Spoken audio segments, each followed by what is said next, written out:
My name is Alicia Rosalind von Heist, the youngest daughter of King Edward of Albania.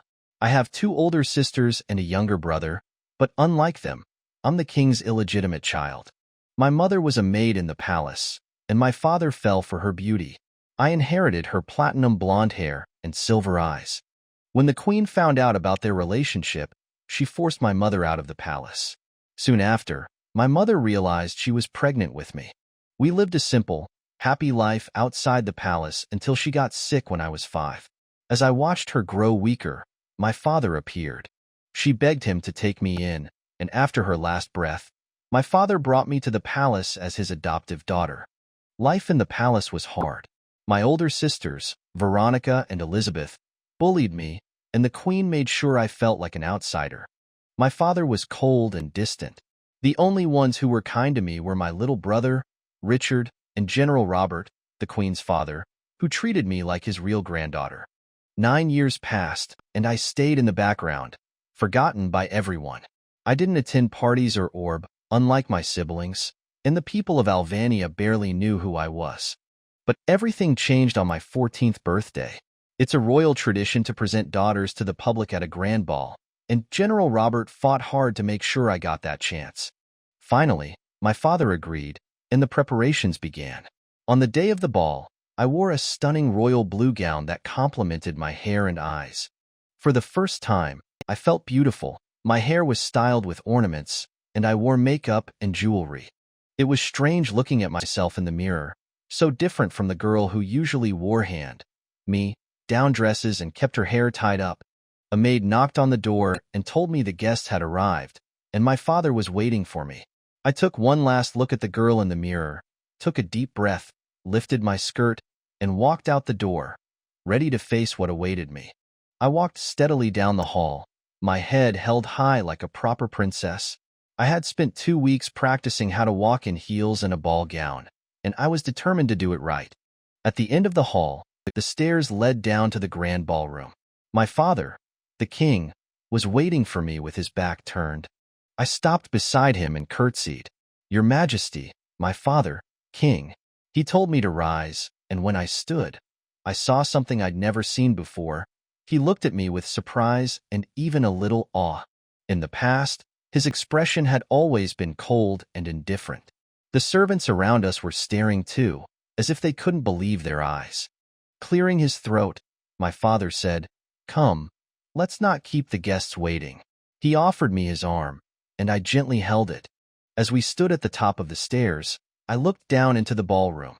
It was filled with nobles wearing elegant dresses and suits, chatting, eating, and dancing. The music stopped, and a trumpet sounded to get everyone's attention. "Ladies and gentlemen, I present to you King Edward von Heist and his daughter, the third princess, Alicia Rosalind von Heist," the herald announced. We began descending the stairs slowly. At first, the guests kept chatting, but as we got closer to the bottom, I noticed that all eyes were on me. People were staring in shock, admiration, and even envy. When we reached the bottom, my father introduced me to the guests. "Dear guests, I present my third daughter, Princess Alicia Rosalind von Heist." The applause was overwhelming. It was my first ball, and here I was, the center of attention. A stout, middle-aged man approached us, laughing. "Your Majesty, I didn't know you had such a beautiful daughter hidden away." Duke Cunningham, my father greeted him. "Alicia, greet the Duke." "It's a pleasure to meet you, Duke Cunningham," I said politely. "The pleasure is mine," the Duke replied with a grin. "It's good you've introduced your daughter.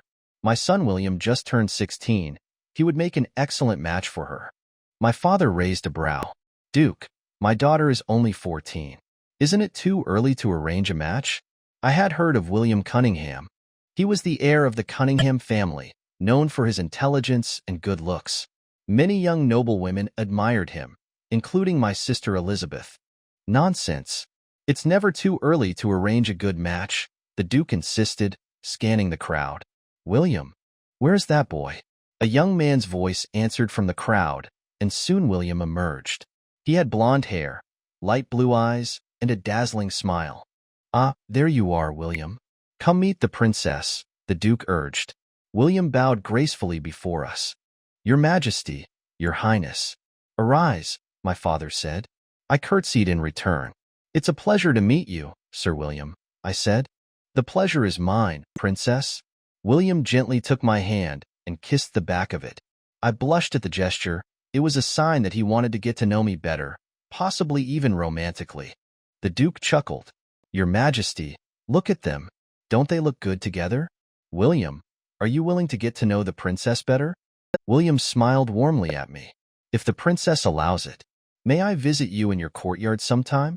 I froze for a moment, caught off guard by the attention. No boy had ever noticed me like this before. Okay, I stuttered awkwardly, not knowing what else to say. My father smiled slightly. If you wish to court my daughter, know that it won't be easy. The Duke laughed heartily. Oh, I'm sure my William is up for the challenge. William gave me another kind smile. Then, Princess, let's start as friends. Oh, okay.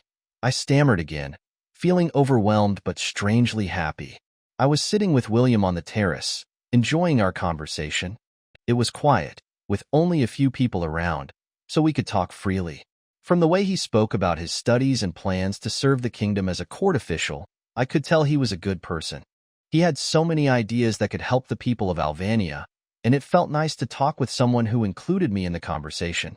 Most of my days in the palace were spent with my younger brother, Richard. He's the heir to the throne, so he always has tutors around him. My stepmother, the queen, never allowed me to receive the same education, saying I was of low birth and only needed a basic education. But she didn't know that I often sneaked into Richard's courtyard. While pretending not to care, I secretly learned everything the tutors taught him. I might not have the manners of a princess, but I knew as much about history, politics, and the kingdom as Richard, maybe even more. As William and I talked, I suddenly felt a sharp, cold glare. It sent chills through me. Is something wrong, Princess Alicia? William asked, sounding concerned. Am I boring you? I shook my head with a smile. Not at all, and please, just call me Alicia. Your plans sound amazing. I'm sure you'll become a great official when you inherit the title of Duke. William's face brightened. Really? Then call me Will, he said with a grin. Thank you, Alicia. What you said just gave me so much confidence. He gently took my hand, and I felt my cheeks grow warm. Suddenly, a familiar voice cut through the moment. Of course, he'll be a great official, it said. I turned to see Elizabeth, my second eldest stepsister, with our eldest sister Veronica beside her. Both of them looked elegant, wearing gowns as beautiful as mine. They had the same strawberry, blonde hair and blue eyes as my stepmother. William bowed politely. Your Highnesses, Elizabeth smiled, but I could see the irritation in her clenched fists. It's good to see you again, Sir William, Veronica said gracefully. Elizabeth followed, adding, the last time we met was at your birthday celebration. Yes, it's been a while, William replied, his smile polite but distant. My father is looking for you, Veronica said to William. Oh, is he? William stood up and turned to me. I'll see you later, Alicia, okay? Of course, Will, I said with a smile, though I could feel Elizabeth's cold stare again. Her hatred was like a dagger aimed right at me. Elizabeth wasted no time, hooking her arm with William's. Come, Sir William. I'll take you to him. My father and the other nobles are chatting together. William seemed flustered. Oh, okay, Princess Elizabeth. Elizabeth giggled. How many times do I have to tell you to call me Liz? She teased, clearly trying to flirt. William's response faded as they walked away, but Veronica stayed behind, watching me with fierce eyes. Her cold glare made me shiver. Know your place, Alicia, she hissed. You're just an illegitimate child. You could never be a match for a future duke like William. You'll never be his wife. Her words stunned me, and I stood frozen. Veronica, I never thought of marrying William. I just wanted to be his friend, I explained softly. Liar. Veronica's voice rose in anger. You're just like your mother, a beautiful girl who tempted my father. I won't let you do the same with Liz. I won't let you steal William from her. I opened my mouth to protest, but Veronica had already turned her back on me and walked away. The music from the ballroom drifted through the open doors. When I glanced inside, I saw William and Elizabeth dancing together, their hands entwined. A small ache formed in my chest as I watched them. Who are you fooling, Alicia? I whispered to myself. Nothing will change, not even after tonight. I let out a heavy sigh. Just then, a young man's voice startled me. It seems like you're not on the best terms with your stepsisters, Princess Alicia Rosalind von Heist. I looked around, trying to find where the voice came from. Who's there? I called out, searching for the speaker. I let out a sigh, knowing deep down that nothing would change, not even after tonight. Then, a young man's voice startled me. It seems like you aren't on good terms with your stepsisters, Princess Alicia Rosalind von Heist. I quickly turned, scanning the area. Who's there? I called out. From the shadows, a tall figure emerged. A young man dressed in a black suit with gold trimmings, half of his face hidden behind a mask. His black hair gleamed in the low light, and his deep blue eyes reminded me of the ocean's depths. Who might you be? I asked politely. I am Regalion of Grandcrest, he replied with a bow. I give my greetings to the third princess of Alvania. I returned his bow. Thank you, Sir Regalion. He stared at me, his gaze so intense that I felt like I was sinking into the depths of his eyes. The silence between us made me uncomfortable, and I shifted slightly. Then he stepped closer, so close that I instinctively stepped back, only to trip. Before I could fall, he caught me by the hand and pulled me into his arms. Sir, I stammered, feeling flustered. Apologies for startling you, Regalion said softly, still holding me. I just wanted to give you this. He brought out a blue rose, a rare flower found only in Grandcrest, their national symbol. A blue rose? I whispered, surprised. He gently placed the rose behind my ear. Its beauty truly comes alive when you wear it, he said, making me blush at his words. Sir Regalion, I murmured, feeling awkward but still trapped in his embrace. Dance with me, he said suddenly. Huh, I blinked, confused. He wasn't asking, he was telling me to dance with him. Before I could respond, he pulled me gently onto the ballroom floor. The moment we stepped inside, all eyes turned toward us. Conversations came to a halt, and the dancers stopped mid-step, giving way for us. I couldn't help but wonder, who is this young man to make everyone go silent? Once we reached the center of the ballroom, Regalion took me into his arms. I believe you know how to waltz, princess, he said with a playful smile. I nodded quickly. Why, yes. Of course. I had only learned to waltz 2 weeks ago, practicing every day since I never received formal princess training before. But with Regalion leading me, every step felt natural, smooth, and effortless, like I'd been dancing my whole life. As we moved together, the feeling was magical. Every turn and twist was graceful, and I couldn't help but smile. It felt like we were alone, dancing in our own little world. His deep blue eyes held mine, pulling me deeper into their spell. When the music reached its climax, we slowed down with perfect timing, finishing just as the song ended. A burst of applause filled the room, but for a moment, we stayed still, staring at each other. Regalion bowed to me, and I gave a polite curtsy in return. Then I heard my father's voice behind me. Crown Prince Regalion Joseph Astley of Grandcrest. It is a pleasure to have you grace us with your presence today. My heart skipped a beat. Crown Prince? A few days had passed since the grand ball, and life returned to normal, except for William. Lately, he had been visiting me often in my courtyard, and we spent a lot of time talking about politics, history, and other things. That morning, I had just finished my exercise. Grandpa Robert has always trained both Richard and me to keep us physically strong since we were young. Suddenly, I heard Richard's voice calling out, Sister Alicia. I turned around and saw him running toward me. Before I could react, he launched himself into my arms. Row! I barely managed to catch him, almost losing my balance from his weight. Somehow, I stayed upright and steadied us both.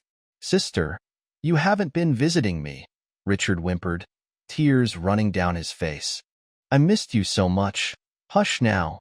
A crown prince shouldn't let others see him cry, I said softly, wiping away his tears. But you're not others, Alicia. You're my sister, he replied, looking at me with those familiar puppy, dog eyes. I couldn't help but laugh. That's not fair. You're too cute when you do that. I pinched his cheeks playfully. I'll come to your courtyard after I wash up, okay? Promise? He asked, still pouting a little. I promise. Satisfied, Richard smiled and ran off toward his courtyard. I watched him go, feeling a little nostalgic. He was already 12 and growing so fast, nearly my height now. His round, chubby cheeks were fading, and his body was starting to look more like a young man's. I knew I'd missed the little boy who always clung to me, wanting to play. After freshening up, I slipped into one of my usual casual dresses, another hand, me, down from my sister's, and made my way to Richard's courtyard. As I walked, I heard a familiar voice call my name. Turning around, I saw William heading toward me with a warm smile. Will? I greeted him with a smile of my own. One of your maids told me you'd be here, he said. I'm visiting my brother today. Would you like to come with me? I offered. Can I? He asked eagerly. Of course, I said, and he fell in step beside me. When we arrived at Richard's courtyard, we saw Grandpa Robert training Richard with wooden swords. They were standing not far from us, deeply focused. Stand steady, feet apart, Grandpa instructed. Find your balance. Hold the sword with both hands. Let it feel like an extension of your arms. I smiled and called out to them. Grandpa, Richard. Grandpa Robert greeted me with a warm, "Good morning, Alicia." Richard turned to me with a cheerful grin, until he noticed William beside me.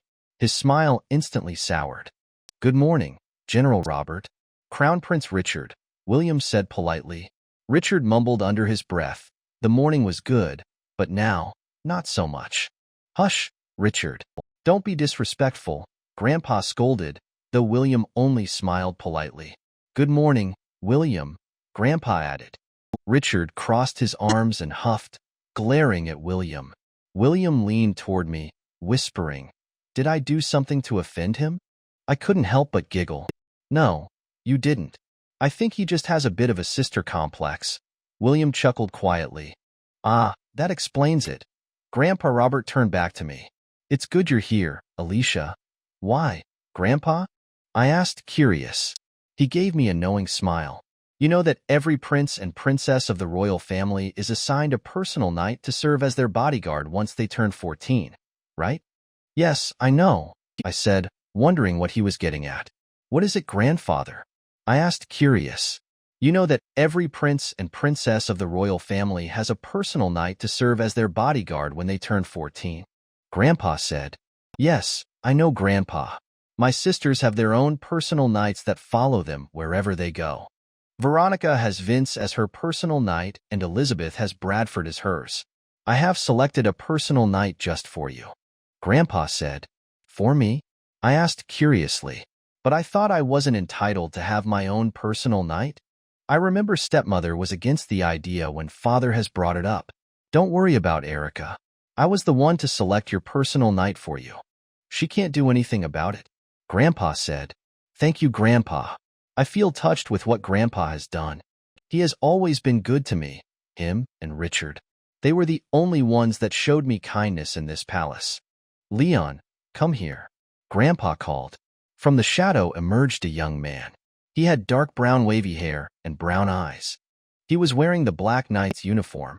When he came closer, I saw that he has a handsome face and was quite tall. Alicia, this is Leon Fitzgerald. He is 18 years old and one of the outstanding young knights in the Royal Guard. Grandpa said. Leon, this is my granddaughter, 3rd Princess of Alvania, Alicia Rosalind von Heist. Princess Alicia. Leon greeted me, and I nodded as a greeting. We will do a private ordaining for Leon to be your knight, Alicia. Is that okay? Grandpa asked. It was a custom here in Alvania that in ordaining a personal knight to a royal child, it would be held in the grand hall of the palace.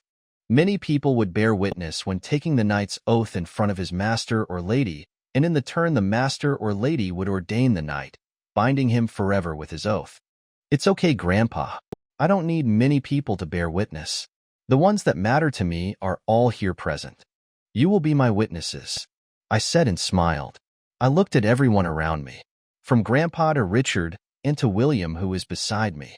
They were the ones that showed me kindness in this life, and I am happy to have them. Okay, Grandpa smiled. Leon, if it is okay with you?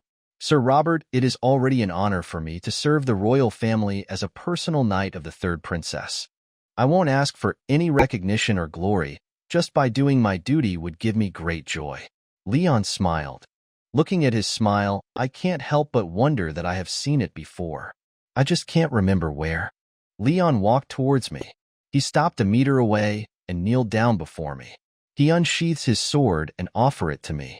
I, Leon Fitzgerald, a knight of the Royal Guards, hereby solemnly swear from this day forth my sword will be used for the purpose of protecting the third princess of Alvania, Alicia Rosalind von Heist. I promise to forever render my service to her. My body and my soul will be bound by oath to only her now and forever. Leon said. He presented his sword to me. I slowly took it from him.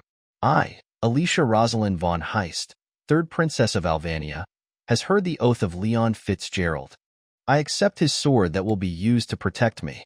From this day forth I will be using his service, reward him when he does good and punish him when he does bad.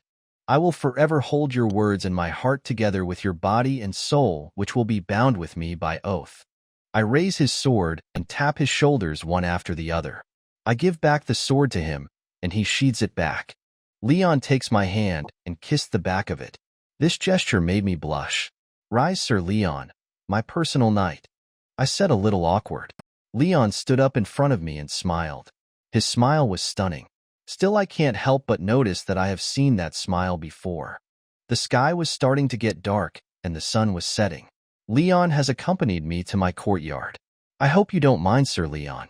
My courtyard is a little shabby. I said, a little bit embarrassed.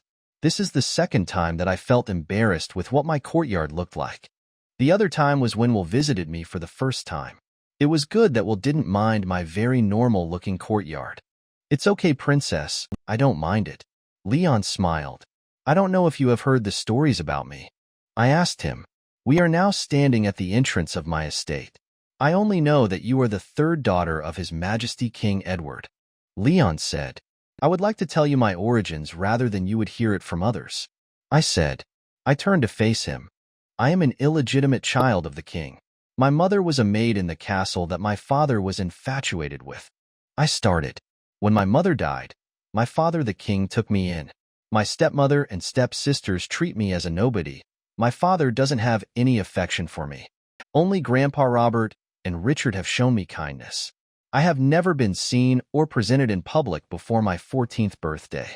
I am typically a forgotten princess of Alvania. Leon looked at me thoughtfully. That is why my courtyard looks shabby and very normal. I don't wear beautiful clothes. I also can't outdo my sisters in beauty. I looked at Leon's brown eyes. I am sorry that you have to be a personal knight of a forgotten princess like me. I gave him a sad smile. My princess, even if you are poorest of the poor, even if the world is against you, please remember I will always be by your side. Leon said with confidence.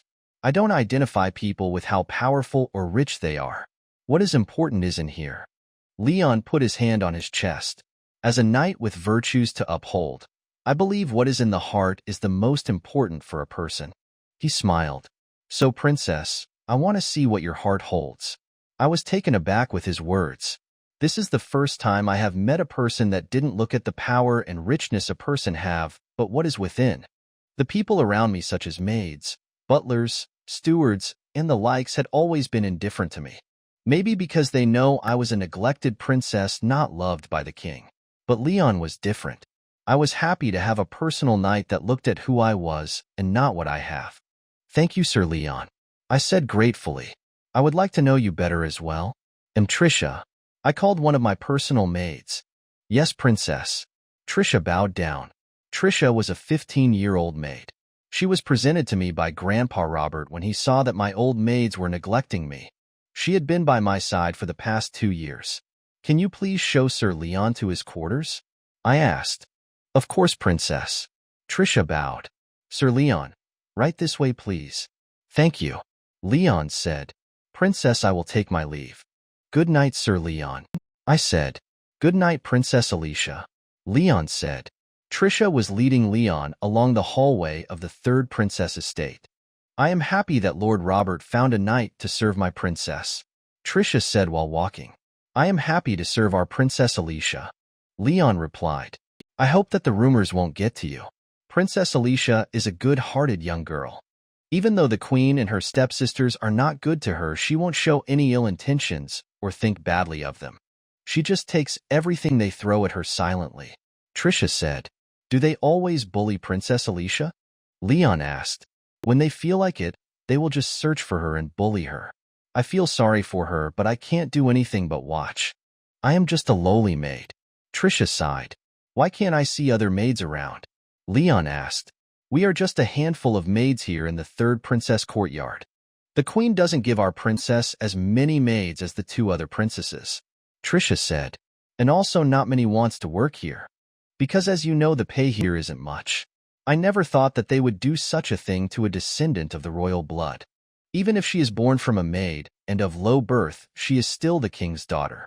Royal blood still flows in her veins. Leon said. I know, right? Trisha sighed. I can't wait for Crown Prince Richard to take the throne. For sure that the life of our princess would be much better. Or better yet, she would be married to a good man. Take for instance Lord William Cunningham.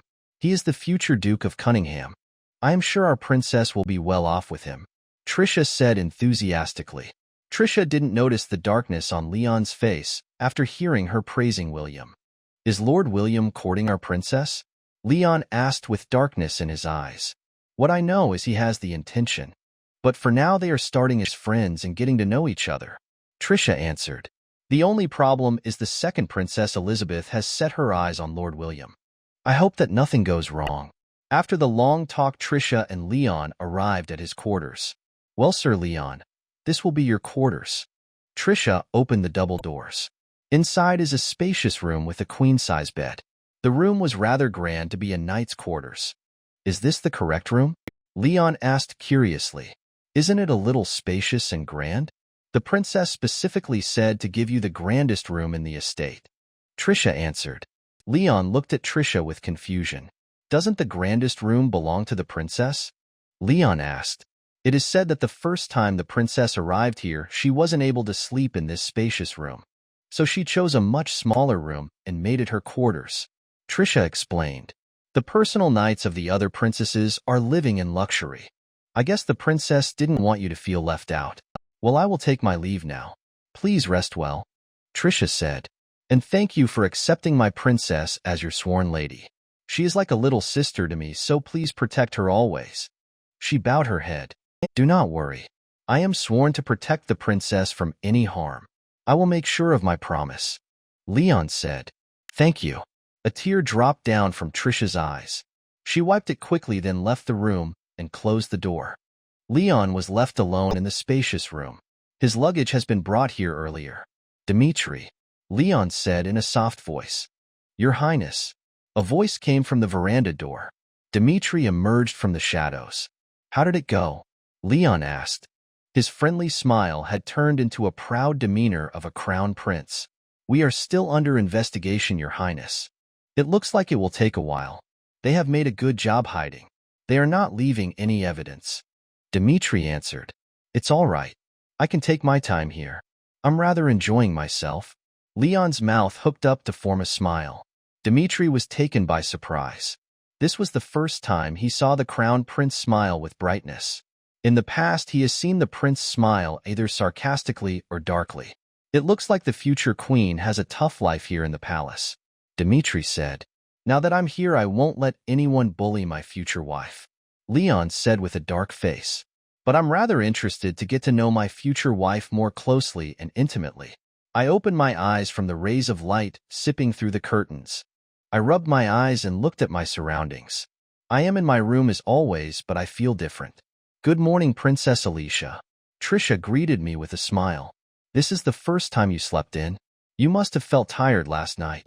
Or maybe you feel more secured now that you have a personal night. What time is it? I asked. It's 10:30, Princess. Trisha answered. What? I instantly felt really awake. This is the first time since I lived here in the palace that I slept in. Oh my.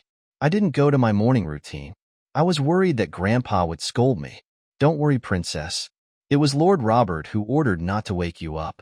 It's the first time you have slept soundly that he didn't want anyone to interfere with your sleep. Trisha smiled. She was preparing my clothes to wear. But still, I feel embarrassed. I said. Then I noticed the clothes Trisha was holding. What clothes are those? I asked. It looks rather new. Oh, Lord Robert brought this for you to wear today. He said that you were scheduled this afternoon to have horseback riding lessons. Trisha answered. Horseback riding? Me? I asked confused. That's what the Lord said. Trisha replied. I never thought I would learn horseback riding.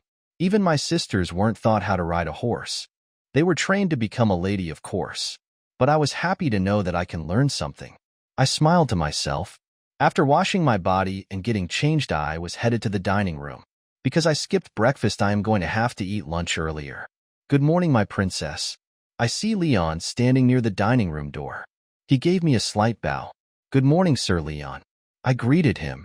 Today he was wearing a white long-sleeve shirt, black pants and boots. His long wavy dark brown hair was tied with hairpins on the side. His smile is so bright as the sun.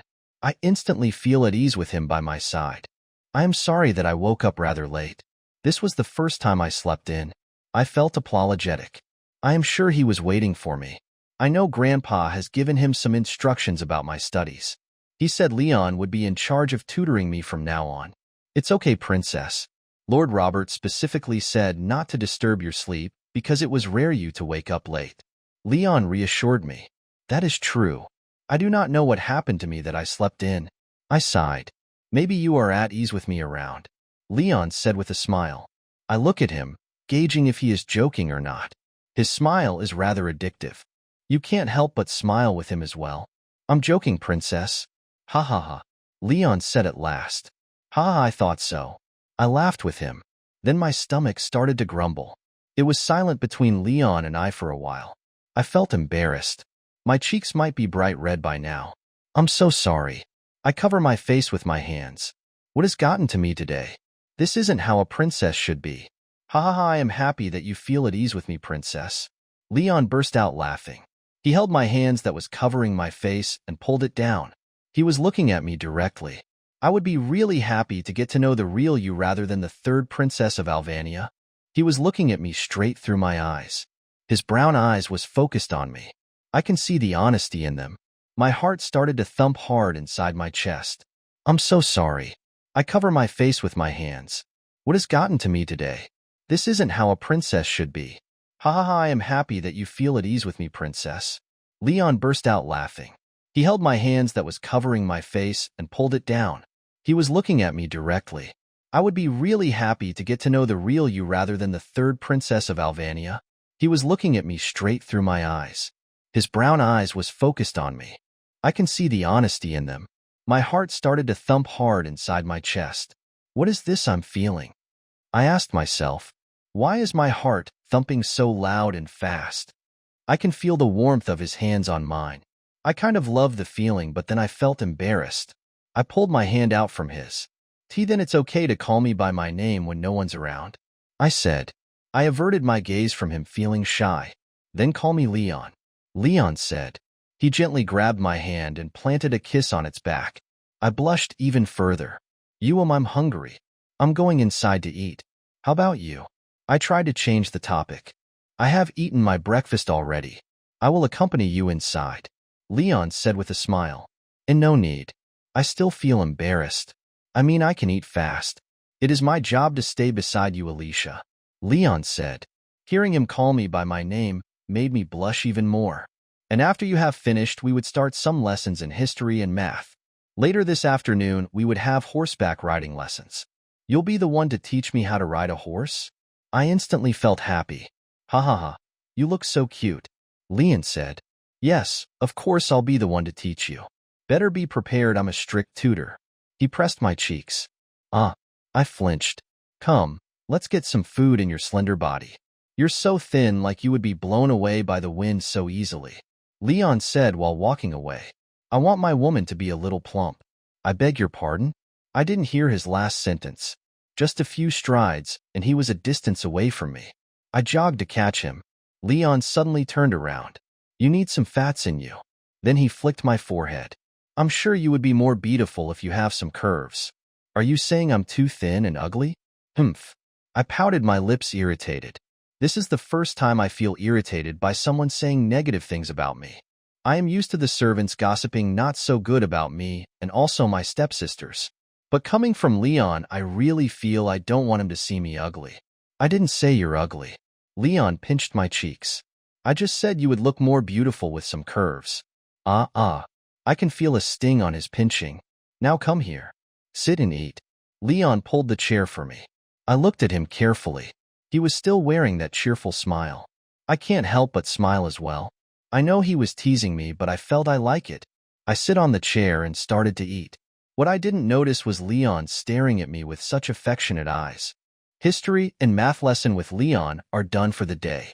He is a strict teacher, but I like that. I won't have it any other way. Good thing I have been listening to Richard's tutors when they were teaching him. I was able to keep up with Leon's lessons. What I like about the lessons was the history part. Aside from the history of Alvania, Leon have taught me about the neighboring countries. Around Alvania there are 2 countries. The country of Grand Crest in the south to southwest, and some in the northwest and Genova in the far north.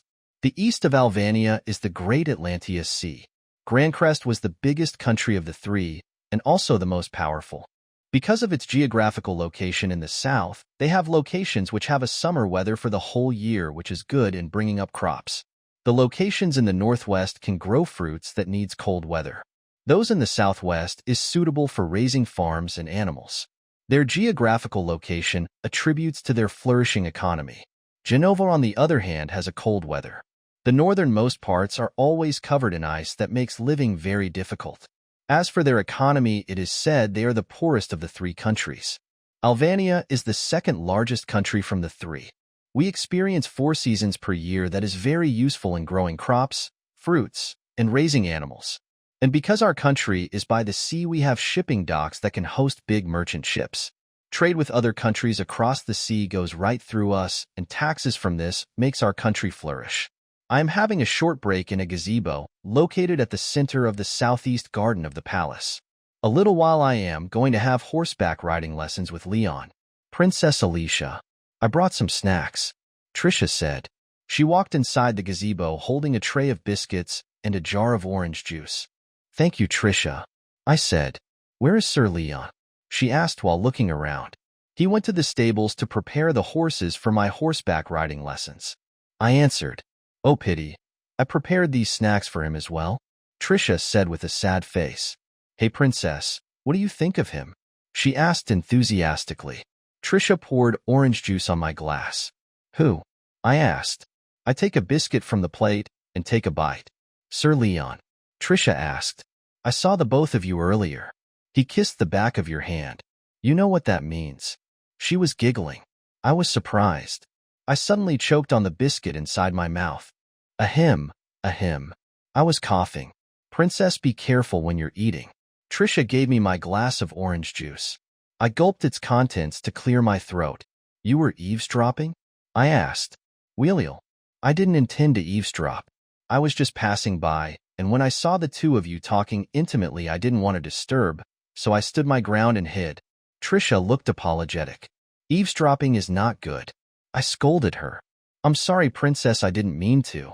Trisha knelt down and asked for forgiveness. I sighed. Rise, Trisha. Just don't do it again. Thank you, princess, Trisha said and stood up. But really, I'm curious. What do you think of Sir Leon? Sir Leon is a good man. I can tell he is very intelligent and knowledgeable after he tutored me in my studies. I said. I can also tell that he is a kind person. Not that things. I mean, he is so manly. He is tall and handsome. And if you look at his body, he must have well-defined muscle under his clothes. Oh, I can just imagine. She was making a dreamy face. Well. I blushed by Trisha's definition of Leon. He is rather good-looking, I guess. But what I like is his smile. It is so addictive that you can't help but smile as well. I smiled with the thought. Oh my gosh, princess, you're blushing and smiling. Trisha said a little too enthusiastically. Huh, no, I'm not. I denied it. I hold my cheeks with my hands, and it was really a little hot to the touch. Princess, you seldom smile. You should smile often. You look so beautiful, Trisha said. Really? I asked.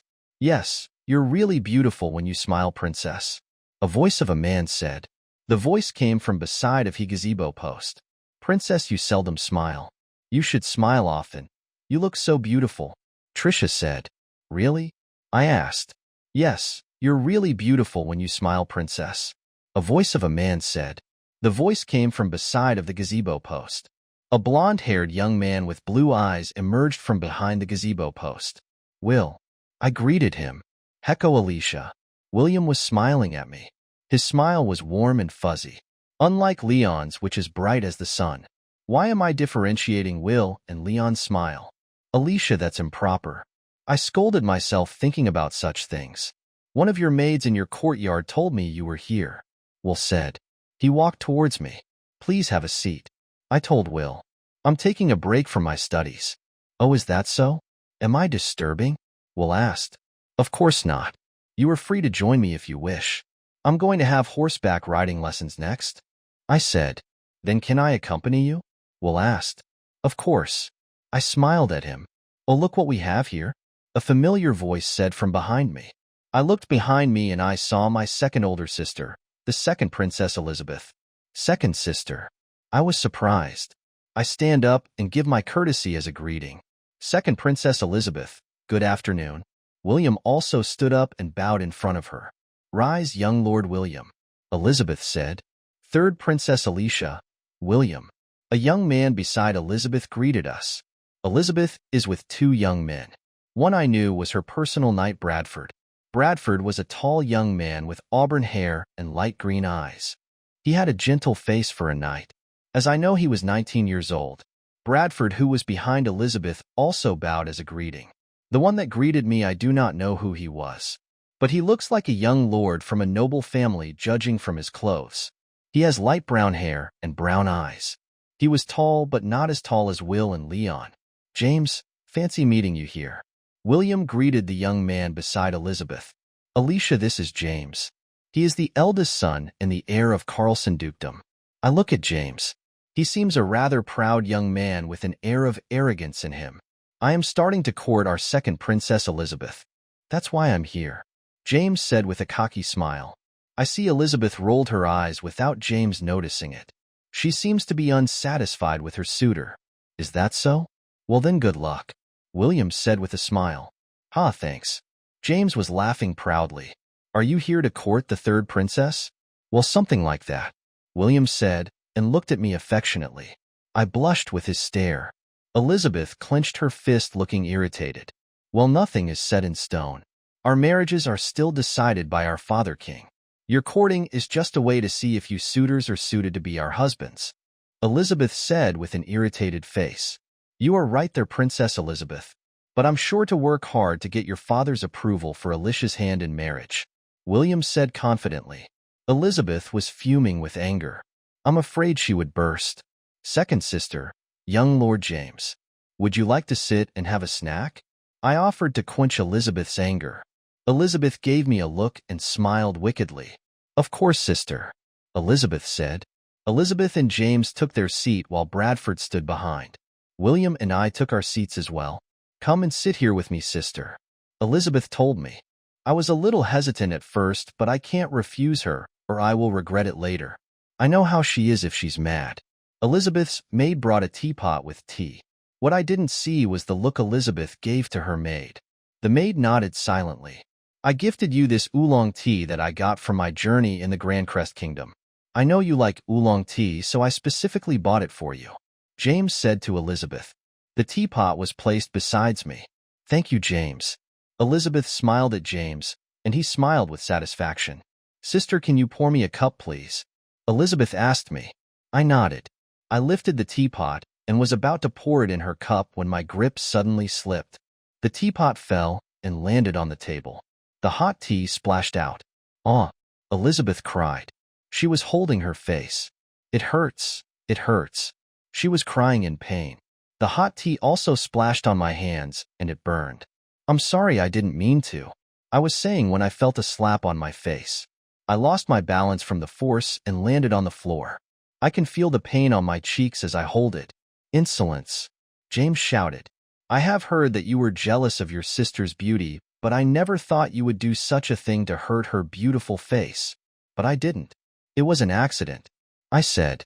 Tears are running from my eyes. I see my sister crying. Bradford was there assisting her and applying ice. William leaned down beside me and comforted me. James, what are you doing? She is still the third princess of Alvania. You don't have any evidence that she did it on purpose. It was an accident. She's just a captive, James shouted. Then a shadow passed by me from behind.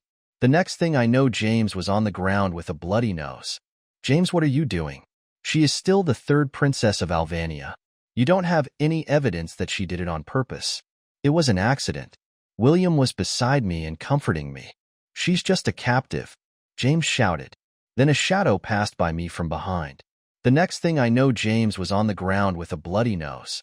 FCK, James shouted. Who dare hit me? You dare lay a hand on my princess? A cold voice said. When I looked up, I saw the back of a familiar figure. Sir Leon. I muttered. Leon looked back at me.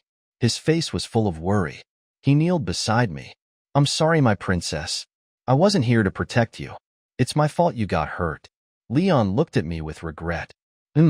No. Don't blame yourself, I said. Who are you to dare hit me? I'm the son of the Duke of Carlson. I hear James yelled.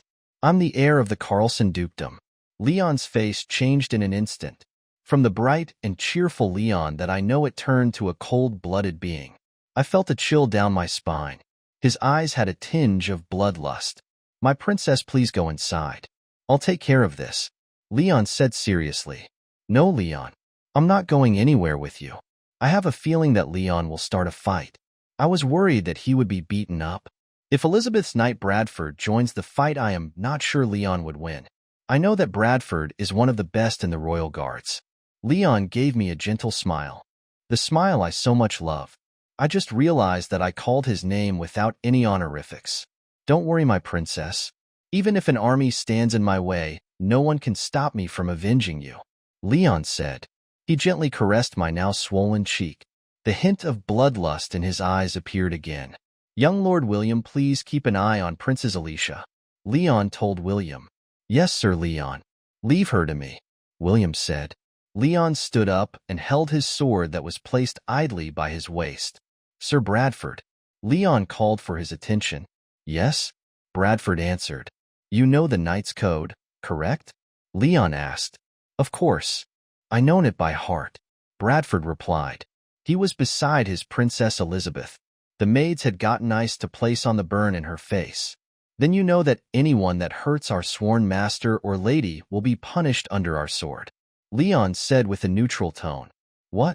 Elizabeth was surprised. You are Alicia's personal knight? Impossible. Mother didn't agree for her to have her own personal knight.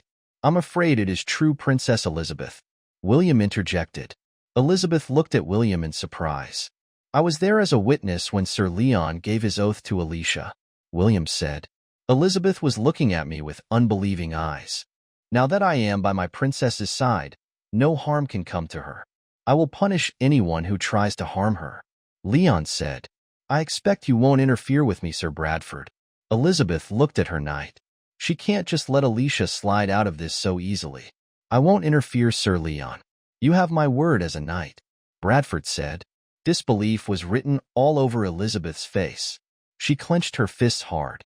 Leon pulled out his sword from its sheath and pointed it at James. Young Lord James Franklin Carlson.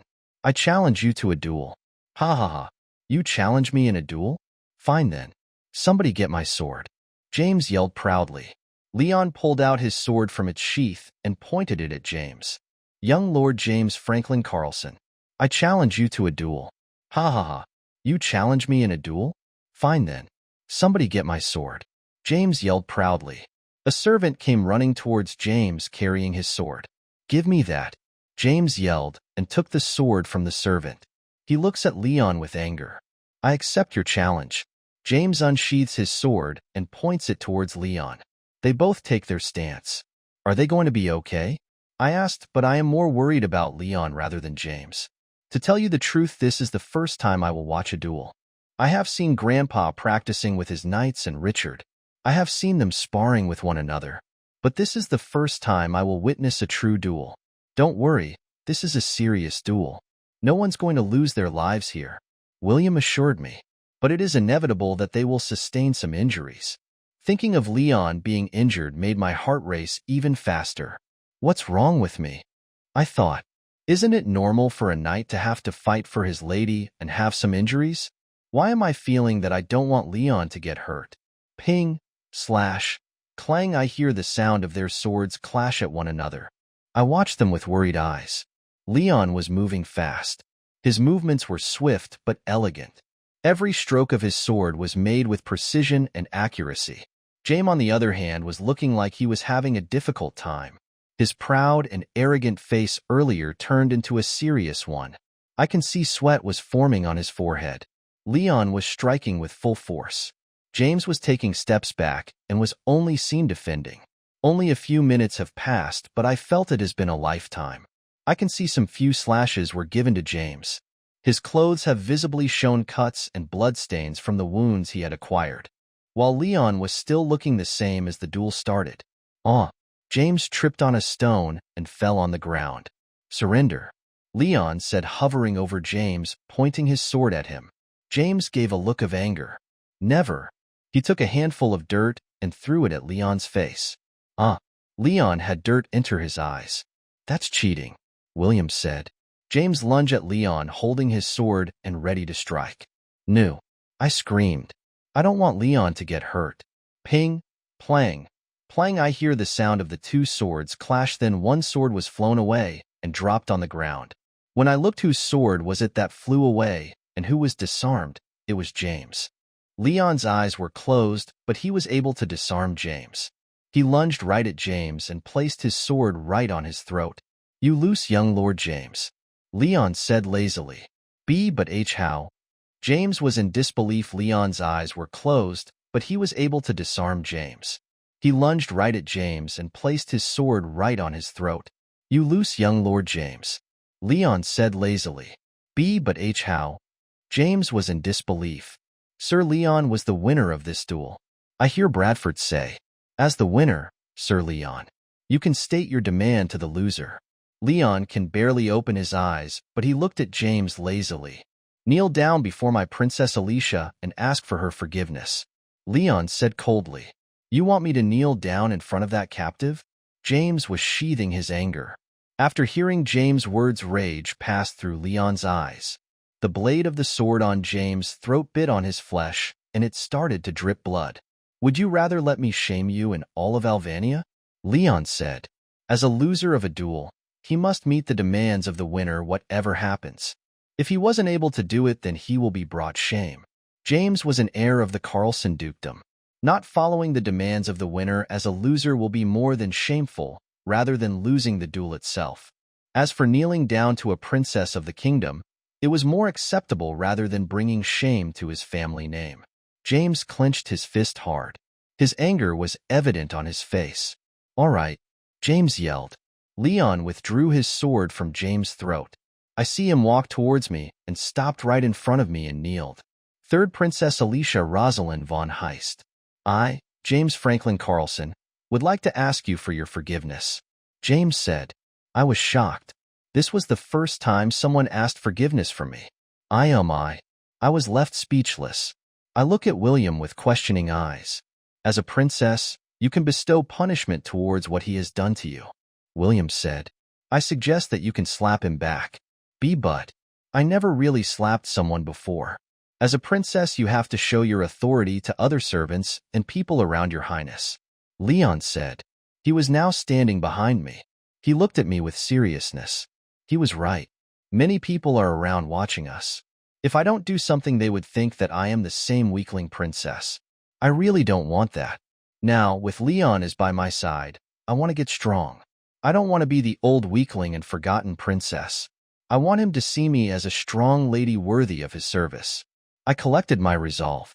I looked at the man kneeling before me with seriousness of a member of the royal family. Look up, young Lord James, I said with a commanding voice. Once James looked up at me, I slapped him hard in his cheek and another on his other cheek. Do not forget your place, I said with dignity. I may be a captive, but I still have royal blood flowing in my veins. My status is still higher than yours. James looked at me with hate, but stayed silent and bit his lips. I will forgive you now, but the next time you would call me a captive, I will surely give you the whip, I said with a stern voice. I looked around, still maintaining my royal aura. I can see the servants were looking at me with amazement and awe. I shall now take my leave, I said. I turned around and left the area. Leon, William, and Trisha followed behind me. That BTCH, Elizabeth whispered to herself. So confident now that you have your personal knight? Well, that won't last long. Back at my courtyard, I call for Leon in my study room. Knock, knock, come in, I said. The doors open and Leon comes in. My princess. You called for me? Leon asked. Yes, please take a seat, I told him. Leon looked confused. He closed the door and sat down on the chair in front of me. I opened the first aid kit that I requested from Trisha. Leon looked at it and knew in an instant why I called for him.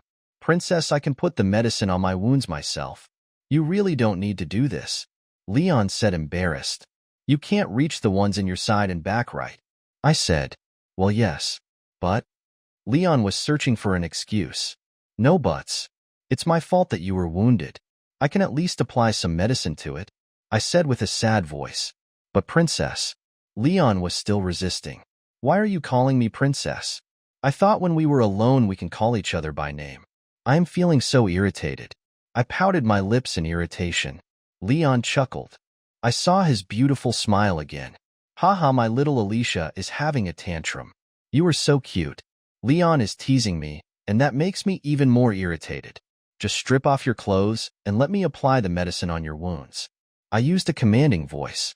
Leon was taken aback, but his smile was still plastered on his face. Okay, Alicia. I will do as I am told by my lady. Leon sighed in defeat. Leon took off his shirt. I looked at his naked upper body.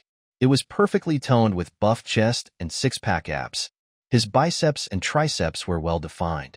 I blushed by seeing his naked upper body. This is not the first time I saw an upper body of the opposite love.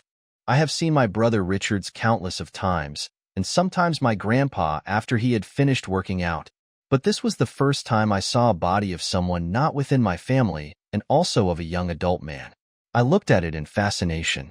Are you done ogling? Leon said jokingly. Yes, no. I mean, let's apply the medicine, I said frantically. I take some cotton from the medicine kit and put some medicine in it. I look at Leon's body and saw few cuts. He wasn't injured that badly. That's a relief. I started to apply the medicine to the cuts. When I looked closer, I saw scars. It was a little too many. I didn't ask anything, afraid that I might offend Leon. It was normal, I guess, for a knight to have scars from cuts and wounds. When I was about to look at his back to see if he has wounds there, I was shocked. The scars at the front of his body can't be compared by the ones at the back. It looked like they were scars from whipping. I unconsciously touched those long, hideous scars. How did he get this? I thought to myself. My heart clenched in pain. Then suddenly Leon turned around. He caught my hand and held it within his. Leon smiled at me. Doesn't it look ugly? Doesn't it scare you? Leon looked at me. He looked directly in my eyes. He was looking for something in them. I shook my head. It doesn't scare me, I said truthfully. Then do you pity me? Leon asked seriously. He held my eyes to his, locked in his gaze. Do I pity him? I asked myself. I shook my head again. No, I don't pity you. On the contrary, I am happy and proud. Happy and proud? Leon looked at me questioningly. I nodded. Because you have gone through this and made it out alive. So I am happy because you are alive and I was able to meet you, I said while looking into his eyes. Proud because you have gone through this, and yet you can still continue on living with a bright smile in your face. Bright smile? Leon asked. I blushed and looked away. Why, yes. I like your smile a lot, I said shyly. Leon chuckled. You are really different, Alicia. Different? Is that a bad thing? I asked curiously. All my life the people around me told me I was different, and I felt bad about it. I don't want Leon to think of me in a bad way. Leon shook his head. No, it is a compliment. He smiled his bright smile I so love to see. Don't worry. This smile of mine is reserved only for you. Leon promised me. He stared at me for a while that it made me embarrassed that I looked down. But then Leon held my chin and gently pushed my head up. Our eyes met once again. His gaze locked mine in place. I can feel his thumb gently caress my plump lips. You look so sweet that it's dangerous, Leon said softly. I can feel my heart racing. It was like there is a machine thumping inside my chest. Promise me that you won't let other men see this look, Leon said. I look at him confused. Why? How do I look? I thought. Promise me you will only look like that for me, Leon said seriously yet seductively. I don't understand, but I just nodded. Good girl. Leon gave me his bright smile. I felt happy instantly. I want to make him smile for me more often. Slowly, he was inching near me. My heart was now thumping like crazy. His gaze locked me in place. Can I kiss you? He asked. I was silent. I don't know what to say. A kiss is given between a couple, right? I thought. I'll take your silence as a yes. Leon smirked. He inched closer and closer. I can feel my heart thumping even wilder. I closed my eyes. Then I felt something wet and hot on my lips. It was a foreign feeling yet sweet. His lips was tasting mine, savoring it gently. Breathe, Leon told me. I didn't realize that I wasn't breathing. I inhaled deeply. Leon smiled and caressed my cheeks. Then he kissed me again. Different from earlier, now it was like he was hungry. I can feel his tongue licking my lips deliciously. The feeling was intense that my head was starting to spin. This is dangerous, Leon said while withdrawing. Let's leave it at that for now. Dangerous? But why? I asked myself. Now you are mine. Remember that. Leon looked at me with serious eyes. Yours? I repeat the words. Yes, only mine, Leon said with a commanding voice. I don't understand what he meant, but I nodded. The idea of being only his sounded like I will be always by his side. And I thought I want to be always by his side. Now and forever. I wasn't able to sleep well last night. I was tossing and turning in my bed thinking of what happened to Leon and I. I can't forget the feeling of his lips on mine. Remembering the sweetness and the wetness made me blush and embarrassed. My heart was beating faster when I think about Leon. This was the first time I had felt this so badly. Yes, I have also felt my heart beating faster when William was introduced to me and wanted to court me, but the feeling was only fleeting. My feelings for Leon was more intense. I have been feeling at ease when he was beside me, and after experiencing my first kiss with him, I felt that I want to be with him forever.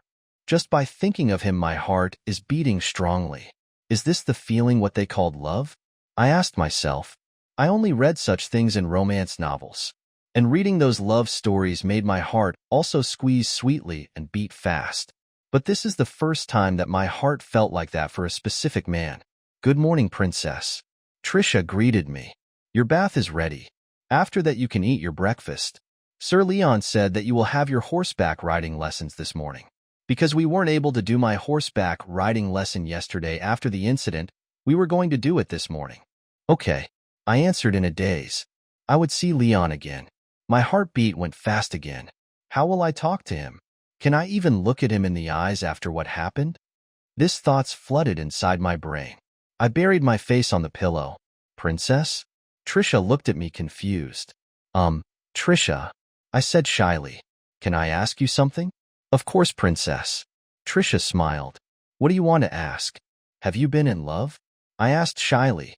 Trisha was surprised with my question. What made you ask, princess? Trisha asked curiously. Well, I read such things in novels, so I'm rather curious. I lied. To be honest, princess, yes, I have been in love. Trisha answered. Truthfully speaking, I am in a relationship right now, she said shyly. Really? With who? I asked her excitedly. Well, with a palace guard. Trisha blushed. Wow, really? Then have you experienced your first kiss? What did you feel? I asked. Well, yes, I have had my first kiss. Trisha replied, embarrassed. It felt, nice? What else? I continued. Well, my heart was thumping rapidly, and it felt good. Trisha said. What do you feel when you see him? I asked. What do I feel? Well, I feel my heart beats very fast. And when I am near him, I want to hold his hand, and my heart will go crazy inside. Trisha replied. When we are together, I would wish that time would stop so that we would be with each other longer. I look at Trisha, and she was blooming just by thinking of her love. What does it mean when a man says you are mine? I asked the most important question. Then that means you two are a couple now, Trisha said knowingly. A couple? I blushed instantly. So that was what Leon meant. I held my cheeks and it felt hot. What does it mean when a man says you are mine? I asked the most important question. Then that means you two are a couple now, Trisha said knowingly. A couple? I blushed instantly. So that was what Leon meant. I held my cheeks and it felt hot. Princess? Trisha looked at me confused. Don't tell me. Did someone say such a thing to you? I looked at Trisha embarrassed. Oh my, oh my, oh my. Trisha was getting excited. SHHHH. I cover her mouth with my hands to silence her. Don't get too loud. Trisha nodded slowly, so I released my hand. Tell me, Princess, who is the lucky man? Trisha whispered. Is it young Lord William? I shook my head. Trisha was confused. She thought it would be William because he was the one who was courting me and always beside me. Then her eyes went wide. Oh, is it Sir Leon? Trisha whispered his name. Just by hearing his name, I felt a blush creep on my cheeks.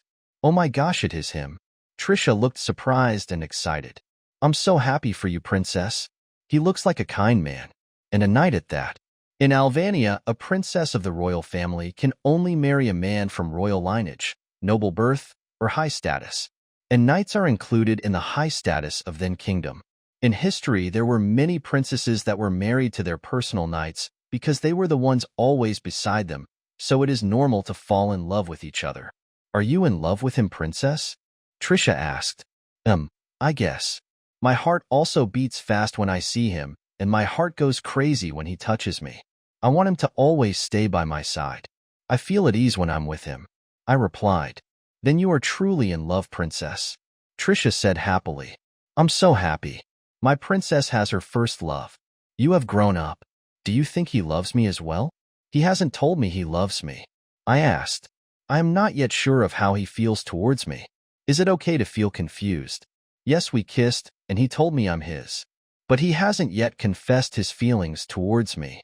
I thought. In the romance novels I have read, for two people of the opposite love to be a couple, they have to profess their love for each other. Leon hasn't done that yet. Then are we truly a couple? I thought. Well, Princess, I am no love expert and I am also a beginner in love relationships. But I guess we need Sir Leon to confess his love to you. Trisha said. Don't worry, Princess, I will help you with that. Thanks, Trisha. And please, can we keep this a secret? I asked her. Don't worry, Princess. This will be our little secret. Trisha winked at me and I smiled. After taking a bath, I walked towards the dining hall. I was not far from the door when I saw a familiar young man standing right next to it. It was Leon. He was looking regal while wearing his black casual knight's uniform. He was looking so handsome just by standing there. Then Leon glanced my way. He gave me his bright smile that I loved so much. I blushed instantly while remembering what happened last night. Good morning, Alicia. Leon greeted me with a smile. Gee, good morning, Leon. I greeted back. I can feel my cheeks burning. Leon looked at me eagerly and smiled. He touched my cheeks and gently caressed it. You look so beautiful today, Leon said sweetly, and I felt my cheeks burn even more. Leon chuckled. Let's go inside. I'm sure you are hungry. I simply nodded. Leon took my hand and held it within his. He ushered me inside the dining room. Inside, the dishes were prepared on the table. Breakfast today consists of bacon and eggs with buttered toasts. I look at it rather confused. What is it? Leon asked. Is it not to your liking? No, it's not that. I replied. It's just the food looks extravagant. I was a little surprised. The food in the past few days have been good and extravagant. In the past, they have only served me food that was cold and looked like leftovers. Of course. Now that I am here, I will make sure that the food you eat will have the right nutrients for your body. Leon said. You are rather thin and pale. I don't know what they have been serving you in the past. But now you need to add on some weight, and I want your skin to be rosy. Thank you, I said with a smile. I started to eat my breakfast. After breakfast, I will tell Trisha to prepare your outfit for horseback riding lessons. Leon said. I will prepare the horses shortly. Okay. I nodded. I was startled when Leon held my cheek. I looked at him with surprised eyes. His eyes was looking at me with worry. Does it still hurt? Leon asked. Then I remembered the incident yesterday with James. He must be asking about my swollen cheek after James slapped me. The swelling has subsided. It only left a mark, but it will fade after some time. I replied. That's good. Leon said. Then I saw anger flashed in his eyes for a second, but it went away fast. I will take my leave now to prepare the horses. Enjoy your breakfast, Alicia. Okay, I replied and smiled to him. I stared at his retreating back. At the stables, a maid is seen peeking inside. When she saw the stable boy go out, and no one was inside, she creeped in. She made her way to a white horse. After looking around again and saw no one, she got near the white horse. She pulled something from inside her pocket and placed it on one of the horse's hoof. After that, she hastily ran outside the stables. The maid ran towards the second princess courtyard. Princess Elizabeth was seen in a garden gazebo having tea. Second princess. The maid was panting and bowed down in front of the princess. Have you done what I told you to do? Elizabeth asked. Why, yes, princess. The maid was shaking in fear with her head still bowed down. Good. Elizabeth smiled wickedly and took a sip of her tea. I'm not going to let you walk away so easily, Alicia. After getting my William's attention, I will make sure William wouldn't want to see you again. I was standing behind the rails of the riding field. I am wearing the riding clothes Tricia had prepared for me. It consists of a white long-sleeved blouse, a pair of black gloves and boots, and a riding cap. My hair was braided into a fishtail. I was holding a riding crop lazily. Where is Leon? I asked, getting a little bored, as I know he was preparing the horses just a while ago. Tricia answered. Just after a few minutes, I see two horses trotting not far from where I was standing. One is a black horse and the other is white. There was a man riding the black horse while he was holding the reins of the white one. When they got nearer, I saw that the rider was none other than Leon. The pure black horse looked majestic and regal, like it was the king of all the horses. And together with Leon riding it tall and proud, they emitted a kingly aura. Leon stopped just a few meters in front of me. He alighted the horse and held both the horse's reins. He walked slowly towards me. Princess Alicia, sorry for making you wait. Leon smiled. Are you ready? I was still in a daze just a while ago by staring at Leon when I suddenly snapped back into reality. Oh yes. I'm ready, Sir Leon. I smiled awkwardly, hiding my embarrassment. Leon tried to hide his chuckle. Well then, princess, let's start. Leon offered his hand to me, and I took it. He helped me over the fence. I felt his hand hold me by the waist, trying to support me. A blush crept on my cheeks. This is Margaret. Leon was rubbing the head of the white horse. She is a gentle horse and is a best match for you who is a beginner.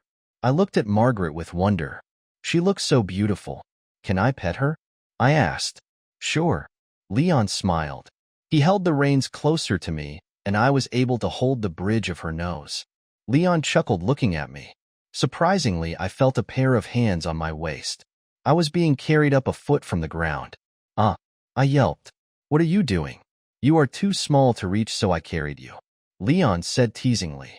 Well, I am still young, so of course I'm still little. Wait and see when I grow up. I'm sure to catch up to you. Humph. I said, irritated. Of course, princess. I can't wait for you to grow up. Leon said with a smile. I can't help but feel that he had a hidden meaning to his words. Leon smiled brightly at me that I can stay irritated at him. So I let him carry me so that I can pet Margaret. Nay, the horse made a sound. It looks like Margaret likes you. Leon said. Really? I was amazed. Then let's be friends, okay? I will be in your care. I said to Margaret. And then Margaret neighed again. I giggled. Come now. Let's get you up on Margaret. Leon said. He carried me easily and put me on Margaret. Okay, first let me teach you the right position in horseback riding. Leon started to instruct. Start by sitting straight. I do as I was told and sit up straight. That's good. Don't get stiff. Leon said. I relaxed my lower back so that I won't sit too stiff. Okay, next let's align your shoulder, hip and heel. They should be aligned on a straight line. Leon helps me. There, then be sure that both of your sides are balanced out. You must not tip over one side, or you will fall off the horse. Leon instructed, so I balanced myself up. Okay, so now hold the reins. Be sure that in holding it you shouldn't hold it too loose or too tight. Just the right amount. Leon said. There should be a straight line from your elbow to your hand and to the horse's mouth. I made a mental note on all of what Leon just said. That's good. With this current position, we are making sure that you have the right balance once the horse starts moving. Leon smiled at me. I felt my heart thump when I saw his bright smile. All right then, try giving Margaret a nudge for her to move forward. Leon instructed. I do as I was told and gave Margaret a gentle nudge with my feet. Margaret started to move. Oh my, she's moving, I say with amazement. Leon was by the horse's side, maintaining a safe distance. That's good. Don't be so stiff while she is walking. Let your body flow with the horse's movement. Leon said. I tried to do what Leon said. I felt that Margaret was moving in an easy pace. You're doing great, princess. Leon praised me. Really? Thanks. I smiled happily. Now try trotting. Give your nudge more strength. Leon instructed. I give Margaret a much stronger nudge, and she was trotting. Look, Leon, I am doing it. Margaret is trotting. I said excitedly. That's good, princess. Leon said. I see him mount the black horse and catch up to me. Let's trot together.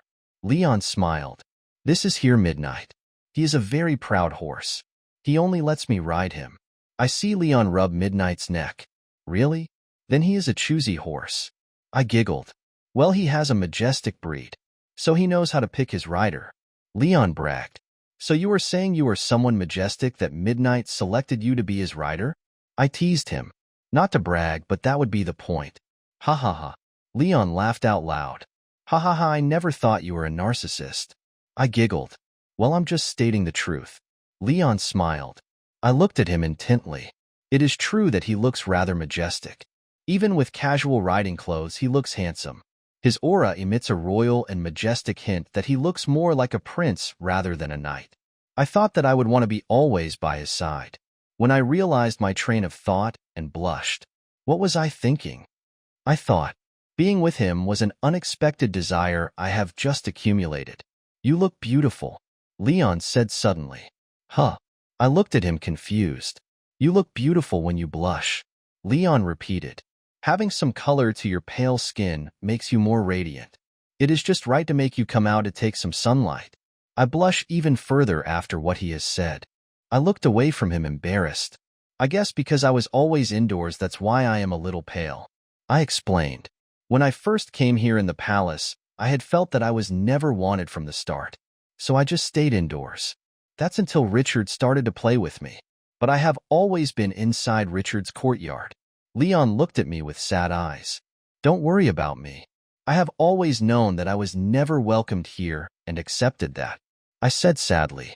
Tell me, Alicia, what are the things you want to do if you were given an opportunity to travel? Leon asked me. I looked at Leon confused why he asked that. He was waiting for my answer patiently. If ever I was given an opportunity to travel, then I want to see the sea first. I want to see the vast water that stretches as far as the eye can see. I said. Then I want to see the valleys and mountains. Maybe also see the snowy caps of MT Theses. I want to also visit farms and look at different kinds of animals. That is such a long list. Leon was nodding. That isn't even the half of it, I said with a smile. I look at him. I also want to meet different kinds of people. I want to learn many. I wasn't able to finish my sentence when I felt lips pressed on mine. Leon stole a quick kiss from me. I looked at him with surprise and held my lips. You look so gullible when you are happy that I wasn't able to resist in stealing a kiss. Leon smiled his bright smile. I blushed embarrassed. Huh. I don't know what to say that I stuttered trying to form a sentence. Let's pick up the pace, okay? I awkwardly said. I kicked Margaret, and she sprang forward. Wait, Alicia. I heard Leon yell after me, but I was running in front now. Then I felt something not right. Margaret was acting strangely. Margaret was trashing on place. Margaret, what is it? I was starting to get nervous. I hold the reins tight just to balance, but I can't calm Margaret down. I was getting frightened. I don't know what to do. Alicia. Leon was riding Midnight and caught up to me. Leon. I don't know what happened to Margaret. I yelled at him, frightened. What will I do? I was balancing myself on top of the trashing Margaret. I was afraid that I would fall. Alicia, just hold in. Balance yourself so you won't fall. Leon instructed me. Leon, help me. My eyes were shedding tears now. I was so afraid. Leon stopped meters away and alighted his horse. Margaret, girl. Leon tried to calm her down. Leon. I was now holding on Margaret's neck for dear life. She was trashing all around like crazy. Hold on, Alicia. I'll surely save you. Leon yelled. His words gave me courage. I know whatever happens, he would be there to save me. Nay, Margaret said loudly. She was standing on her hind feet while her front feet was tossing in the air. Aw, Leon. I yelped. I lost my grip in Margaret's neck, and I felt myself falling. Alicia. I heard Leon scream. I saw the blue sky overhead and I felt falling. Nay, Margaret said loudly. She was standing on her hind feet while her front feet was tossing in the air. Aw, Leon. I yelped. I lost my grip in Margaret's neck, and I felt myself falling. Alicia. I heard Leon scream. I saw the blue sky overhead and I felt falling. I braced myself and closed my eyes, waiting to feel the pain. But to my surprise, I didn't feel anything. Then I can warn hands gently holding me. I opened my eyes slowly and saw a familiar face looking at me with worry. Alicia, are you okay? Leon asked worriedly. I nodded slowly, still feeling and gauging my whole body for any pain or discomfort. But I can't find any, so that means I'm fine. My thumping heart just a while ago felt calm and at ease seeing Leon now. The adrenaline rush that I felt lost its power. Princess, princess. I can faintly hear Trisha yelling worriedly. My consciousness seems be fading. Princess Alicia. Trisha's voice was now near me. Alicia. Alicia? Leon was calling me worriedly. I want to tell them that I am fine, but my consciousness was darkening until all was dark. How is the princess? Leon asked. After the incident on the horse, Alicia lost consciousness due to fright. Leon took her to her bedchambers to rest. It was night time when Leon visited Alicia in her chamber again. She is still sleeping, Sir Leon. Trisha said. I will take my leave now, sir. Okay, you may leave. Leon said. Trisha bowed and exited the room. Leon walked towards Alicia's bedside. He looked at her with affectionate eyes. The doctor said that the princess fainted because of the shock. She has a weak body, so this is the way her body is coping up from the shock. My Alicia. Leon brushed her cheeks affectionately. Then he saw her hands. He picked it up and saw red marks from holding the reins too tightly. Leon's face flashed in anger. He clenched his fists hard. My beautiful Alicia. I will surely find the one who is responsible for this. Leon said. Dmitri. Leon whispered. I am here, Your Highness. Dmitri emerged from the shadows near the room's window. Have you investigated this incident? Leon asked coldly. Dmitri felt the chill from his prince. He has countless of times seen the prince this cold. Leon has done many things just to take the crown prince's position. The battle with his brothers were bloody and countless of lives were lost. If Dmitri would describe him, he would say he is a cold-blooded demon to his enemies. The mastermind of this incident will surely get what he deserves. Yes, Your Highness. We found something under the horse's hoof. Dmitri replied. He gets something in his pocket and gave it to Leon. Leon took the object and inspected it in his hands. He saw a sharp object like a shard. He looked at Dmitri for further information. This was placed under the hoof, and if the horse moved faster and faster, the object would bury itself more and more. Then the horse will be in pain.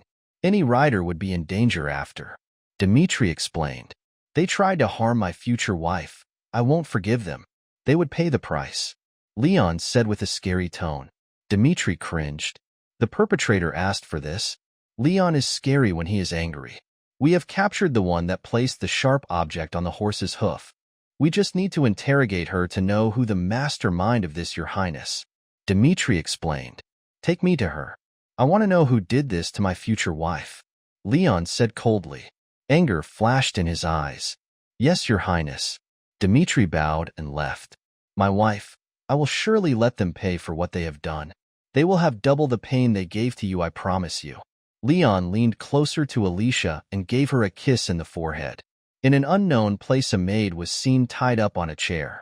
Her face was covered with a sack. She was sobbing non-stop. Why are you doing this? Why am I here? The maid asked. Please let me go. Don't you remember what you have done?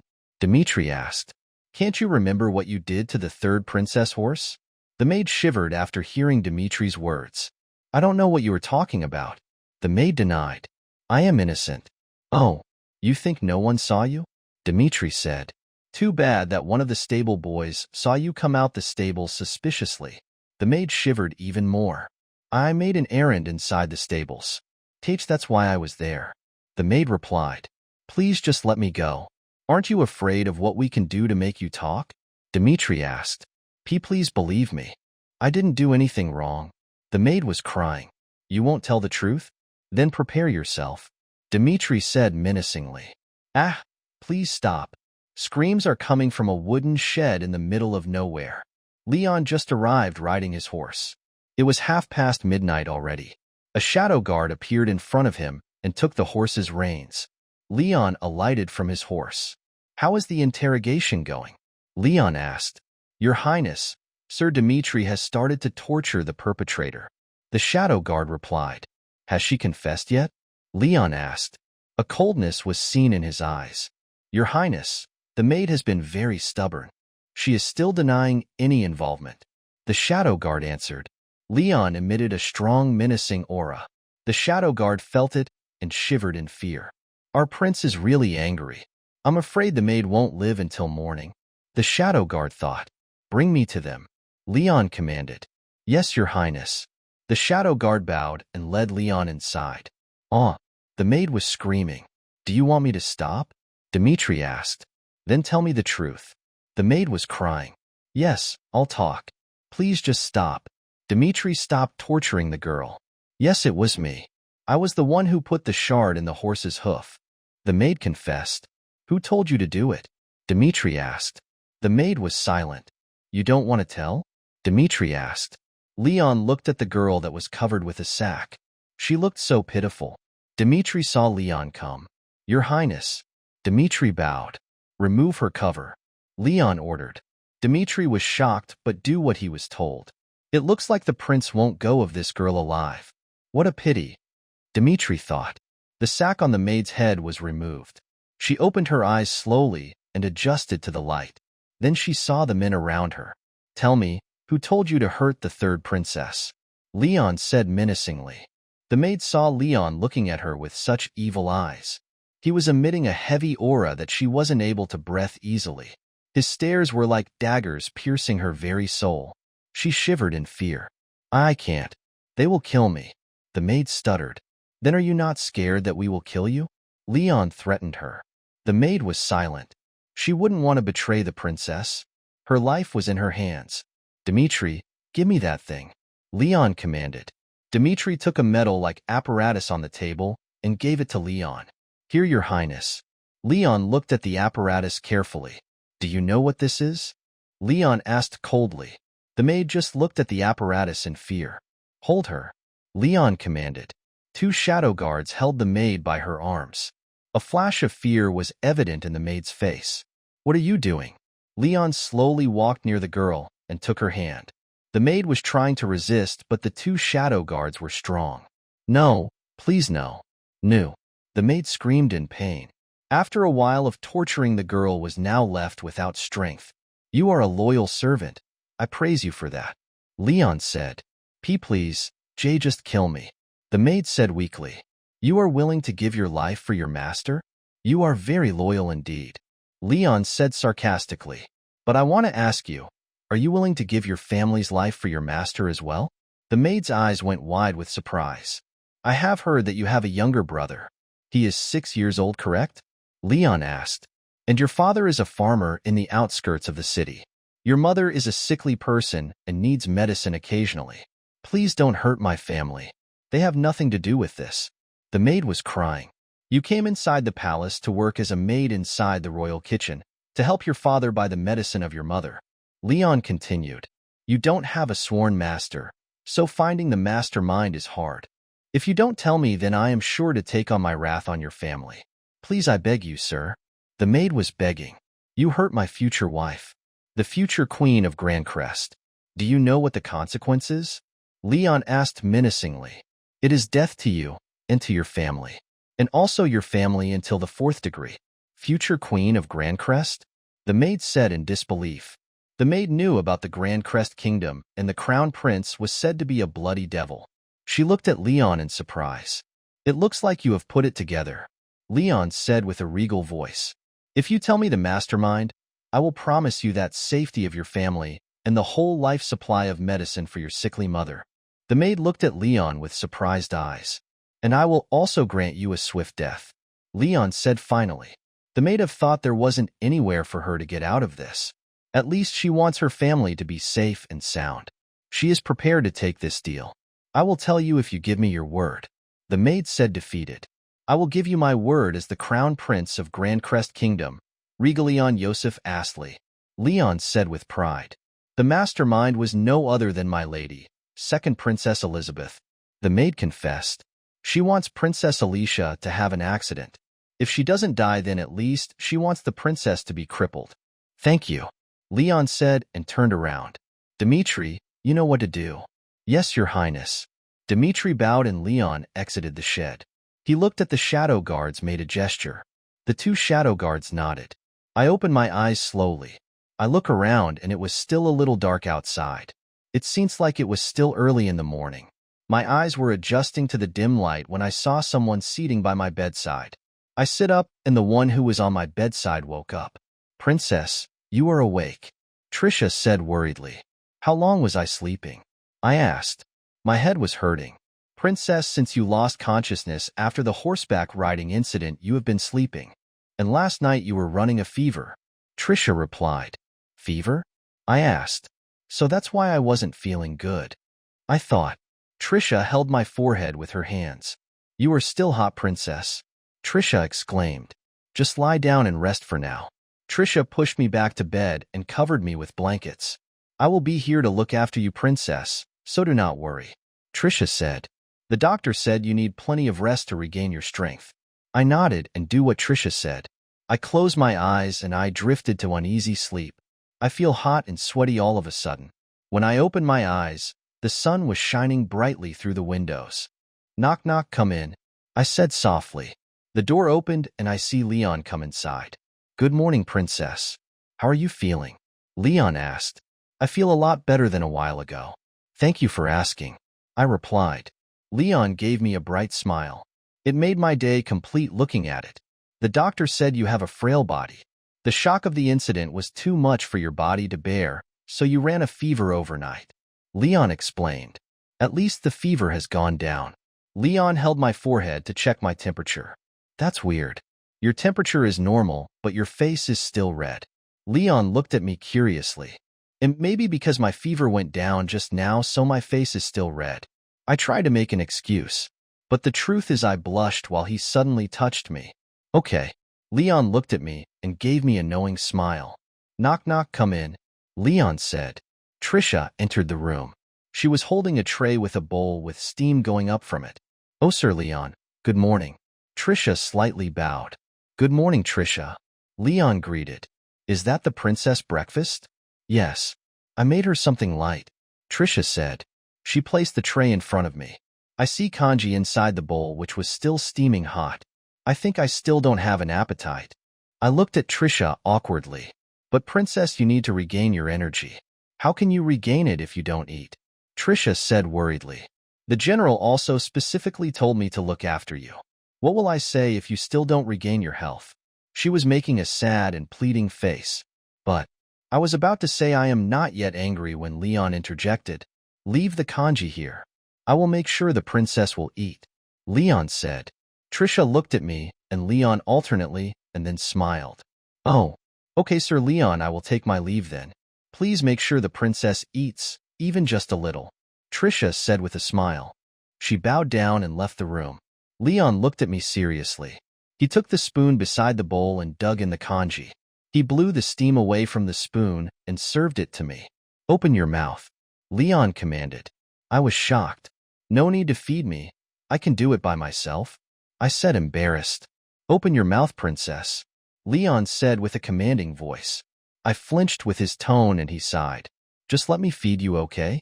Leon changed his tone into a much sweeter one.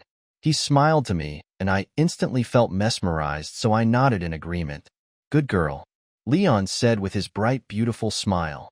I opened my mouth and let him feed me. After a number of spoons full of kanji, I raised my hand in defeat. I'm already full, Leon, I said. Leon looked at the bowl and sighed. Okay, I won't force you to finish this, but promise me when you recover you would eat a little more. I nodded. Good girl. Leon rubbed my head. The doctor said you have a frail body because no one looked after your diet when you were young. But it's not too late. I will surely tell the kitchen to prepare you a healthy meal plan. And I am thinking of giving you a good exercise plan. What exercise are you doing so far? I do stretching on morning as Grandpa instructed, I said. Leon nodded. That's a good start. Then we will add some jogging as well. He looked at me intently. How do you feel about learning the ways of the sword? My eyes became bright. I was always looking at Grandpa and Richard practicing swords for a while, and it amazed me. I also wanted to learn, but Grandpa said that a princess doesn't need to learn the ways of the sword. I would love to learn the ways of the sword. Will you teach me? I asked. Of course, if the princess wishes to. Leon smiled. Yes, I wish to learn. I was smiling brightly. Then I will teach you, my princess. But first you need to get better and make your body much stronger. Leon said. I will. I promise to be much more stronger than before. I promised. That's a good girl. Leon was patting my head. There was a gentle smile on his face. I was doing my afternoon studies with Leon when William came to visit. Good afternoon, Alicia. William greeted. Good afternoon, Sir Leon. Good afternoon, young Lord William. Leon greeted. Good afternoon, Will. I smiled. How have you been? I have been busy this last few days. William said. I'm sorry that I wasn't able to visit you when you were sick. I looked at William, and he really was looking tired. He has eye bags under his eyes. Oh, do not worry. I'm already fine. I said. That is good to hear. William smiled. But you look so tired. Did something happen for you to be so busy? I asked. William was still a young lord. He shan't be this busy working for their dukedom. It is still his father's responsibility. William sighed deeply. You remember James, right? I nodded. Yes. He is Elizabeth's suitor, right? The one we met the last time. I remember the cocky young lord that slapped me. I shivered with the thought. Leon's side glanced me. He might have seen me shiver, so I smiled to assure him I was fine. He nodded to tell me he understood. His father was caught using public funds of his dukedom for his own personal gains. William said. I was shocked with the news. Do you mean he was corrupt? Yes. Evidence was brought in the king's office a few days ago, and after that their dukedom was confiscated from them. William explained. Oh my, I said. That is so unfortunate. Yes, it is. Duke Carlson is still under investigation. His family has been evicted from their mansion. Now James and his siblings are living in his maternal grandparents' home. William explained. So who is the one in charge of their dukedom? How are the people faring up? I asked. Without a duke governing is far worse than a corrupt duke. Leon said.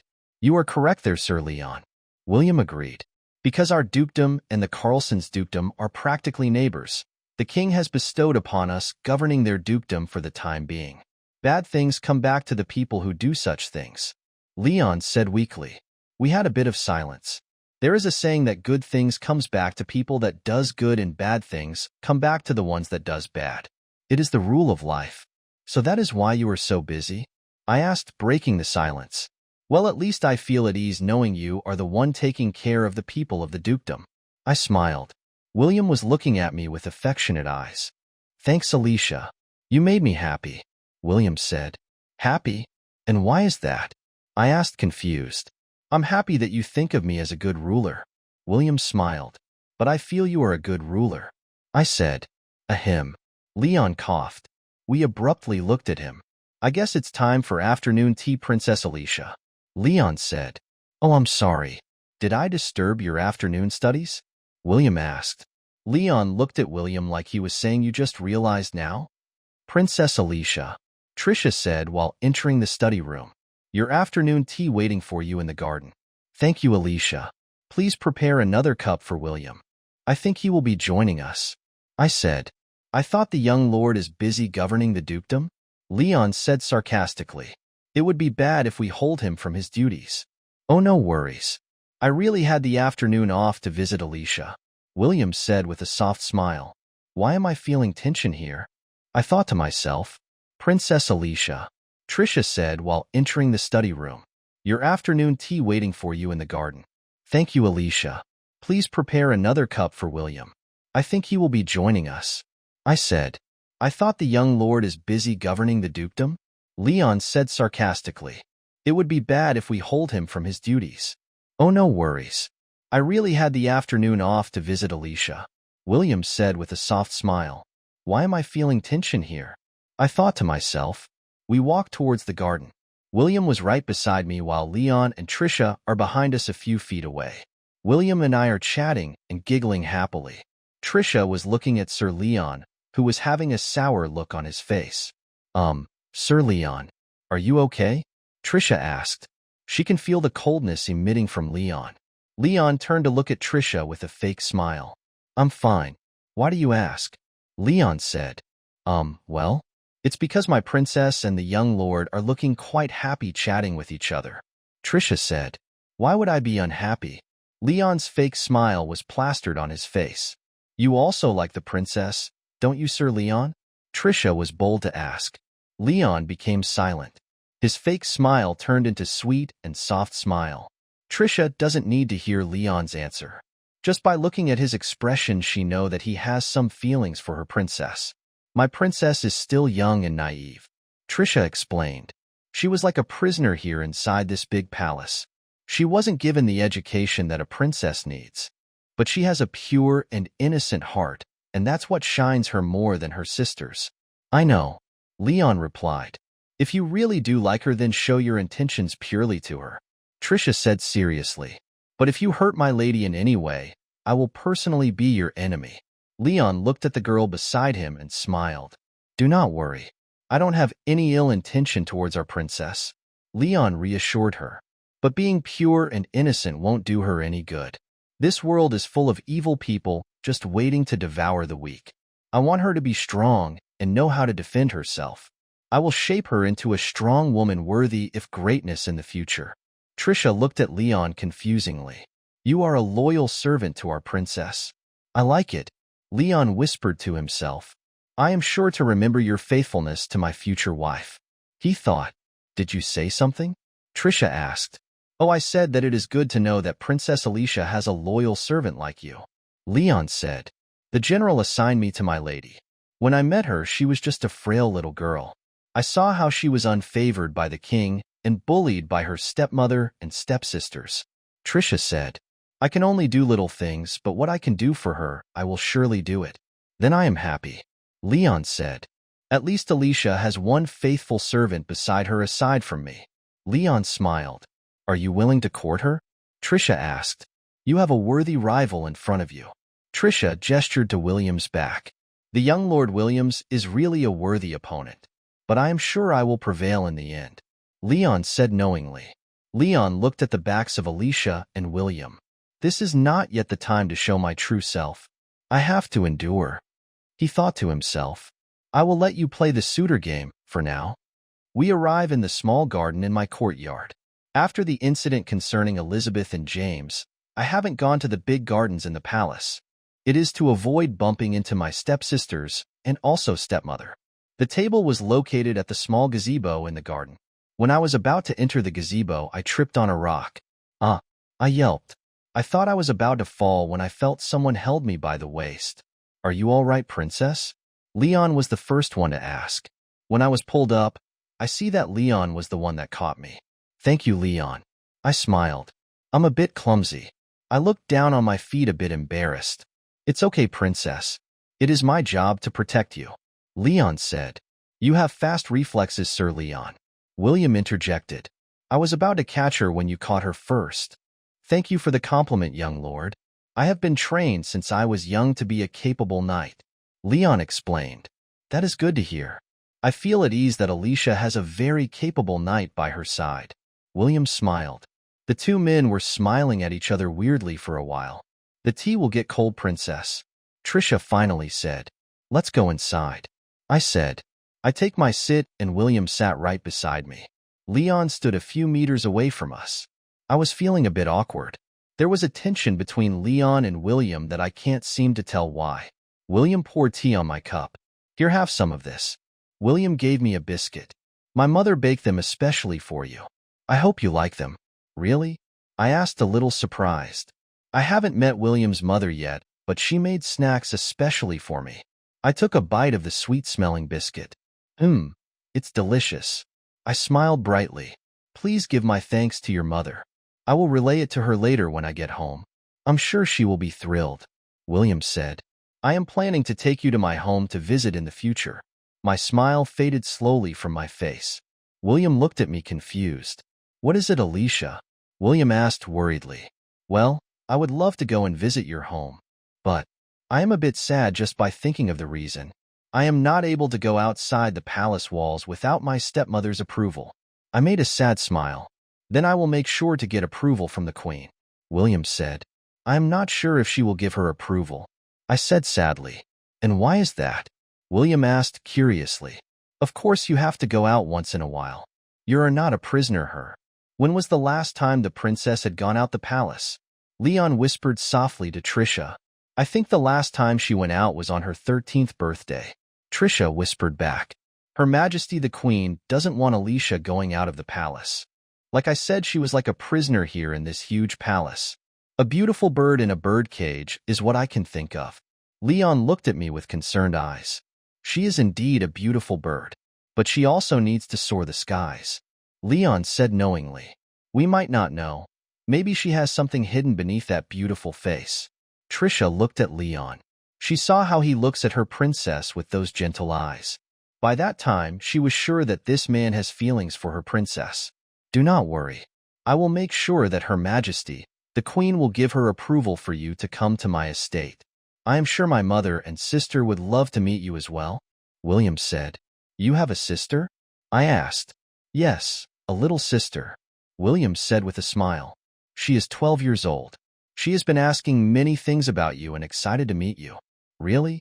She is as old as Richard. Then I'm looking forward to meet her as well. I smiled. I always wanted to have a little sister. Richard, my little brother, is a boy and a little too energetic. I also want to have someone like a little sister to talk to about girly things. I can also talk to Trisha, but there is still the wall between servant and lady. William took my hand that was resting in the table. When you come of age, I will personally ask for your hand in marriage. William kissed my hand he was holding. I blushed shyly. It's getting late, Princess Alicia, young Lord William. Leon was suddenly beside us. Oh, it's okay. I don't mind going home a little late. William said. We can't let the young lord go home when it gets dark. The roads are perilous with wild animals and thieves. Leon said respectfully, but with a hint of sarcasm. And our princess also needs to rest. She just recovered from her fever. The two men was staring at each other again with chilling smiles on their faces. I felt the cold wind blow. Leon is right, Will. It's getting late. I said, just to relieve the tension between them. If it is the princess' wish, then I will take my leave. William gave a respectful bow. I will come again when I have the time. We don't want to impose your precious time, young lord. I am sure you are busy with your work in the dukedom. Leon said sarcastically. Do not worry. Visiting Alicia is also important. She is going to be my future duchess after all. William's smile to Leon was a little wicked. I can't stand the tension and sighed loudly. Trisha, let us go back to my estate. I said and walked away. Yes, princess. Trisha ran to chase me.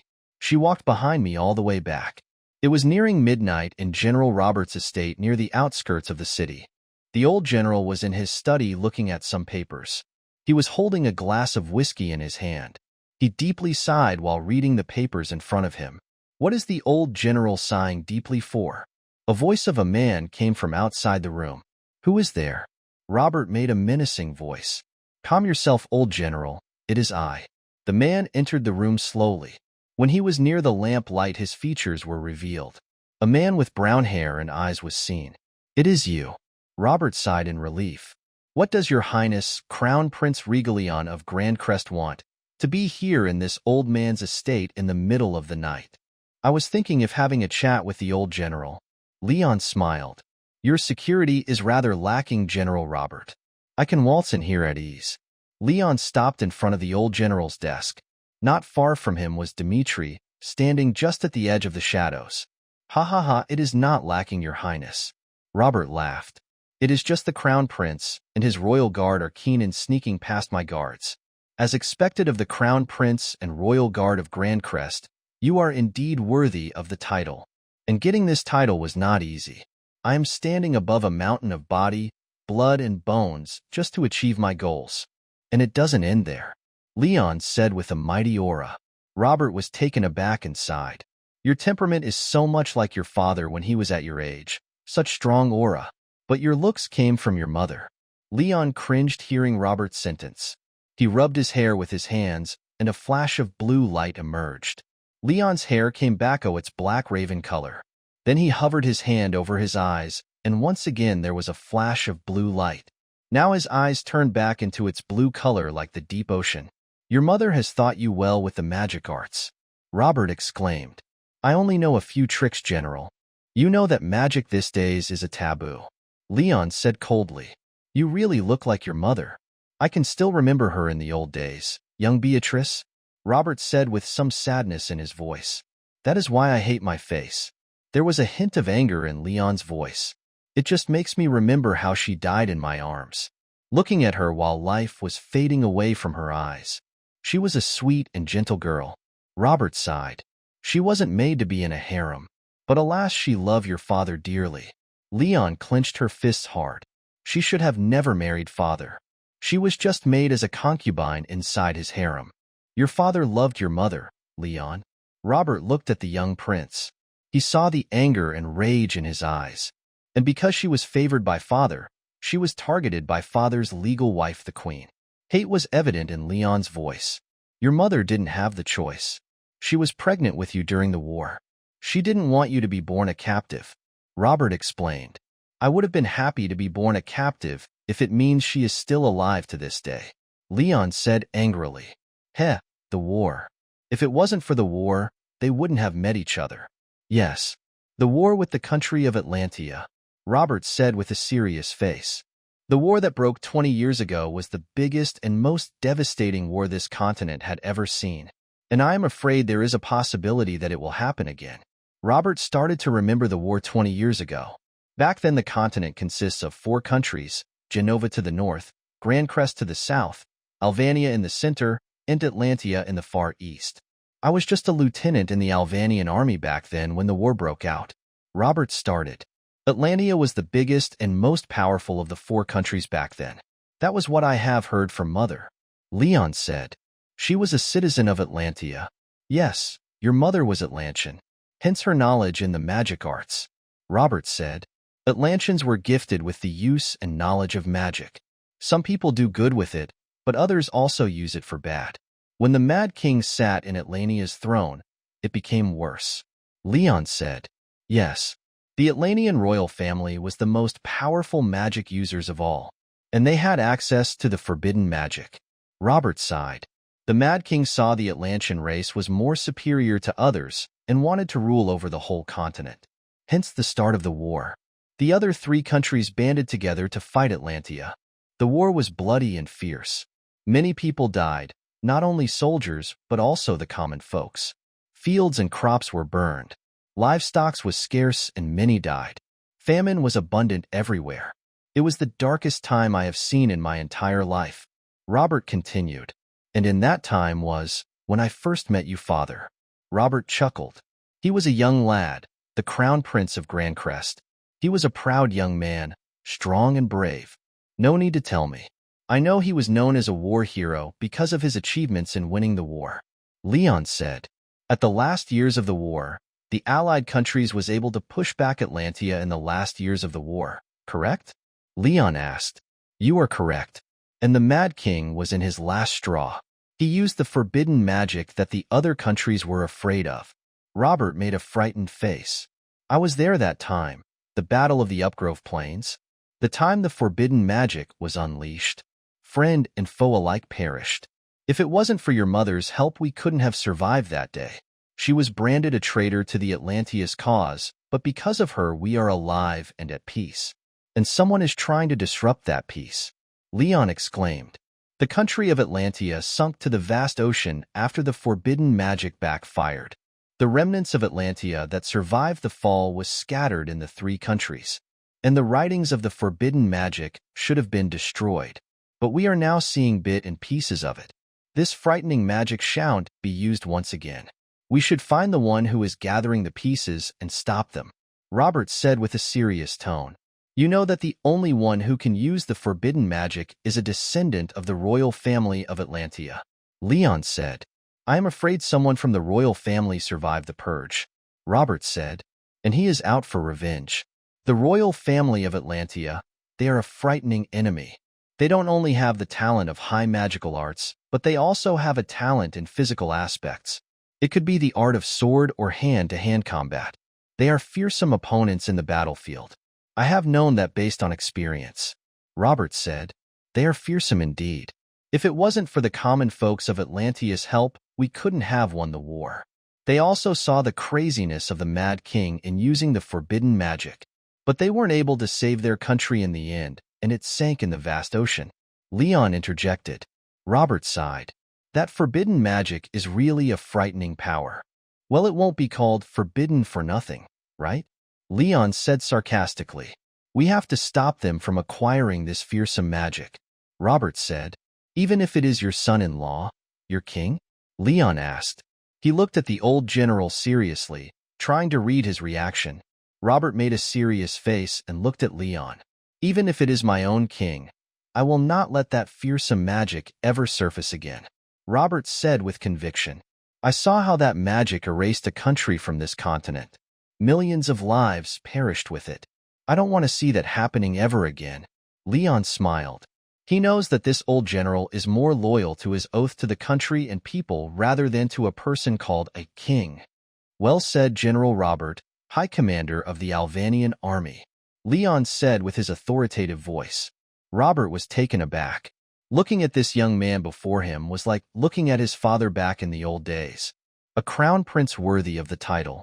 High and mighty, bold and brave.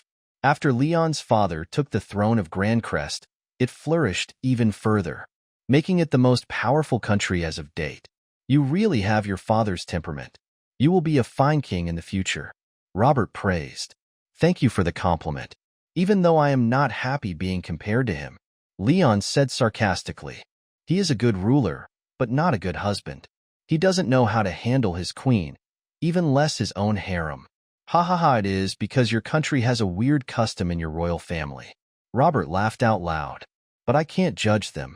A man is born naturally polygamous. Leon made a sour face. TSK. It only invited problems having many wives. If I can, when I seat on the throne, I will surely abolish that old custom. That is, if you can pass the ever so meticulous court of your country, Robert said. I am sure to do so. What I want is what I will get, Leon said proudly. Speaking of wives, I heard you have set your eyes upon my granddaughter. Robert looked at Leon seriously. That I have, Leon said. What of it? I want to know if you just want her because she is of some use to you. Robert looked at Leon with a piercing gaze. Because she is a descendant of the royal family of Atlantia. Leon and Robert had locked gazes. There was silence in the room. Their aura are overwhelming. There was a heavy atmosphere in the air. I want to know if you just want her because she is of some use to you. Robert looked at Leon with a piercing gaze. Because she is a descendant of the royal family of Atlantia. Leon and Robert had locked gazes. There was silence in the room. Their aura are overwhelming. General Robert is really something. He can talk to the crown prince like an equal and isn't affected with the overwhelming aura. Dmitri thought.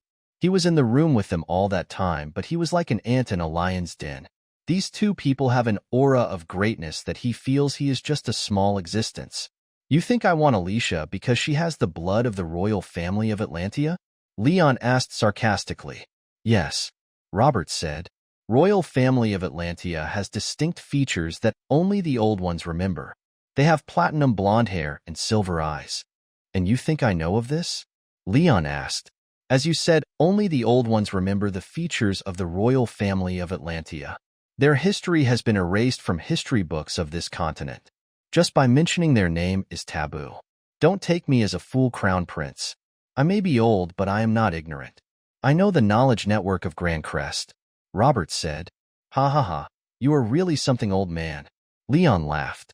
Yes, I have known since the first time I laid my eyes on Alicia. A flash of anger passed on Robert's face. Yes, I will confess I saw her as a good chess piece for me to use at first, Leon said. But after each passing day, I come to know her better. Bit by bit my heart warmed towards her.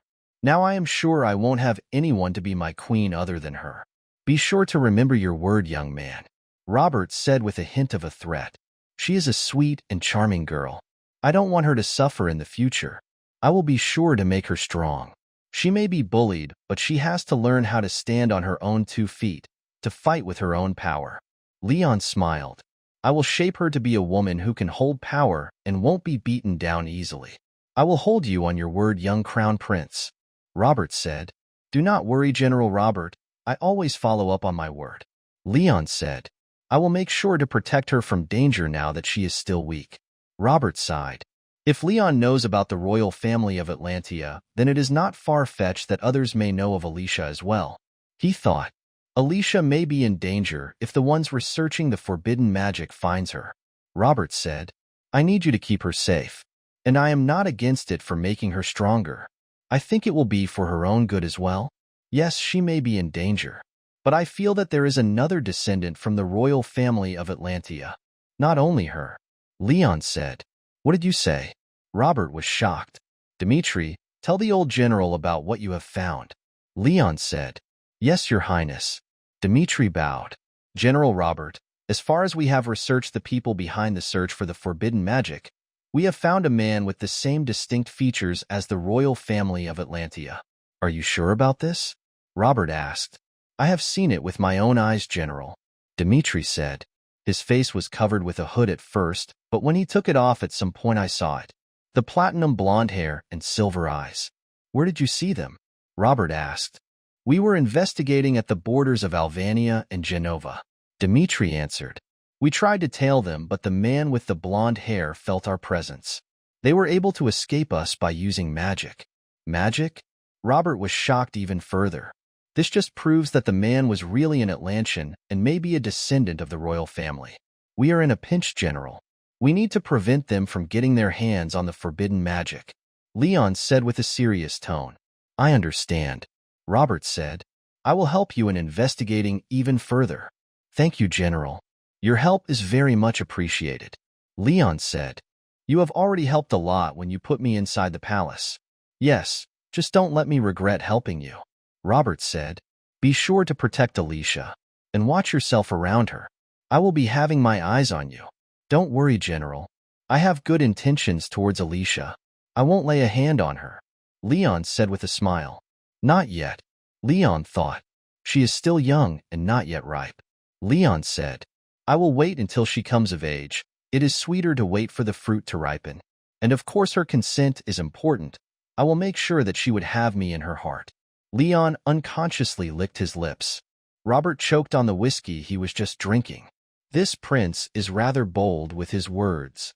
At the border of Genova and Alvania, inside the thick and dense forest, there was a small cottage.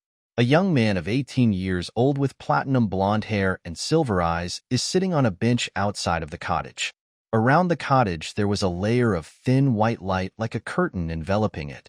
Your Highness, a guard who is wearing all black emerged from thin air. There are still shadow guards in the forest trying to search for us. Do not worry. They can't find us with my cloaking spell. The platinum blonde-haired bot said. You are getting good using your magic, young Prince Gladiolus. A middle-aged man emerged from the cottage.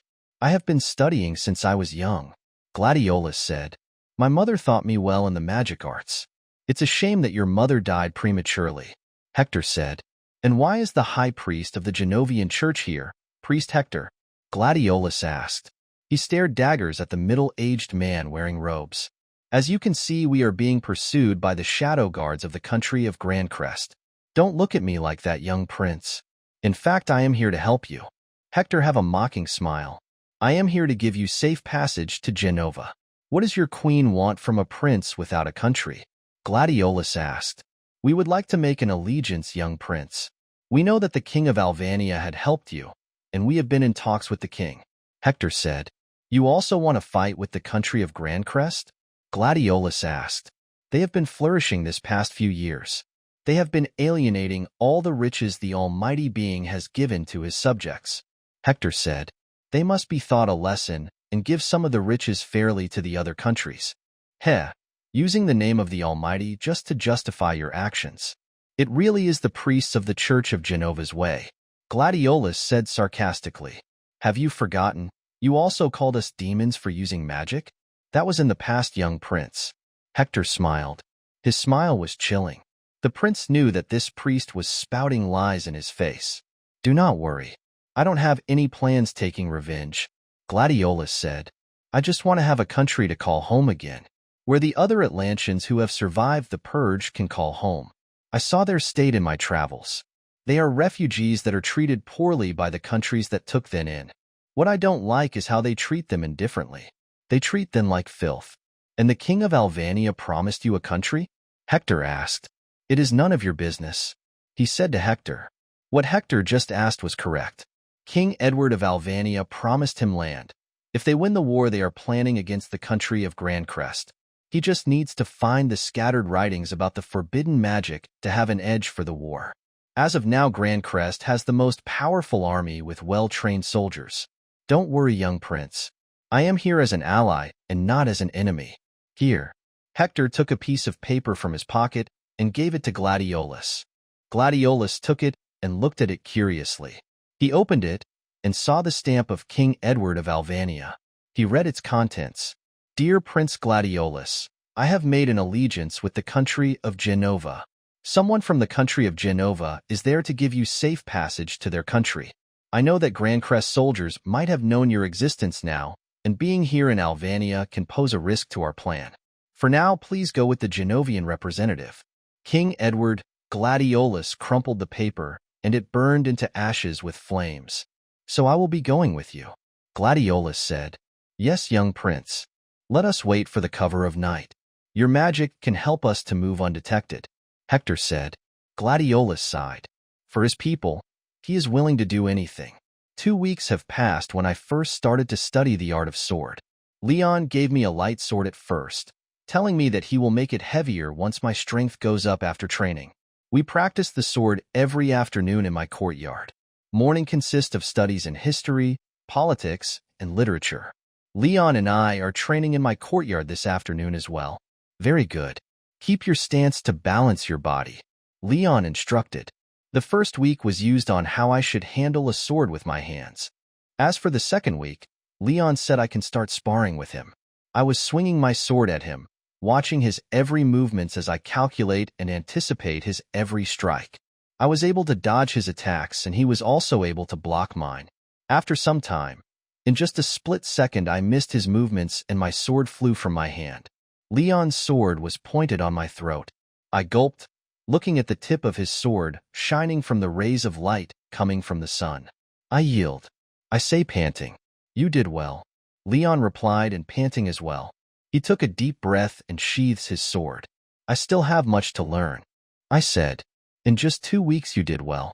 I'm afraid that if you continue in your progress, you will surpass me after a year. Leon chuckled. Don't tease me. I pout my lips. That is impossible. You are a great knight and have perfect sword skills. Hey, I'm complimenting you. Leon chuckled. And it is not impossible to surpass me. If you use your potential to the fullest, I am sure you will improve faster. Leon was looking at me with a smile on his face. It was like he was looking into my soul. What is it? I asked awkwardly. I am not used to being looked at. I was just thinking how a good student you are. A fast learner and adapts to changes rapidly. Leon complimented. In no time I am sure you will be a fine princess worthy to be a queen. He smiled his brilliant smile. A queen? But I am never going to become a queen. I said. I am just a captive of the king of Albania, being a low-born princess. What crown prince would want to marry me? Then I remembered the grand ball. The man who was wearing a silver mask. He had black raven hair and dark blue eyes. He was the crown prince of Grandcrest, Prince Regalion. I remember him asking me to dance. I remember when he held me with his hands and pulled me into his arms. I remember the way we danced, the feeling of turning and twirling. It made me feel that we were flying. Then you would rather become a duchess? Leon asked. I was awoken from my reverie with Leon's voice. I looked at him with confusion. His face was dark and cold. Were you just thinking about him? Leon said with a cold voice. What do you mean? I asked, confused. Did he know I was thinking of Prince Regalion? Is he a mind reader or something? I thought. Were you thinking of young Lord William? Leon said with his cold and chilling voice. No, of course not. I answered. Then why were you daydreaming just now? Leon asked. You just mentioned being a queen, and I just thought I only know 2 crown princes, and one of them is my younger brother. I said. Oh, okay. Leon was looking amused. So who were you daydreaming of? His lips curved up into a smile. I was just thinking of Prince Regalion, and I was not daydreaming. I said with an irritated tone. Did it look like I was daydreaming? I wondered. Leon's smile widened more. I was confused. Why would he be amused about me thinking of the Crown Prince of Grandcrest? Is that so? So what do you think of the Crown Prince Regalion? Leon asked curiously. I looked at him surprised. Is he jealous? But if he is, why is he smiling like that? He is weird. I thought. When I was about to answer, I heard someone shouting my name. Alicia Rosalind von Heist. The voice was glass-breaking. It echoed inside my body, down to my bones, and into the core of my being. When I looked where the voice was coming from, I saw my stepmother, the queen, rushing towards me. I also see my 2 elder sisters following her from behind. Elizabeth has a bandage on her left cheek. You filthy, beautiful girl. My stepmother raised her hand ready to slap me. I ready myself to take the blow, but I was shocked to see what had happened next. I blocked my stepmother's hand with my own hand. She looked at me in surprise. I can't blame her. I am also surprised myself. My reflexes just kicked in. Is this the result of my training? I thought to myself, you filthy, beautiful girl.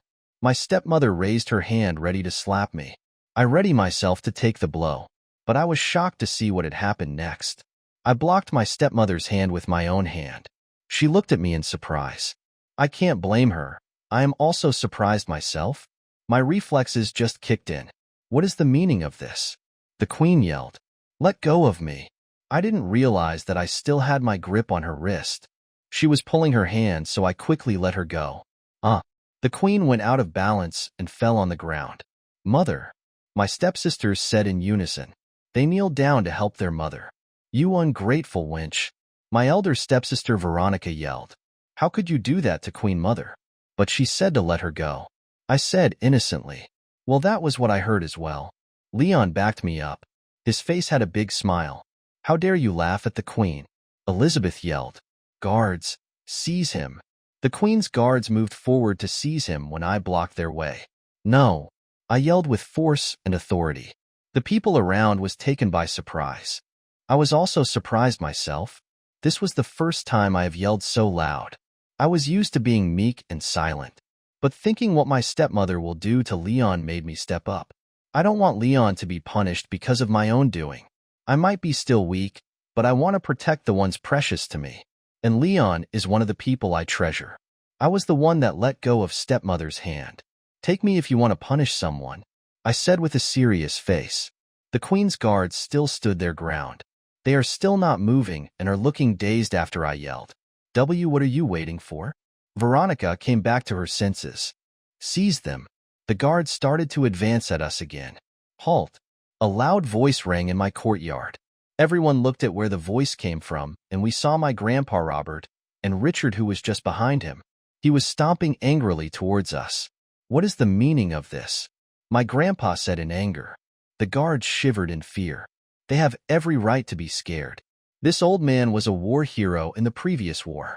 He was called the Raging Bull because every battlefield he was assigned to, all the enemies were swiped out. Father, what are you doing here? The queen has regained her bearing and stood up. It is I who should ask you that, Erica, Robert said, seething his anger. Father, this captive has burned Elizabeth's face. Look. The queen pulled Elizabeth beside her to show the gauze covering her daughter's cheek. After a few weeks, it has not yet healed. You know that Elizabeth is the most beautiful of the king daughters. She is the pride of Alvanian beauty. What will happen if this wound fester and leave a scar? The most beautiful? Is she blind? It is clearly Alicia who is the most beautiful of Edward's daughters. Even if they give rags as Alicia's clothes, her beauty is still evident if the sisters stood by each other. Leon chuckled internally. She should be punished severely. The queen yelled. Do you really think that Elizabeth was really scalded and burned by hot tea? Robert scrutinized. Grandfather, what do you mean? Elizabeth looked surprised. Of course I was burned. You can ask William. He was there when that incident happened. Are you doubting your own granddaughter? The queen asked in disbelief. You are siding with this captive than your own granddaughter? Enough. Robert yelled furiously. Someone told me that he saw Elizabeth with no burn in her face. Who would tell such lies? Elizabeth defended herself, but her eyes was clearly shaken. I was the one that told Grandpa. Richard came forward from behind. Elder sister, I saw you a few days ago and your face was as smooth as a baby's. What? Nonsense. Elizabeth yelled in defense.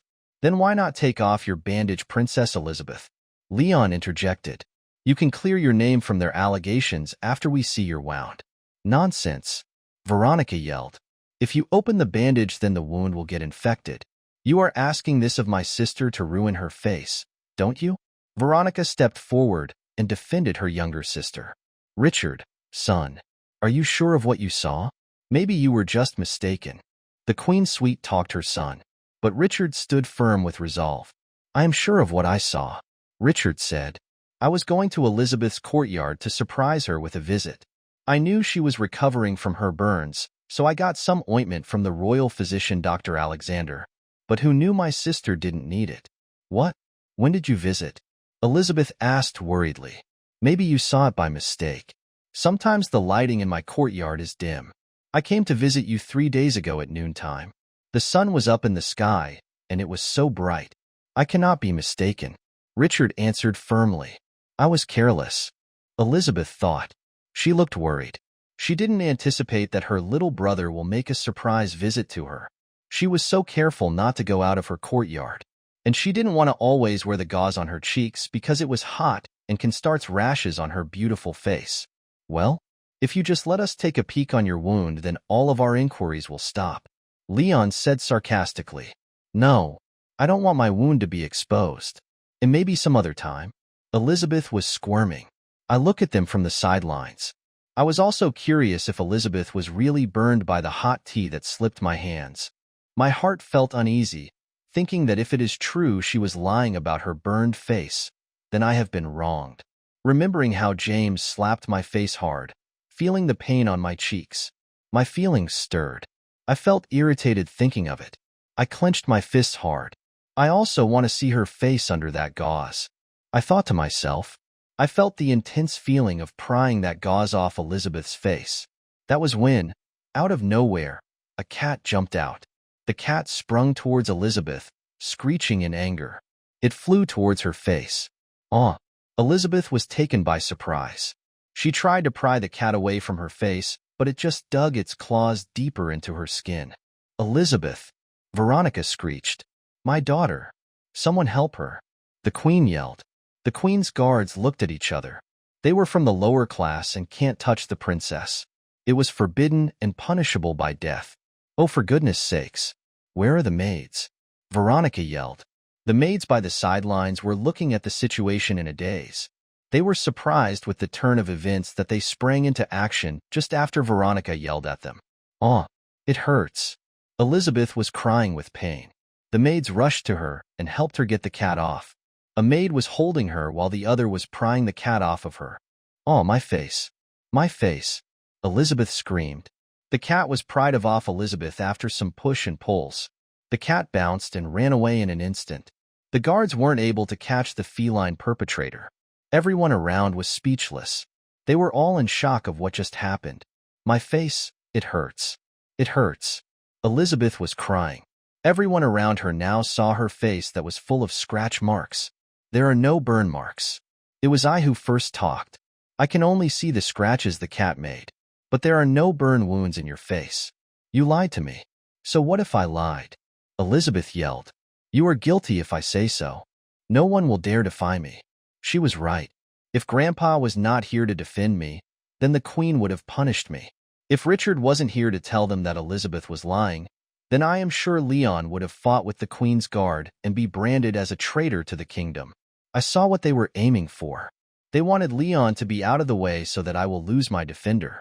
They still want to bully me despite of everything they have done since I came here inside the palace. Rage burned up inside me. I walked towards Elizabeth in a daze. I can't seem to stop myself, to stop my body from moving forward. Slap. The sound of the slap rang around the courtyard. Elizabeth was holding her cheek, the one that I have just slapped. She looked at me with shock and disbelief. You witch! How dare you? Elizabeth yelled. Slap. I hit her at the other cheek. Elizabeth fell towards the ground with the force. How dare you slap my sister? Veronica rushed towards me. I simply stepped back to dodge her advance.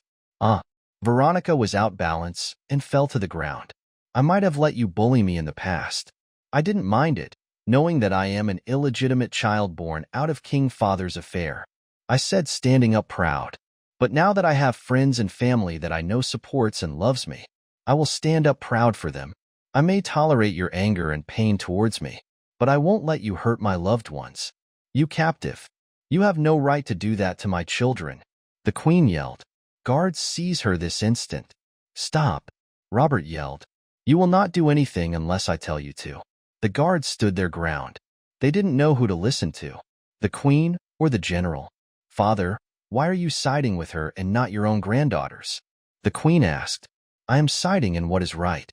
Elizabeth clearly said so herself. She faked her wound in her face to frame Alicia. Robert said, So what? My daughter is the legitimate child. She will always be right even if she is wrong. The Queen yelled. Slap. The Queen looked at her father with disbelief. She can feel the sting of her father's hand in her cheek. Is this how you educate your daughters? Robert flared in anger. No wonder they grew up like this.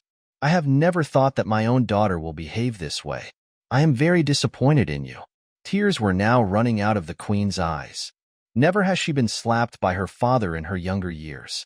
She was spoiled by him, being an only daughter. But now, because of this captive daughter of her husband, her father slapped her in front of many people. Now go, before I lose my temper. Robert yelled. Veronica, help your sister up. Let's go. The Queen said. Yes, mother. Veronica stood up and helped Elizabeth stand as well. The maids around assisted them outside the courtyard. The Queen still walked tall and proud. She passed by me and gave me a piercing glare. If it was in the past, I would have shivered in fear. But knowing that Grandpa, Richard, and Leon was there to back me up, I stand tall and proud. I answered her glare with my own stare. The Queen and her entourage left my courtyard at last. I sighed in relief. I felt my knees lost its strength and gave away. I was falling down when someone behind me caught me. You did good. Leon whispered to me from behind. He was the one that caught me before I fell on the ground. Leon helped me up. Alicia, sister. Richard ran towards me. Wow, what you did was amazing. I can't believe you actually stood up against Queen Mother and sisters. And when you gave Elizabeth that dual slap. Pack. It was awesome. You showed her. Richard reenacted my motion, and it made me laugh. Haha. Really? Did I look that way? I asked amused. Yes, you were great. Richard said enthusiastically.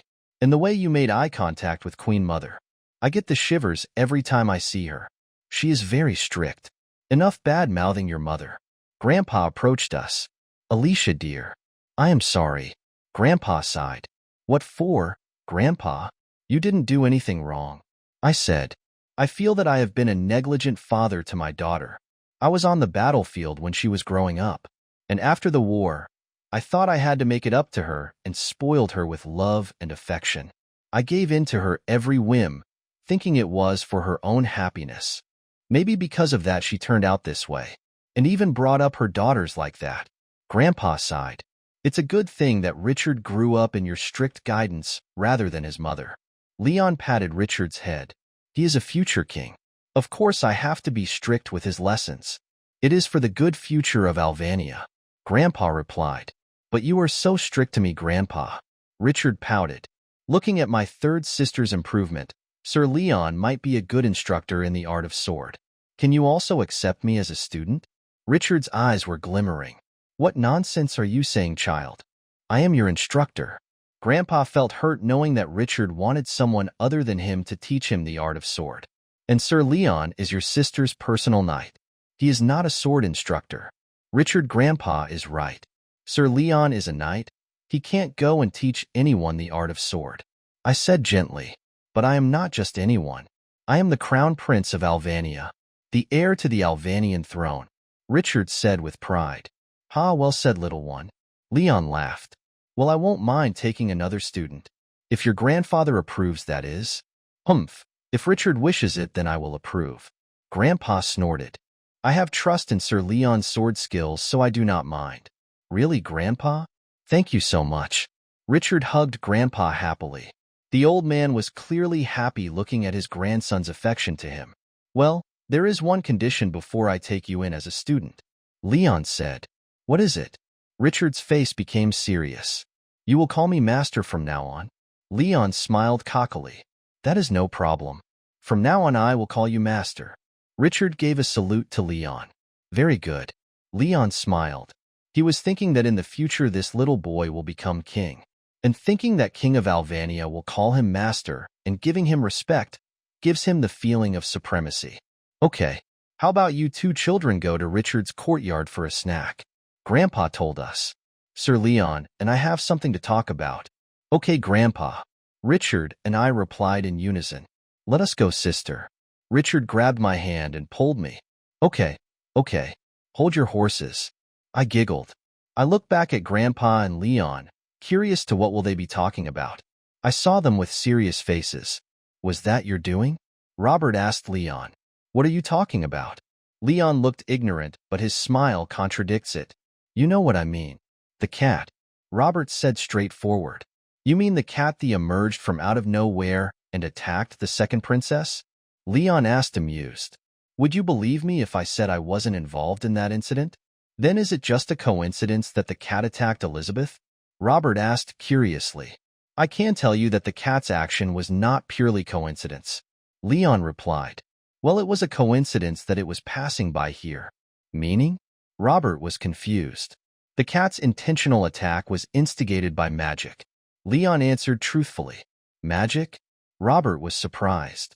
But you are the only one here who knows how to use magic. Except if there is some spy in the palace I do not know of. You know very well that there is another Atlantean here, old general. Leon said. You mean? Robert knew what Leon meant by another Atlantean.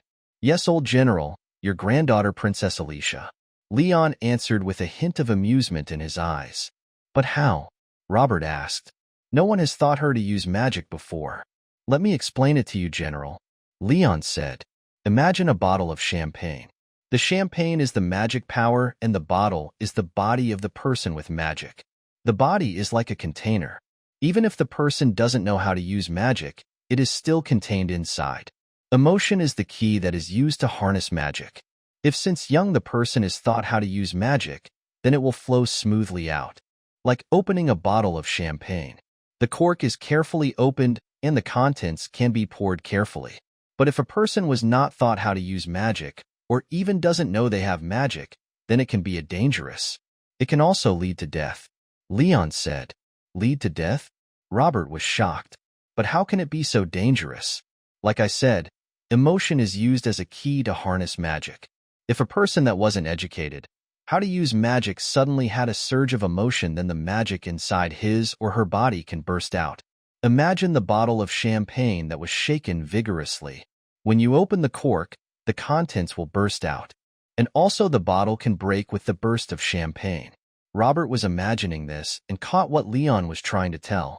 So you mean, if a person with magic person had a burst of emotions, the magic can burst out and it can be out of control. Robert said. Exactly. Leon agreed. Especially in Alicia's case. She is a descendant of the Atlantean royal family, meaning her magic powers is no small talk. Her magic powers are beyond my own. Then what can we do to prevent her magic from destroying her body? Do we need to teach her in secret? Robert asked. That was what I was thinking. Leon said, looking at how she was able to make the cat do what she wanted. It was a huge feat. What do you mean? Robert asked curiously. Controlling living things such as insects, animals, and also humans, it is considered a high-class kind of magic. High class? Robert was shocked. Alicia doesn't know how to use magic prior to this, and she was able to use a high-class magic. He was in disbelief. Yes, I was also surprised when that happened. Leon said. After that incident, I knew that I need to teach her how to control and use her magical powers. And I am afraid she has great magical ability hidden in that small body of hers. I don't want it to ruin her. I understand, Robert said. Do what you must. But you need to do it in secret. You know that magic is taboo in this continent. I know that more than anyone, old general. Leon said. People can be very fearsome if they are afraid. I don't want Alicia to suffer as I have. He remembered how he was outcast when he was young, just because he has some magical abilities. I will leave Alicia's well-being to your crown prince, Robert said. Please guide her well. Of course, General Robert. I intend to pamper my future wife. A playful smile crept in Leon's face. Robert looked at him seriously. Be careful with your movements around her. I will always be watching you closely. Robert threatened Leon. Ha ha ha, come now, old general. Don't be so serious. Look, wrinkles are coming out of your face. Leon teased. This just made Robert frown even more. Just remember your promise to me, Crown Prince. Robert sighed. Do not worry. I am a man of my word, old General Robert. Leon smiled his princely smile. Robert looked at this young lad before him. He knows that this Crown Prince of Grandcrest is no ordinary person. If ever Alicia is married to him in the future, and as his queen on top of it, then he will be at ease. Oh, General. Are you really sure it is okay for me to tutor your grandson in the art of sword? Leon asked. I know that he is your pride and joy. I do not want to get in your way in how you shape him as a king. Do not worry. It is just in the art of sword. Robert explained. He has mastered the sword style of Alvania. It will also be good to learn the sword style of Grandcrest. And if the two of you have a good relation, then I can see peace with both our countries in the future when the two of you take the thrones of your fathers. I agree with you on that. Leon smiled.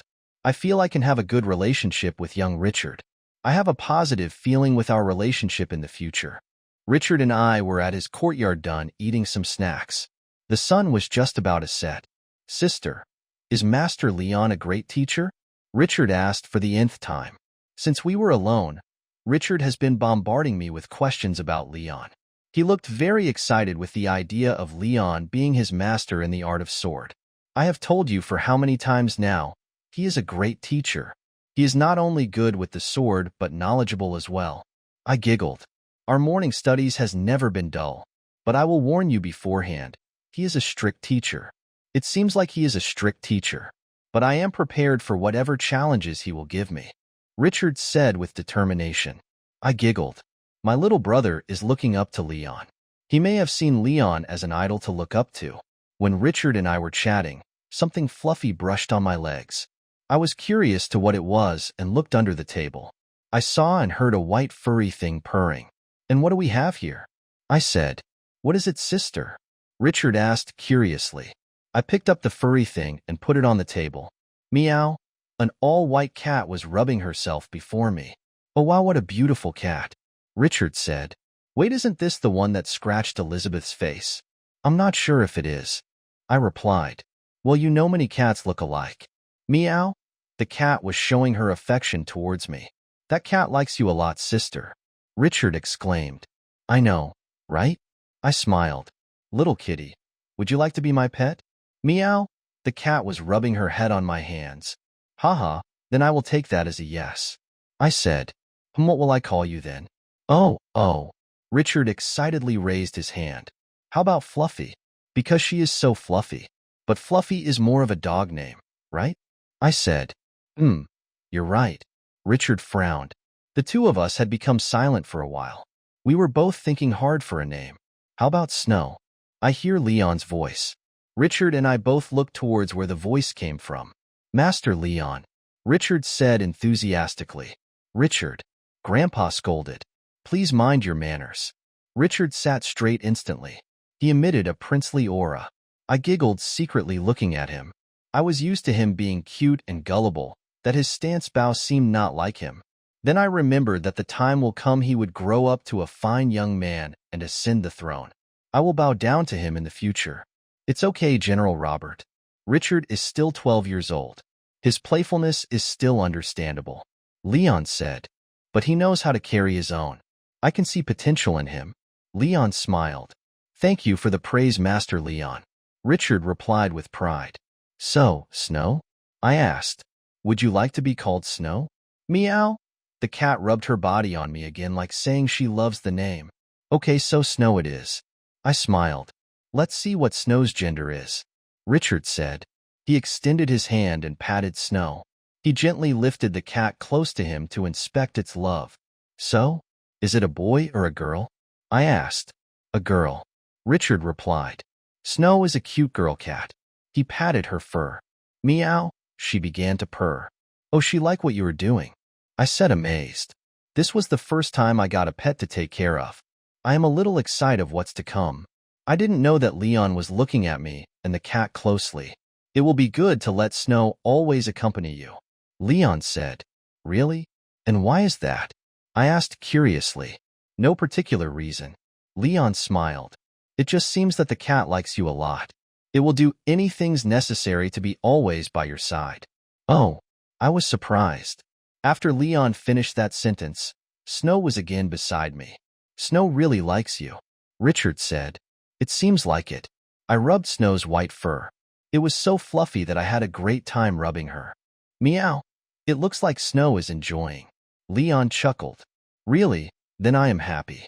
I smiled. This was the first time Snow came into my life. I didn't know that she will be someone that would be a special existence and would help me a lot in the future. It was nighttime and Leon was in his room. He thought about the happenings that happened earlier in the day. He never thought that Alicia will learn fast with the lessons he had taught her. It only she was given the proper education when she was young. He was sure that Alicia would be the most knowledgeable of all the princesses. And not to mention, her sword skills are improving day by day. In fact, she can really surpass his own sword skills if she becomes diligent in her practices. Leon walked outside of the veranda. He wasn't sleepy yet because of the many thoughts that were swirling on his mind. Your Highness. A voice came from the shadows and Dmitri emerged. He kneeled down before Leon. What is it, Dmitri? Leon asked. We have tracked the Atlantean prince until the borders of Atlantia and Genova, Dmitri said. And? Leon asked with authority. Please forgive me, Your Highness, Dmitri said with remorse. He and his retinue was able to elude us. Leon sighed. Is it because of negligence? He had a chilly voice. Dmitri shivered in fear. No, Your Highness, Dmitri replied. The Atlantean prince used cloaking magic. They were able to elude us because of it. Cloaking magic? Leon repeated. This prince is using some advanced magic. This will pose as a problem for us. Do not worry, Your Highness. We are still searching for them, Dmitri said with determination. Leon looked at the night sky. The moon was full tonight, and the stars were little. He made a long whistle that broke the silence of the night. Not long, a big bird was seen flying towards them. It was a black eagle approaching them. Leon extended his arm. Not long, the black eagle flapped its big wings on top of them and landed to Leon's extended arm. Tempest. Leon patted its head. Show me what you have seen. Leon closed his eyes and concentrated. From his closed eyes, a view of a vast forest was seen. He was flying and looking down the trees and plants below. Then not long he saw 5 men on horseback. When the view zoomed in on those group of men, he saw a platinum blonde young man riding next to a middle-aged man that was wearing a priest's clothes from the Church of Genova. They were treading carefully into the thick and dense forest. The cloaking magic was in effect, so normal eyes cannot detect them. But to Bad Tempest is Leon's familiar, hence he is no ordinary black eagle. He saw the group of men led out of the forest by the priest and into the Genovian territory. After that the image ended. Leon opened his eyes. Thank you, Tempest. Leon rubbed the eagle's neck, and it looked like it's enjoying it. Now go and return to the camp. He instructed Tempest. Tempest stretched his big wide wings and began to flap it. Not long he flew away. Dmitri looked in awe the whole time. He still doesn't understand how Leon can communicate with his familiar. And not to mention, Leon can also look at what Tempest was seeing, be it from the past or present. It was beyond his understanding, but he was a little jealous. He had also worked with birds that are used for sending and receiving messages, and he would have liked to have a power such as the prince, the one communicating with his eagle. Tell your men to stop searching for the Atlantean prince and withdraw, Leon said. What do you mean, Your Highness? Dmitri asked respectfully. The prince have been taken to Genovian territory, Leon said. Genovian territory? Dmitri asked curiously. But that country has closed their borders for quite some time. They have cut relations with the other two countries. And getting in their country is not an easy feat. Yes, you are correct on that, Leon said. The relationship of Genova with the other two countries had become sour after the war. Maybe it was because they weren't given more fertile lands that they have requested to add to their territories. Since then they have closed their doors to others and are keeping to themselves. A priest came to escort them inside their territory, Leon explained. A priest? Dmitri was shocked. Does this mean they are starting to work with Alvania and searching for the forbidden magic? Maybe so, Leon replied.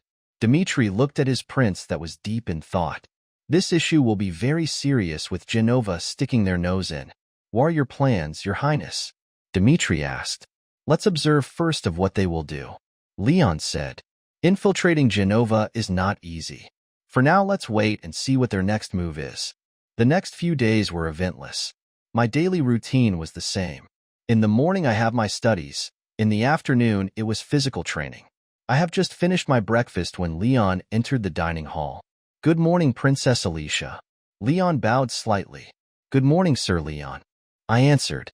I will in the classroom shortly. That won't be necessary. Leon smiled. Won't be necessary? I looked at him confused. And why is that? I asked. Because we will be going out of town. Leon's smile widened. Going out of town? I asked in disbelief. But I can't go out without permission. Thinking of going out of town excites me. But I do not want to get my hopes up because stepmother won't approve of it. Why are you frowning? Leon asked.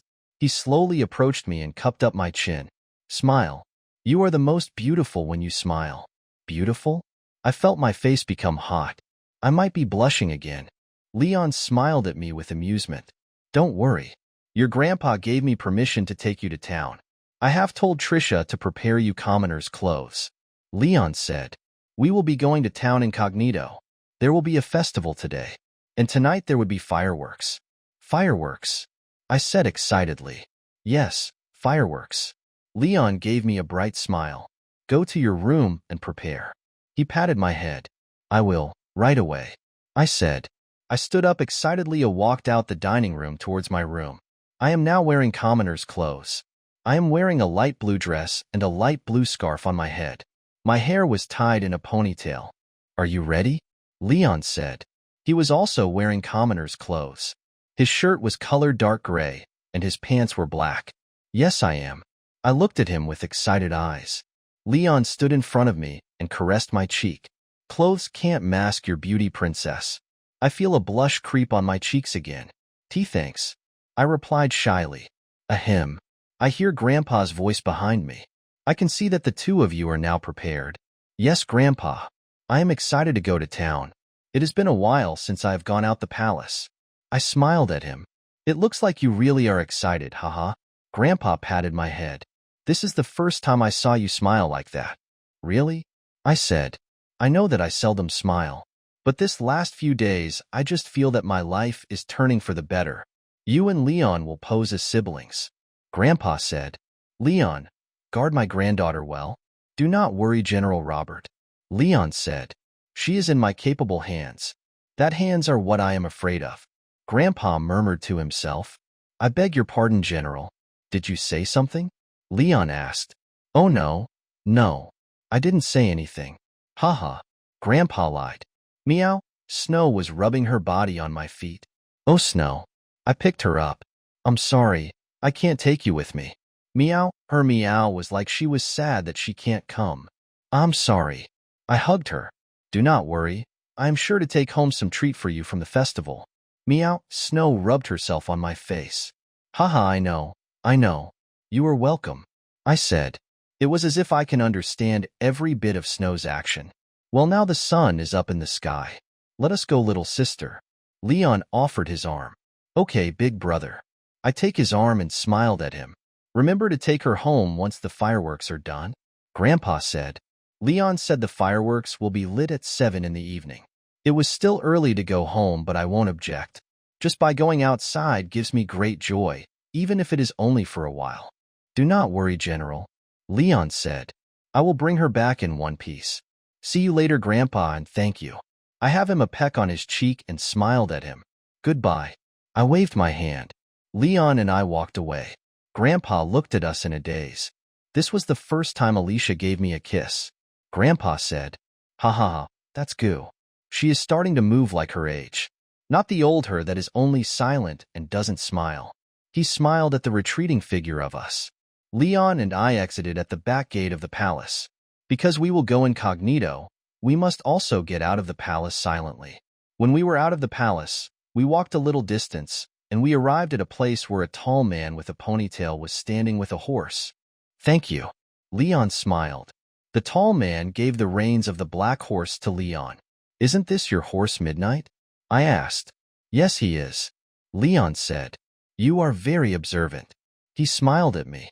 I looked at the tall young man that was standing next to Midnight. He looks familiar, but I can't seem to remember where I met him. "Good morning, Princess Alicia." The tall young man slightly bowed before me. I nodded back at him. "I am Dimitri. I am Sir Leon's retainer." He smiled at me. "Had I met you before?" I blurted out of curiosity. Dimitri seemed to be uneasy. "You might have seen him once when he went to meet me." Leon smiled.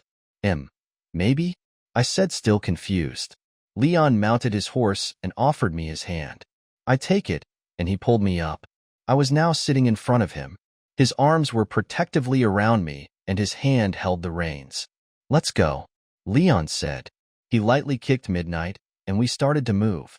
We were trotting all the way until we reached the huge town. I can see the people around are so lively. The town were decorated with colorful decoration. "Wow, look, it's so colorful," I said. "I know," I heard Leon answer. The streets were busy. Many vendors are in the sidewalk, selling different kinds of products. "Oh, look, what is that?" I asked, curious. "That's what they call a kite," Leon asked. "A kite?" I asked curiously. "Yes. It flies in the sky if the wind blows," Leon replied. "Really, it flies?" I asked, amazed. "You haven't tried flying a kite yet?" Leon asked. "I never seen a kite before," I answered truthfully. Leon was silent for a while. Did I say something wrong to anger Leon? I thought. Then I smelled something tasty. Not long we passed by a store of pastries. I felt my mouth water. "Haha, do you like pastries?" Leon asked, amused. I felt shy for being caught ogling the pastries, but I was glad that Leon laughed at last. I nodded my head shyly. "Okay, let me leave Midnight in a stable, then let's continue in foot," Leon said. My eyes sparkled with anticipation. It was afternoon and night was nearing. The sun was about to set, and the sky is starting to have a color of orange. From morning till now, Leon and I were going around of town strolling. I have tried tasting different kind of food that I haven't even tasted before. What I loved was the thing that they called cotton candy. It was candy in a shape of a cloud, and it comes in different colors. "Did you have fun so far?" Leon asked with a smile. "Yes, I am having fun." I smiled back at him. "I thought so. Your smile hasn't left your face since a while ago," Leon said, amused. "Really?" I held my cheeks. "I didn't realize." "Haha, I like it when you smile, so keep smiling," Leon said. We were walking along the sidewalk when we heard a commotion in the street. "Make way! Make way!" A man was yelling. When we looked behind us, a beautiful-looking carriage was running rather fast. "Get out of the way!" The coachman was yelling. Leon and I stopped just for safety when I felt someone push me towards the road. I yelped. I was able to regain my balance in an instant, but I realized I was now standing on the road. The carriage was running straight at me. "Move out of the way, girl," the coachman yelled. I was thinking of where to run to, but I felt that it will be too late. Just when the carriage was going to run me, I unconsciously closed my eye. Then when I anticipated the pain, a hand pulled me out of the way. "Alicia!" Leon yelled. When I opened my eyes, I saw Leon hugging me protectively in his arms. "Leon." I looked at him on a daze. I can feel him so close to me. The heat of his body was warming mine. His face was just inches from mine, and his eyes held my gaze. My heart was thumping loudly. His face was inching slowly to mine, and I can feel his warm breath on my face. Then I felt a flick in my forehead. I held my throbbing forehead. What were you thinking being absent-minded in a situation like that? Leon was the one that flicked my forehead. If I weren't here to save you, you would have been flattened by the horses by now. He scolded me. I bowed my head, feeling guilty. "I'm sorry." When I regained my balance, I just realized I was already in front of the running carriage. "I didn't mean to be absent-minded," I said. Leon sighed. "I understand. I just don't know what to do if I wasn't able to save you on time." Leon hugged me close to him. I can hear his heartbeat raising. He was worried for me. I felt happy knowing that. The carriage that almost ran me over stopped a few feet away. A young man with light brown hair wearing spectacles came down from the carriage. "Are you all right?" "I am so sorry that my coachman was in a hurry. There is an emergency call in the palace that I need to attend to, so we were going fast," the man said apologetically. "Dr. Andrew?" I said. Dr. Andrew was a young but genius physician. He passed the physician's exam when he was just 14 years old and became a royal physician when he was 18. Now, as I know, he was 21 years old. "Princess Alicia?" Dr. Andrew recognized me right away. I didn't realize that my ponytail was undone when I had an accident earlier. Leon saw this and took off his jacket to cover my head. "Dr. Andrew," Leon greeted. "We are here incognito, so can you please lower your voice?" "Oh, I am sorry," Dr. Andrew said. "Please come inside my carriage. Let me treat the princess wound." "Wound?" I asked curiously. That was when I realized that there was pain in my left leg. When I looked at it, there was some blood. "A flying debris must have hit your leg earlier," Dr. Andrew said. "Come, I have some medicine inside the carriage." Leon nodded and helped me walk. Once inside, Dr. Andrews opened his black medical bag and got some bottles inside. "Put your leg up," Dr. Andrew ordered, and I do what he said. Once my wound was exposed, he put some antiseptic to clean it. I flinched in pain. "Don't worry, it will only be painful at first. This ointment can relieve the pain," Dr. Andrew said. After he placed the said ointment, the pain really went away. "Wow, it really went away," I said, amazed. "I make my medicines from the herbs that I grow in my estate." Dr. Andrew smiled. "I have heard that the herbs you grow in your estate are really rare." Leon slowly pulled my feet away from the doctor's hand. "I have traveled a lot all over the continent for the past few years and was able to obtain such rare herbs, and I have growing them ever since," Dr. Andrew replied. "Why are you in a hurry to go to the palace? Is there an emergency?" I asked. "It is about Princess Elizabeth's wounds," Dr. Andrew said. "They have said that the wounds are not healing properly and has started to fester," Dr. Andrew said. "Oh my, then I will not take much of your time, doctor." I said. "Will you not go home? It is starting to get dark outside. I can offer you a ride." "Dr. Andrew asked. "Don't worry, doctor. We can manage," Leon said. "And Sir Leon and I will see the fireworks later in the evening," I said excitedly. "Then I won't get in the way of your enjoyment." Dr. Andrews smiled at me. "Thank you for treating my wound," I said before going out of the carriage. "It's my pleasure, Princess Alicia." Dr. Andrew helped me out of the carriage and was about to kiss my hand when Leon grabbed it away. "We are happy for your help, Dr. Andrew. The king must be waiting for you, so you should be on the way," Leon said with a sharp voice. "I understand." Dr. Andrew looked at Leon. "Good night, Princess Alicia." "Good night, doctor." I smiled. The carriage moved and after a while was out of our sights. What could have happened to Elizabeth's wound? I asked curiously. "It must be karma." Leon smiled at me. The night in town was festive. There were many lanterns lit along the roads. Many people are at the river bay waiting for the fireworks to start. "Wow, look at the crowd," I said in amazement. All the people around us are common folks. I see a variety of them, men and women, young and old, lovers, and families all together. Little children are bundled up with their parents, happy and eagerly waiting for the fireworks to start. Then I remembered something in my childhood, when Mother was still alive. There was also a festival like this one. Mother brought me to watch it, and I was so happy. And when it ended, she promised me to come again and watch it together. But that promise never came to reality. She died before the next festival was held. Is there something wrong? Leon asked.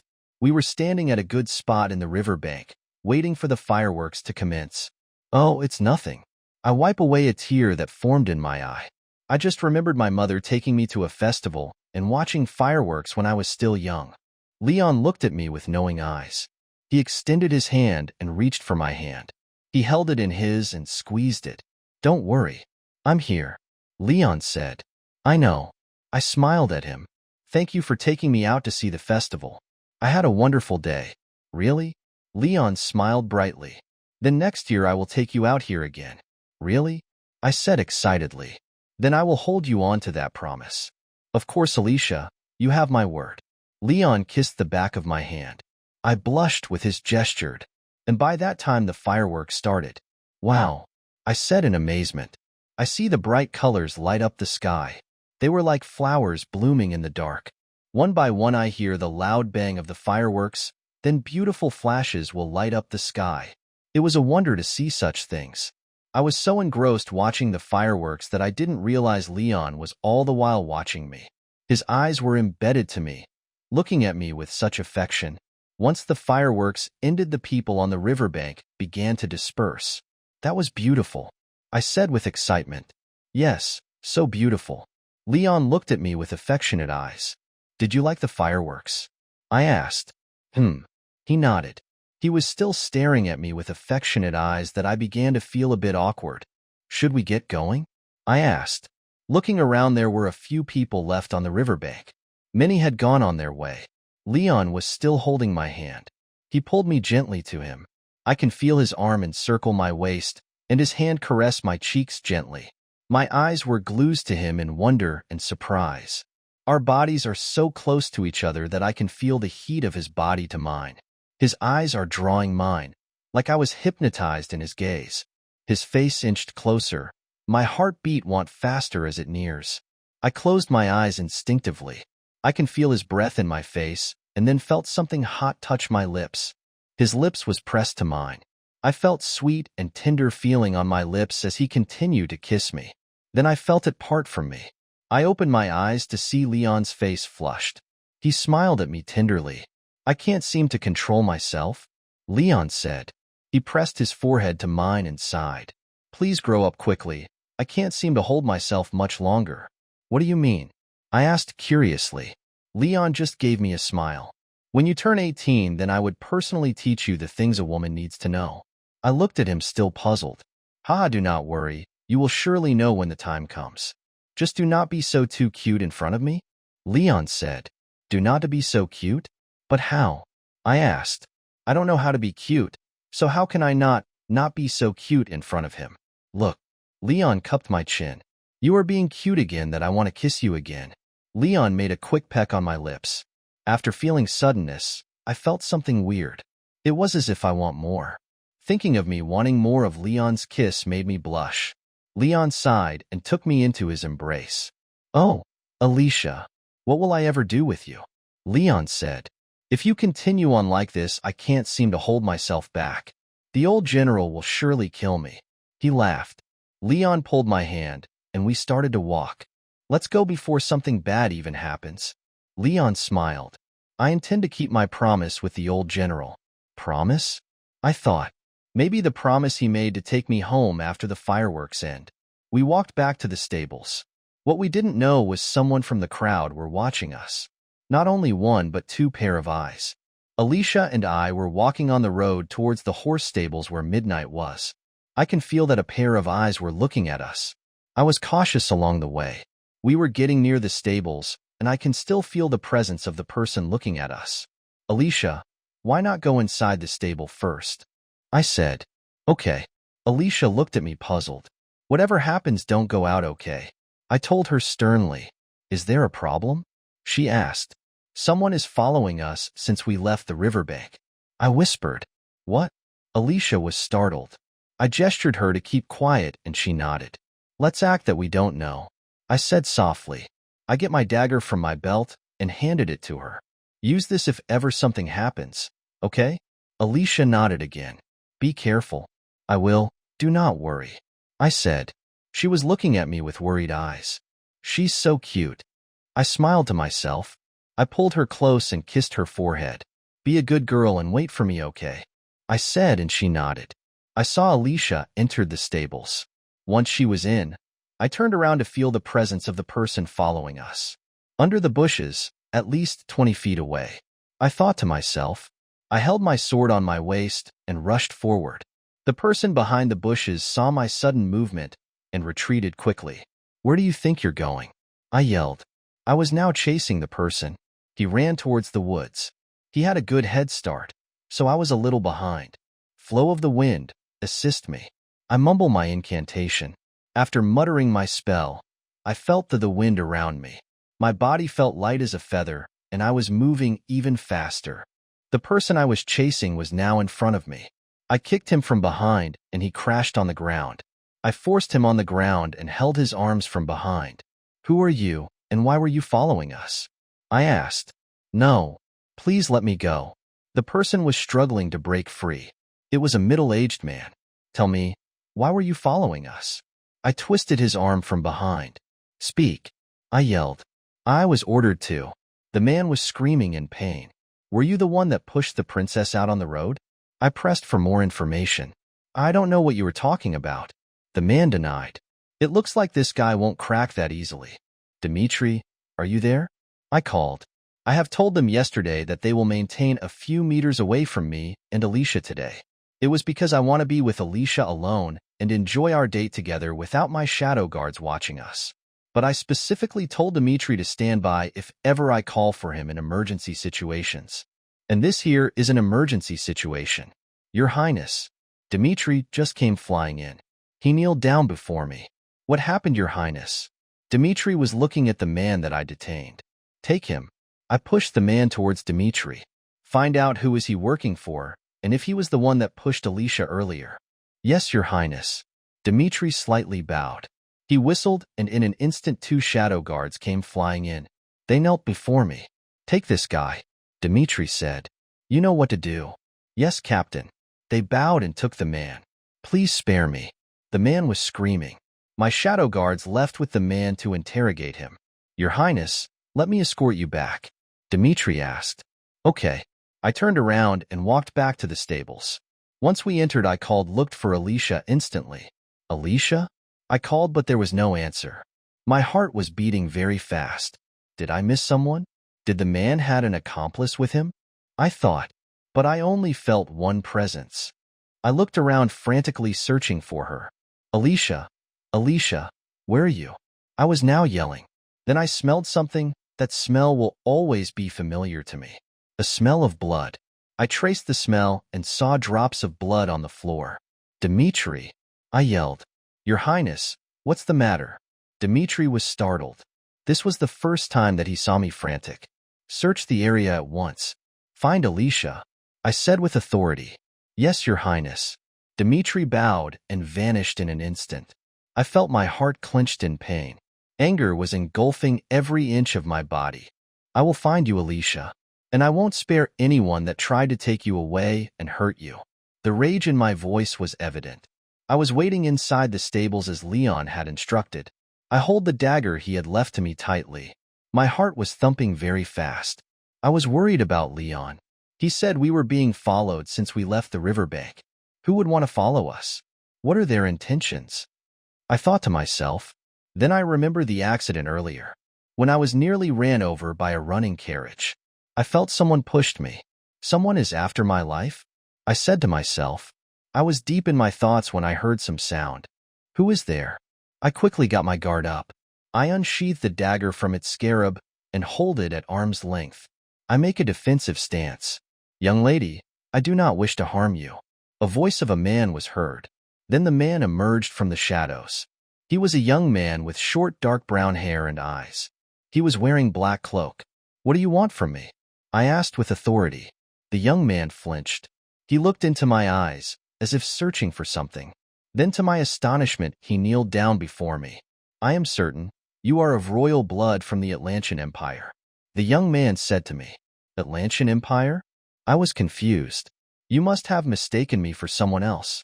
I am a princess of the kingdom of Alvania. Then I just thought that I gave my true identity to this stranger. Stupid Alicia. I scolded myself. I cannot be wrong. The young man said, Your distinct features proves you are a princess from Atlantia. Atlantia? I have never heard of that country before. I said, I am sorry, but you are mistaken. I didn't let my guard down even once. Even if this man mistaken me for someone else, I was careless to say that I am an Alvanian princess. Young lady, please come with me, and you will know everything that I am telling you is the truth. The young man said, I am one of the descendants of the Atlantean knights, and at present I serve the heir to the Atlantean throne, Prince Gladiolus. No, I am not going anywhere. I said firmly, Please, young lady, come with me silently and I promise I won't hurt you. The young man said. He stepped closer to me with caution. Don't come any closer, I yelled, or I am going to use this on you. I branded the dagger right at him. The young man didn't heed my warning. I readied myself and calculated my attack. I look at the door just behind the young man. If I can just pass by him, then I can get out and call for help. I thought to myself. I hold my dagger and lunged right at the young man. His eyes went wide at first with surprise, but he managed to block my attack. I have expected that much, since he said he was a knight. So I backstepped fast and counterattack. My strike hit his right arm with the dagger. The young man cringed in pain. Blood spilled on the floor. I used this opportunity to make my way towards the door and escape. I was outside and ready to shout for help when something unimaginable happened. Water from the nearby well came out like a snake, flying in the sky. To my surprise, it flew straight towards me. I yelled with fear. The water enveloped my whole body, forming a water bubble hovering in midair. I held my breath so I won't drown. I am sorry, young lady, but I can't let you escape. If you really are an Atlantean princess, then your place is beside the prince. The young man said. I was at my limit and needed air. My consciousness was starting to fade. No, I can't lose consciousness here, I said. I closed my eyes to feign that I already lost consciousness. If I am correct, the young man needed me alive to present to their prince. He won't hurt or kill me. And while he thinks I am unconscious, I am sure Leon will find me in time. Like I thought, the young man undid the water bubble I was in, and I was able to breathe freely again. I pretended to be unconscious. I am sure the prince will be happy to know that he has a blood relative alive. The young man said. The young man tied my hands with a rope. He effortlessly picked me up and carried me in his arms. The young man whistles and I can hear a horse trot towards us. He placed me up the saddle and followed. Hiya. The young man kicked his horse and I can feel the horse galloped fast. I was sitting in front of the young man. He held me protectively between him and the reins. I can feel the cold air hit my body instantly and shivered unintentionally. To my surprise, the young man took off his cloak and covered me with it. I have to think fast. How can I tell Leon where I am? I thought, if I don't think of something, for sure we will be out of town in no time. Then I remembered the small candies that Leon bought for me earlier this day. It was a full bag of different colored candies. I slowly slid my hand on my pocket and felt the bag of candies in my hand. I opened it and slowly took out one candy at a time to make a trail. Leon, please hurry and find me. I thought to myself. Leon looked around outside the horse stables to look for clues. That was when he saw the dagger he gave Alicia a while ago was lying on the ground not far. He kneeled down and took the dagger from the ground. There's fresh blood, Leon said while examining the blade of the dagger. Alicia might have wounded her attacker. Leon thought. Dimitri, Leon called. Yes, Your Highness? Dimitri arrived with Midnight in tow. I have told our shadow guards to scout the area. Alicia and her kidnapper cannot have gotten that far, Leon said. He showed the dagger to Dimitri. This is your dagger, Your Highness, Dimitri said. He knew that the prince's dagger is coated with poison. Even just a prick from its blade can endanger your life. The prince always carries this dagger for protection. I have handed this to Alicia a while ago for protection. I am sure Alicia wounded her kidnapper, and by now he is feeling the effects of the poison. Tell the shadow guards to hurry. Leon said, I want to see Alicia as soon as possible. Leon thought. Just the thought of someone touching his future wife infuriates him to the core. Leon mounted Midnight and trotted in the vicinity. Not long Midnight started behaving unusual. What is it, boy? Leon rubbed Midnight's neck. Nay, the horse was stomping his hooves on the ground like he was telling something. Then Leon noticed something colorful on the ground. He unmounted from his horse and took a closer look. Leon picked up the colorful round object and inspected it. After he smelled the sweet smell of candy, he knew right away that this was Alicia's candies. He had bought it for her this morning when she said it smells sweet and tasty. Leon looked at the vicinity and saw the trail of candies. He smiled to himself. Clever girl. Leon said, I see that my training and lessons paid off. Leon mounted Midnight again and rubbed his neck. Good boy, Midnight. Now let's follow this trail. Leon followed the trail with Dimitri behind him. The speed of the horse lessened drastically. What could have been the problem that the young man has slowed down? I wondered. The horse came into a stop. I can hear the young man behind me breathing heavily. Dare it. The young man cursed. The dagger was poisoned. Leon's dagger was poisoned? I thought. No wonder the young man was breathing heavily. The poison must have started to take effect. I have to hurry and rendezvous with Clara. I am sure she can find an antidote for the poison in no time, the young man said. But when he was about to nudge his horse, he fell to the ground. I was shocked of what just happened. I saw the young man panting and breathing heavily while lying on the ground. This is my chance, I thought. I unmounted the horse in a hurry and was about to run. No, stop, the young man yelled. I see the water from the pond just near us rise. Oh no, not again, I said. I tried to run, but the water caught me in an instant. It enveloped me again, but this time the water bubble was made until just below my neck. Please don't run away. The young man was breathing heavily. Beads of sweat are seen on his forehead. Please just let me go, I said. If you let me go, I promise to give you the antidote for the poison. I also don't want you to die. I know you don't have any ill intention towards me.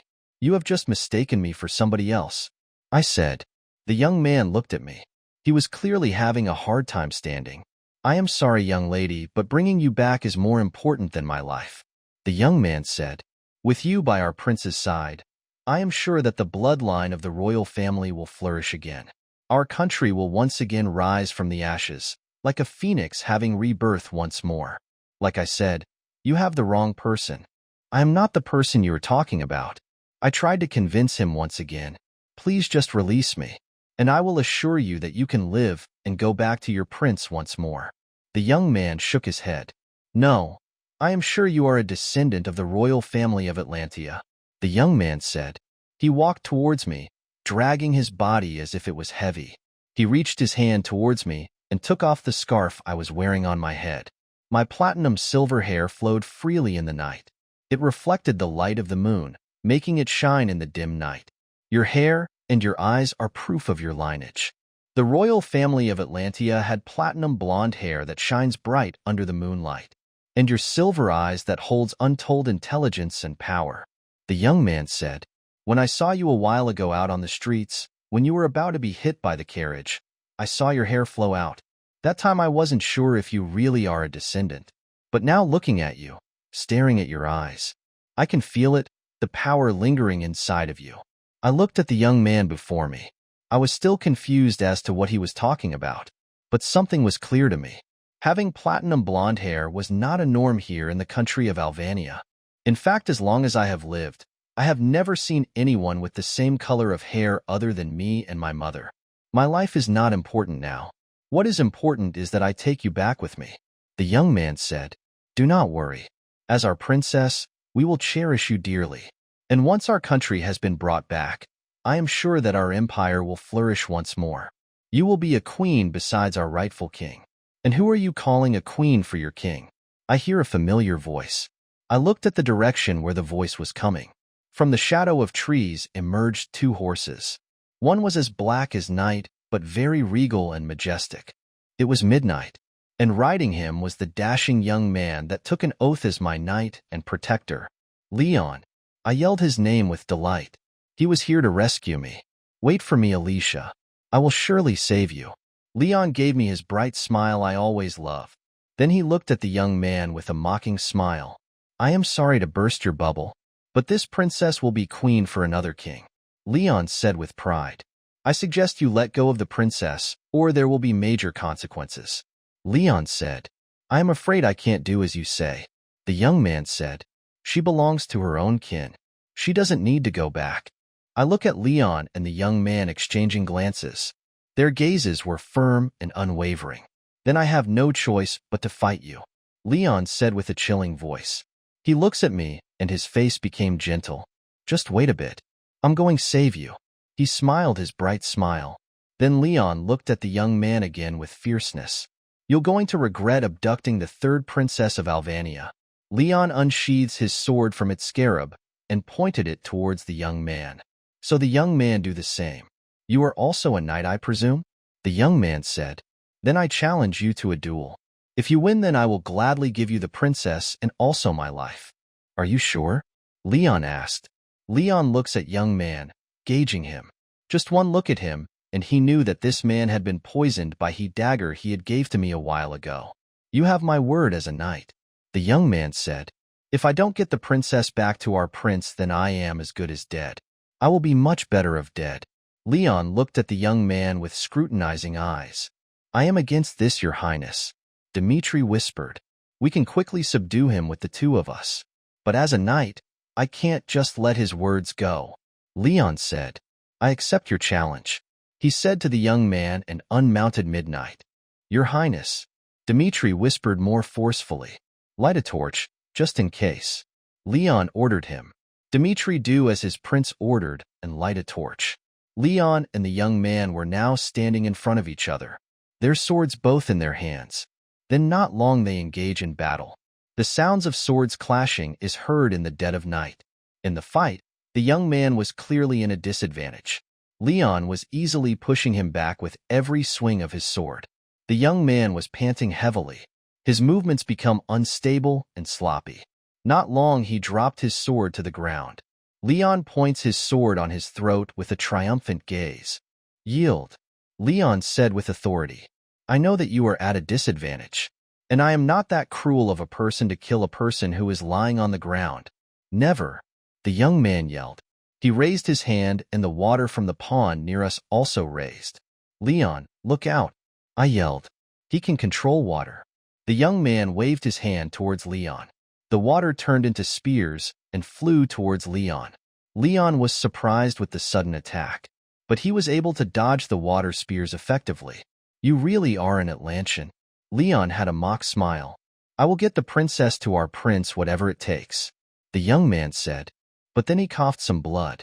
I am afraid that you can't stay alive to take her. I think you only have a few hours left, Leon said mockingly. The young man looked at Leon in anger. The water spears multiplied in number. Dmitri, Leon yelled. Dmitri threw the torch he was holding in a pile of dry leaves. The fire flared up. With a swish of his hand, the fire grew bigger. The young man stared in awe with the burning blaze behind Leon. You can control fire? The young man asked in disbelief. I won't accept a challenge from an Atlantean if I also don't have some cards up my sleeve, Leon said. Leon raised his right hand, and the some fire was detached from the blaze. They were shaped into orb of fire.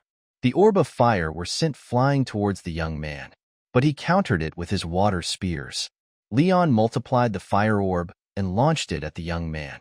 The orb were sent flying towards him. He can't get up with the poison acting. His body felt heavy and weak. The young man took the water from the pond and made a water wall around him. The fire orb that were flying to him dissolved after it touched the water wall.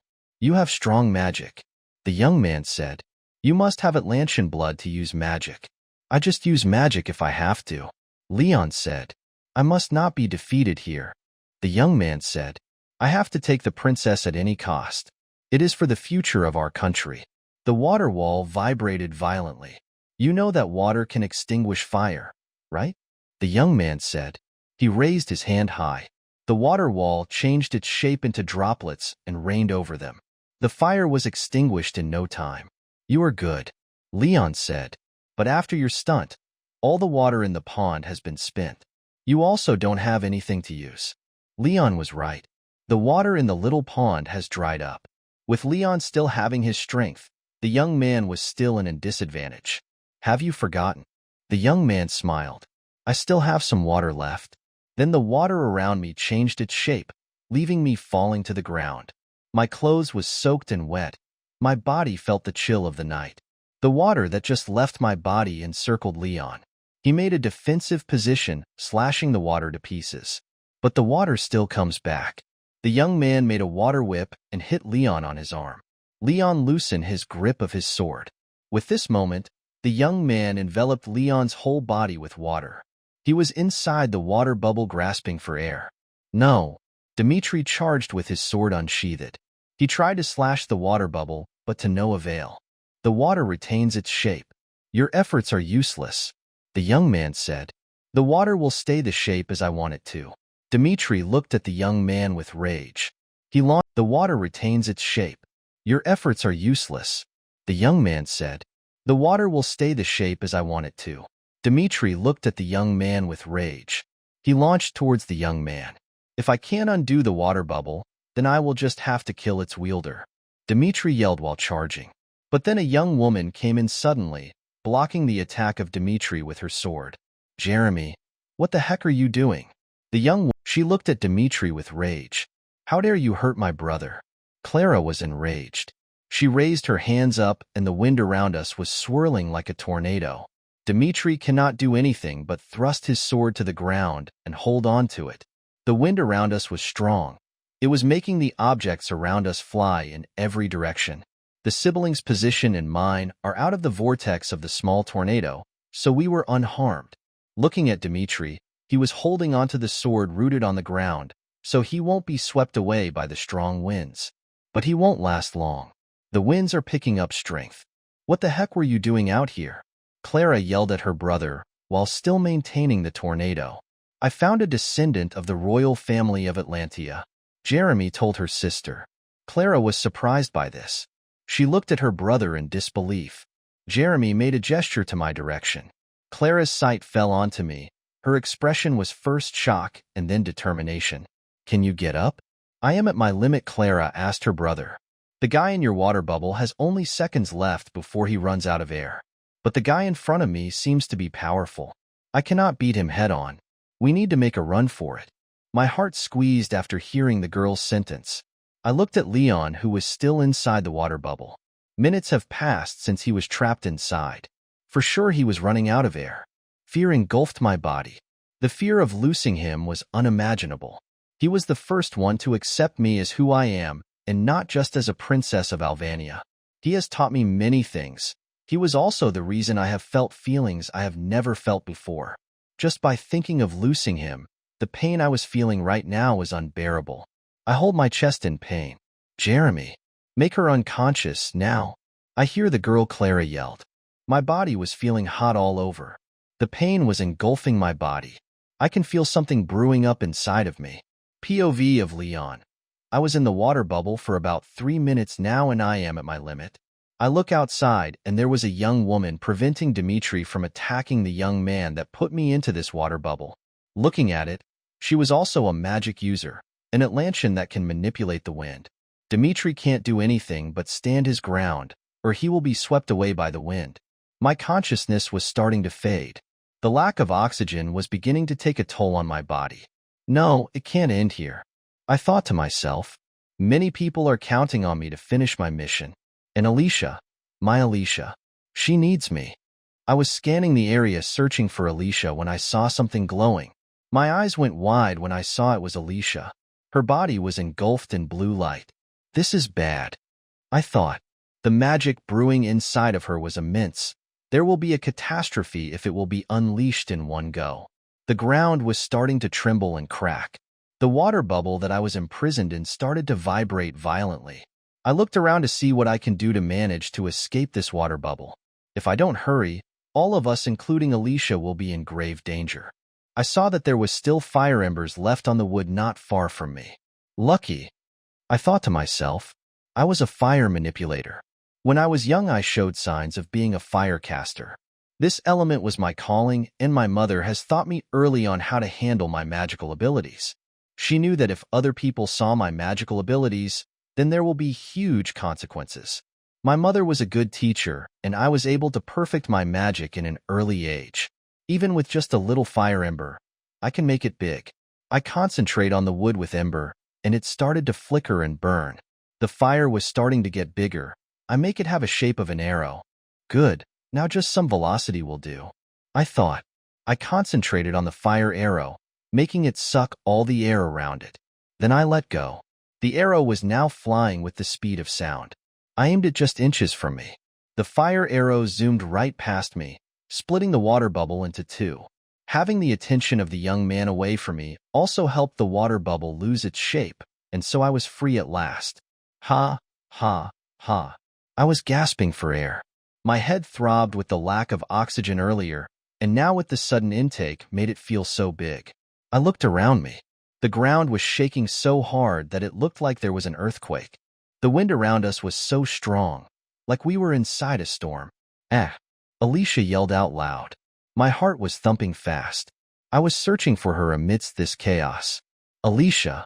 I yelled out loud, trying to find her. Then I saw her at the center of all this chaos. Her body was glowing with yellow light now. She was yelling as if she was in pain. My heart squeezed in pain seeing her like this. I looked around me. The ground was shaking so hard that it looked like an earthquake. The wind around us was so strong, like we were inside a storm. Ah! Alicia yelled out loud. My heart was thumping fast. I was searching for her amidst this chaos. Alicia! I yelled out loud, trying to find her. Then I saw her at the center of all this chaos. Her body was glowing with yellow light now. She was yelling as if she was in pain. My heart squeezed in pain seeing her like this. Then fire came out of the ground, like red pillars. I looked around to see if Dimitri was okay. Dimitri? I yelled. Your Highness. Dimitri was at the edge of this chaos. Good, he was fine. I thought. I need you to be prepared. I ordered. Call the other shadow guards and have them stationed in the vicinity. They are on their way, Your Highness. Dimitri yelled. What are you doing? I was trying to get closer to Alicia. I need to stop her, or her body won't handle this much power.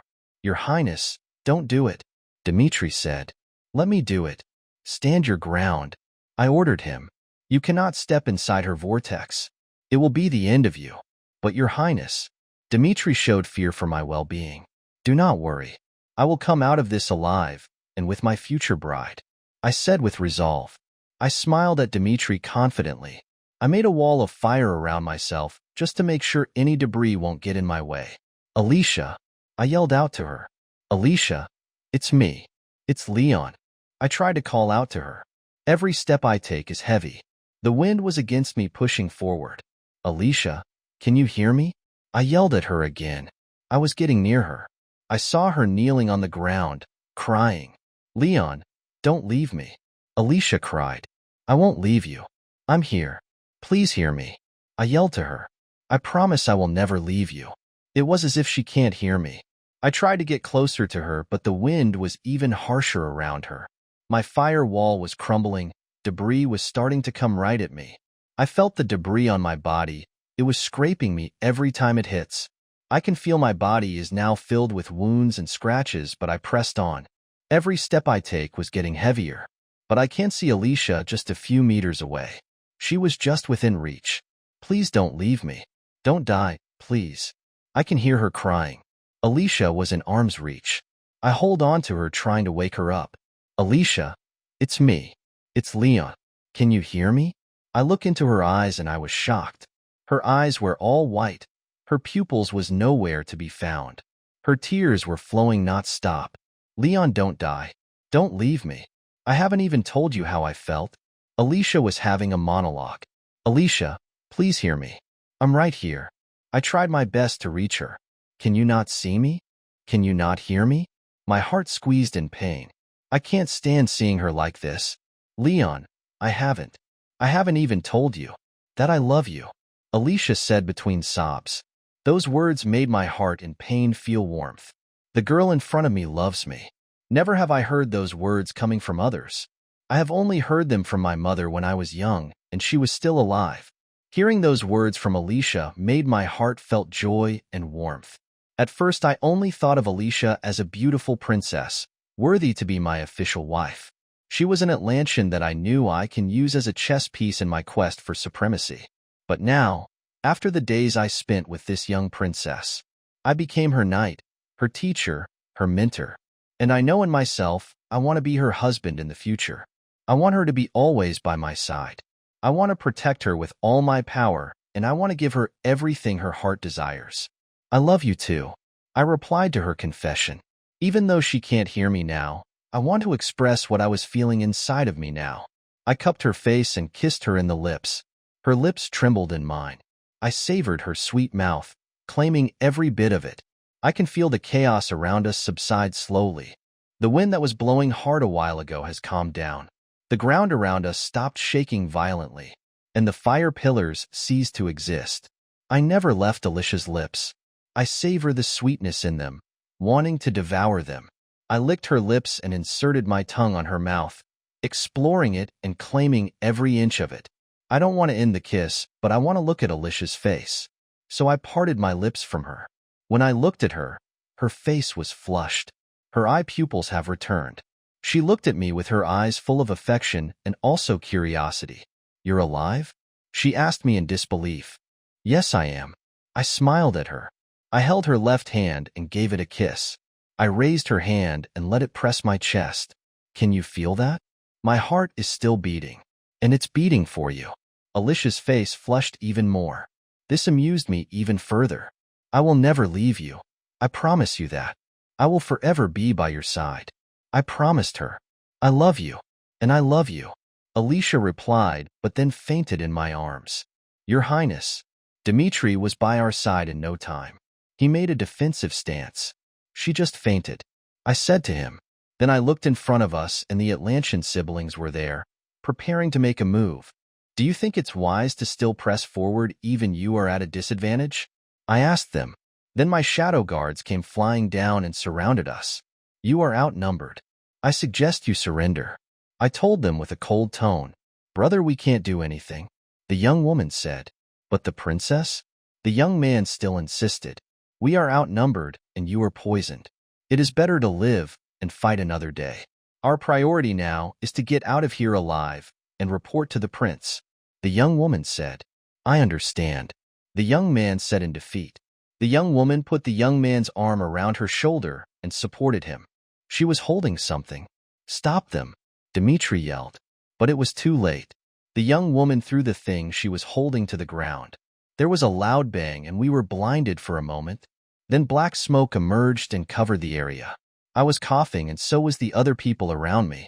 When the smoke cleared, the siblings was nowhere to be found. "Dare it," Dmitri yelled in irritation. "Find them immediately." They couldn't have gotten that far. I ordered.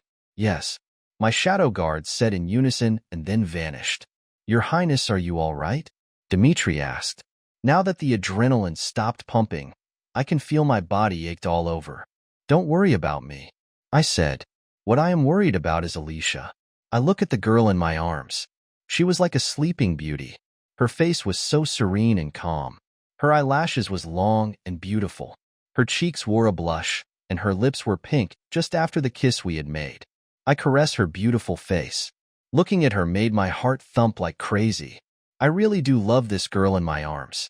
"No one will ever harm you again, I promise you." Looking at her sleeping face made me smile. A day has gone by after the night of the festival. Alicia was still sleeping soundly in her room. I was sitting right beside her bed, not wanting to leave her even for a second until she wakes up. I hear the door open and I look into that direction. I see General Robert come inside. It has been a day, and she hasn't shown any signs of waking up, the old general asked me. I shook my head. I look at Alicia, still holding her warm hands. At least I know she is warm and breathing. I called the royal physician to take a look at her. Robert said. I looked at him in surprise.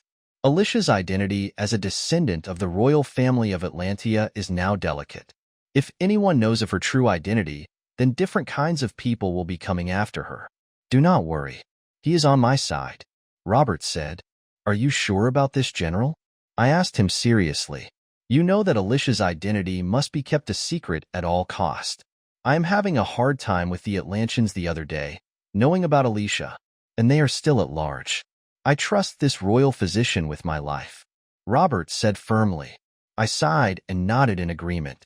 Let him in, Robert said just beyond the door. A young man came inside the room. When I look up, I see none other than Dr. Andrew. Sir Leon, this is Dr. Andrew, the royal physician I was telling you about.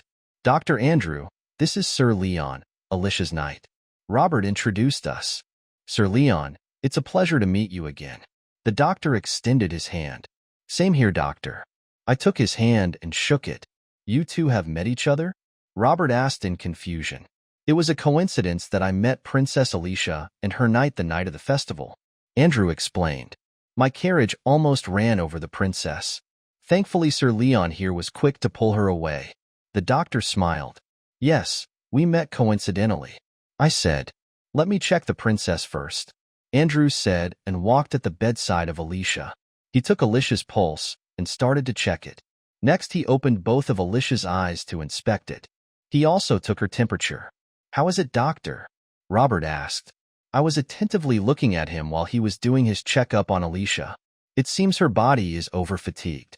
The stress that her body took after releasing such power was too much. She is not yet prepared to wield such magic. Her body is resting now and recuperating. She will wake up after her body has been well rested. Andrew answered.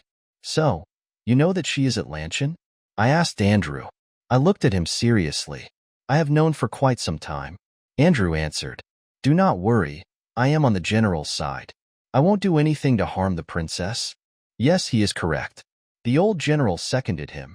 And Dr. Andrew here had been all around the continent. He has learned many things about Atlanteans in the books he had acquired in his travels. Well, they are forbidden books. As you know, after the last war ended, the three countries did whatever they could to erase the existence of Atlantia. But I was able to acquire some of those books. Andrew explained. I can't imagine how you got your hands on such rare and forbidden books, I wonder. I said. Even I was not able to acquire such information about Atlantia other than what my mother has left for me. My means are of no importance. What's important right now is that I can help the princess with her magic, albeit in the medicinal aspects of it. Andrew said. You have studied how magic works? I asked curiously. I have read books on the Atlanteans' knowledge in their own physiology. Andrew replied. I can help the princess to regulate her magic with some herbs and medicine. May I ask? In your books, are there any knowledge on how to strengthen one's magic power and abilities? I asked. The doctor looked at me in confusion at first, then looked at the general. Robert just gave him a nod. There is some information there about such things. Andrew said. If you want, I can lend the books to you. Yes, if you can lend it to me, please. I would really appreciate it. I said and lowered my head to him. This may seem that I lowered myself as the crown prince of Grandcrest to lower my head to a mere royal physician, but I will do anything to strengthen myself in the future to come. Knowing that my magic skills are inferior to the more advanced skills of the Atlanteans I have encountered, I know I need to improve myself.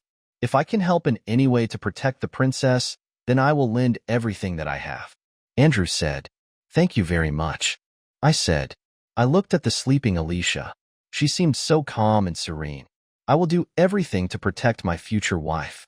A day has gone by after the night of the festival. Alicia was still sleeping soundly in her room. I was sitting right beside her bed, not wanting to leave her even for a second until she wakes up. I hear the door open and I look into that direction. I see General Robert come inside. It has been a day, and she hasn't shown any signs of waking up? The old general asked me. I shook my head. I look at Alicia, still holding her warm hands.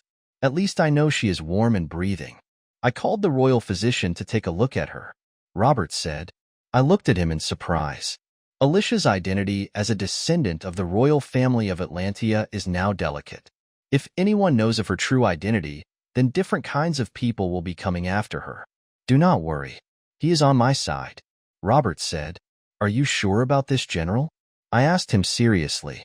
You know that Alicia's identity must be kept a secret at all cost. I am having a hard time with the Atlanteans the other day, knowing about Alicia, and they are still at large. I trust this royal physician with my life, Robert said firmly. I sighed and nodded in agreement. Let him in, Robert said just beyond the door. A young man came inside the room. When I look up, I see none other than Dr. Andrew. Sir Leon, this is Dr. Andrew, the royal physician I was telling you about. Dr. Andrew, this is Sir Leon, Alicia's knight. Robert introduced us. Sir Leon, it's a pleasure to meet you again. The doctor extended his hand. Same here, doctor. I took his hand and shook it. You two have met each other? Robert asked in confusion. It was a coincidence that I met Princess Alicia and her knight the night of the festival. Andrew explained. My carriage almost ran over the princess. Thankfully, Sir Leon here was quick to pull her away. The doctor smiled. Yes, we met coincidentally. I said, let me check the princess first. Andrew said and walked at the bedside of Alicia. He took Alicia's pulse and started to check it. Next, he opened both of Alicia's eyes to inspect it. He also took her temperature. How is it, doctor? Robert asked. I was attentively looking at him while he was doing his checkup on Alicia. It seems her body is over-fatigued. The stress that her body took after releasing such power was too much. She is not yet prepared to wield such magic. Her body is resting now and recuperating. She will wake up after her body has been well rested. Andrew answered. So, you know that she is Atlantean? I asked Andrew. I looked at him seriously. I have known for quite some time. Andrew answered. Do not worry, I am on the general's side. I won't do anything to harm the princess. Yes, he is correct. The old general seconded him. And Dr. Andrew here had been all around the continent. He has learned many things about Atlanteans in the books he had acquired in his travels. Well, they are forbidden books. As you know, after the last war ended, the three countries did whatever they could to erase the existence of Atlantia. But I was able to acquire some of those books. Andrew explained. I can't imagine how you got your hands on such rare and forbidden books, I wonder. I said. Even I was not able to acquire such information about Atlantia other than what my mother has left for me. My means are of no importance. What's important right now is that I can help the princess with her magic, albeit in the medicinal aspects of it. Andrew said, You have studied how magic works? I asked curiously. I have read books on the Atlanteans' knowledge in their own physiology. Andrew replied, I can help the princess to regulate her magic with some herbs and medicine. May I ask, in your books, are there any knowledge on how to strengthen one's magic power and abilities? I asked. The doctor looked at me in confusion at first, then looked at the general. Robert just gave him a nod. There is some information there about such things. Andrew said, If you want, I can lend the books to you. Yes, if you can lend it to me, please. I would really appreciate it. I said and lowered my head to him. This may seem that I lowered myself as the crown prince of Grandcrest to lower my head to a mere royal physician, but I will do anything to strengthen myself in the future to come. Knowing that my magic skills are inferior to the more advanced skills of the Atlanteans I have encountered, I know I need to improve myself. If I can help in any way to protect the princess, then I will lend everything that I have. Andrew said, Thank you very much. I said.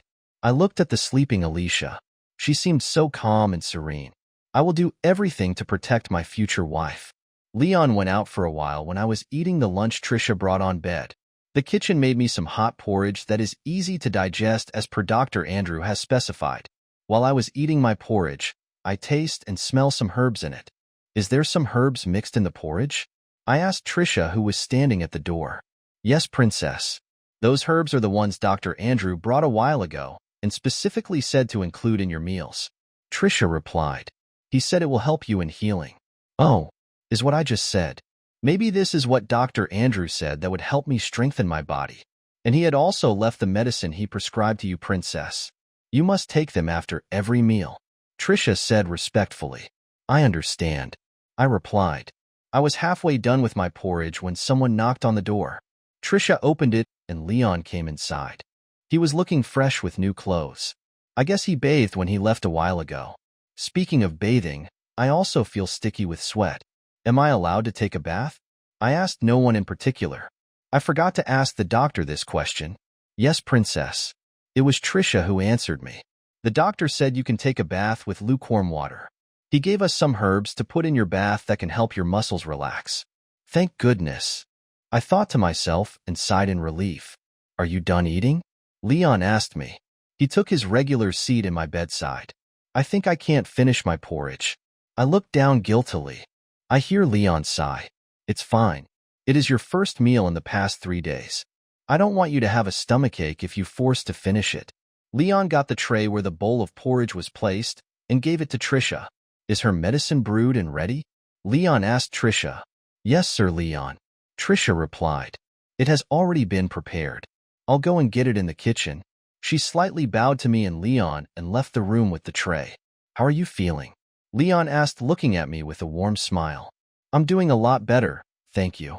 I answered politely. That's good. Leon replied. Not long there was a knock on the door and Trisha came in with the bowl of medicine. I will be serving the medicine to the princess. Leon reached for the bowl of medicine from Trisha. She looked a little flustered, handing the bowl of medicine to him. Leon sat down on the bedside chair and held the bowl of medicine. He took a spoonful and blew the lightly. He slowly served the spoon to me. I think I can do it myself, I said shyly. Hush now. Your hands are still shaking. I'm sure your muscles are still aching, right? Leon said. I blushed in embarrassment. Leon can know with just looking at my actions that my muscles are still aching. Just be a good girl and say ah. Leon said. I shyly followed him and opened my mouth. The medicine is bitter when I tasted it. My face contorted slightly. Leon chuckled. Just bear with it. The more bitter the medicine, the more it is effective. After a few spoons full, the bowl is now empty. Leon took a towel from Trisha and wiped my face. You know, you really don't need to do this, I said, embarrassed. You are my knight. Trisha can do this for me.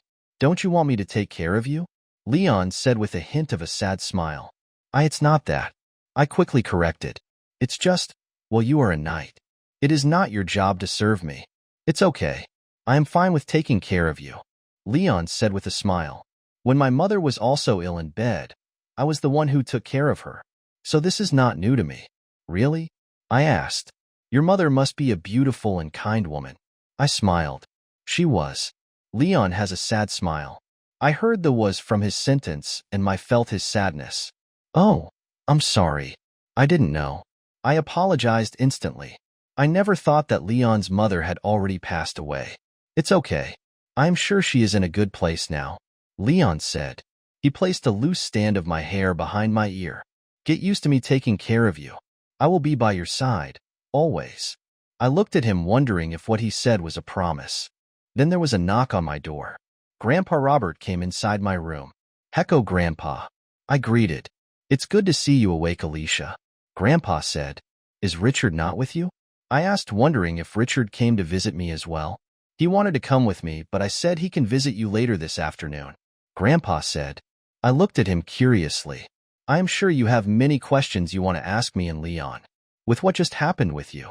Then I remembered the things that happened in my abduction. The questions I wanted to ask resurfaced in my mind. Tell me, has your mother told you anything about where she came from? Grandpa asked me. I tried to remember my youth, when me and Mom were living together as common folks. We were mere peasants, but we were happy back then. I reminisce a time when I was 5 years old. My mother and I were outside our small home at night. We were watching the twinkling stars in the dark sky. The stars are beautiful, Mommy, my 5-year-old self said. Yes, they are, Mother replied. But you are the most beautiful, Mommy. You look like a princess. I smiled at her. My mother giggled. Thank you, baby girl. Then Mother smiled sadly. Why are you sad, Mommy? I asked, looking at her worriedly. There was a time that I was called Princess, Mother said while looking at the stars. Really, Mommy? I asked excitedly, my eyes twinkling in excitement, wanting to know more. It was in a dream. My mother smiled. I lived inside a big and beautiful palace. Common people adore me and nobles admire me. It was a time where I was living in luxury and don't have a care in the world. I thought that life will be like that forever. That was before my father went mad with power. He waged war with the neighboring countries, wanting to rule over all the continent. That was when my life changed. And for the worse. I lost my family and friends. We lost our country and nation. We were scattered all over the continent without a place that we can call home. Then my dream turned into a nightmare. Don't worry, Mommy. I'm here. I hugged my mother tightly. I will never leave you. My mother smiled at me affectionately. I know, my baby girl. She pinched my cheeks and carried me and put me down on her lap. Here, I'm going to give this to you. Mother took of the necklace she was always wearing and placed it around my neck. I look at the pendant. There was a blue gem at the center of an exquisite silver carvings of roses. What is this, Mommy? I asked her curiously. This is my only treasure. My mother said. You keep it safe, okay? You guard it with your very life. Never tell anyone about it. You hear me? Anyone. I looked at her with wide eyes and nodded. Okay, Mommy. I promise. That's a good girl. Mommy said and kissed my forehead. My reminiscence stopped there. The necklace that my mother gave me was always around my neck under my clothes. I do not know why I need to protect it, but I remember my promise and never told a soul about it. I can't remember any specific details that my mom told me about her past and upbringing. I said, she just took care of me as a mother would to a child. Grandpa sighed. Did your mother never told you that she was a princess of a lost country? I looked at Grandpa confused. She might have mentioned something about being a princess, but that was in a dream. I mentioned, in the past, this continent had 4 countries, 4 kingdoms. Grandpa said, 4 kingdoms? I asked curiously. Yes, the 3 countries you know. Our own country of Alvania, Grand Crest, and Genova. My grandpa continued. But what the young people don't know, what only the old people now remember, was the country of Atlantia. Country of Atlantia? I asked. I never heard of that country even once. Yes, this country was the biggest and most powerful of all the 4 countries in the past. It lies in the east of Alvania and Grand Crest. My grandpa continued. But what lies in the east of Alvania and Grand Crest is the Atlantean Sea. I said while picturing the map in my head. Precisely, the Atlantean Sea. Grandpa repeated the name of the sea. Then it dawned on me, Atlantean Sea, country of Atlantia. Does that mean the name of the sea derived from the country's name? The country of Atlantia was prosperous. Their citizens can wield magic arts. Their intelligence are also remarkable. Like I said, their country was the biggest and most powerful. Grandpa said, but then a mad king sat on their throne. That king saw their race as more superior and wanted to rule all over the continent. A war broke that lasted for 5 years. The continent was plunged into chaos and disaster. It was 5 years of heck. I see my grandpa look melancholic. He must have experienced pain and loss in this war. 20 years ago, the final battle was waged in the borders of Atlantia. The battle in the Upgrove Plains. The forbidden magic was unleashed by the Mad King. We made the necessary precaution with the help of Atlantean citizens that saw their king as crazy and mad. We never thought that the forbidden magic was that powerful. It backfired on Atlantia. The country crumbled. The seas came flooding in and claimed all of it. The whole country of Atlantia sank beneath the depths of the sea. I processed all of the information my grandpa was telling me. So there was a country much more stronger than Grand Crest. They can wield magic arts. But because they had a mad king that ruined it, their country now lies in the depths of the sea. But what does my mother have to do with the country of Atlantia? I asked. Don't tell me that she is a princess from Atlantia? My grandpa looked at me with seriousness. You are correct there. I looked at him with shock. You are telling me that my mother is really a princess from the country of Atlantia? I asked again. Her distinct features that you also share says it all. Grandpa said. As I know, the last king of Atlantia had 3 children. The eldest, the crown prince, I know was with us in the Upgrove Plains in the last battle. He also perished with his father. The other 2 were twin girls. They were only 10 years old when the battle on the Upgrove Plains occurred. So you mean my mother is one of the twins? That she was able to escape the distraction of Atlantia. All of these information are now processing in my head. The first time I saw your mother, I knew instantly that she is the lost princess. Grandpa said, but how could you tell just by her features? I mean, yes, platinum blonde hair and silver eyes are rare indeed. But how could you tell that she really is the princess? I was really searching for proof that what my grandpa says is true. Grandpa sighed. I told you that Atlanteans can use magic arts, correct? He said. Yes. I replied. I saw her with my own 2 eyes using magic when she was still a maid here in the palace. Grandpa said, it was a small, harmless magic. She used it to make the dead flowers in the garden bloom again. A feat only the royal family of Atlantia can do. She didn't know that I was watching her in secret. Magic arts. I thought to myself. Then something dawned on me. The young man that abducted me. I said unfinished. What you are thinking is correct. It was Leon that spoke. That man could manipulate water, like I could manipulate fire. I looked at Leon in shock. If I recall correctly, when he was dueling with the young man, he too manipulated fire. Then is he an Atlantian too? Yes, Alicia. Leon answered my unspoken question. I have Atlantian blood. My mother was Atlantian. Then if my mother is an Atlantian, then that makes me one as well. I have Atlantian blood flowing in my veins. I said in realization, but I have never exhibited or had signs of using any magic abilities. That is where you are mistaken. Leon said, you have used magic before, you just didn't know it. I was confused. I have used magic back then? But how? I asked myself. Then my white cat Snow jumped on my bed and curled up beside me. Snow is one example. Leon said. Snow? I asked confused. Do you remember the incident with your stepsister Elizabeth? Leon asked. Yes, of course. I remembered clearly that day. I had enough of Elizabeth accusing me of a sin I did not commit. I felt anger for the first time with their bullying. And Snow came out of nowhere and scratched Elizabeth's face relentlessly. Leon said, that was Snow? I really can't remember if the cat that scratched Elizabeth's face was my Snow. The cat came and go like a flash. Your anger has triggered her to take action. Something you can't do yourself. Leon explained. And after that Snow never left your side. She has become your familiar. She will never part from you. Yes, I remember how I want to wound the precious face of Elizabeth. Knowing she was just faking the burn in her face, I want her to really have wounds so visible that everyone could see. Magic wielders that were not yet educated with the magic arts like yourself can tend to use their emotions as a trigger for magic abilities. Leon explained. This also happened when the man abducted you. I looked confused. What I can only remember that night was before Leon was trapped in the water bubble. And after that I passed out. The time before you passed out, you unleashed your magic. Leon explained. You might not remember, but the damage your body took is proof. Your magic was so powerful that even your body was in danger. With your current body, your magic abilities can also destroy you. It was just luck that you have survived that night. My training made your body a lot stronger than before, making it withstand your erratic magic abilities. But I am afraid that if it kept on a little while longer, then your body would break. Leon made a face like he was in pain. Maybe when he saw me in danger, he was also in pain.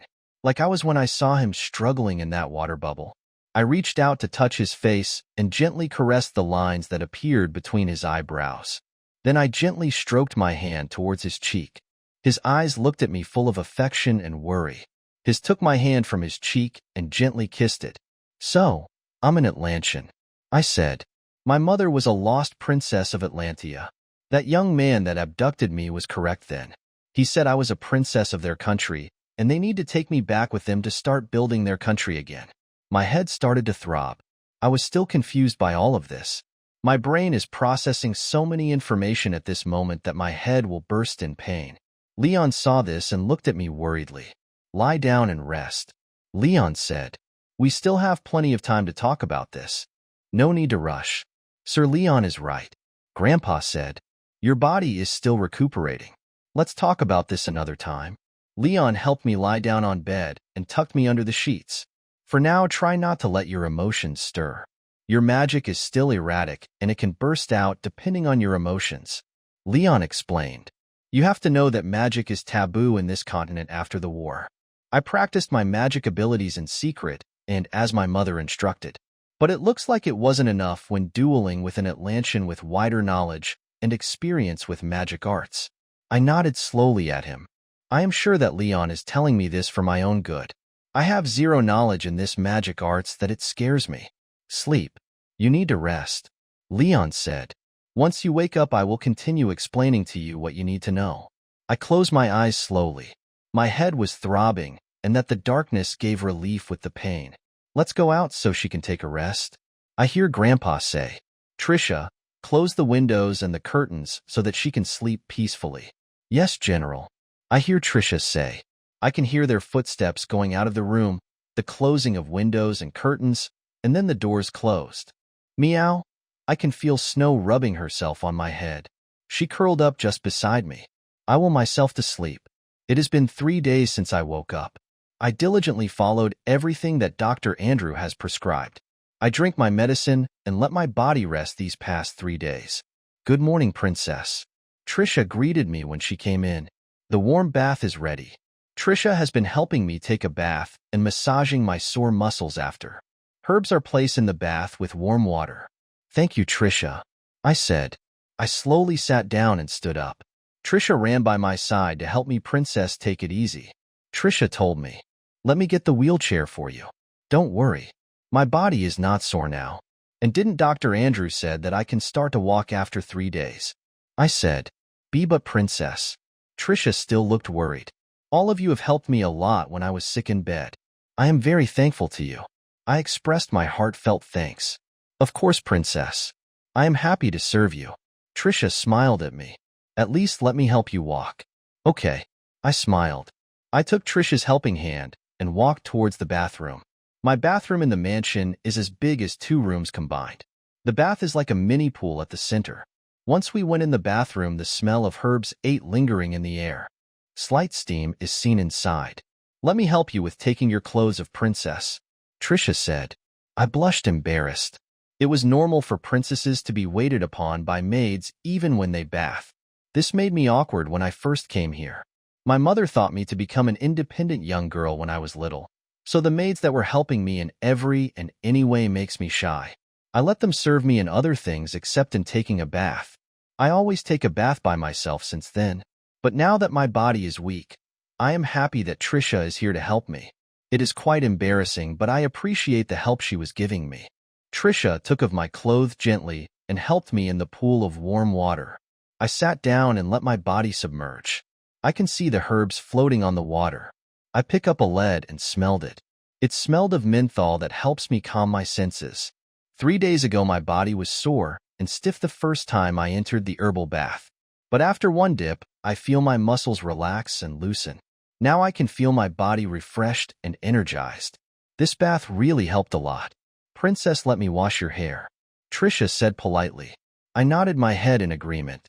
Slowly, Trisha wet my hair and applied scented liquid to wash my hair. Trisha massaged my head, and it started to bubble. I felt relaxed with Trisha's massage that I can feel my eyelids become heavy. Would you like me to wash your body as well? Trisha asked. I became wide awake in no time. Oh, no need, Trisha, I said abruptly. I can manage. I took the soap from the corner and started to wash my sled thoroughly. I was back in my room after the bath. I felt refreshed and energetic again. I can feel that I can move without pain anymore. Trisha, can you prepare my breakfast in the dining room? I asked politely. I would like to start trying to walk slowly. As you wish, my princess. Trisha slightly bowed and left my room. The past 3 days I was taking my meals in bed. Being confined in bed was a little boring, but Leon has been accompanying me quite often. Leon has slowly taught me about the country of Atlantia, its history and its downfall. The remnants of the country has been scattered all over the continent, not having a country or home of their own. Some blended with the other citizens of the country they are in, but some lived as outcast, never really accepted their new home as their own. Then I remembered the young man that abducted me. He was so bent on taking me back with him. He mentioned about bringing the country back. The young man looked like he was in the early 20s, meaning he was born before the war ended. He was born in the country of Atlantia, and he was young when he was driven away from his own country and see it now under the bottom of the sea. I was never born in their country, so I cannot feel the sentiments they are feeling now. But I think I can feel their sentiments about not having a home, a country they can call their own. I was never once accepted as a part of the family when I moved into the palace. I was shunned and neglected. I was an outcast in my father-owned home. If it not Grandpa Robert and Richard, I would not have been living comfortably. Meow. Snow came up on bed and affectionately rubbed her body against me. It was like she was comforting me. I smiled with her gesture. I remember Leon telling me that after the incident with Elizabeth, Snow has been beside me ever since. She had been my familiar, as Leon called it. He said that Snow can feel what I am feeling as well. Then you girl. Don't worry. I'm all right. She must have felt that I was being sad remembering that my own father doesn't want me. I gently stroke her white thick fur. She purred with my gesture. I remember Leon telling me that Snow helped him show the way when I was abducted. When the candy trail ended because I ran out of candies, Snow was there like she was waiting for Leon. And as Leon told me, Snow led the way to where I am. You're a good little cat. I told Snow. Thank you very much. Meow. It was like she was telling me welcome and I giggled. Knock knock, come in, I said. When the door opened, it was Leon who came in. Good morning, Alicia. How are you feeling today? Leon asked with a smile. I'm feeling great. Thank you for asking. I was happy to see him smile again. These past few days, Leon's face was a mix of worriment and guilt. I have told him many times that it was not his fault that my magic powers was so erratic. He told me that it won't happen again, and he will be personally teach me the magic arts so that I can control my magic abilities well. Breakfast is ready, Leon said. I'll help you walk. Okay, thanks. I smiled at him. He offered his hand, and I placed my hand in his. The time our hands touched, everything around me went dark, and in a flash my surroundings lit up. I saw flames burning around me. I can feel the heat in my skin, and I can smell the smoke in my nose. I look around, wanting to know where I was. Then I saw a familiar structure. I saw the gazebo at the back of my courtyard where I spend my time leisurely reading books.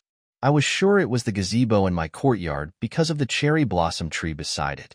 In all the courtyards in the palace, there is only one cherry blossom tree, and it was lucky to be in my small courtyard. All of the estate was burning. I was standing at the edge of the small pond in the backyard when some flash caught my attention. I looked at the direction where the flash came from, and then I saw Leon was dueling with a man dressed in black robes. I cannot see the features of the man clearly with the smoke interfering with my vision. All I could say is that the man in the black robes has a similar build with Leon. They were exchanging sword blows, one after the other. None of them was yielding. Both are fierce with every blow. I can see Leon gaining the upper hand. His sword skills are far more superior than the man in the black robes. Then I hear a whistle, like the wind was being cut in two. And out of nowhere an arrow came flying down from the sky and pierced Leon from the back. No. I screamed at the top of my lungs. But I can't seem to hear myself. I try to run towards him, to help him, but I can't seem to move. I just sat there on the ground in shock, looking at the wounded Leon. The man in the black robes was standing in front of him, pointing his sword towards Leon. My heart was racing. Fear was engulfing every inch of my body. Then Leon turned to me. He gave me a smile that I so loved to see on his face. Then his mouth opened, trying to say something. Run. That was what I read from Leon's mouth. I looked at him wide-eyed. How can I run? I can't even move. I want to run, but I want to run towards him. The flames around him burned savagely, as if it was trying to keep the man in the black robe from escaping. Then man faced me, not even bothering with Leon. He was unfazed with the fire around him and was walking towards me. I want to move, but my body wasn't listening to what I want. Then a sword pierced through the man's body. I can see Leon was behind the man, holding him in place. Leon looked at me one last time and mouthed some words to me. I love you. I read from his lips. I felt tears trickle down my face.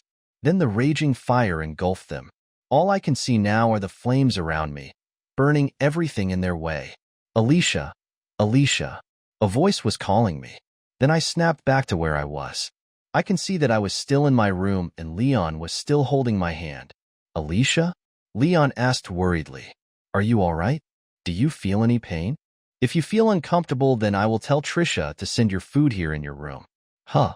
I was still in a daze collecting myself. No. I'm feeling fine. I just got dizzy a while ago, but I'm fine now. I forced a smile. Are you sure? Leon asked. He was looking at me with worried eyes. Yes, I'm sure. I said. Tell me immediately if you are not feeling well. You don't need to push yourself. You can take it easy. Leon said. Promise me you won't overexert yourself. His eyes were burning with intensity. I promise. You have my word as a princess." I smiled at him, and then he sighed in relief. "Come, let me take you to the dining room." Leon never let go of my hand even once. He pulled me gently and escorted me out of the room with care. I look at him one more time, looking at the perfect features of the man beside me. The vision I saw just earlier, what was that? I thought to myself. I just knew of my magic abilities not long ago, and now I am having visions. A vision that I don't want to see and don't want to happen. If it really was a premonition, then I will do anything I can to stop that kind of future, that kind of outcome. I will do everything to make myself much more powerful to protect the ones I love. The 14 years of my life was mundane. I was born between the king of Alvania and a palace maid. My king father had an affair with my mother. The queen was jealous of my mother and kicked her out of the palace. My mother knew not long after that she was pregnant with me. We lived an ordinary life with the commoners, but we were happy. Living with my mother was my best years. I felt her love for me was unmeasurable, but it didn't last long. My mother got sick, and it just got worse rapidly. Then one day the king of Alvania visited us incognito. He introduced himself as my father. My mother, who was in her deathbed that time, requested my king father to take me and keep me safe. It was her dying wish. So then and there my mother died, knowing that my father agreed to take care of me. After that I lived my days inside the palace of Alvania. I learned that I had 2 elder sisters and a younger brother from my stepmother, the queen. I thought I was fortunate to have a stepmother and step-siblings, a family, but I was wrong. My stepmother, the queen, and step-sisters were cruel. They didn't accept me and also bullied me every time. My own father just batted his eyes from the things the queen and his daughters have done to me. I accepted everything they threw at me quietly, knowing that I was only an outcast, a captive in their eyes. It was fortunate that my younger brother, the heir to the throne of Alvania, accepted me as his sister. Even his grandfather, the queen's father, who doesn't have any blood relations with me, accepted me as his granddaughter. Years passed by with the normal routine inside the palace. Then came my 14th birthday. My grandfather fought for me to have my grand ball, to present me to the people of Alvania as their 3rd princess. After that, my mundane life greatly changed. I met many people, ones that I never imagined to meet. I met the kind William, the son of Duke Cunningham and the heir to their dukedom. I was able to dance with the Crown Prince of Grandcrest, Prince Regalion, who I believe has a very strong character but also charismatic. Then I met my own personal knight that my grandfather enlisted to me, Leon Fitzgerald. Leon was the most notable person that have touched my life so far, and he has been with me ever since. He had taught me many things. And also, my heart has fallen for him. Yes, I know now that I love him. The man that had helped me improve myself, the man that has been protecting me, I have fallen in love with this man. After some events in my life, I knew of my hidden lineage. I knew that my mother was a princess of the fallen kingdom of Atlantia. It was a kingdom where magic was present. Its citizens can use and harness magic, and they know the ways of magic arts. My magic abilities blew out of proportion one day. The fateful day that I was abducted by a young Atlantean man. He told me that they were rebuilding the fallen kingdom and needed me for its future. Leon came to my rescue, but the young Atlantean proved his magic abilities are more superior. Leon was trapped in a water bubble and was losing his life.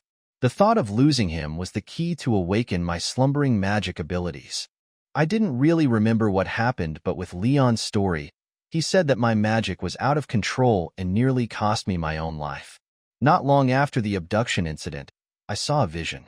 It was a vision that I was afraid of happening, and I was also afraid of telling anyone. Afraid that if I tell anyone, it might come true. In the vision, I was surrounded in the sea of fire. Leon was dueling a man covered with black robes. Leon was winning the sword fight, pushing back the man. But then an arrow out of nowhere pierced his chest. Leon was able to pierce his sword in the body of the man he was dueling with. But the flames grew menacing and engulfed both of them. I didn't know if ever this vision was really a premonition or only a nightmare my mind made. But I knew I need to get stronger and better. I will do anything and everything to prevent this from happening. Leon became a very special existence in my life, and I do not know what to do if I lose him. And so 2 years have passed. In these 2 years, I have tried so hard to improve myself. I was granted to live outside the palace, with an excuse that my health was weak and needed to recuperate in the countryside to rehabilitate. My king father agreed, and so me and Leon were relocated in the countryside that was far from the capital. Leon and I lived at a small villa surrounded by a thick and dense forest. We weren't alone. My grandpa handpicked trusted maids to accompany us, and also he made sure to visit once a month with Richard. In the countryside, my education continued. I have excelled in all of my studies. My sword skills improved as well. My training with the magic arts was made in secret. Me and Leon are studying together, using the books that Dr. Andrew got in his expeditions around the continent. And also Snow was always with me. Wherever I go, Snow was always beside me like she was guarding me. Not long, Snow and I leveled up our connection. I can now understand her. It was like we were talking with each other in our minds. There were some texts about familiars in Dr. Andrew's books. It is said that when the master's magic grew, so does their familiars. So far, the improvement between Snow and I was getting to understand each other. Now I am 16 years old. I am proud to say that I can now stand my ground. I won't be pushed over by others, and I am sure to protect myself and the ones I love. Princess Alicia. Trisha called my attention. A letter has arrived from the palace. I was sitting in the veranda of the villa, having a break from my studies. Trisha handed me the letter. Thank you, Trisha. You may go. I waved my hand to dismiss her. Just call me if you need anything, princess. Trisha lightly bowed and walked away. What is it? Snow was curled on my lap, but stirred when she saw the envelope handed to me. She took a peek in the envelope I was holding. I'm not sure, I replied. Then I saw the crest of the king. It's from King Father. Oh, really? Snow seems uninterested and resumed her curled pose. After 2 years, and he just remembers you now? I opened the envelope and pulled the letter out. I read the letter carefully. It seems that I am summoned back to the palace for Veronica's debut. I said. Snow lifted her little head and looked at me. And are you going back there? Snow said sarcastically. You know that place is nothing but a snake's lair. I know what you mean, Snow, but this is a royal summon. I cannot reject this. I sighed. Then what are you planning? Snow asked. There is only one option but to go back. I said. Do not worry, Snow. I am not the weak girl like before, but I have to play the weak princess for a while when I get back. I smiled intently. Oh, I'm gonna love this. Snow got up and stretched her body. She jumped towards the table and looked at the letter I was holding. I would like to see how your 2 stepsisters bully you when you get back. Haha. I giggled. Trisha, I called. After a moment, Trisha came. Yes, princess? Trisha bowed. Prepare our things. I am being summoned back to the palace for Veronica's debut. I ordered. Yes, princess. Trisha bowed. How long will we be there? I am not so sure. I said. Just pack things for about a week, I suppose.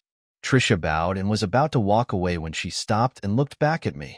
If I may speak freely, princess, are you sure you want to go back? Trisha asked. Well, I mean, we are living quite comfortably here away from those snakes. Told you, snakes. Snow inserted and I smiled internally. Well, it is a royal summon, so I cannot do anything but to accept. I smiled. I understand. She sighed. I will pack your things then. Will you take all the maids with you, or is it just me and Sir Leon that will accompany you back to the capital? I thought for a while. It's better if it will be only the both of you to accompany me. The journey is long, and it will be much faster for a small group to travel and less conspicuous. I understand. Trisha bowed and left. Going back to the palace, huh? I thought. I was rubbing Snow's fur, and she was purring.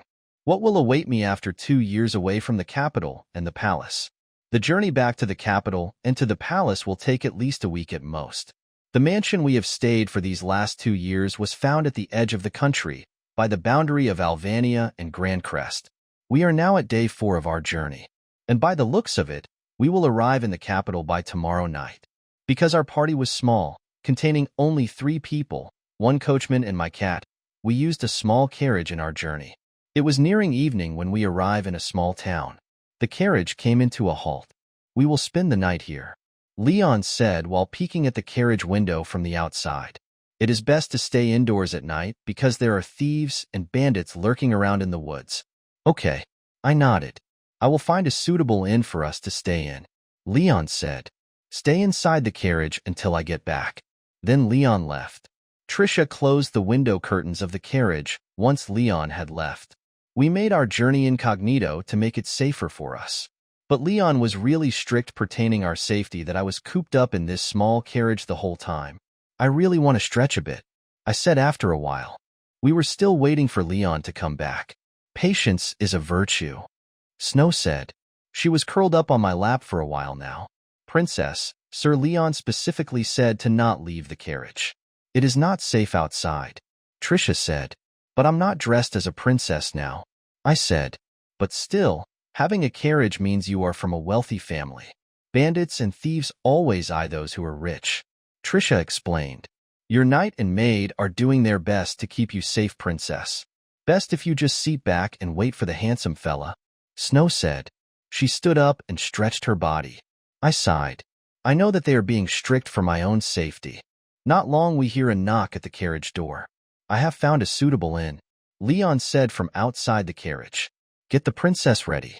Yes, Sir Leon, Trisha said. Princess, please wearing your cape and hood. I take my long dark blue cape that Trisha handed to me and put it on. I take the hood of the cape from my back and placed it on my head. Now I am concealed. After the incident of my abduction, Leon was always careful when I am going out. If it was only the two of us, he cast a spell to change the color of my hair and eyes. But now that Trisha is here with us, we can't use our magic. Trisha still doesn't know about our magical abilities.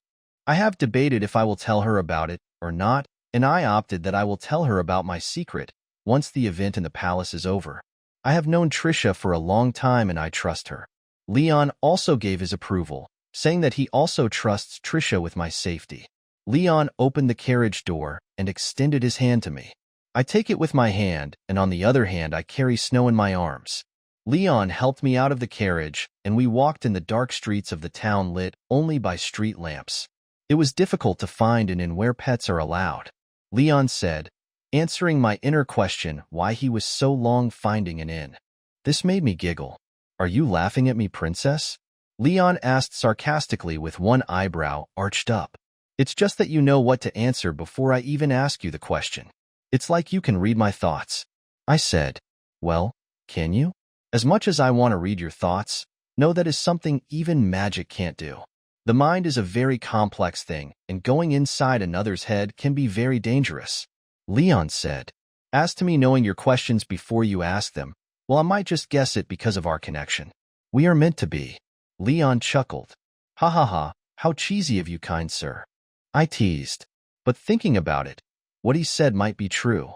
It is not only him that can understand me even without words, but also I can do the same for him.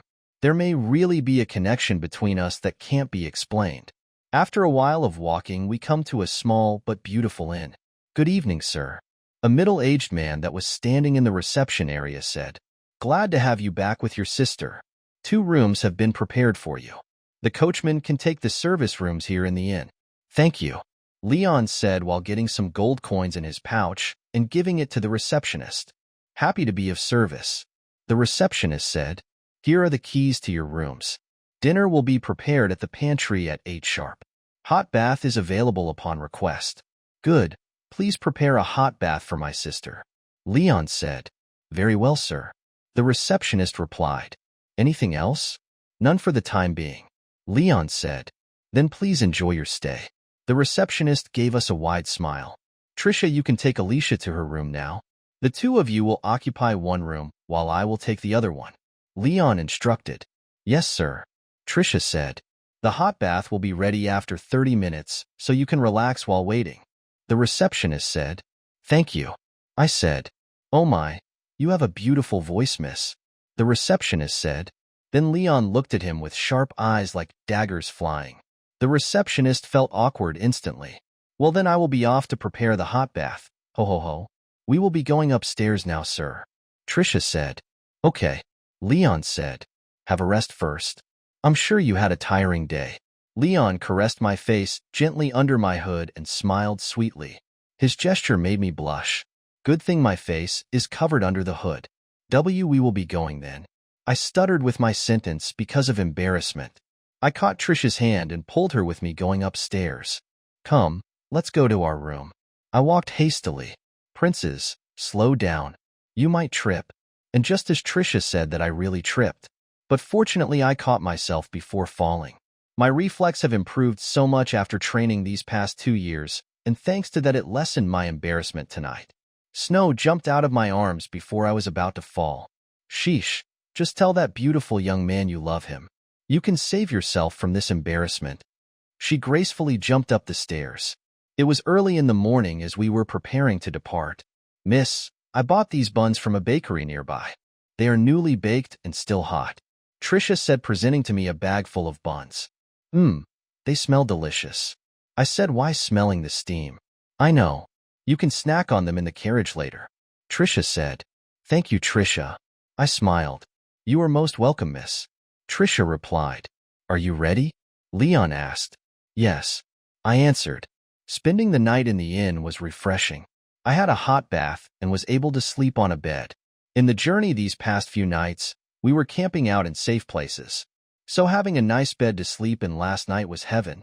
If we keep up our pace, we will be in the capital before nightfall. Leon said. That's good. I said. Not long. Our carriage came with the coachman driving. Leon opened the carriage door and ushered me inside while Trisha followed behind me. Just call me when you need anything, Leon said before closing the door. Leon has been sitting beside the coachman in front the whole journey, even though he can sit with us here inside. He said it is much safer for him to sit in front so that he can watch the surroundings. We were back in the road in no time. Time passed by fast, and it was nearing noon when our carriage came into a halt abruptly. What is it? What happened? I asked, a little shaken. Don't go outside. Stay inside the carriage, Leon said from the outside. Trisha lifted the curtain a little to take a peek, but she suddenly closed them. She looked at me frightened. What is it, Trisha? I asked, concerned. Princess, we are surrounded, Trisha whispered. I looked surprised and took a peek outside. I saw that our carriage were surrounded by bandits with swords and bows. 1, 2, 3, 4. I count the bandits in my head. A dozen bandits, maybe more. I said. For sure there are some bandits hiding in the woods as well. Snow, can you scout the area? I telepathically talked to Snow. Of course. Leave it to me, Snow said. She stood up and then, like the wind, she jumped outside the window and vanished. One of Snow's specialty right now is her swift movements. It is very helpful scouting areas and do reconnaissance missions. I can keep a link with her telepathically in a certain range. I see Leon standing guard outside our carriage with his sword unsheathed. I suggest you turn back if you do not want to get hurt. Leon gave a warning. Did you hear that? This young nobleman tells us to retreat, or we would get hurt. A young man with auburn red hair mockingly said. Ha ha ha ha. The bandits laugh in unison. I am sorry, sir, but I am afraid we won't be going anywhere.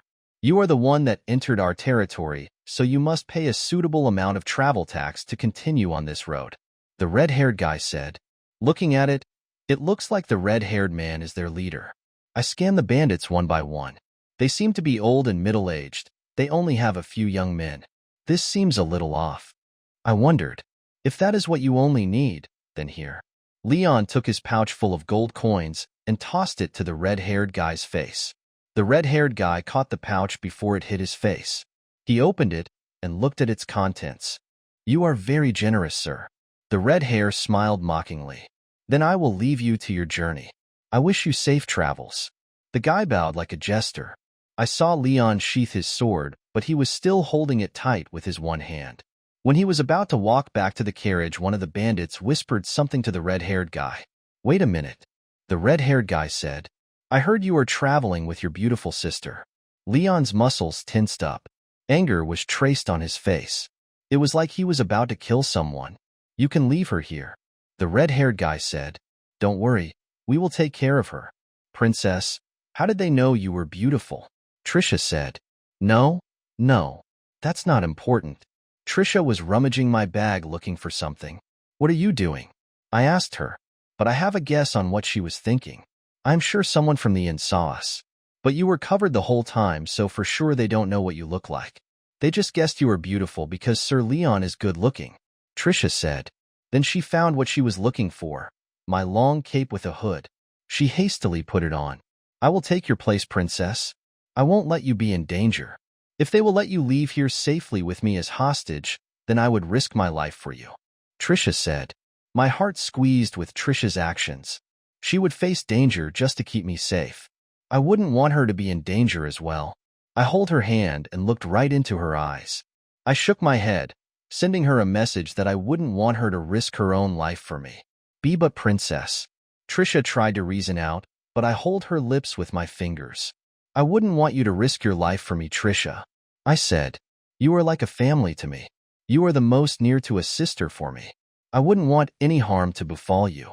Trisha looked touched. She was trying to hold back her tears. Alicia. Snow talked to me telepathically. What is it? I asked. This looks weird. Snow said, and she told me what she saw in her reconnaissance. I wore my cape and hood and went out of the carriage. Leon heard me and looked around with a serious face. Go back inside, Leon said with authority. If I were still the weak old Alicia, I would have listened obediently. But I know something that Leon does not know. Please believe in me, I calmly said to Leon. He looked at me seriously, then sighed. I understand, Leon said, but he didn't let his guard down. I know that I will always be safe with Leon around.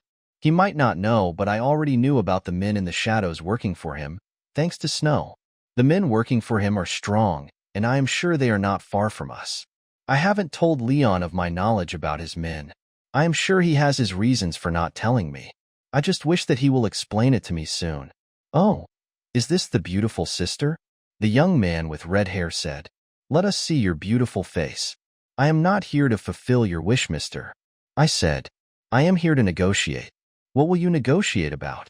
The young man laughed. You are not in the position to negotiate. As you can see, you are surrounded. I am afraid you are mistaken. I said. You are the ones that are surrounded. Not long men in black suits with their face covered came out from hiding. Arrows are all aimed at the bandits. Jack, we are surrounded. A young lad who looks like the youngest in the group shouted. Don't you think I can see that? SK, the young man with red hair said. So your name is Jack? I said. Now, Jack, are you willing to negotiate? I asked. You think I will let you win without a fight? Jack said.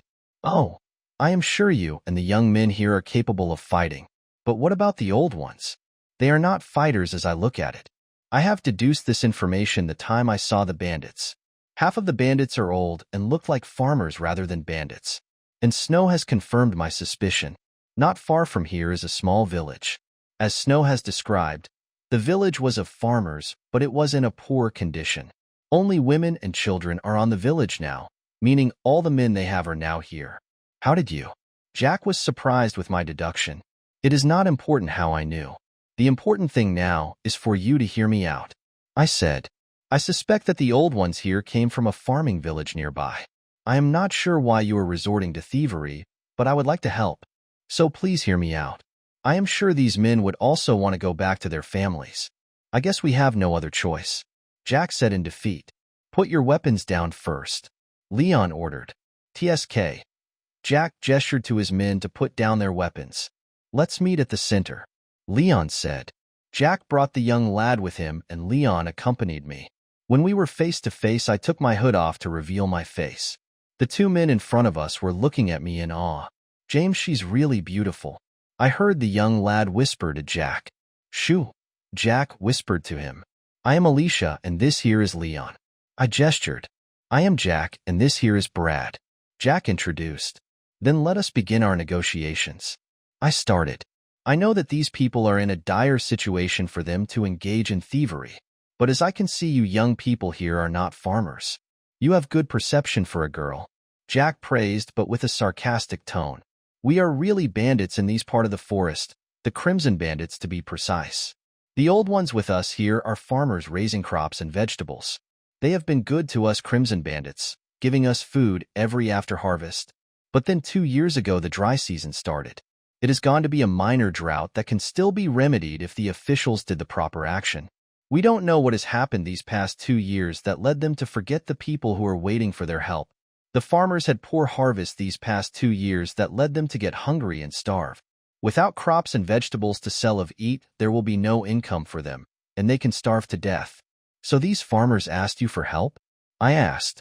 And you thought them what you knew best. I said sarcastically. Hey lady, we might be bandits, but we also have our own ethics. James said. Jack's right. Brad seconded. We only steal from those filthy rich nobles that are always having feasts in their mansions, while we common folks suffer from the drought and hunger. And as much as possible, we don't like violence. Jack added. We just scare people to get their money with no harm done. Then let's make a deal then. I offered.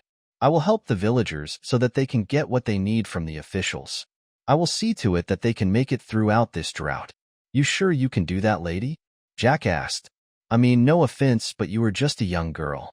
Looks can be deceiving, Mr. Jack. I give you my word. I said. And please don't call me lady. I have a name.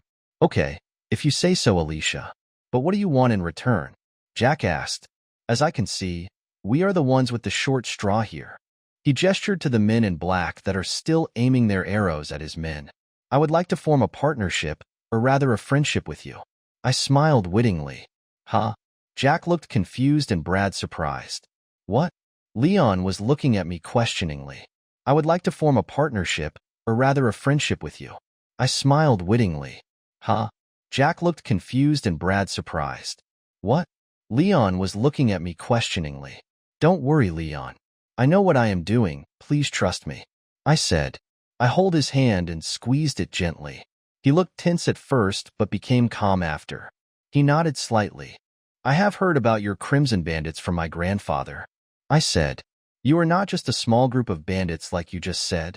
I am sure you are included in a big organization. Well, your information is a little correct. Jack said. But I am correct that my group of bandits only lurks in this certain area. We are just a small group included in a big organization. If my hunch is correct, you may be a relative of the head of this organization. I said with a smile. How did you? Brad said with a fierce voice, but Jack gestured him to stop. It's just a hunch, as I have said. I said calmly. The word crimson must have came from something. So I thought maybe it came from their auburn hair, making them the creator or head of the organization. Am I correct? You have great deduction skills, Alicia. You are correct. The head of the organization is my father. Jack praised me. I might agree with this friendship of yours, but I also want to know who you really are. It's just fair, knowing that you have learned about my identity in a fair deduction. If you agree to form a friendship with me, then I will be glad to tell you who I am. I said. Wait. Leon whispered. Are you sure about this? I am sure about this. I replied seriously. I can't seem to explain it, but I have a feeling that this person, Jack, will be a good ally in the future. Okay. Leon nodded. You believe me? I asked, surprised. I trust your judgment, Alicia. Leon said. I felt happy that Leon trusts me. Our relationship in the past 2 years have been stagnant as a princess and her knight. I also want to tell him my feelings. It's just that I am too shy to do so. I look at Jack with an aura of royalty. I am the 3rd princess of Alvania, Alicia von Heist. I introduce myself with dignity as a princess. The 2 young men has surprised expressions. But after just a moment, Jack came back to his composed, cocky self. Princess Alicia, huh? Jack said. So you're the forgotten princess. Mind your tongue, bandit. Leon hissed.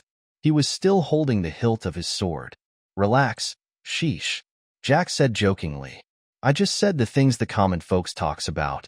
But I never imagined that the 3rd princess was this smart. Well, yes, I have heard that she was a beauty that can sail 1,000 ships. A beauty that even the Crown Prince of Grandcrest became infatuated with. The Crown Prince of Grandcrest? I asked curiously. I recall only met him once on my birthday ball. Well, those are just hearsay. I have heard the news that the Crown Prince has sent a formal letter of engagement to the place not long ago. Jack said. I haven't heard of this yet. I said. Well, I have been secluded for a long time now. The moment I return, I must ask Grandpa of this news. I thought. I looked unconsciously at Leon, who was just beside me. He seemed like he was blushing and looked rather shy. Looking at this seemed odd, so I rubbed my eyes and looked again.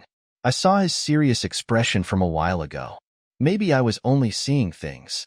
I thought and shrugged it off. Well, anyways, let us go back to our original discussion. I said, do you accept my friendship then? I cannot see anything wrong with accepting. Jack had a huge grin. Friends then. I extended my hand and Jack took it. We shake our hands to show our mutual agreement. Before nightfall, the villagers that were disguised as bandits invited us to rest in their village for the night. We don't have much, Your Highness, but please feel free to eat as much as you want. An elder woman said, Thank you very much. I replied, I am not a picky eater, so do not worry. Please join me. I smiled. The food on the table can feed the entire village. I look at the villagers around me. They are thin and frail-looking. Food has been scarce in this drought, and my father hasn't done anything for his people. Oh no, Your Highness, we do not dare. The elderly woman said. But then a little girl came near me. Can I get a little? The little girl asked. Of course you can. All of these are your food. Please feel free to eat with me. I said. And then the little girl smiled widely that melted my heart. She sat down beside me and started to eat. After a while, the other children and villagers started to eat with me as well. The gold coins that I gave can feed them for the entire month. Leon whispered from behind me. Oh my gosh, you gave me a fright. I said. He just popped up from behind me. You still have to practice harder. Leon chuckled. You didn't feel my presence? It's not that. You just move stealthy that even I can't feel if you're coming. I said. Sorry about that. I just got used to moving like this. Leon said, a little embarrassed. Are you done eating? Yes. I nodded. Come, walk with me. Leon said, looking very serious. I looked at him curiously but followed. Leon offered me his hand and I took it. He pulled me up gently from my seat. The night was still young and the stars were shining brightly with a half moon hanging on the night sky. We were walking in the woods and at the edge there was a clearing. We get out of the edge of the woods and saw a small lake. The lake was as clear as a mirror reflecting the night sky. Wow, it looks so beautiful. I said. I just saw this a while ago. I know you would like it. Leon said. I looked at Leon, who was smiling beside me. His face was looking a little forlorn. You didn't bring me here just to let me see this, have you? I asked. Do you want to say anything to me? Leon gave me a sad smile and my heart clenched with it. I want to tell you something important. Leon said. I think you have also known about this for a while now. I nodded. Is it about your shadow guards? I asked. Yes, I have felt their presence these past 2 years. They are now very good in hiding like you. I giggled. Then I need them to practice much harder then. Leon chuckled. Then he looked at me in the eyes. I am not the man I have once introduced myself. I have not been very honest to you about my true identity. I looked at him and smiled. I have a hunch about that for quite some time now. But the past 2 years you have accompanied me. You have been good to me, and that weighs more than your true identity. It is not important who you are. What is important is if your heart is true these past 2 years. I said, Tell me, the things you have shown to me, your kindness and care for me, is it all true? I looked at him, hopeful of what his answer was. Inside my heart, I really hoped that what he has shown me until now was true and genuine from his heart. Leon took my hands and held it close to his heart. This action made me a little embarrassed. I feel a blush creep on my cheeks. Leon looked into my eyes. His eyes were clear and doesn't contain any form of cloudiness. Everything that I have showed you, everything that I have said to you, are sincere and true. Leon said, From the bottom of my heart, I swear to you that I will forever cherish you. My heart was racing inside my chest. This moment feels like a little more intimate than I have imagined. I looked down, getting shy of Leon's gaze to me. I heard him chuckle lightly. His hand cupped my chin and gently lifted it up. His eyes were looking into mine and locked my gaze to him. Alicia. Leon said my name sweetly. My heart was thumping rapidly in my chest that I was afraid he can hear it. I want to tell you something. Leon said. What I am about to tell you is true and comes from the bottom of my heart. I looked at him with the anticipation. I was so close to him that I can feel his heartbeat thumping. So I am not the only one with my heart thumping fast. I thought, Alicia, these past 2 years, everything I have shown you is my true heart. Leon said. He cupped my cheek with his hand. My heart has always been yours, Alicia. What do you mean? I asked, knowing full well where this discussion is going. But still I want to hear from his lips if what I thought is true. Leon made a teasing smile. I think you know what I mean. He caressed my cheek with his thumb gently. But I will tell it to you nonetheless. I was drawn into Leon's eyes. His sincerity was reflected in them. Alicia, I have fallen in love with you, Leon said. And I have been falling even more every day that I spend with you. Hearing his words gave my heart a gentle squeeze. Feelings are overflowing inside of me. And not long I can feel tears trickle my cheeks. Why are you crying? Leon was smiling. I never thought that you would feel the same way, I said with gentle sobs. Same way? Leon teased. I also know how you feel about me, but I would also like to hear it from you. Would you give me the honor to hear it? He smiled. You are teasing me. I was giggling between my sobs. I also want to hear it. Leon sounded sincere now. Won't you let me hear it? I looked at his face. His beautiful eyes were twinkling under the night sky. I love you too, I said shyly. Leon teased. I didn't quite hear that. Can you repeat? He teased. I said I love you too. I said the words a little forcefully this time, but then I can feel arms embrace me. My whole body was now engulfed in Leon's embrace. He cupped my chin and gently angled it above his face inching closely to mine. My heart was thumping rapidly, faster than before.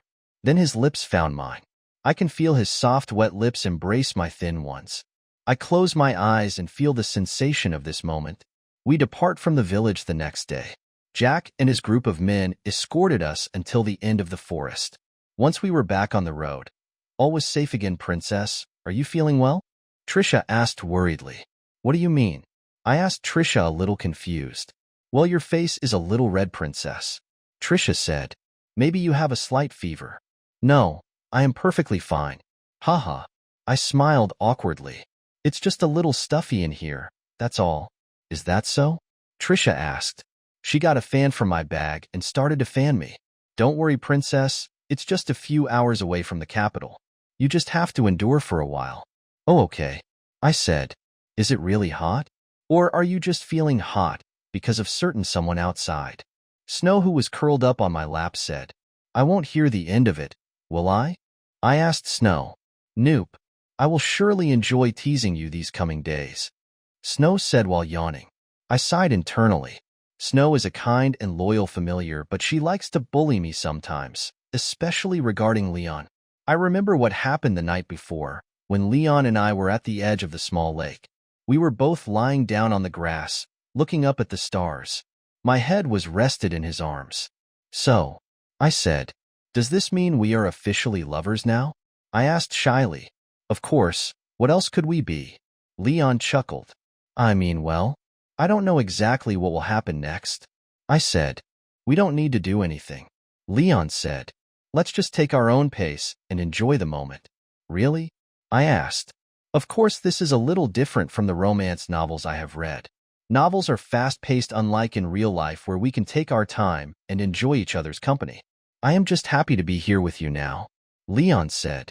Of course, in the future I would marry you, and we will have children and a family of our own. Children and a family?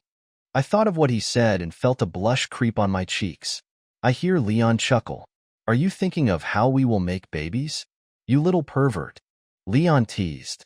I didn't think that. I slap him in his chest. Ah ha ha ha. Leon was laughing. I'm joking. He hugged me closer to him. Alicia, Leon said after a long pause. I asked. The day before your sister's birthday ball. I'm afraid I have to leave you for a while. Leon said. I looked at him curiously. But do not worry. Leon said. He adjusted his position so he was facing me. I will be present in your sister's birthday ball. But I am sure you won't recognize me so easily. What do you mean? I asked him. Leon was looking at me, his eyes straight to mine. Remember, I just told you earlier that I am not who you think I really am? Leon said. Yes. I nodded. And I said that it is really not that important to me who you really are. I know. And I love you for that. Thank you for trusting me. Leon smiled sweetly. But it is also important for you to know my true identity. It will be important for our future together. But for now, there are still some things that prevents me from telling you who I really am. But you can tell me in my sister's birthday ball? I asked curiously. Leon shook his head. No, I still can't tell you. But I was about to ask how will I know? Because I am sure you can find me. Leon said with certainty. I am sure your heart will find its way to me. I thought for a second before I got what Leon was trying to say. Are you saying that you can't tell me your true identity, but you are sure that I can find that out myself in the ball? I asked. Leon nodded in agreement. Are you really sure about that? That I can find you in that ball with many people? I asked. Well, I trust that you love me that much. Leon had a wolfish grin. You're teasing me. I made a sour face at him. Ha ha ha. Don't you trust your own capabilities? Leon asked. I gave him a sour look. Okay, let's make a bet. Leon said. If you are not able to find me, you will serve me for one day. You will be my personal servant. And what if I find you? I asked. Then I will take you somewhere very special. Leon said with a smile. It is somewhere precious to me. A precious place to him? I thought. That won't be a bad deal because I also want to know more about him. Okay, it's a deal then. I said. I will be looking forward to it. Leon chuckled. I will surely find you. I said with confidence. Leon looked at me with affectionate eyes. He was so close that I can feel his warm breath on my face. I can't help but feel drawn towards his gaze. I closed my eyes and felt his lips press onto mine. We share a sweet kiss under the night sky full of twinkling stars. I felt shy remembering what happened last night. I can't believe that Leon and I have mutual affection towards each other. So we are a couple now? A couple. I tried to gauge the word describing the relationship between Leon and I. Well, what else can you call it? Snow interjected my thoughts. Unless you want to be called a future wife or something. Future wife. I internally screamed with the thought. Sheesh. So this is a girl in love. Snow said. She stretched her body and stood up. The Capitol's gates are just up ahead. Leon said from the front of the carriage. I look outside and see the walls of the Capitol nearing. So I am back again. I said to myself. The first time I came here, I was but a weak, lonely child who is craving for love and affection from a family. Now I am not the same weak child anymore. I am surrounded by my loved ones, and they are the ones that gives me strength. I won't let them bully me again. The carriage came into a stop in front of my courtyard and Leon helped me get down. Sister. I hear a young lad's voice. Once I turned around I see a young lad that looks quite familiar. Richard? I was not sure at first because the young lad was taller than me by some inches. Richard is only 14 years old, but the young lad running towards me has a body of a young man. Sister. I have missed you so much. Richard gave me a bear hug. I missed you too. I said with a muffled voice. Richard, why you are crushing me? Oh my, I'm so sorry. Richard said. As I thought, Richard is now a few inches taller than I am. His body is well-toned, and his voice is starting to become deeper. Grandpa is surely giving him the Spartan training. Look how big you have grown. I said. How are you? I'm fine, sister. Richard said with a huge smile. How about you? I am also fine. I replied. I missed you so much. Richard gave May a huge grin as a response. I would like to pat him on the head like I always do, but looking at him now who is taller than me, it will only look awkward. Where is Grandpa? I asked while looking around searching. Oh, he's waiting in the throne room. Richard said. Actually, I came here to fetch you. Everyone is waiting for you there. Everyone is waiting for me? I asked rather curious. You just came back, so you need to greet King Father formally. Richard explained. Mother and my other two elder sisters are also waiting. They said they also missed you. Heh. Richard snorted. So they miss me? I snickered internally. Who would have thought that they will miss bullying me? Well then let's go. I said. I don't want King Father to wait long. Princess, are you going to be okay? Trisha asked worriedly. It was a family-only gathering in the throne room, so Leon and Trisha will stay here on my courtyard. Do not worry, Trisha. I gave her a reassuring smile. I can handle them. Be careful, okay? Leon walked beside me. Your sisters are snakes just waiting to bite. I know, do not worry. I can handle their venomous attacks. I reassured him. Trisha, please arrange my things inside the manor while I'm gone. Yes, Princess. Trisha nodded. Leon. I looked at him. You can have your free time while I'm there. You can do your personal businesses if you have any. It's getting late, so I can do my business some other time. I'll be right here waiting for you to return." Leon gave me a bright smile. "Thanks." I smiled back at him. His smile never fails to let my heart skip a beat. "Are you ready, sister?" Richard asked. "Come, let us go." I answered. Richard and I are now standing in front of the throne room's door. "Well, are you ready?" Richard asked. "Ready as I will ever be." I took a deep breath.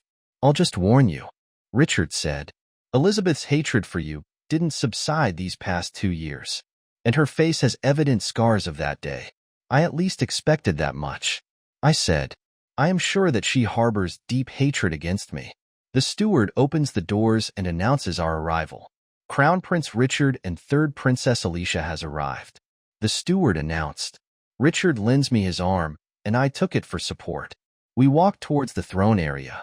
On the throne was my king father sitting sophisticatedly with my step-mother the queen by his side. Richard and I stopped a few meters away in front of the throne. "Greetings, King Father." Richard slightly bowed down. "Greetings, King Father." I gave my curtsy in front of my father. "I, Third Princess Alicia von Heist, has returned. Wishing King Father a prosperous life and good health." "Arise," my father ordered. Richard and I both looked up at him. In a moment I see my father's surprised reaction while looking at me. It has been 2 years since we last saw each other. I suppose I look more like my mother now. The queen was concealing her anger, but I can see her clenching grip in the throne's armrest. She was looking back and forth from father and then to me. This made me smile internally. "It has been 2 years since you have left the palace." Father started. "How have you been?" I never imagined that he would be asking me this question. I thought, "I am doing fine, father," I replied. "The countryside's weather has been good for my health. I am recovering well." "That is good to hear," father said. "You know why I have summoned you back?" "Yes, father." I gave a sweet smile. I looked at the side where my 2 stepsisters were sitting. Veronica and Elizabeth were looking at me with daggers, but I maintained my sweet smile. It is elder sister Veronica's birthday, and a debutante ball will be held in her honor. Esteemed guests will be arriving from other countries to attend. I said, "That is correct," father said. "Some guests are from the royal families of the other 2 countries.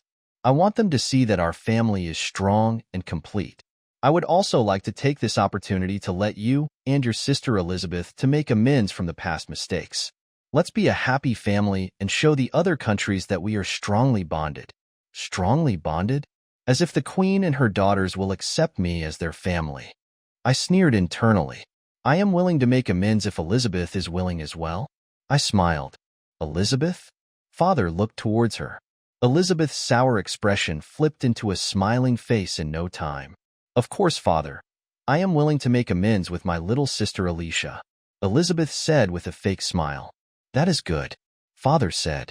"Now let me see the 2 of you reconcile and hug as sisters." I saw Elizabeth clench her fists, but maintained her fake smile. I was laughing internally. As I am the younger of us 2, I was the one to approach Elizabeth. Now that I am near her, I can clearly see the scars that Snow's nails left behind. "Let's reconcile, sister." I lied between my teeth. I gave her a hug. "Yes, let's reconcile, younger sister," Elizabeth replied. I knew that my sister was swallowing her pride now, just to show face in front of father. "That is good," I hear father said. I ended the hug and gave Elizabeth a knowing smile. She smiled back, but her hatred was evident in her eyes. "Alicia, you can take the sit next to Richard," father said. This was the first time father didn't dismiss me right after I gave my formal greetings. I looked at Richard, who was now sitting at the opposite side of my location. He was waving at me and pointing in the sit next to him. I see Grandpa sitting at his other side. I walk towards him, remembering to be elegant as sophisticated. I see to it that my stepmother and sisters see me with a bearing of a true princess of Alvania.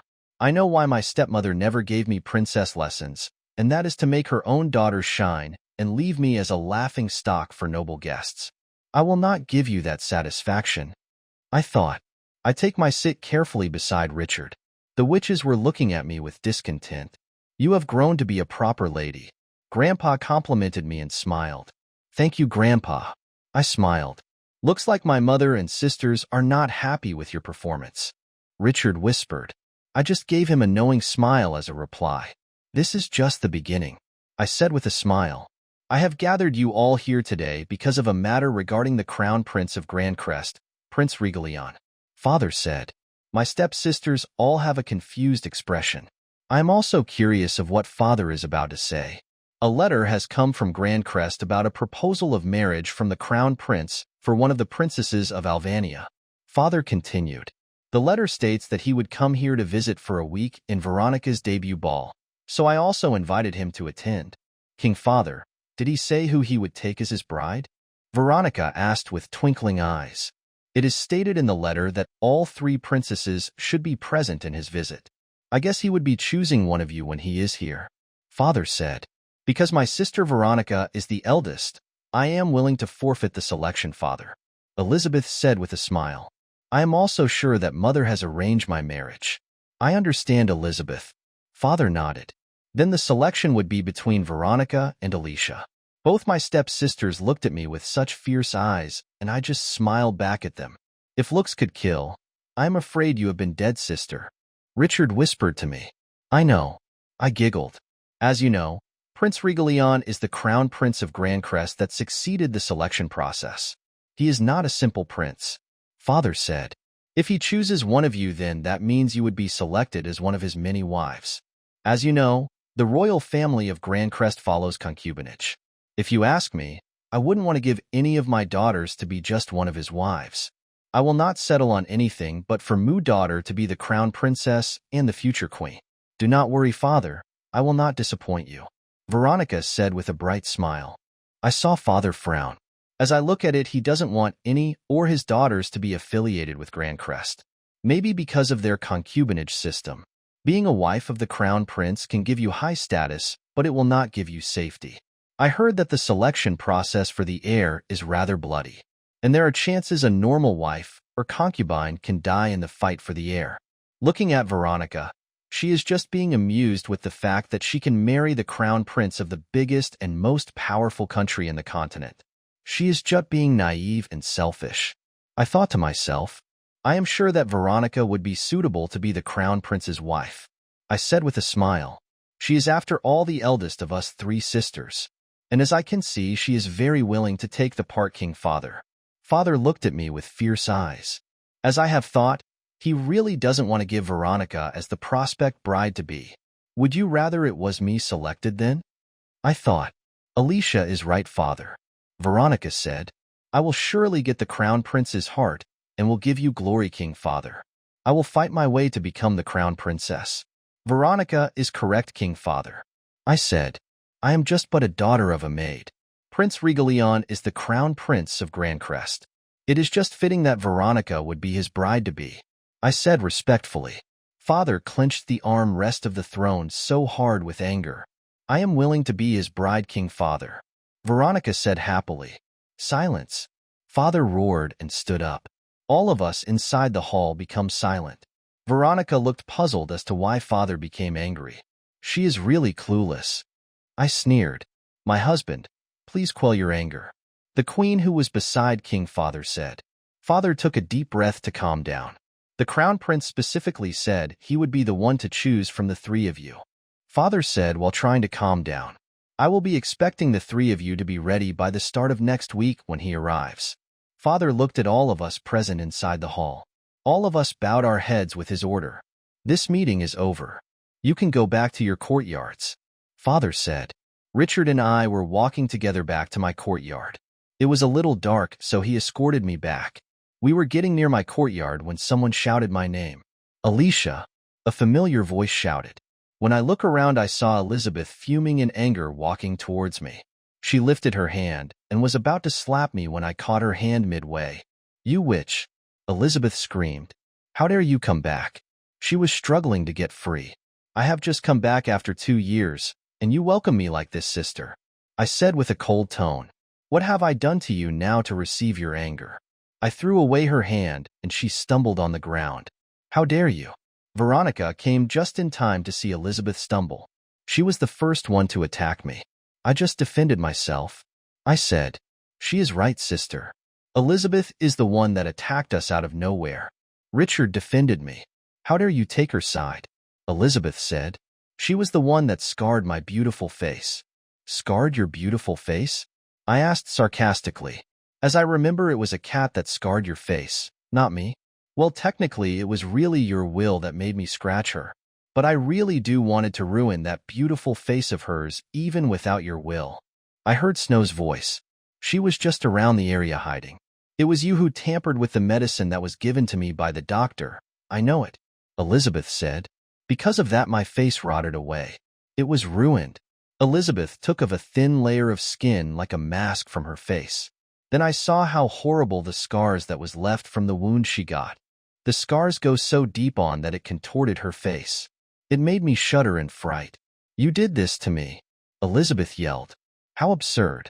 I shouted back. Elizabeth and Veronica were taken aback by my words. I have been away for 2 years. How can I do such a thing to you? I asked. You have instructed someone to do it, Elizabeth said. Haha, don't make me laugh. I said, everyone in this palace are your people. If someone is in danger inside this palace, it would probably be me. It was silent for a while. My siblings seemed surprised from what I have said. Even Richard was in shock. Do not accuse me of something you don't have any evidence with, I said. If you don't have any other thing to say, I am going. Come, Richard. I turned around and walked away. Why, yes, sister. Richard followed. You witch. I hear Elizabeth yell. You did great, sister. Richard said. I can't believe you stood up against them. Of course I will. I won't let them step on me any longer. I said. I was taking a walk at my courtyard's garden that night after eating dinner. The air was still cold even though spring was starting. What are you doing here? Leon said while walking towards me. I just wanted to walk after eating. I said. Here. Leon wrapped me with a coat. It is still a little bit chilly at night. Spring is just starting, and there is still some winter air lingering at night. Thank you. I smiled. Leon embraced me from behind after wrapping me with the coat. What are you thinking? Leon whispered in my ear. Were you the one that tampered on Elizabeth's medication? I asked. After what Elizabeth said about her medicine being tampered, I already thought about Leon. I know he can be very cruel to his enemies. Yes, it was me that ordered it. Leon said. She has hurt the girl I love. Of course I won't let her get away with it. She needs to pay the price 10 times more. I was silent for a while, processing his words. I can feel his embrace tighten gently. Are you afraid of me? Leon's voice was a bit shaky. I wouldn't want you to be afraid of me. I shook my head. I turned around to face him. I am not afraid of you, I said while looking through his eyes. I knew you did it because of me. Leon rubbed my cheeks gently. I don't mind the whole world to be afraid of me or tell me that I am cruel. But I don't want you to be afraid of me, not you. Leon said. Do not worry. I don't think you are cruel. She just got what she deserves. I said. But please tell me the next time you do something, okay? Okay. Leon nodded. I held his cheek gently. He held my hand and kissed it. Thank you. Leon slowly inches towards my face. I can feel his warm breath in front of me. I closed my eyes and felt his lips on mine. His kiss was gentle and sweet. I will be leaving tomorrow, Leon said after we ended our sweet kiss. But do not worry, I will see you again. Don't forget about our bet, okay? I nodded slowly. A tear dropped from my eye. Leon wiped the tear for me. I am going to miss you too, Leon said. But we will see each other if you find me. He kissed my forehead. I started to sob in his chest.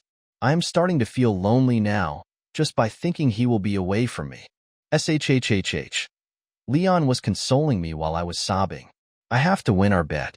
I have to find him sooner. The next day, Leon was really gone. He just left me a note in my bedside table. It said what he just said to me the night before. I felt empty inside. This was the first time in 2 years that we have parted.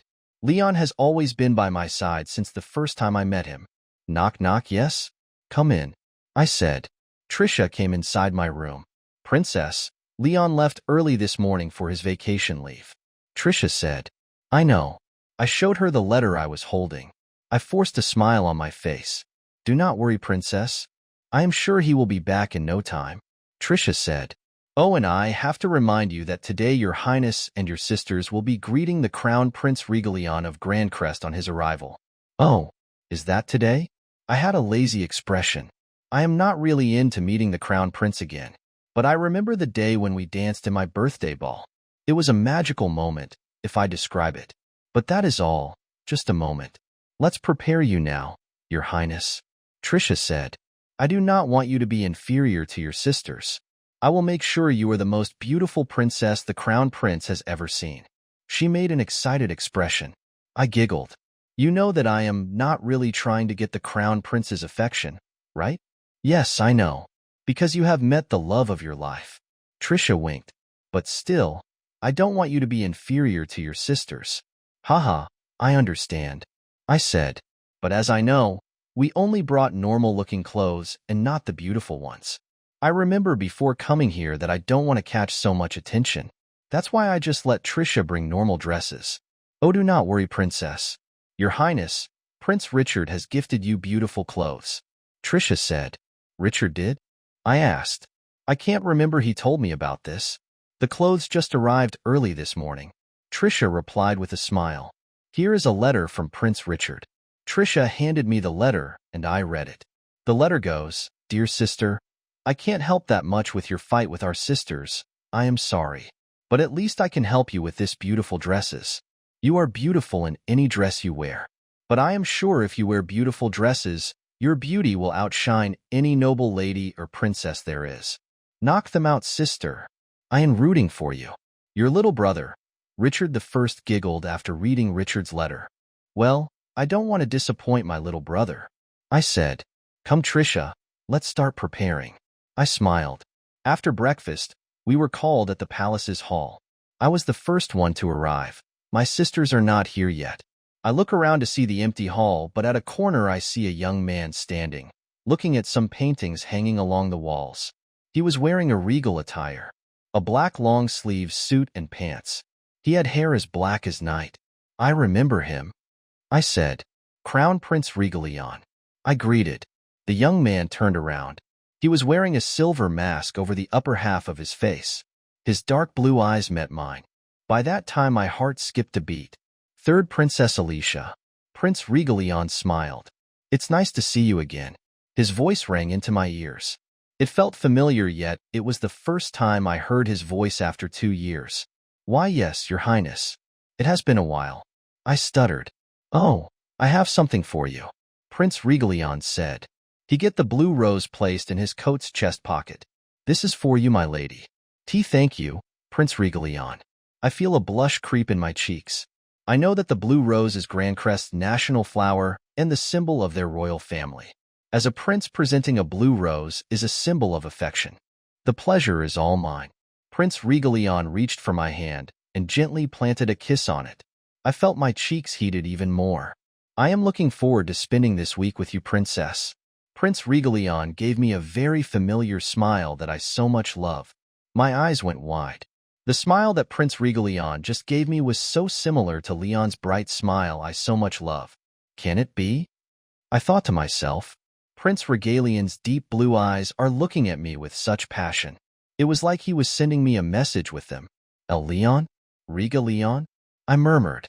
You don't need to be a genius to put 2 and 2 together to get such an obvious hint. Prince Regalion's smile changed to a mischievous one. He blinked one eye to me and gestured with his forefinger, touching his perfect lips to be silent. I closed my mouth abruptly, but I can feel that my surprise is still evident in my face. How can that be? The Crown Prince of Grandcrest became my personal knight. He stayed with me for 2 years. And to top it off, we are in a relationship. I thought to myself. With that realization, I felt so embarrassed. I can feel a blush creep on my cheeks. I suddenly felt like I want to dig a hole and hide inside it. I put my hands over my face with embarrassment. Why are you hiding your face? You look so beautiful blushing, Prince Regalion said and chuckled. It's because I didn't know. I stuttered with my words, not knowing what to say. Prince Regalion gently held the hands that are hiding my face and pulled them down. I was so embarrassed that I held my head low and looked down. He gently cupped my chin and pulled it up so that we are looking at each other. My silver eyes met his dark blue eyes. Do you know why I came here officially as the Crown Prince of Grancrest? Prince Regalion asked. I remembered instantly the meeting that father held with the family. Why you were searching for a bride? I answered truthfully. Not just a bride. A crown princess of Grancrest. Prince Regalion said. A crown princess? I was shocked. I know that the men of the royal family of Grancrest practices concubinage to father any potential heirs to the throne. For the crown prince of Grancrest to search for a crown princess only means one thing. The one who is going to be selected would be the future queen of the kingdom of Grancrest. Why you mean? I dare not finish my sentence. I am not sure if it is okay to have my hopes up. I know what you are thinking, Prince Regalion said with a serious tone. I will not take any bride and crown princess but you. My eyes went wide with surprise. I can't believe what I am hearing. But I was about to state the facts. I am just an illegitimate daughter of the king. I am not qualified for the part, crown princess. Prince Regalion's forefinger stopped my lips from moving. I know what you are going to say, and now I am telling you that it does not matter. Prince Regalion has read my mind. I will make you my crown princess, whatever it takes. Do you not believe in me? I looked up at him again. All I can see in his face was determination and his love for me. If he is confident with me, then why am I having doubts with myself? I thought, what have I been doing this past 2 years? Isn't it to make better of myself? To be confident, and to protect the ones I love? I believe you. I answered simply and with a smile. A smile crept from Prince Regalion's face. He caressed my face gently. After a while he let go, and we maintained an appropriate distance. Good day, Prince Regalion. Someone called from behind. I know well from who this voice came from. Prince Regalion and I turned around to see both my stepsisters entering the hall. Elizabeth had a neutral smile, but Veronica's face was beaming brightly. Like I thought, it was Veronica who called out. I remember clearly what she said the other day in our family meeting. I am willing to be his bride, King Father. Veronica said happily. I clenched my fists hard, remembering her words. If it was in the past, then I will gladly let her be the bride. But now, knowing that Leon is the crown Prince Regalion, I won't give in. I am Veronica, the first princess of Alvania. This here is my sister Elizabeth, the second princess. Veronica said. I am so sorry for being late, Your Highness, Prince Regalion. It's because my sister Elizabeth was a bit slow. I looked at Veronica from head to toe and sighed internally. Who is she kidding?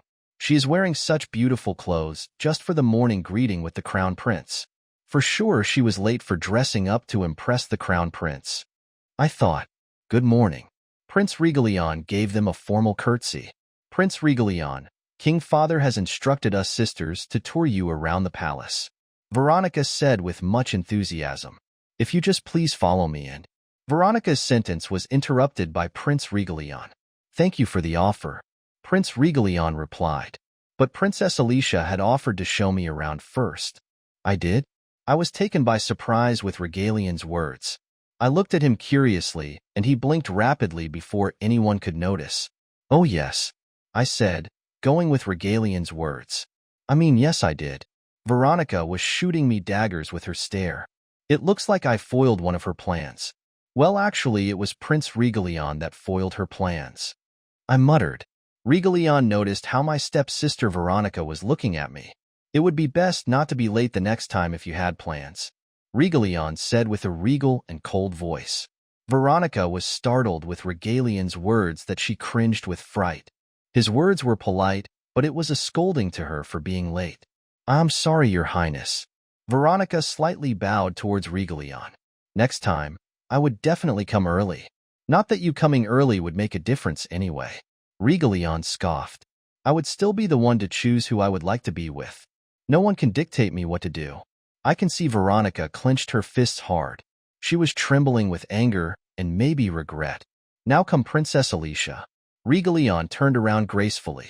I remember you promised to show me around. Ah yes. I replied instantly. Regalion was a few feet away from us now, walking outside the hall.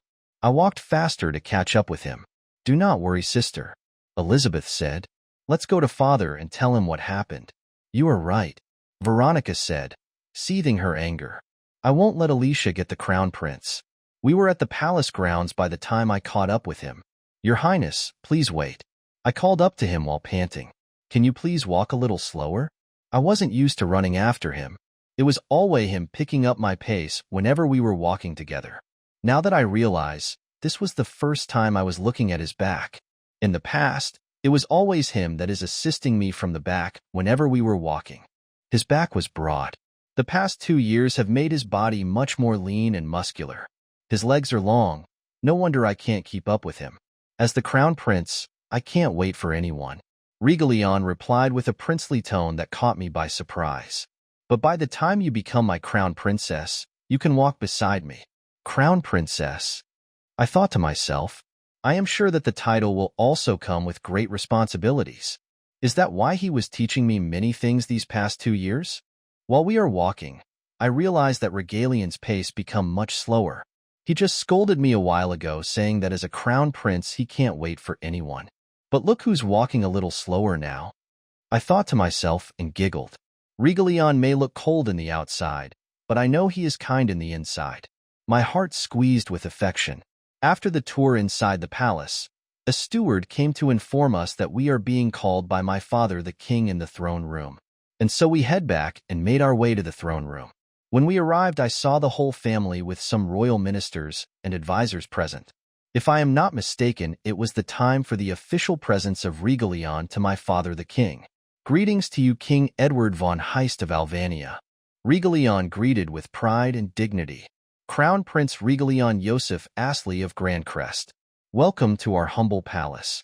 King Father replied. I hope you would enjoy your stay here in the palace. I heard that my third daughter Alicia showed you around.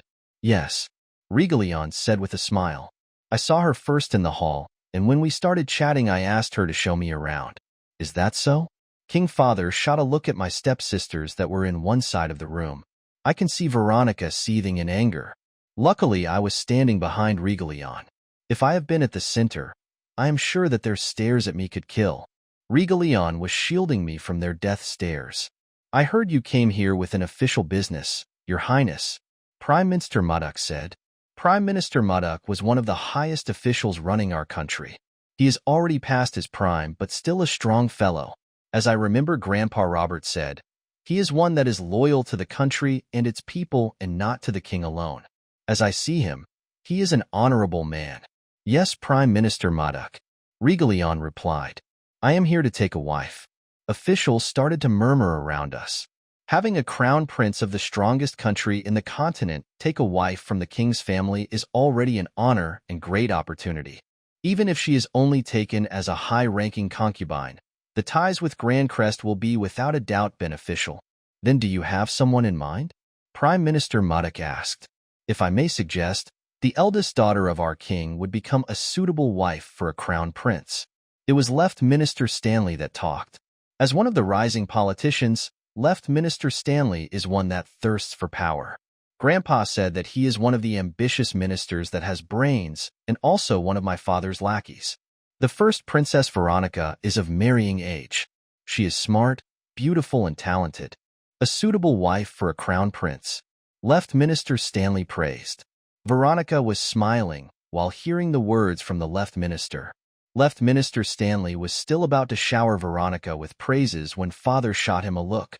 The Left Minister swallowed his words in the end. I hear Regalion chuckle.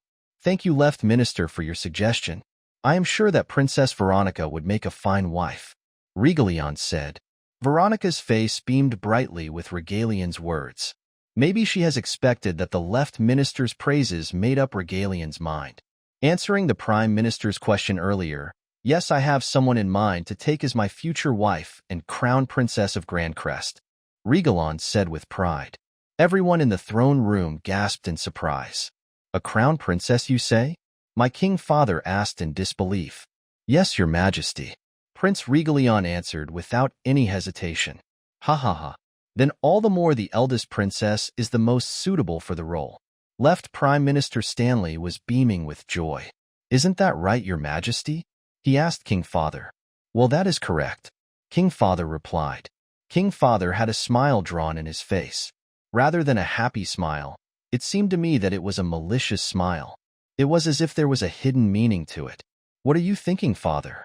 I thought, I am sure my eldest Veronica is willing to take the role. King Father asked and looked at Veronica. Veronica's face was beaming with happiness. Yes, King Father. Veronica bowed. I have been studying many things, such as history and politics at such an early age. And also I have been always on top in manners and etiquette. I will not fail you, Your Highness Prince Regalon. Veronica's words were full of pride. Her words was said as if she was chosen already. It is true that she had been educated properly as a princess of Alvania. This is the first time in my life that I want to stand up and fight my sister. Leon is the only one that I won't give up to you. I thought to myself while clenching my fist. I may have been lenient in the past because you are the legitimate children, but I won't let you take away my happiness any longer. By that time I heard Prince Regalion chuckled lightly that only I, who was near him, can hear. His back was turned at me so I can't see his expression. What is Leon thinking? I thought. I am sure that Princess Veronica is an appropriate candidate to become a crown princess. Prince Regalion said. Everyone present started to chatter. Officials and ministers had smiles on their faces, maybe thinking that Veronica would be selected to be the crown princess for sure. This political marriage will pave a way and a brighter future for Alvania. Having a princess from our country become crown princess and future queen of Grandcrest can give power and privileges no one can even imagine. Just a while ago, these officials and ministers were happy just to have a princess from Alvania as a wife/concubine for the future king of Grandcrest. But now they are ecstatic to hear that Prince Regalion is eyeing for a crown princess to take. I look at my side where my stepmother and sisters are. My stepmother, the queen, had a smiling face looking at her eldest daughter with pride. Elizabeth was giggling while talking to Veronica. As for Veronica, she had a face of triumph. Her eyes caught me looking their way. She gave me a wicked smile, as if mocking me. I am sure that Princess Veronica would be a suitable wife. Prince Regalion continued. But she is not the one I have chosen. The room was shocked once again. All eyes of the spectators in the room went wide in surprise. Pardon me, Your Highness. It was my Grandpa Robert that talked. With all the spectators around, he was the only one who remained calm and composed. I remember you said that you have already someone in mind to take as your wife. Can you tell us who she is? Yes, General Robert. Indeed, I have said I have someone in mind to take as my wife. Prince Regalion's voice was firm, yet it had a tinge of mockery, albeit towards the other party. I came here to ask the hand in marriage of the girl that I have personally chosen to be my crown princess. Prince Regalion continued. As you know, this isn't the first time I have visited your country. But there was one time that was etched in my mind and my heart. The throne room was silent at this point. Everyone was keen in hearing Prince Regalion's story. 2 years ago I came here because of an invitation to a young princess birthday ball, where she was presented in high society and the public. Prince Regalion said. At that time I was mesmerized by that young girl's beauty that I stole her first dance from her father the king. Upon hearing these words, my cheeks felt hot. I remember that time when I first saw him, Prince Regalion of Grandcrest. A tall young man wearing a black suit with gold trimmings emerged from the shadows. He was wearing a mask covering half of his face. His hair was as black as the night and his eyes was dark blue like the ocean deep. Who might the gentleman be? I asked courteously. I am Regalion of Grandcrest. He greeted. I give my greetings to the third princess of Alvania. He bowed down. I replied with a courtesy. The young man guided me into dancing. I have been a klutz while learning how to dance. But with this young man guiding my steps, it was like I have been dancing my whole life. The feeling was ecstatic. Every twist and turn we do was graceful and elegant. I didn't realize that I was wearing a smile on my face. The young man who was leading me and smiled while looking at me. I looked at his deep dark blue eyes. They were enchanting. I felt like I would let them engulf me in their depths anytime. It was like we were the only ones in the ballroom. We were in our own world. Just by remembering it made me feel embarrassed. I held my cheeks and it felt hot to the touch. I might be blushing red by now. I realized. 2 years ago I have decided to take her as my wife and crown princess. Prince Regalion continued. I have given her a blue rose that very night, the national symbol of our kingdom of Grandcrest. A blue rose? I thought. Then a flashback came to me again. Regalion walked towards me and came closer. I was surprised with his closeness that I involuntarily stepped back and tripped, but he caught me by the hand and pulled me into his embrace. "Yes, sir," I said awkwardly. "I'm sorry to startle you," Regalion said. "I just want to give you this." I saw Regalion holding a blue rose in his hand. "A blue rose?" I asked. For me, a member of the royal family to give a blue rose symbolizes that I have chosen her as my legal wife-to-be. Prince Regalion concluded. I involuntarily hold the blue rose that Prince Regalion gave to me a while ago. I placed it on my hair near my right ear. By then I can feel eyes staring at me. I can feel the stares of the people around me. I am wearing on my head the blue rose that Prince Regalion just gave me this morning. It was just after Regalion's little speech. No wonder everyone's eyes are on me now. I look around and see the mixed faces of surprise and bewilderment. When my eyes passed by Grandpa Robert, he had a face that was saying, "I thought so." Richard, who was besides Grandpa, had a genuine smile. My eyes passed by the officials and ministers that looked unsatisfied. I straightened out myself, walked towards Regalion. I stand up beside him with pride and dignity. It was Prince Regalion who chose me. Even if I am an illegitimate child of King Father, I won't let them look down on me, I thought. I glanced up Prince Regalion. He gave me a smile of satisfaction with my action just now. Now I know where I will put all the training that I have done these past 2 years. It is to become Prince Regalion's crown princess consort. I answered his smile with my own smile, thinking, I won't let you down. So it is Princess Alicia that you have chosen, Prince Regalion? Prime Minister Modak asked. As for formalities, I guess it is fine because she is still a princess of Alvania. But as I have heard 2 years ago, she was sent to the countryside to recuperate from a disease that almost cost her life. Yes, as I remember, I left the capital and go to the countryside as a pretense of being sick and needing recuperation. I am just afraid that she can't perform the duties of being your crown princess. Prime Minister Modak continued. His words doesn't harbor any mocking or ill intention. He has said this for the sake of the good relationship between our kingdoms. It is true that if I cannot perform well as a crown princess, then it will just bring disappointment to our kingdoms of Alvania. Do not worry about that, Prime Minister Modak. It was the royal physician Dr. Andrew that spoke. I have been the one taking care of the princess these past 2 years, and I can say that she has come back to a great bill of health now. I am sure that her body can withstand the strenuous activities included in being a crown princess consort. I was surprised that Dr. Andrew was here in this gathering and speaking up for me. He looked at me and gave me a warm, friendly smile. My heart skipped a beat. Even though she has regained her health, how can we be sure that she can perform the responsibilities of being a crown princess? Veronica blurted out of the blue. I was surprised that she tried to butt in because these kind of talks are between the officials, ministers, and King Father to discuss. Veronica was trying to keep her cool, but I can see that she was containing her anger. That is correct, Your Highness, Prince Regalion. Left Minister Stanley backed up Veronica. I don't want to point it out, but Princess Alicia is only an illegitimate daughter of our king. She wasn't given the lessons to be a proper princess consort. I can see that Veronica has her own allies that are helping her. Veronica smiled with contempt with Minister Stanley's words. Left Minister Stanley, are you forgetting who I am? Prince Regalion said with animosity. Why, Your Highness? Left Minister Stanley was caught in surprise. Of course I know. You are the Crown Prince of Grandcrest, Prince Regalion. He said with some nervousness. That is correct. I am the Crown Prince and the future King of Grandcrest. Regalion said. Do you think I will be ignorant with such information? Then, Your Highness. Left Minister Stanley was about to say something to back his words.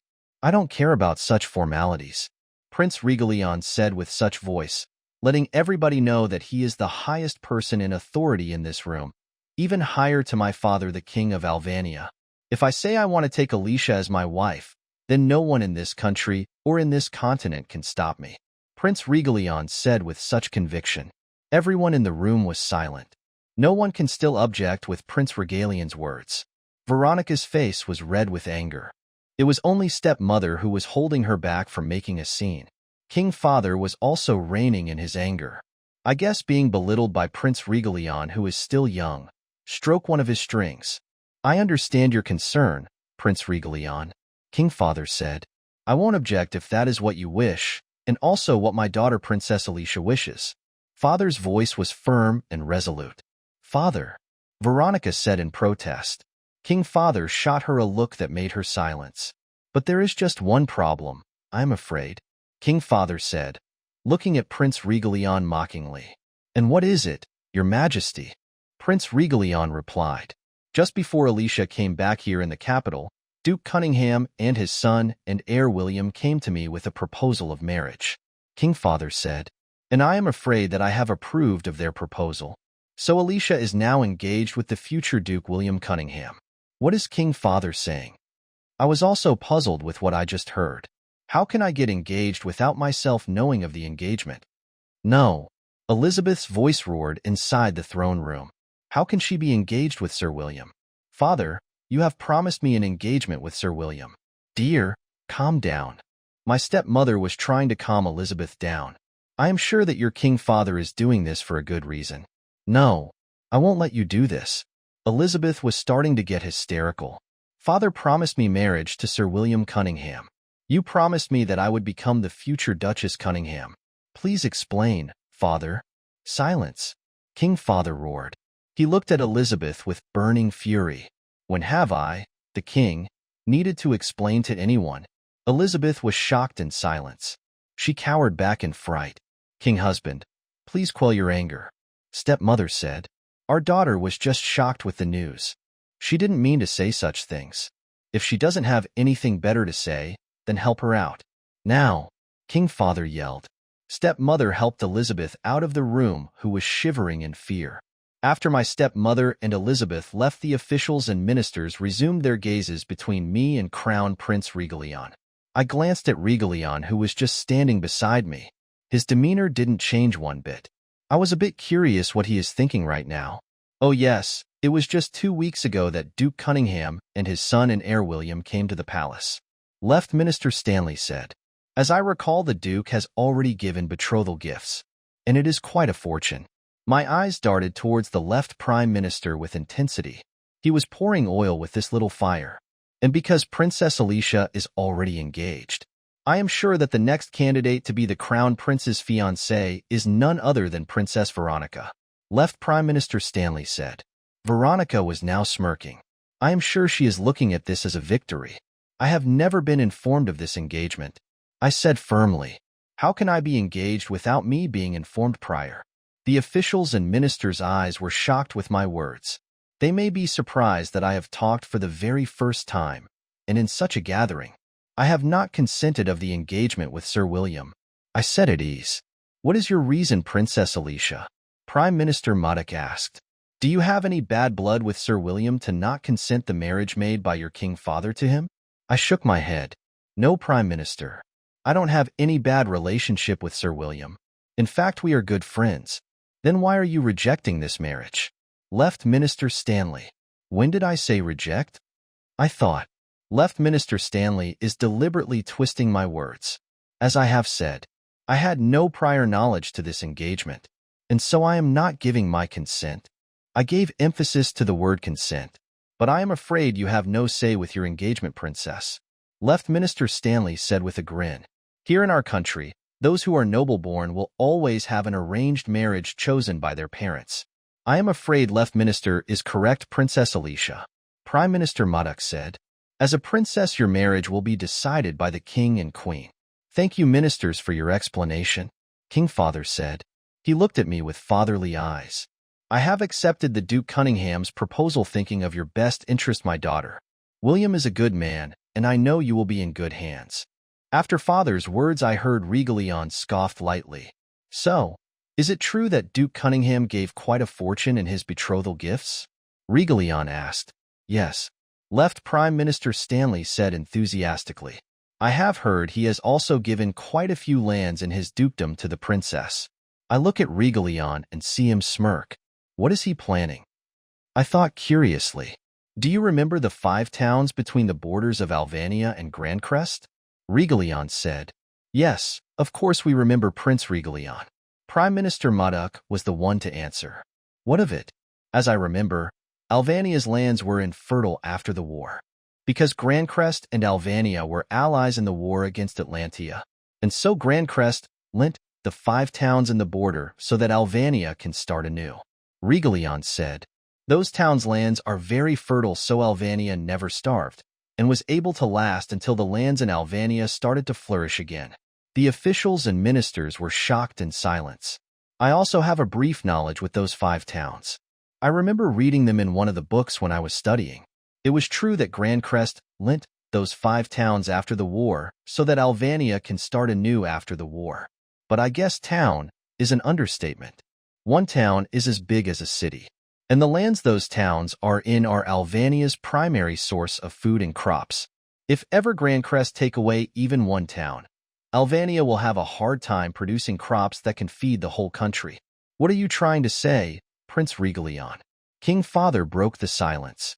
I think you know what I mean, Your Majesty. Regalion's smirk was so evident in his face. It was like he was mocking the king. King Father was reeling in his anger. He knows what the Crown Prince meant when he mentioned the 5 towns. Grandcrest can get those 5 towns back easily. Duke Cunningham has given a land to the princess as one of his betrothal gifts, correct? Regalion said. Then I am willing to give 3 of the other towns beside the border together with the 5 towns Grandcrest have lent you. Regalion's smirk was beaming now. His confidence was showing with his princely aura. This kind of gift that Regalion mentioned was a gift so amazing that no one can say no to. All the officials and minsters in the throne room started murmuring. It looks like Regalion's offer is hard to decline. Crown Prince Regalion. It was Prime Minister Madak who spoke. The matter of Princess Alicia's engagement has become a rather important talk between our 2 countries. Can you please give us some time to talk about this with ourselves? We will call upon you after a decision has been made. All of the officials and ministers around nodded in agreement. King Father looked stressed with the sudden issue at hand. I am sure that the talks with his ministers won't be an easy one. Then I will take my leave then, Prince Regalion said. But please make haste. I also don't want to wait any longer. As you know, I have decided Princess Alicia as my bride to be on her 14th birthday. And so I am her official fiancé since 2 years ago. The officials and ministers started murmuring again. Regalion's gesture on my 14th birthday, presenting me a blue rose, was a sign of choosing one's future partner for a royalty in Grandcrest. I am curious if the officials and ministers knows about this, because I clearly didn't know. I have read books about other kingdoms, but I have never read about this. I guess Regalion said this to add to his claim that he has been my fiancé since I was 14.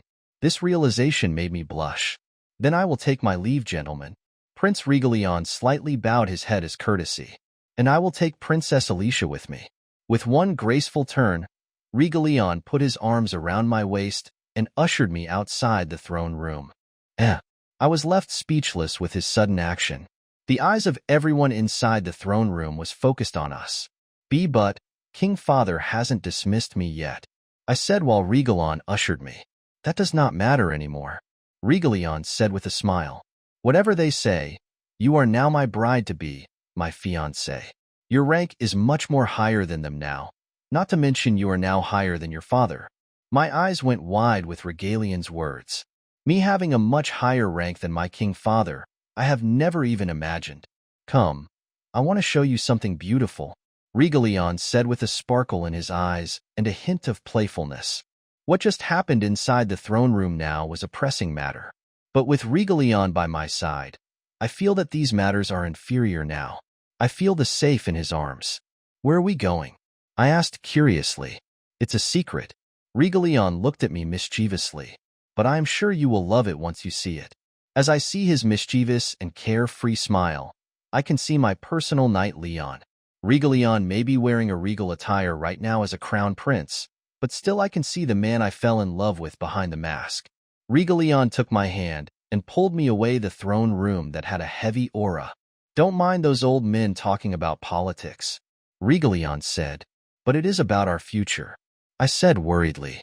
Like I said, whatever they say, you are now my fiancée and future wife. The crown princess of Grandcrest, Regalion said and kissed the back of my hand. His show of affection moved my heart. Your Majesty, the vote has been casted between all the officials and ministers present. Prime Minister Mudok said. The majority of the votes is in favor of Princess Alicia being crowned Prince Regalian's crown princess and bride-to-be. After that brat Regalion had left towing my daughter with him, the talks about the crown princess candidate started. As expected, they talked about the pros and cons of the engagement with Alicia and that brat Regalion. The 5 towns were truly of importance to Alvania. The majority of food and crops comes from those 5 towns. With Regalion's little speech a while ago, he was threatening to take back the Lint towns if we don't approve of Alicia's engagement to him. The consequences of losing those towns were huge. And so I was not surprised that the majority of the votes are in favor of Alicia being Regalion's bride and crown princess of Grand Crest. But the 3rd princess wasn't educated with the proper lessons on being of royalty. Left Minister Stanley objected. She is of low birth, born from a lowly maid. She is not fit to be married to the crown prince of Grand Crest. It was like a vein popped from my forehead. Hearing Stanley calling Letitia a lowly maid got to my nerves. I remember Letitia. I was just a prince when I first saw her in the garden inside the palace. She was as beautiful as the flowers she was always taking care of. Her long platinum blonde hair like silver strings are floating with the wind. Her silver eyes sparkle like diamonds. She was the most beautiful person I have ever met. The time I first laid eyes on her, my heart was stolen from me that instant. My love for her was not a joke. She was the only person I fell in love with. If not for the political marriage I had with Erica and the power of her family that I needed to be the king of this country and ousted my brothers in succession, I would have married Letitia. If I have a regret in my life, that is not choosing Letitia and chose the throne instead. If I wasn't that ambitious with the throne, I would have just resigned to a simple life. A life of a lowly prince with Letitia and my daughter Alicia. Oh, my daughter Alicia. I thought. She was a spitting image of her mother. If I just knew Letitia was pregnant with our child, I would have done everything in my power to fight against Erica and make Letitia my concubine. But as a king, I have my hands tied behind my back. I let Erica kick Letitia out of the palace, knowing she will be much safer outside far from Erica's grasps. It was too late when I knew what Erica had done. Even though Letitia was away, Erica was still insecure. Her family's power was great. It was not something to be trifled with. With that power, she was able to find Letitia and erase her from this world for good. That is why I took Alicia inside the palace. At least I can keep an eye on her. I won't make the mistake I have done with her mother, but still I have to maintain a distance from her. Because if I show even a hint of gentleness towards Alicia, Erica can do unimaginable things. And now that brat crown prince wants to take her away from me. I thought, that darn crown prince just had to mention taking a crown princess, and his attitude that of being superior than me ticks me off. This made me furious. My plan was to marry of Alicia to Duke Cunningham's son and heir, William. 2 weeks ago, he visited the palace with his father the Duke. He had heard that Alicia would be coming home after 2 years away and wanted to ask her hand in marriage when she came back. Having Alicia married of the future Duke can also ensure her safety, away from the scrutinizing eyes of Erica. It was true that the betrothal gifts they offered was quite a fortune. It just shows William's sincerity towards Alicia. I didn't give them any answer yet and told them to wait until Alicia came. My prior plan went into flames because of that brat prince. I can't stop my fury remembering that crown prince, and being crown princess will surely be hard. I wouldn't want Alicia to be made a fool. She didn't have the knowledge and training needed to take such a role. And to top it, IFF, that useless brat just have to take up the 5 towns as hostages. My vein was popping up with anger. If we don't give in with the crown prince's demands, then we will lose those 5 towns. Prime Minister Mudok said. Do you know what the consequences would be, Left Minister? Mudok looked at Stanley with fierceness. Stanley can't do anything but bow his head in defeat. Do not worry about Princess Alicia's educational attainment. Dr. Andrews said. I was her tutor this past 2 years. The king personally asked me to be her tutor when she were in the countryside. It was true that I asked him to also tutor Alicia, while he also nursed her back to health. I thought that while she is outside the palace, away from Erica's eyes, a little education will be beneficial for her. Princess Alicia is a fast learner and passed all my lessons with flying colors. Dr. Andrews said. She won't bring shame to our country of Albania when she becomes crown princess. I was relieved with Dr. Andrews' words. At least Alicia won't be shamed. It looks like I can't stop Alicia being engaged with that Regalion. Then it is settled then. Princess Alicia will be married off to the Crown Prince of Grandcrest, Prince Regalion, and be his crown princess. Maduk said, Your Majesty, do you have anything to add? I gave a heavy sigh. Then let it be so. I said with a heavy heart. Then this meeting is over. You are now all dismissed. Prime Minister said. All of the officials and ministers stood from their seats and bowed towards me. Long live your Majesty, the son of our kingdom, they said all together. And with this, I just gave my daughter Alicia to that brat of a crown prince. I will dance in that crown prince's tune for now. It was only an engagement and not yet marriage. I thought, and not long, our plans with Genova will start. The lands that he is threatening to take would be legally ours. And in the end, I will be happy to see him leave this world. Regalion and I was walking side by side. We are a little far away from the inner palace, but we are still inside the palace grounds. The sun has set just a while ago. The moon is not yet fully out, and the sky is full of twinkling stars. Here, take my hand. Regalion offered me his hand. You might trip on the way. It was getting a bit dark because it was just past twilight. I take his hand that I can only see because it was extended right in front of me. This wasn't the first time I have held his hand, but still it makes me shy. I hear him chuckle lightly. What are you laughing at? I said shyly. I am just happy that it was dark because Regalion would have seen my face that is so red in shyness. I have held your hand quite a number of times before, Regalion said teasingly. And yet you are still shy towards me. Well, this is the first time I have held hands with the Crown Prince Regalion of Grandcrest. I said sarcastically. Forgive me for being a little shy. It's just because you are a great person. Regalion stopped abruptly, and that startled me. Did I say something wrong? I thought to myself. He looked around and faced me. His face was nearing mine. My heart was beginning to thump loudly. His face was just inches away from me. Up close I can see his dark blue eyes behind his mask. It was twinkling like sapphire under this starry night. Alicia, Regalion pressed his palm on my cheek. Tell me, are you intimidated with my title? Now that you know that I am a crown prince and not just a simple knight, do you think differently of me? His gaze were drilling inside me, into my very soul. It was probing me, searching for the answer to his question. After a while being mesmerized with his dark sapphire eyes, I shook my head. Your title as crown prince is not important. I said truthfully. If you are still the man that you have introduced yourself 2 years ago, if you hold your promise now and forever, then you are still and will always be the Leon that I have in my heart. I can see a hint of a smile in Regalion's lips. His thumb brushed my lips lightly, and not long he leaned down to plant a kiss. It was like there was electricity that was shot inside my body. His lips were moist and sweet. I closed my eyes to savor his taste. Then not long, something glowing came out from the ground. I opened my eyes and our lips parted by the time the glowing orbs started flying around us. I was surprised and mesmerized by the view. It was like we were in the middle of a starry sky. I instinctively extended my hands to touch one glowing orb. These are fireflies, Regalion said with a smile. With the illumination that the fireflies give, I see a little lake not far from where we were standing. How did you know such a place exists inside the palace grounds? I asked, mesmerized with the view. There are times when you are asleep and I was still up. If I know that you are safe and sound, I take a stroll around the palace, Regalion said with a clear smile.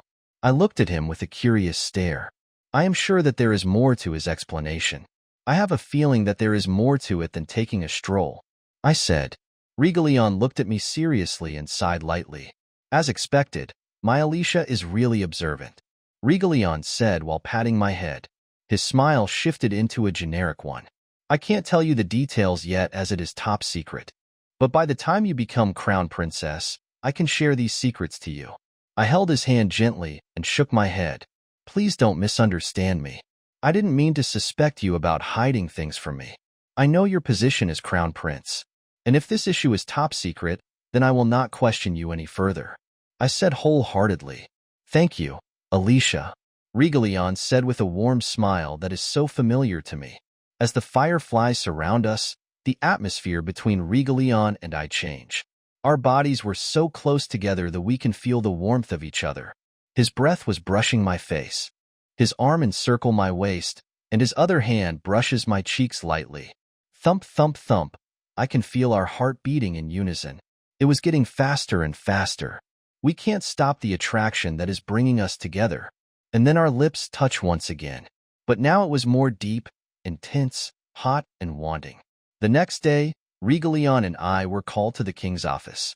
It was still early in the morning. I was walking in the halls leading to my father's office. I was being led by one of my father's trusted attendant, and Trisha was accompanying me from behind. Not long I can see a door at the end of the hall. There standing was a young man whose back is facing us. He was wearing a black regal attire that gives out a regal aura. The young man turned around when we were getting closer. I see his face where the upper half was covered with a silver mask. He smiled to me gently. My heart clenched by the time our eyes met. "Prince Regalion, you are here rather early," the attendant said with respect. "Why haven't you entered yet, Your Highness? Our prince is waiting for Princess Alicia." A tall man beside Regalion said. If I am not mistaken, this man was also with Regalion 2 years ago on my birthday ball. Oh, is that so? The attendant was a bit flustered that he talked out of turn. It is true that as the crown prince of a powerful country, Regalion is entitled to not talk to just anyone. "Good morning, Alicia." Regalion's eyes never wavered away from me. His smile was so bright as the morning sun. I unknowingly blushed. Good morning, Prince Regalion." I gave curtsy. I hear him chuckle lightly. "This is Dmitri, my right-hand man and personal assistant," Regalion said. I also curtsied towards Dmitri, and he bowed to me. Regalion offered me his arm, and I placed my hand in slowly. "I will never tire looking at your blushing face, Alicia," Regalion whispered near my ear that was ticklish. With his gesture, just now made my blood rush. "I think my face is all red now. Please come in," the attendant said and opened the door. Inside was a normal-sized room with many bookshelves by the side. At the center end of the room was a big desk full of stacked papers. At the seat behind the desk was my king father busy looking at documents. "Your Majesty, His Highness Prince Regalion of Grand Crest and Third Princess Alicia is here," the attendant said. My father put the document he was holding down and looked at us. "Thank you. You may leave," father said to the attendant. The attendant bowed and exited the room and closed the door. "Please take a seat, Prince Regalion and my daughter Alicia." My father gestured to the chairs. Father was looking intently at me and Regalion. Maybe he saw us coming inside arm in arm a little unpleasant. Regalion and I took our seats respectively. "I have called the both of you regarding the engagement Prince Regalion offered," father said. My whole body tensed up when I heard about our engagement. Until now I am still worrying about what the officials and Minster's final decision is. I love Regalion so much that I can't see myself not being beside him. I fear that the final decision is not in our favor. Regalion reached my hand and held it gently. His eyes met mine, and he gave me a gentle smile as if saying everything will be all right. This made my anxiety lessen a little, but still I am a bit scared. Ahem. Father made a coughing sound to get me and Regalion's attention. As I was saying, we have come to a final decision about the engagement request. I squeezed Regalion's hand that was holding my hand in anticipation. He caressed my hand gently. "We have came to a final decision to approve of your engagement with my daughter Alicia," father said. After hearing my father's words, I let out a sigh of relief. I can see Regalion smiling as if he knew the end result. As of today, Crown Prince Regalion of Grand Crest and Third Princess Alicia of Alvania are officially engaged, father said. "Thank you very much, Your Majesty," Regalion said. "A week from now, there will be a grand parade in the Crown City to publicize between the two of you," father informed us. "I understand," Regalion replied. "And after that I will be bringing Alicia with me to Granite Crest to get her bride training lessons." "What?" Father was surprised. "You know that as my crown princess, she needs to take the special lessons," Regalion said with a sarcastic tone. "Yes, I know that," father said with a surprised tone.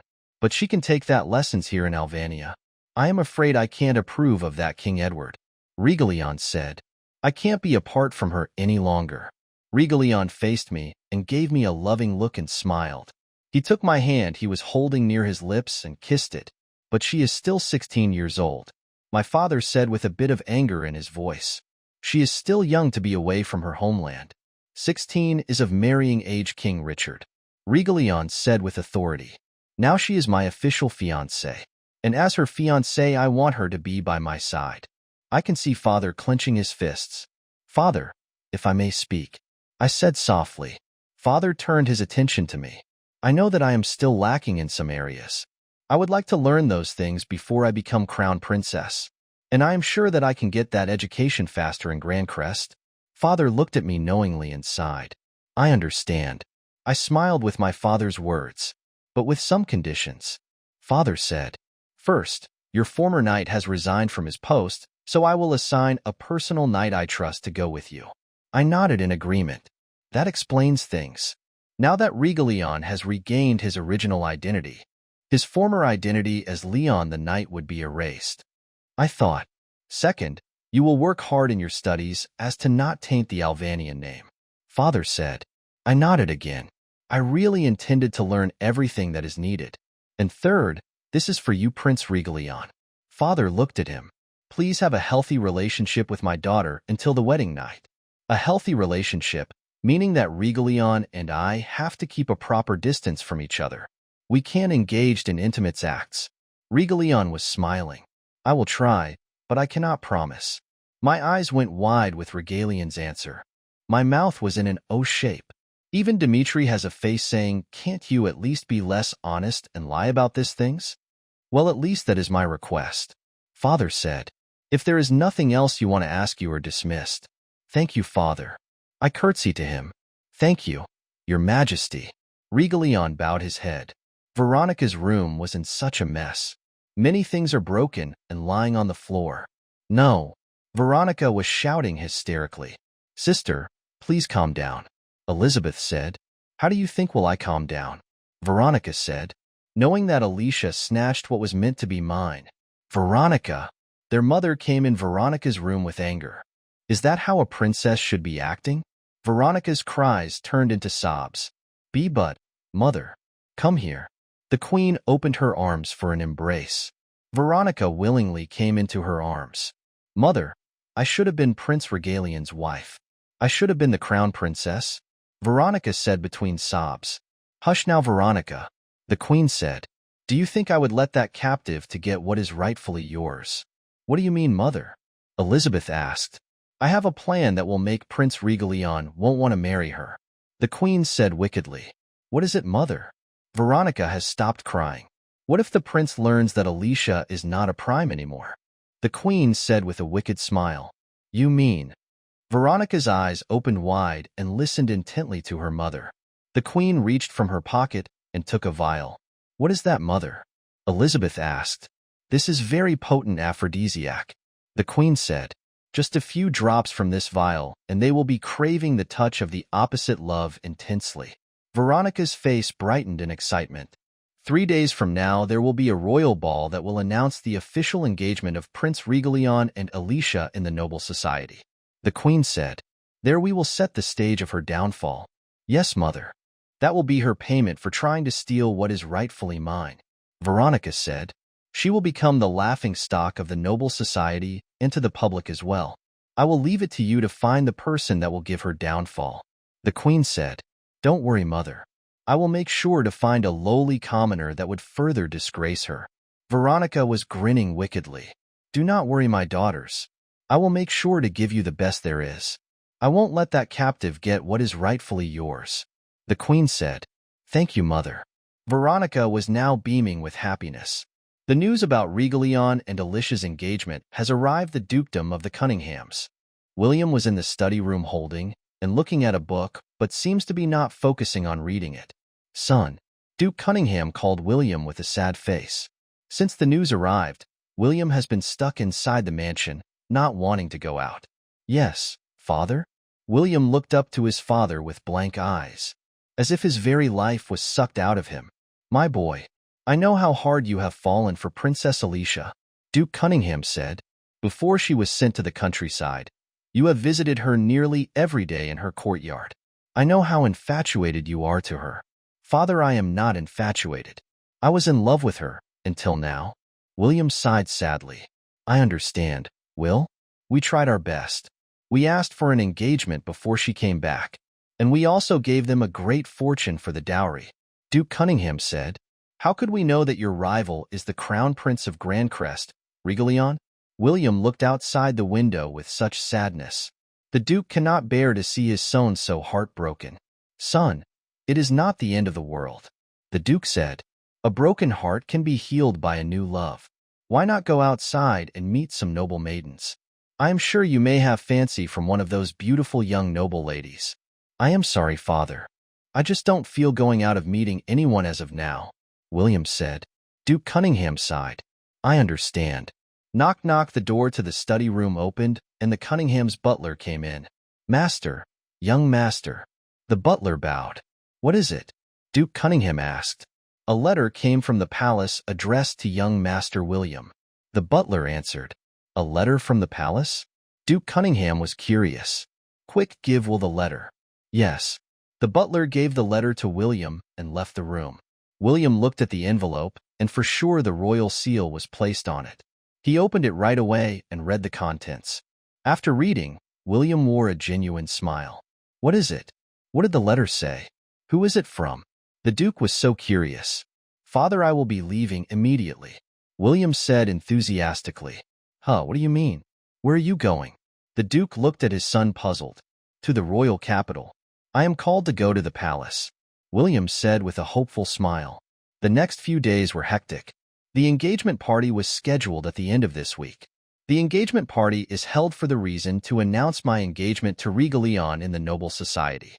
2 days after the engagement party, there will be the parade in the roads of the royal city. The parade is also to inform the commoner public about my engagement to Regalion. These past few days, I was so busy preparing these two important events. As the fiancé of the Crown Prince and the future Crown Princess, I have to do the preparations with perfection. I have met different kinds of persons in charge with various things such as food, decorations, flowers, and more. Thank you very much for coming in such short notice, I said to the person that is in charge of flower arrangements. We just finished our meeting in the receiving room, and he was about to leave. I am very grateful for your cooperation. It is an honor to serve you, Princess, he said with a smile. I am sure to prepare everything before the end of the week. Thank you very much, I said with gratitude. Please be careful on your way out. You're welcome, Your Highness. He bowed. The butler Theon, someone that Regalion has assigned to serve me, led the man out of my courtyard. I sat down on the couch and sighed with exhaustion. It was already afternoon. Since this morning, I have been so busy meeting many people in charge of these two events. Princess, I have made you some chamomile tea to help you relax. Trisha came holding a tea set with some snacks. Thank you so much, Trisha. I smiled gently. Fatigue is starting to get to me. I smell the aroma of the chamomile tea and I am starting to relax. I take a sip and sigh in relief. This helps me calm down. Thanks so much, Trisha. I smiled thankfully. It's my pleasure to serve you, Princess. Trisha replied with a smile. You have been so busy these past few days that your face is looking haggard. What? Really? I shrieked. I can't be looking haggard by the time of the engagement party. What will people say? They will think I am not a match to the good-looking Prince Regalion. Hand me the mirror, please, I asked Trisha. Trisha get a hand mirror from her pocket and handed it over to me. I looked at my reflection, and Trisha was right. Dark circles are starting to form under my eyes. My skin is a little dry as well. If it was before, I won't regard such things as a problem. But now, being Regalion's fiancée and the future crown princess, I have to keep my appearance as presentable as possible. What nonsense are you telling the princess, Trisha? A very familiar deep voice said. I turned around to see Regalion entering the room. He was wearing a dark gray suit and pants. Dimitri was behind him as always. Alicia still looks very beautiful. She always is. Regalion gave me a sweet smile. Hecko, my beautiful fiancé. Regalion bent down and gave me a peck on my cheek. I can feel the heat build up on my face. Regalion looked at me very pleased. I must be blushing again. I still can't believe that I am engaged to this beautiful man that looks like a male god sent from the heavens. Greetings, Your Highness. I was about to stand up and give my curtsy, but Regalion stopped me. No need for formalities, Alicia. Regalion said. You are now my fiancé. He sat down beside me on the couch. You're teasing me again. I pouted. Regalion chuckled. And why do you say that I'm teasing you? He looked playfully at me. He tucked a stray strand of my hair behind my ear. Can't you see the dark circles under my eyes? I said. And look at my skin. It's starting to get dry. And you say I am always beautiful. I can hear Regalion chuckle again. Don't laugh. This is a serious matter. I said, pouting at him. What will the nobles say if I look so haggard by your side in the engagement party? What if they say I am not a good match for you? I frowned deeply.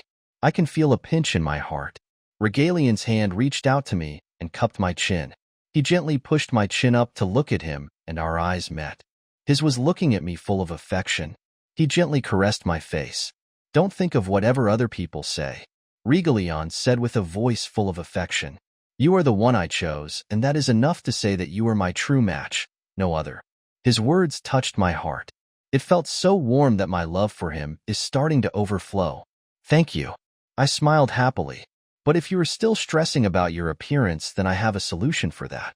Regalion smiled. Dimitri. Yes, Your Majesty. Dimitri bowed and approached us. He gave Regalion a small box. I looked at it with curiosity. Aside from the small box Dimitri gave, there are boxes that are behind Dimitri. I came here to give you the gifts that I brought with me from Grand Crest. Regalion said. These here are some of it. The others will be coming tomorrow. He smiled sweetly. This here, Regalion lifted the small box, is called Blue Rose Oil. Regalion opened the box and took a small bottle. The bottle had an intricate design with a blue rose design cap. This oil is extracted from the blue rose of the royal family of Grand Crest. Regalion explained. It helps the skin revitalize and make it more blooming. Regalion opened the bottle and placed some oil in the tip of his fingers. He carefully rubbed it on my cheeks. Its smell is heavenly, not too strong. The oil on my cheeks is cool and gentle. How is it? Regalion looked at me with a smile. Do you like it? Yes, I replied. It's cool and calming. The smell is fragrant and not too strong. That's nice to hear. Regalion smiled happily. His hands caressed my cheeks gently. His face is inching slowly towards me. I can sense what he was doing. Prince Regalion.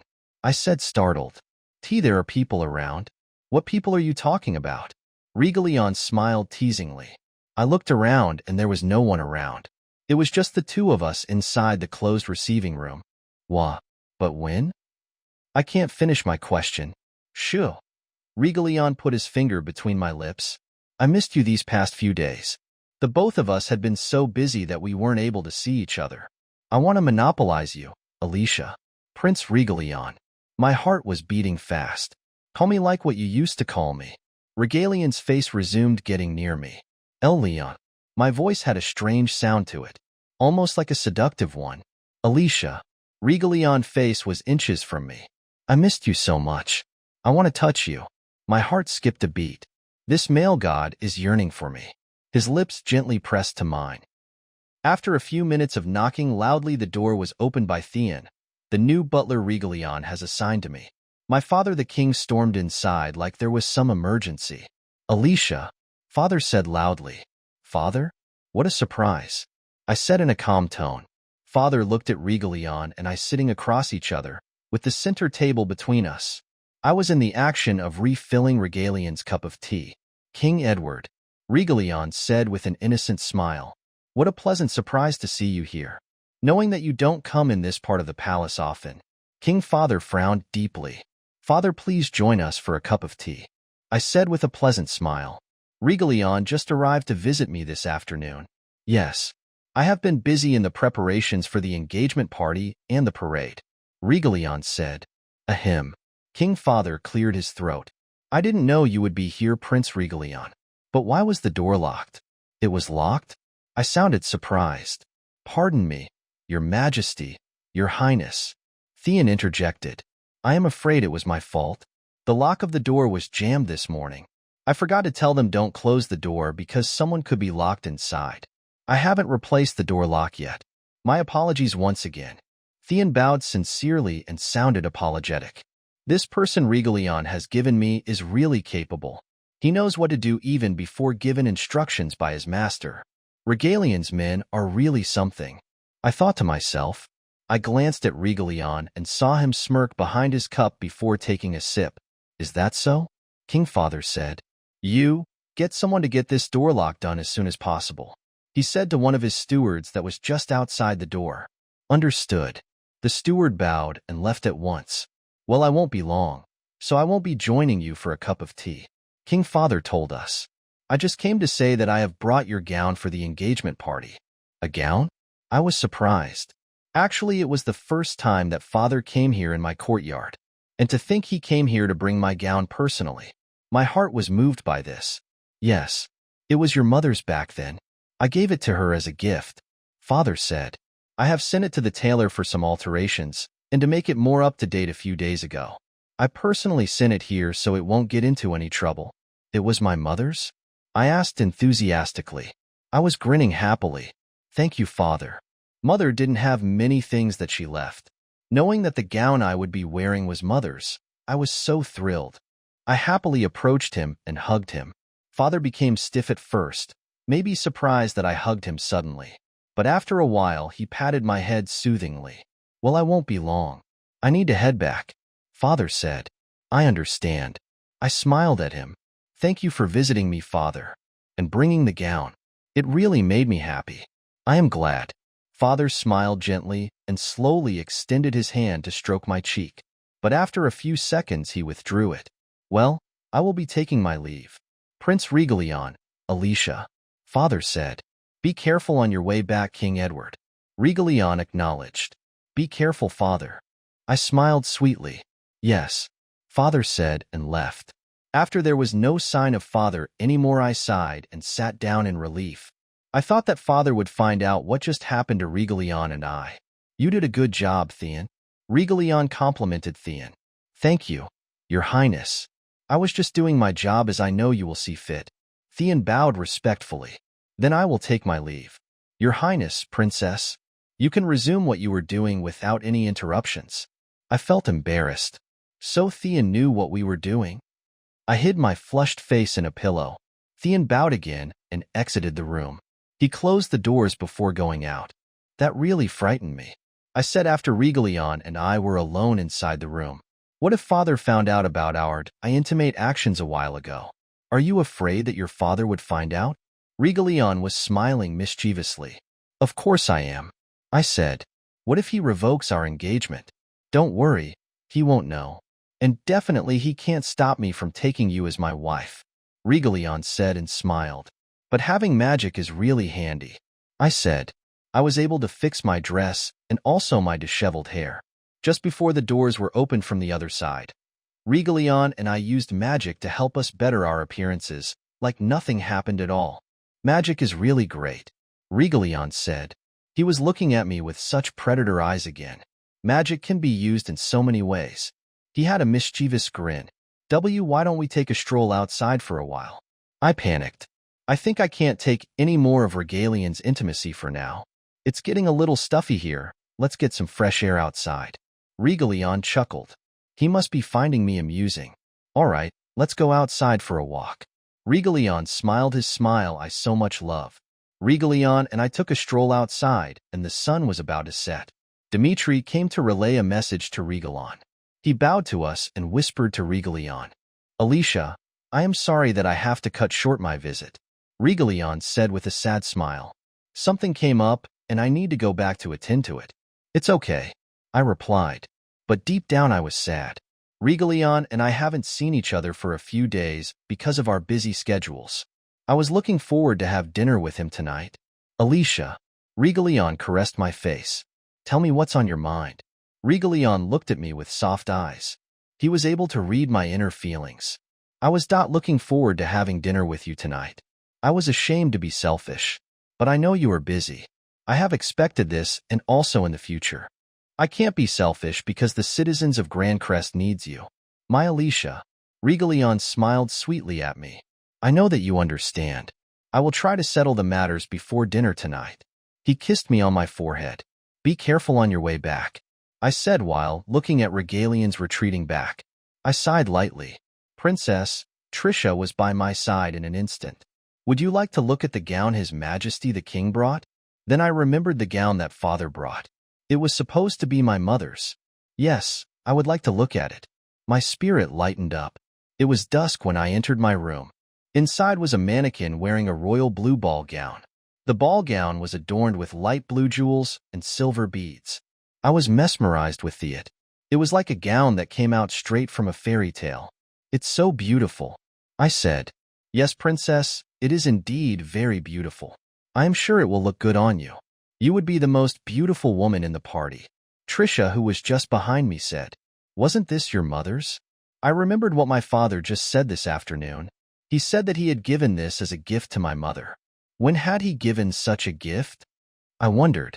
I was a little curious to why father would give mother, who was just a maid, such a beautiful ball gown. I walked towards the mannequin. I stretched my arms to hold the fabric. It's so soft and smooth, I said. I was curious what kind of fabric this gown was made with. I then imagined what will mother look like wearing this gown in the past. Mother would have been very beautiful wearing this. I said. I am sure that your mother was very beautiful, Trisha said smiling. His Majesty must have loved you mother very much. To think he gave such a beautiful gown to her. I hope that really was the case. I had a sad smile on my face. I'm sorry, princess. Trisha was frantic. I must have hurt your feelings. It's okay, Trisha, I said. It's all in the past. If King Father really loved Mother and I, then he would not have let the Queen kick Mother out of the palace. I thought, but it was for the best that Mother got to get away from the Queen, even for a few years. We have been happy living a commoner's life outside the palace. If she just didn't get sick. I look at the gown again and imagine Mother wearing it. Your Highness. Theon knocked at the open door to announce his presence. Dinner is ready to be served. Oh, okay, I said. Has His Highness, Prince Regalon, sent any word if he will be dining here tonight? I'm sorry, Your Highness. The prince hasn't sent any word yet, Theon said apologetically. I understand. I sighed. I can't be selfish. I know he has many work to do. I said to myself, I am going to be the crown princess. I will be his support in the future. I strengthened my resolve. I would be Regalian's pillar. A while after dinner, I retired to my room to get ready for sleep. Trisha has prepared my nightgown, so I have changed in them. Do you have any other orders, princess? Trisha asked. I'm good, Trisha. I smiled. You go and get some rest as well. Thank you, Your Highness. Then I will retire now.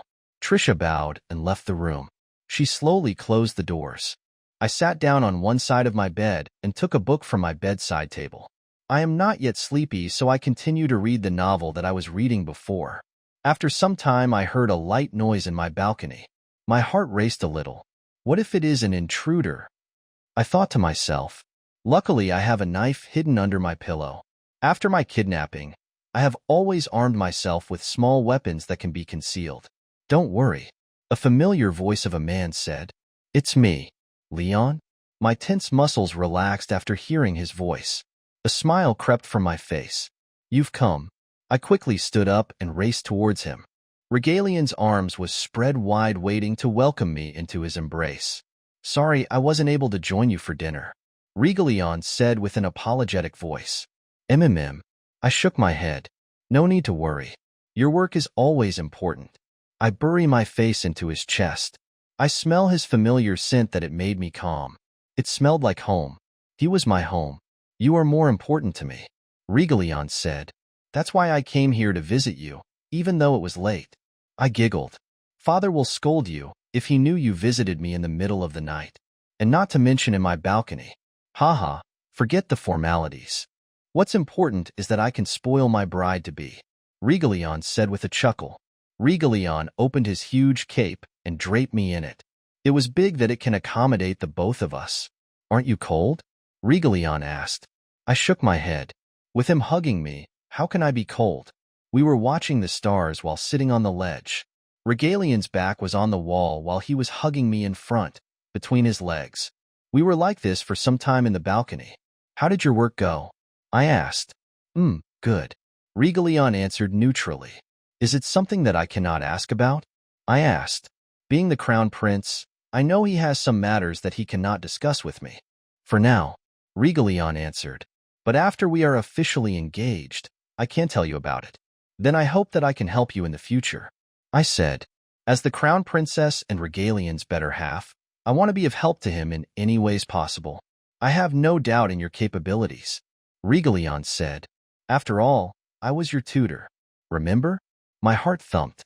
I am happy that he can trust me and believes in my abilities. Yes, you're the best tutor I have ever had. I giggled. Not to mention, the strictest. Regalion chuckled as a reply. Regalion lightly caressed my cheeks.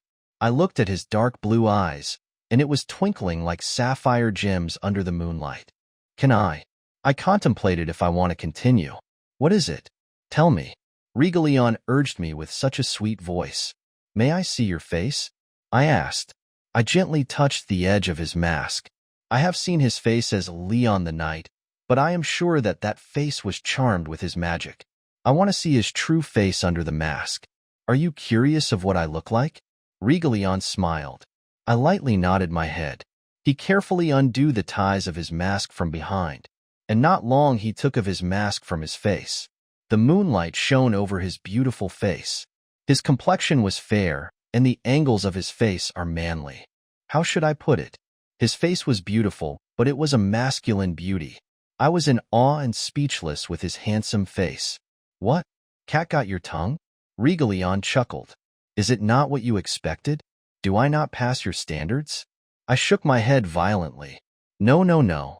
You passed with flying colors. Not only passed, you surpassed my expectations. I said, not wanting Regalion to misunderstand my silence. Regalion chuckled. That's good to hear. But why are you hiding your face under a mask? I asked. I was in the impression that you have some scar you want to hide of something like that. The truth is I was expecting something like that. I never thought that he would have such handsome features. What if I had such a hideous scar? Will you still marry me? Regalion asked. Of course I will. Whatever you look like. You are the one that I have chosen to be with for the rest of my life. I would walk with you in whatever path you take. I replied. Regalion made a sweet smile. He took my hand and kissed the back. Thank you, Regalion said. I hide my face because I have my mother's features. I looked at him confused. Was his mother not good to him? I thought. My mother was the kindest person I ever knew, Regalion said, but that kindness was what led to her death. I stayed silent to hear his story. My mother, as you know, is just a concubine. Born from Atlantia, she didn't have any familial support when she married in the royal family of Grandcrest, Regalion said, but she was the most favored by my father. My father, the king, loved her so much that it incurred the wrath of the queen. His voice was shaking. I know that this story really hurts him. My heart ached for him. My father wasn't able to do anything. It was too late when he knew she was being poisoned. And then she died. Regalion continued. The queen was very thorough. There was no evidence pointing to her. She had a fall guy that took the blame. But she cannot fool me. I know it was her doing. The Queen of Grandcrest is the official wife of the king, Regalion's father. If I marry inside the royal family of Grandcrest, I will have to beware of her in the future. I was just a 12-year-old boy back then. I didn't have any power. But I promise that I will do everything I can to take the throne in the future and expose the truth behind my mother's death. Regalion said, I hide my face because it was like a sort of rebellion against my father. He was blinded with the queen's doing and my mother paid for it with her life. I don't want my father to see my face that looks like my mother's. I don't want him to have such feelings of nostalgia looking at me. I hugged him instantly. I can feel his pain. Tears started to trickle down my face. Regalion patted me gently. Thank you for being sad for me. Regalion pushed me an arm's length and wiped my tears. I have something to give you. He stood up from the ledge and helped me down as well. Slowly he got down in one knee and took a small box from his pocket. My heart was thumping behind my chest rapidly. Is this what I think this is? I thought. Regalion looked up at me. He looked straight into my eyes. He opened the small box and inside was a diamond ring. A diamond the size of a pea was in the center, with small sapphire stones encircling it. This ring was my mother's. Alicia Rosalind von Heist, I Regalion Joseph Astley, is asking for your hand in marriage. Regalion said solemnly. Lily, will you marry me? I was dazed. My heart was thumping rapidly. Tears started to fall down from my eyes. Why, yes. Yes, Leon, I will marry you, I said with a smile, happy tears flowing down my face. Lily, will you marry me? Regalion said with calm eyes. Why, yes. Yes, Leon, I will marry you, I said with a smile, happy tears flowing down my face. Regalion's smile lit up more. He took the diamond ring from the box and gently reached out to my left hand. Slowly and carefully he slid the diamond ring into my ring finger. It fits perfectly, Regalion said. He raised my hand and kissed it gently. This action made me blush. Regalion stood slowly, and not long he was towering in front of me. He caressed my cheek gently. You are now officially my fiancé. Regalion smiled at me. Leaning down, he found my lips and gave me a sweet kiss. I love you so much, Lily. And I love you. I have him a sweet smile. My heart was thumping loudly inside my chest. I am feeling so emotional right now. Regalion gave me a quick hug. It's getting late. You need to rest. Regalion said. I am afraid that my self-control won't last long either. He chuckled lightly. I hang my head in confusion. With you wearing such a lovely and thin nightgown, I am afraid that my self-control will break any minute now. Regalion said with a shy smile. We have been snuggling the whole time, and it was only now that I realized that my dress can make Regalion's desire flare up. I can feel a blush creep on my face. I love our cuddling, but I can feel my control will slip if we stay like this. Regalion said, but if you want to continue further, I can oblige. He gave me a wolfish grin. You might also be tired after the work this day, so let's retire for the night. I smiled awkwardly. Regalion started laughing. Okay, I understand. Ha ha ha. Regalion gave me a quick peck on my cheek. Sleep well, my love. Good night, Leon. I smiled at him. Then he stood on the ledge of the veranda and vanished into the night. I was still standing at the veranda in a daze. I raised my hand up and looked at the diamond ring in my hand. It was sparkling under the moonlight and blended beautifully under the night sky full of stars. In another place inside the palace, Veronica and Elizabeth were inside the bedroom. Big sister, have you found a man that will defile Alicia? Elizabeth was asking. Veronica was sitting at the couch deep in thought. I haven't yet, Veronica replied. But the engagement party is the day after tomorrow, Elizabeth said, flustered. As mother instructed, you have to search for a man that can defame Alicia as soon as possible. We need to shatter her innocence in public so that she cannot marry the crown Prince Regalion. I am thinking of a much better plan. Veronica smirked. What do you mean, sister? Elizabeth asked, puzzled. I have a much better plan that definitely make me crown Prince Regalion's fiancé, Veronica said. She was playing with a strand of her hair and smiled. If you have a much better plan, then tell me, sister, Elizabeth said. I will surely help you. Thank you, sister, Veronica replied. If I manage to execute this plan successfully, I will surely be the one to marry the crown prince. The two sisters had wicked smiles. It was the day of the engagement party. All people in the palace are so busy preparing. I was still lying in bed. It was still early, and the sun has just came up. I am still sleepy after last night. I remember last night when Regalion visited me. We were at my veranda, admiring the night sky full of stars and the moon. Then Regalion got down in one knee and took a small box from his pocket. He opened the box, took a diamond ring out, and proposed to me. Remembering last night, my heart was thumping loudly in my heart. I can't resist screaming in delight. And because I don't want to alarm the maids outside, I bury my head under the pillows. I made a controlled scream. I was kicking my feet in the mattress as if my whole body was being tickled. I have prepared everything, so I am sure that this evening will all go according to plan. I plan to stay in bed for a couple of minutes. Princess, good morning. Trisha came barging inside my room full of energy. Trisha, it's still a little early, I said groggily.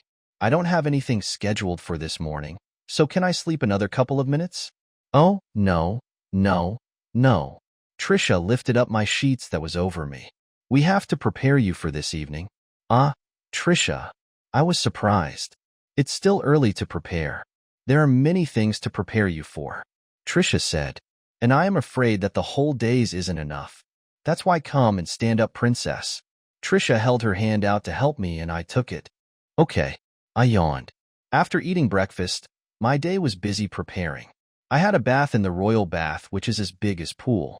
This was my first time using the royal bath, and I will say it feels nice.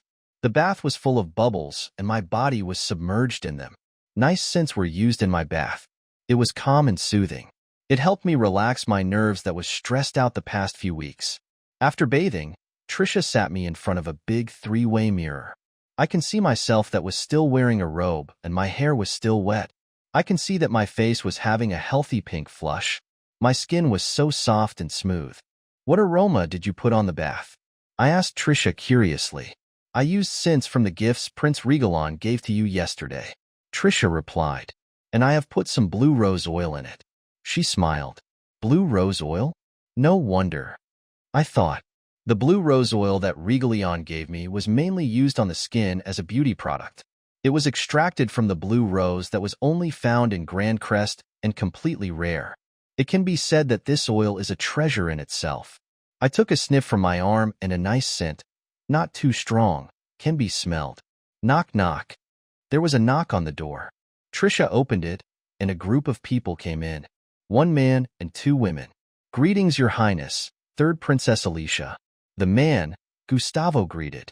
He bowed together with the two women behind him. Good afternoon, Gustavo. I greeted. Gustavo is known for being the #1 beautician in the capital. If others ask why a man became a beautician, well, the answer is because Gustavo was gay. At this time of age, being gay out in the open is considered a disgrace. But Gustavo was different. He went out in the open proudly. He went against his noble family, and because of that he was shunned after. He was labeled as a disgrace from his noble family. But this didn't put him down and opened his own business as a beautician. His customers were commoners and nobles alike. I have proper respect for this man for choosing his passion, rather than a fake personality most nobles have. I am happy that you chose me to make your hair and make up, Your Highness. Gustavo smiled. I am sure that you will do an amazing job. I replied with a smile also. And the work on my outward appearance begins. They do my nails, hair, and makeup. When we finished, the sun was about to set. I look at myself in the three-way mirror. You look so stunning, dear. Gustavo complimented. Really? I asked.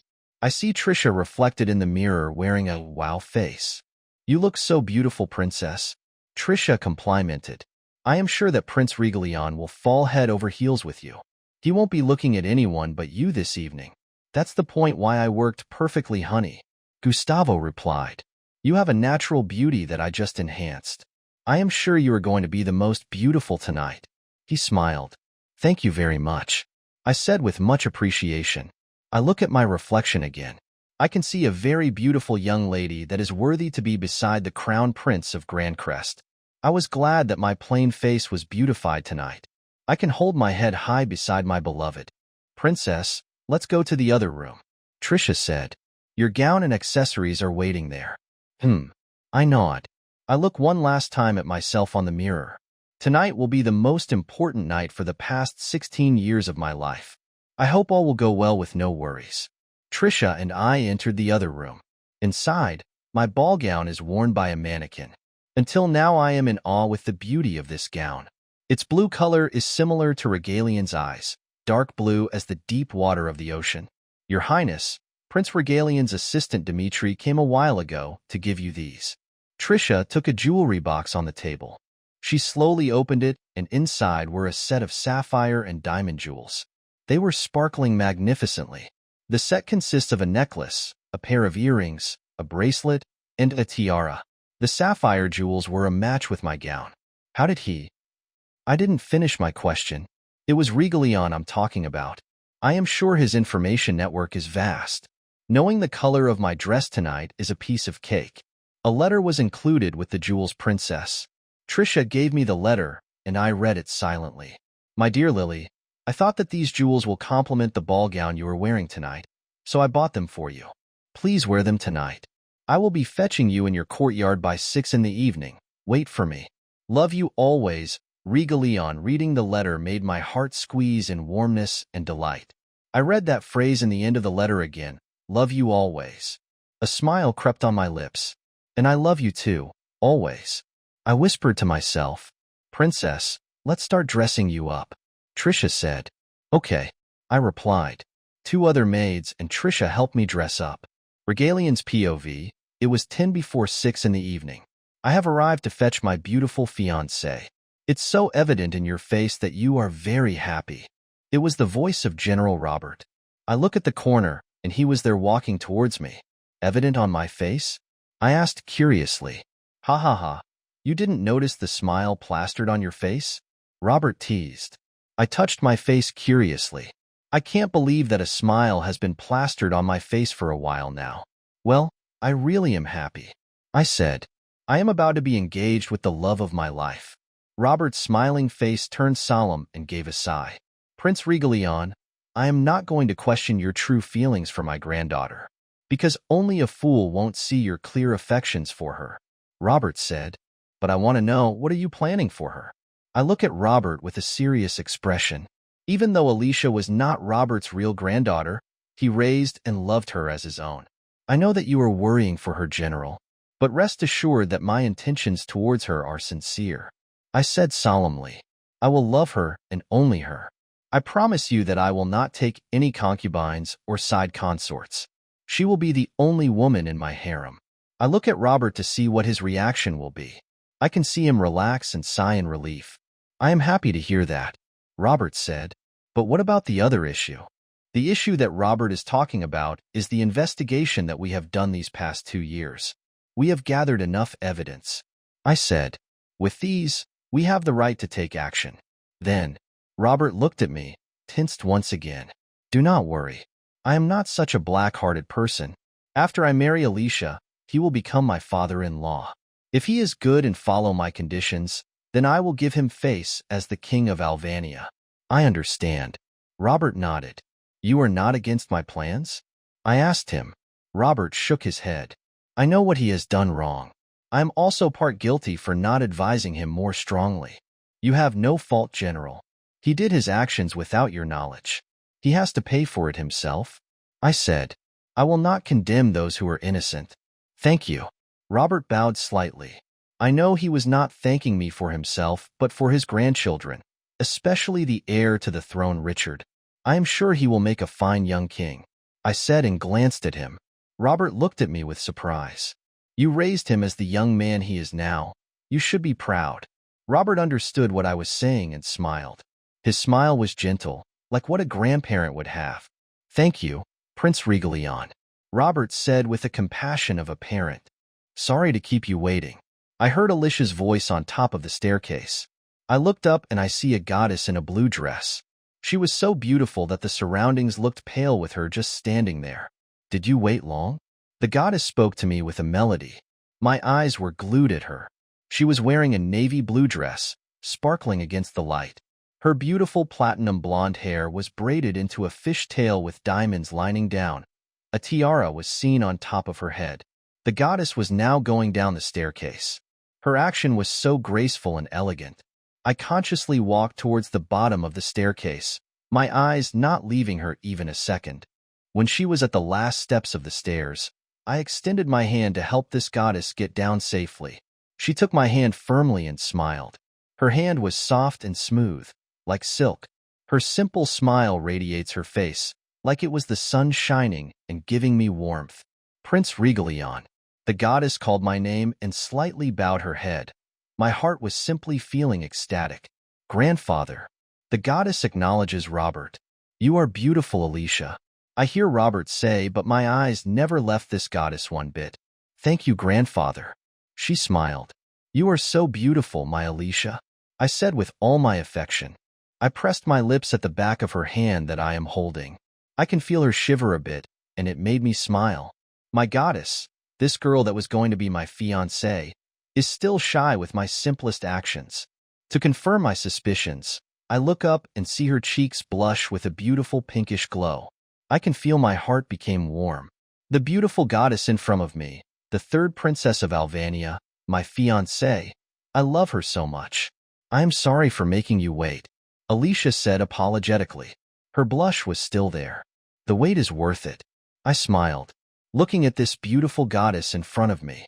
I raised my hand and caressed her blushed cheek. Thank you, Alicia replied shyly. Then, shall we? I asked. Alicia nodded. Let's go. William's POV. The grand ballroom inside the palace is all lit up tonight. The big hall is adorned but beautiful flowers. Tables and chairs are lined up at the side, with beautiful linens and tableware. The decorations tonight is so splendid and grand. The hall is now full of noble people, all dressed up for the occasion. That is right. Tonight is the engagement party of the beautiful third Princess Alicia of Alvania and the Crown Prince Regalion of Grandcrest. My heart aches remembering what the occasion is tonight. The love of my life, Alicia, has been taken away from me by the Crown Prince of Grandcrest. Looking around the festivities, all people are lively, smiling and chatting. All are in praise of this union. Alicia was selected to become Crown Princess and the future Queen of Grandcrest. This is a great blessing for our country, Alvania. This union will benefit us greatly. But I cannot bring myself to smile. My heart aches just by thinking about her being taken away by another man. Alicia, the first time I saw her was when she debuted in the society. She was still young, but her beauty was unmeasurable. The first time I saw her, I said to myself that I will make her my wife, the future Duchess of Cunningham. We had been good friends from the start. I was always visiting her in her courtyard, further deepening our relationship. But 2 years ago we got separated. She was taken to the outskirts to recuperate from her illness. I wasn't able to visit her because my coming of age was near. I was preparing myself to inherit the title of Duke from my father. When I got the information that she was coming back to the capital, I didn't waste any time to send a letter to ask permission to marry her. It was the right timing because I just came of age and was about to inherit the title of Duke Cunningham. My father agreed right away. He knew my feeling towards Alicia. My dream of her becoming my wife was just arms away. But that dream shattered. The news came that Alicia was now betrothed to the Crown Prince of Grandcrest, Regalion. Why? I thought. Why of the 3 princesses of Alvania? Why her? I was depressed. My whole world became meaningless without her. These past few years I have worked hard, envisioning her by my side in the future ahead. I look at the crowd again. They were having a great time tonight. But I can't feel the reason to be happy. My heart has left me and is with the woman that I love. I took a sip of wine from my glass. Son, are you okay? My father asked with a worried smile. I'm okay, father. I assured him. Do not worry. I see my father sighed. Are you sure you want to do this, Will? Father, this is all that I can do for now. I answered. Rest assured that I will be fine. I will surely take care of myself. I understand. You are now an adult and is now responsible with your own actions. I will respect your decision. My father replied. It's just a pity. You could have been a great duke. Do not worry, father. I am sure my younger brother will be a fine duke after proper education and training. Yes, I have decided. When the letter from the king came, it contained a request. Alicia is going to the neighboring country, very different from ours. She doesn't know anyone there, and her former knight has resigned from his post. Therefore, she has no personal knight to accompany and protect her. King Edward asked me if I am willing to become her personal knight. After reading the contents of the letter, I made a decision to pass the duke's title to my younger brother. I have decided to be Alicia's personal knight. My father objected at first, saying that my decision will only give me grief and sadness. I myself know that it will hurt me a lot to see her married to another man. But my heart is still longing for her.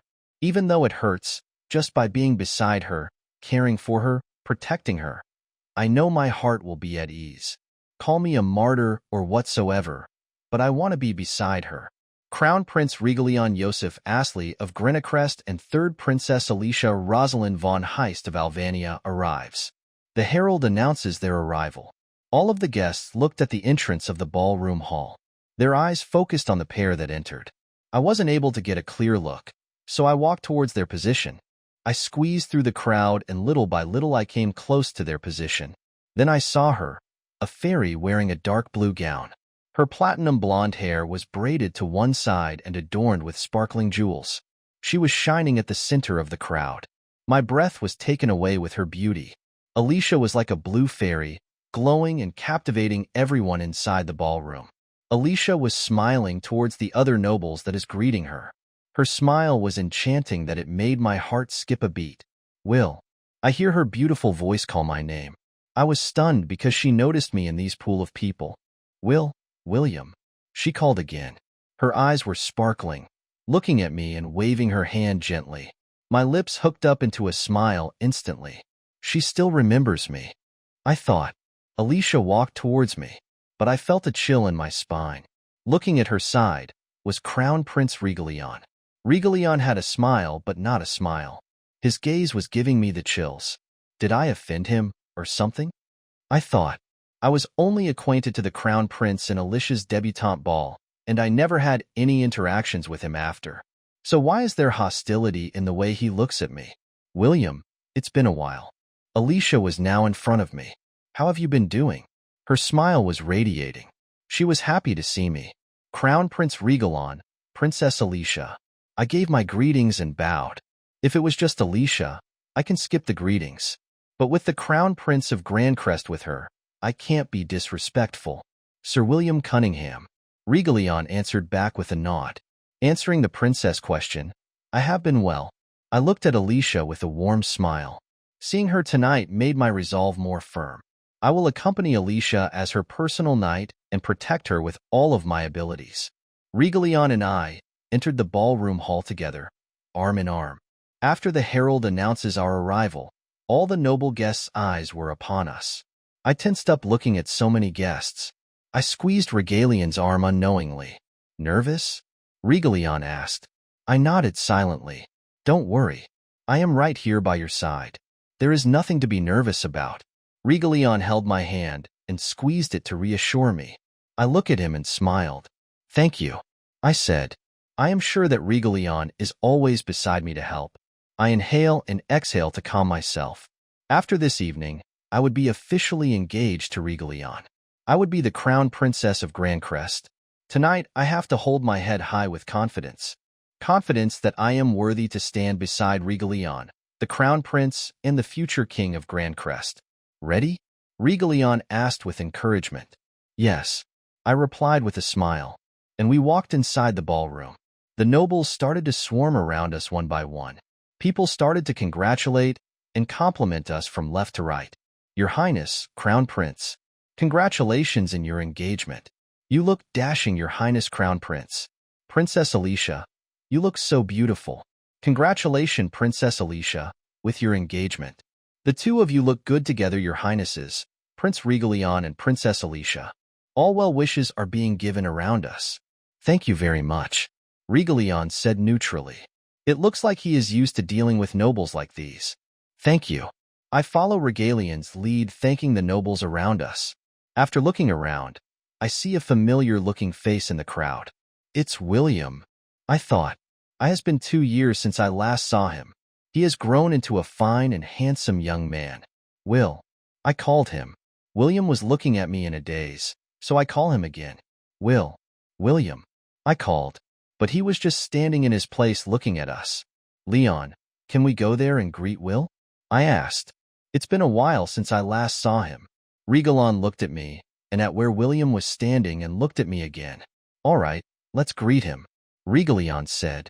I smiled at him in return. We walked towards Will, hand in hand. William, it's been a while. How have you been? I asked him excitedly. Crown Prince Regalion, Princess Alicia. William greeted us. I was taken back for a while. William was a bit formal just now. He has been my close friend when I debuted in society, and we have been casual with greeting each other. Sir William Cunningham. Regalion answered him back with a nod. Answering the princess question, I have been well. William looked at me with a warm smile. That's good to hear, I said. William seems a bit distant. I can't blame him with what is happening now. As I heard, he has requested my hand in marriage. I never thought that he has such feelings for me. I am happy to see you well, Alicia. William said. Is your illness cured? I can feel his sincere worry. I am all cured now. No need to worry, Will. I replied.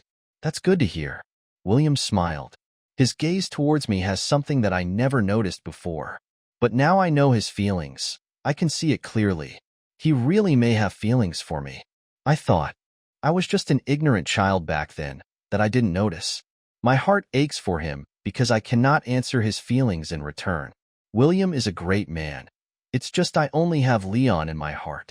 Oh yes, I would like to take this opportunity to congratulate the both of you in your engagement. Your Highness Crown Prince Regalion and Princess Alicia, William said. He smiled at us, but I can see the sadness behind them. Thank you, Sir William. Regalion replied. Thank you, Will. I replied as well. So here you are. A voice came from behind us. The nobles around us started to bow. Then I see my father the king walking towards us.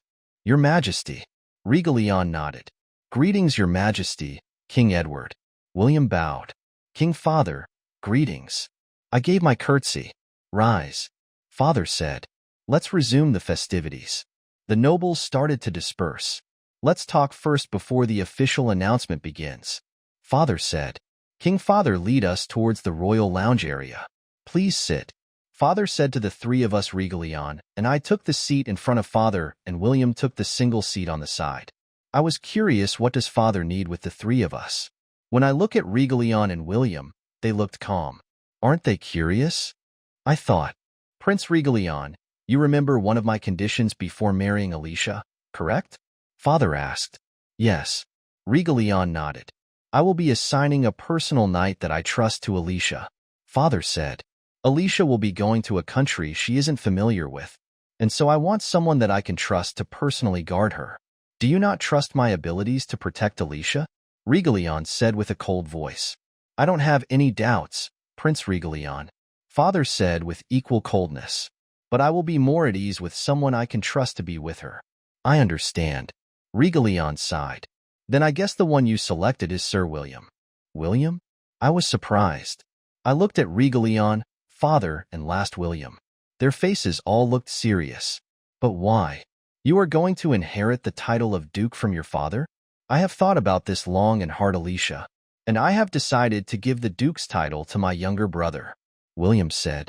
But you have worked hard for it. I said.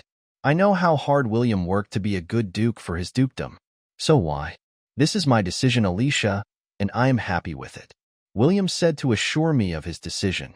But doing such thing for me, I can't imagine how hard this will be for him. I trust William to protect my daughter. Father said. I am sure that you too feel that way, correct? This question was directed at me. I was speechless. I am sure that William can protect me. I can trust him with my life. But what about his feelings? I was about to decline this proposition. I don't want him to hurt any further than he has. But Regalion stopped me. He squeezed my hand gently, so I looked at him. His gaze told me, leave this to me, so I nodded. Sir William, are you sure about your decision? Regalion asked. Are you sure you will protect Alicia whatever happens? Yes, Your Highness. William answered. This is my resolve. Then I accept, Your Majesty. Regalion said to my father. Then it is settled. King Father nodded in agreement. I looked at Regalion once again, and he squeezed my hand with assurance. Knock, knock, knock. A steward came, opened the door, and came inside. He bowed in front of us. Your Majesty, Your Highnesses, it's time, the steward said. After the steward announced that it was time, all of us followed my father the king. He led us towards the balcony looking down the ballroom hall. There at the balcony present are the other members of the royal family of Alvania. Richard and Grandpa at one side and my stepmother and sisters at the other side. Greetings, Crown Prince Regalion, Sister Alicia. Richard chimed. Congratulations to the both of you. Richard was walking towards us with a genuine smile. He extended his hand to Regalion. Leon shook it happily. Thank you, Crown Prince Richard. Regalion said, smiling. No need for formalities. You can call me brother-in-law. Then, brother-in-law. You can also call me Richard. Richard replied happily. Sister, I am so happy for you. Richard took me into his embrace. Thank you, Richard. I said. Are you really happy? Richard whispered in my ear. If ever brother-in-law bullies you, just come to me and I will definitely help you. I giggled hearing Richard's words. Yes, I am happy. Don't worry. If Regalion bullies me, then I will surely come to you for help. I whispered in reply. Alicia, you look stunning. Grandpa said. You are the most beautiful lady here tonight. Thank you, Grandpa. I walked towards Grandpa and embraced him. I savor this feeling, because I will be far away after this engagement. Crown Prince Regalion, congratulations. Grandpa shook Regalion's hand. Thank you, General Robert, or should I say Grandpa-in-law? Regalion said jokingly. Grandpa shivered after hearing Regalion call him Grandpa-in-law, and I giggled. Let's take things slowly, Prince Regalion. You can call me that once the two of you got married already. Grandpa replied. Crown Prince Regalion, congratulations. Veronica gave her curtsy. She was wearing a gold ball gown. Is it just me, or is Veronica's voice rather flirty? I thought. This made me a little irritated. Congratulations to you, Crown Prince. Elizabeth and stepmother said simultaneously. Thank you. Regalion replied coldly. But I am not engaged by myself as I recall. Regalion encircled his arms around my waist and held me in his embrace. He was clearly showing them his affection for me. It was because it is evident that the three females in front of us purposely forgot to congratulate me. Why, yes, of course. My stepmother was nervous with Regalion's cold tone. Congratulations to you too, my dear Alicia. Yes, congratulations, sister. Veronica said forcefully. She is congratulating me, but her face looked otherwise. Congratulations, Sister Alicia, Elizabeth said with a cheerful face. I looked at her curiously. Maybe Elizabeth is just happy because I am marrying into Grandcrest, and she will have a chance with Will. I am afraid she will be depressed when she knows that William will be going with me in Grandcrest. Thank you, I replied. Well then, let's get this going. My father interjected. Let's move on with the announcement and the festivities. Some stewards blew their horns to get the attention of the nobles down the ballroom. All of the people's attention are now at us. King Father walked at the edge of the balcony and looked down at all of the nobles. Hence the nobles at the ballroom bowed down. All rise, Father said with a huge voice. Good evening, everyone. As you all know, we are here today to officially announce the engagement of the Crown Prince Regalion of Grandcrest to my daughter, third Princess Alicia of Alvania. The nobles started to applause. After the round of applause, Father gestured Regalion and I to accompany him at the edge of the balcony. Regalion took my hand and led me to where Father is. Once there, I looked down at the people. All of them are wearing smiles, and I can hear their congratulations. I present to you now the officially engaged Crown Prince Regalion of Grandcrest and third Princess Alicia of Alvania. Father announced. Regalion and I waved our hands down to the people with a smile. Another round of applause was given by the nobles. I felt genuine happiness now. After hearing Father announce our engagement to the nobles, I am now known as the future Crown Princess of Grandcrest and Regalion's fiancée. Happy? Regalion whispered slowly in my ear that it tickled me. My smile broadened more. Yes. I nodded. Very. I am too. Regalion said sweetly. He cupped my face and planted a kiss on my lips. The crowd below roared once more. I can hear teasing and such. My face went hot in embarrassment. After the kiss, Regalion looked at me with affection. My heart was thumping really fast. Now the world knows that you are my fiancé, Regalion said with a soothing voice. I can't wait for you to be my wife. Me too, I said. I can feel my face blush even more. Just by thinking that I am going to be Regalion's wife sent goosebumps all over my body. I also can't wait to be married to him, the love of my life. As of now, I am now known as the fiancé of the one I love, Regalion. I have felt so much happiness in just one night. Will this night get any better than this? I thought. I did not know that someone was planning something big tonight. Be happy as much as you like, Sister Alicia, Veronica thought. After tonight, the one who will be marrying the crown prince will not be you but me. I didn't know that Veronica was looking at me with daggers behind my back, while Regalion and I wave our hands to the crowd below. Veronica's hatred for me has raised up another notch. But then she made a wicked smile. While this happened, I shivered unconsciously. I felt something bad is about to happen. After the announcement, Regalion led me down the stairs and towards the dance floor. It was a custom that after the announcement of the engagement, the newly engaged couple will have their first dance. Regalion and I are walking side by side. My arms are hooked in his. The crowd gave way to us. When we reached the center of the dance floor, Regalion carefully placed me in front of him. He bowed down gracefully. "May I have this dance?" Regalion said while extending his hand. "Certainly, Your Highness." I gave my curtsy, remembering to be elegant. Regalion encircled his left hand on my waist, and his other hand wrapped mine. I elegantly put my other hand in his shoulder. By the time we were at the dancing posture, my eyes swept around us. The guests have made a circle, with us in the center. Their eyes are all on us. I tensed up once I felt their presence. Regalion must have felt me tense up in his arms. "Look at me," Regalion said. So I looked at him. Tonight he was wearing a silver mask with sapphire gems.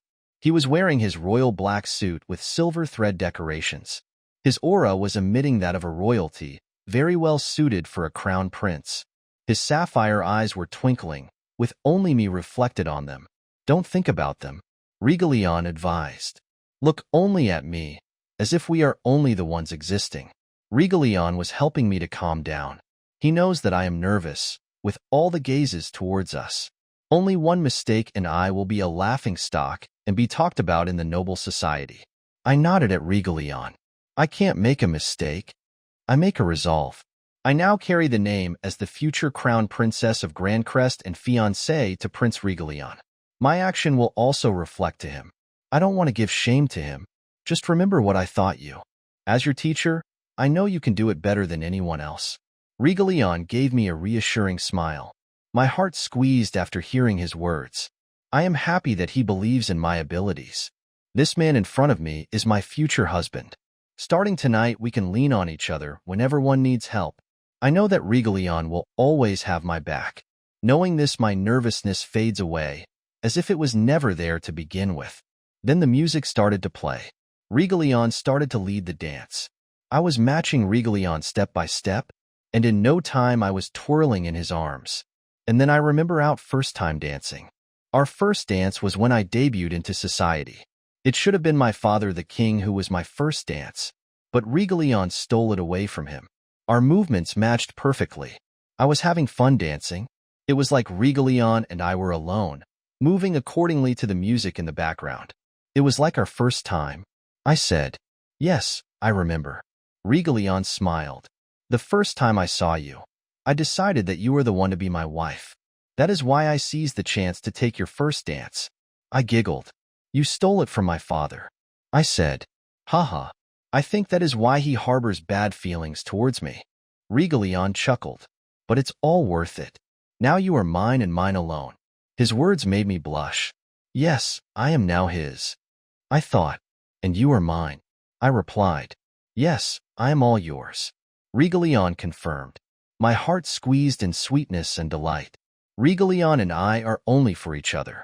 Being with him gives me the confidence of moving forward. "I love you," Regalion said sweetly. "And I love you," I replied with all my heart. I am feeling elated with all of the happiness I am feeling. If only this time would last forever. Veronica was at the royal lounge area alone when the doors opened. Elizabeth came in and closed the door behind Humph. That little beautiful girl is having the time of her life outside. Elizabeth sneered. "I can't stand seeing her happy like that." "Don't worry, little sister. Her happiness won't last that long," Veronica replied. A wicked smile is on her face. "Are all the things as play, sister?" Elizabeth asked cheerfully. "Everything is all set," Veronica replied. "You just need to do what I had asked you to. Do not worry, sister. I will play my part well." Elizabeth giggled. Veronica took a vial from her purse. Inside was a clear liquid. She looked at it intently. "With this, my place in Crown Prince Regalion's side will be set, and I will make sure to crush Alicia's happiness." Veronica smiled viciously. "Knock, knock, who is it?" Elizabeth asked. "It is me, your highness." A whispered voice of a girl is heard from outside. "Open the door," Veronica told Elizabeth. Elizabeth hurriedly opened the door. A maid holding a huge box entered discreetly. She was looking nervously at her back before closing the door. "Is that what I have asked you to get?" Veronica asked the maid. "Yes, Your Highness." The maid answered nervously. "Nobody saw you?" Veronica asked the maid. She looked at her with a cold gaze. The maid was frightened and bowed her head. "Yes, Your Highness. I am sure no one saw me." The maid replied. "That's good." Veronica quickly took the box from the maid. "What are you planning, sister?" Elizabeth asked. Veronica didn't fully brief her sister with all the specific of her plan, not trusting her fully. "You will see later, sister," Veronica said. "You will surely see a good show tonight. It has been some hours since the engagement party has started. Leon and I have been talking with guests since the announcement. Leon, let's rest for a while," I said to him. "I am a little tired." "All right," Leon said with a smile. "Would you like to get some fresh air in the garden nearby?" I nodded. Some fresh air sounds good. Surrounded by so many people can be a bit tiring and suffocating as well. A breath of fresh air maybe is what I need. Leon led me by my hand towards the exit. Once outside, I inhaled the fresh air around. The night was bright with a full moon shining. Regalion's attendants came to give us our cloaks. Leon put his on and helped me put mine. I smiled at him as thanks to his small gesture. "Let's sit down there." Leon led me to a small gazebo. Inside are some chairs and a table. Leon, being a gentleman, pulled a chair out and helped me sit down, and he sat down on a chair beside me. "Still tired?" Leon asked. "No, fresh air is really what I needed," I replied. "I never thought dealing with nobles can be tiring." "Haha, trust me. It really is tiring, based on experience," Leon said. "You need to always act in front of them, and you have to be always on your guard. Just one wrong move, you will be shunned by the noble society in an instant." "That is scary," I said, shivering while thinking about it. As a forgotten princess, I wasn't accustomed to being with nobles, so I don't know how to deal with them. "Don't worry, Lily." Leon squeezed my hand on top of the table. "You have me. I will be always here to protect you." "Thank you," I said. "But you can't always be beside me. You also have work as a crown prince." "Don't worry. In no time I am going to be accustomed in dealing with them. I am not going to bring you any shame." Leon ruffled my hair and chuckled. "Silly, I am not worrying about you shaming my name or anything. You can do whatever you like. I will always have your back. I just want you to be safe." "Oh, really?" I said jokingly. "Even if I do something silly and crazy, you promise to be always there for me?" I giggled. "Of course. I will be always backing you, whatever silly or crazy things you do," Leon said with a smile. "That is because I love you, more than anyone in this world." The joke was dispelled after Leon said the last sentence. A warm feeling covered my whole body. Leon touched my cheeks and slowly caressed it. He slowly inched towards me and gave me a gentle, sweet kiss on my lips. "Be careful with nobles. They can be smiling in front of you, but when you turn your back, they can do or say the opposite." Leon looked straight into my eyes. I nodded, knowing what he meant. "And be very careful, especially with your stepsisters." Leon had a serious face now. "I had an intel a few days ago that the queen bought some things from foreign merchants from across the seas to the east." "The merchants from the east?" I was curious. "The people from the east have many kinds of things to trade, things that can't be found here in our continent." "Yes. The people from the east are adept with herbal medicines and other things." I wasn't able to know specifically what the queen bought, but I am afraid it is not good. "So be careful, okay?" Leon said worriedly. "Don't worry. I will be very careful around those two, and the people around them," I said. "I know you are smarter than them." Leon smiled and kissed my hand. Leon and I were walking back inside the ballroom, when suddenly someone bumped into me. It was a young noble woman that was holding a glass of wine that bumped into me. The wine splattered into my dress. "Oh no, Your Highness. I am so sorry," the young noble woman said in surprise. "I didn't mean to spill the wine into your beautiful dress." "Oh, whatever would I do? Don't worry, it's fine," I answered. "I was just sad that the beautiful ball gown of my mother was stained." The noble woman took her handkerchief to clean the stain. "Really, there is no need to. I was afraid the stain would just spread." My fiancé said it is okay. You don't need to burden any further. Regalion took a step between me and the noble woman. He was looking at her with coldness. Then I will taking my leave, your highnesses. The noble woman looked frightened with Regalion's stare. She gave a curtsy and hurriedly left. I looked at my dress and sighed. The red wine left a stain. I think I need to change, Leon. I said. I have a spare gown in my lounge room. Do you like me to accompany you? Regalion asked. No need. I will be quick, I replied. And some of the high-ranking nobles are walking this way. I am sure they would like to talk to you. Humph. They just want to curry favor for me in Grandcrest, Regalion said sarcastically. But you still need to act, being you are the crown prince of Grandcrest. I smiled teasingly and winked at him. Don't worry, I will be back shortly. I gave him a peck on his cheek. Be quick. It is lonely without you by my side, Regalion said teasingly, and I giggled. I turned around and walked towards where the lounge rooms are located. Regalion's POV. It has been a while since Alicia left to change her gown. I have been talking to high nobles since she left. Sorry, I need to excuse myself for a while, I said. Of course, Your Highness. It was good talking to you, Your Highness. Please go ahead, Crown Prince. I nodded my head and left. Dimitri, I whispered, and in no time Dimitri was walking right behind me. Yes, Your Highness, Dimitri said. Show me the way to Alicia's lounge room, I ordered. Right this way, Your Highness. Dimitri led the way. We walked towards the lounge rooms and arrived in front of a door. Dimitri gestured respectfully that this was Alicia's lounge room. I knocked twice. Alicia. There was no response. Alicia, I am coming in, I said. I gestured to Dimitri to stay outside and guard the door. I came inside the room and closed the door. I scanned inside, and at the far corner I see Alicia seating on a chair with her back facing me. She is still wearing her stained gown? I thought it to be curious. I can feel something is wrong. I walked towards her carefully. Lily, are you okay? I asked. When I was coming near her, I smelled a fragrant scent. The scent was coming from an incense burner in front of Alicia. This smell. I covered my nose with my hand quickly, but it was too late. I have inhaled some of the smoke. I have been waiting for you, Your Highness. It was not Alicia's voice. The woman seating in front of me turned around. It was Veronica. The party is still ongoing in the ballroom. All the nobles are having a good time. Father. Elizabeth looked to be in distraught. She walked hurriedly to her father. Elizabeth, mind your manners. The queen who was beside the king scolded Elizabeth. We are in the middle of a party. Why are you in a panic? Its sister.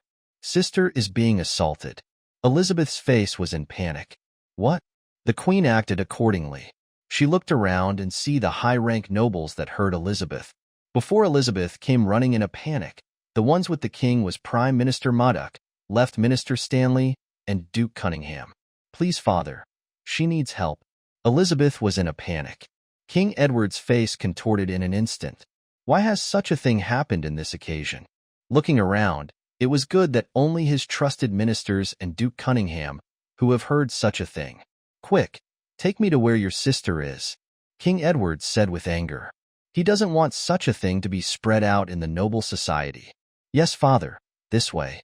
Elizabeth turned around in a rush and led the way to the group of people. Duke Cunningham, may I trouble you in helping me to cover this up? The king whispered beside the duke. Of course, your majesty. The old duke knew what the king meant. Now that the noble society is present, this news about the daughter of the king being assaulted isn't good to be heard by any of the people present here. Hence the group of people that followed Elizabeth was the king, Prime Minister Muddock, Left Minister Stanley, and the queen. The queen was following the king from behind. She looked at Minister Stanley, and the Left Minster looked back. They had a silent agreement in their eyes. The queen was sure that the Left Minister will follow her lead. The Left Minister has always been under her faction. She knows Minister Stanley always thirsted for power. That is why she has promised marriage of her younger daughter Elizabeth to the son of Left Minister. This marriage will secure a place for Minister Stanley in the royal family, as a father-in-law of one of the princesses. This comes with much more power than he was holding right now. Of course, Elizabeth doesn't have any idea that her marriage has been arranged already. because until now she is in the impression that she will be promised marriage to William Cunningham. Father, it's here. Elizabeth was outside the door of a lounge room. When King Edward recognized which room this was, his face was red with anger. He bursted inside. Inside the room was dark and the lights were off. They were hearing a faint sound. These sounds were rather expressive. After hearing these sounds, the king's anger bursted out. Quickly, open the lights. The king shouted in anger.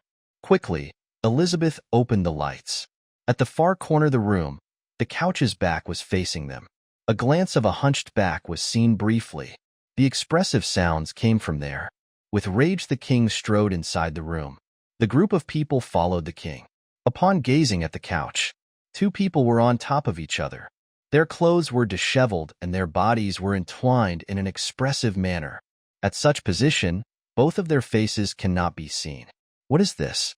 The king shouted in rage. That was the only time the two bodies on the couch stopped. The male on top slowly looked up to look at the king. Crown Prince Regalion? The queen was surprised. This wasn't in her plans. What did her daughter do? Regalion looked at the crowd and took his coat lying on the ground to cover the body of the woman under him. Elizabeth looked briefly and smiled. Her sister Veronica's plan was going smoothly. Prince Regalion, what is the meaning of this? The king roared. I'm sorry, Your Majesty. I just can't resist your daughter's charm. Regalion said. The woman under Regalion was still covering her face under the coat, somewhat embarrassed with the presence of the group of people around. This was Elizabeth's cue. Sister, what did the crown prince do to you? Elizabeth pulled the woman's hand, covering her face. Then a beautiful face emerged. Why you? What are you doing here? Elizabeth was surprised. Where is Sister Veronica? What do you mean, Elizabeth? The beautiful voice of Alicia rang into the ears of the group. This is my lounge room, correct? Then why are you surprised to see me? Why are you looking for Princess Veronica here? Regalion's voice was cold beyond -0. The king looked at Regalion and Alicia and heaved a sigh.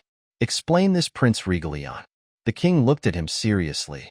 Like I said, Your Majesty, I can't resist your daughter's charms. Regalion smiled wickedly. I can't see any problem with this. We are officially an engaged couple. Having some intimacy isn't bad between us. Regalion's piercing eyes fall onto Elizabeth. The girl shivered with fright.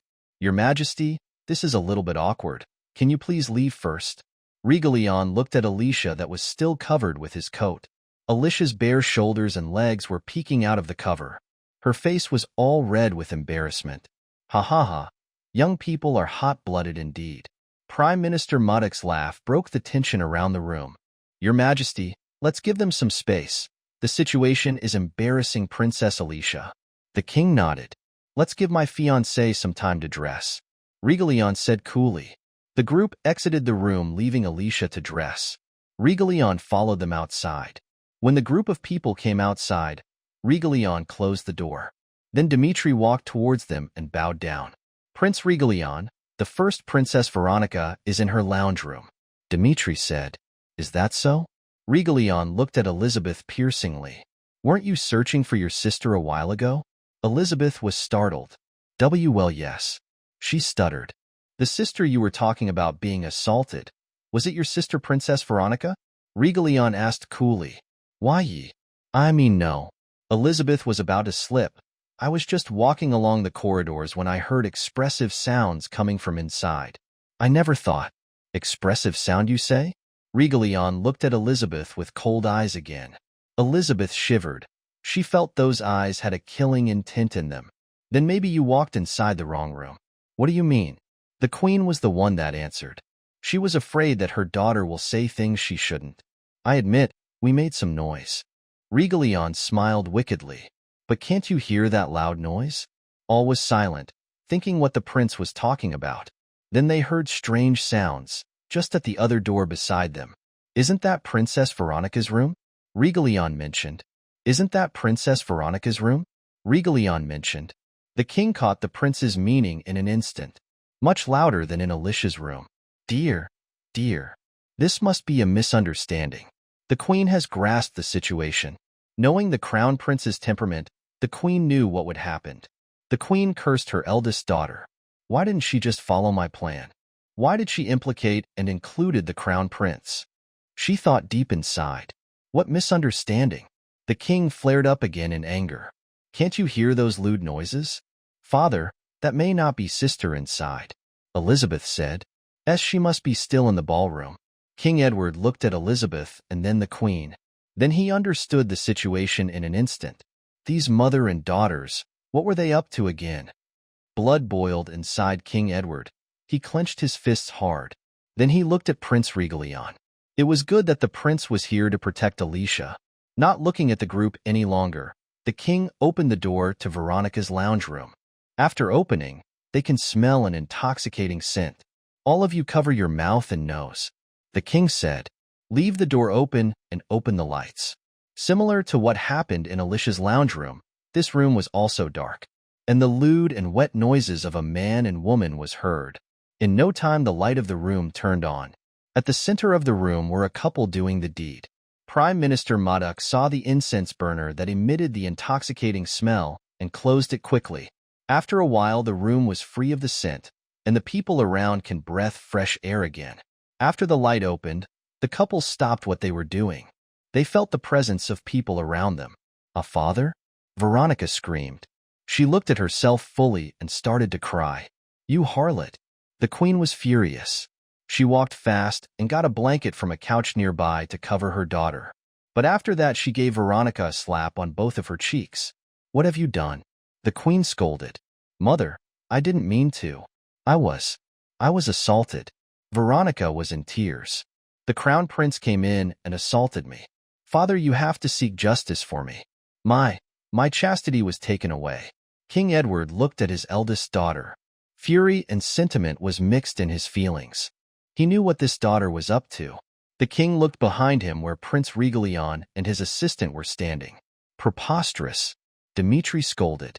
Are you saying that this crown prince assaulted you? Regalion said coolly. Because as I know, I was the only crown prince here in this party except for your brother, Prince Richard. Prince Regalion? Veronica was surprised. Then who was? She looked at the man. The man has a great body full of muscles. He was now wearing his pants. The group of people were looking at the man. It was Sir Bradford, Princess Veronica's personal knight. Why? Why is it you here? Veronica scolded. Sir Bradford, explain. The king was looking at Bradford, waiting for his explanation. Bradford got into his knees in front of the king. Your Majesty, I have no excuses to what I have done.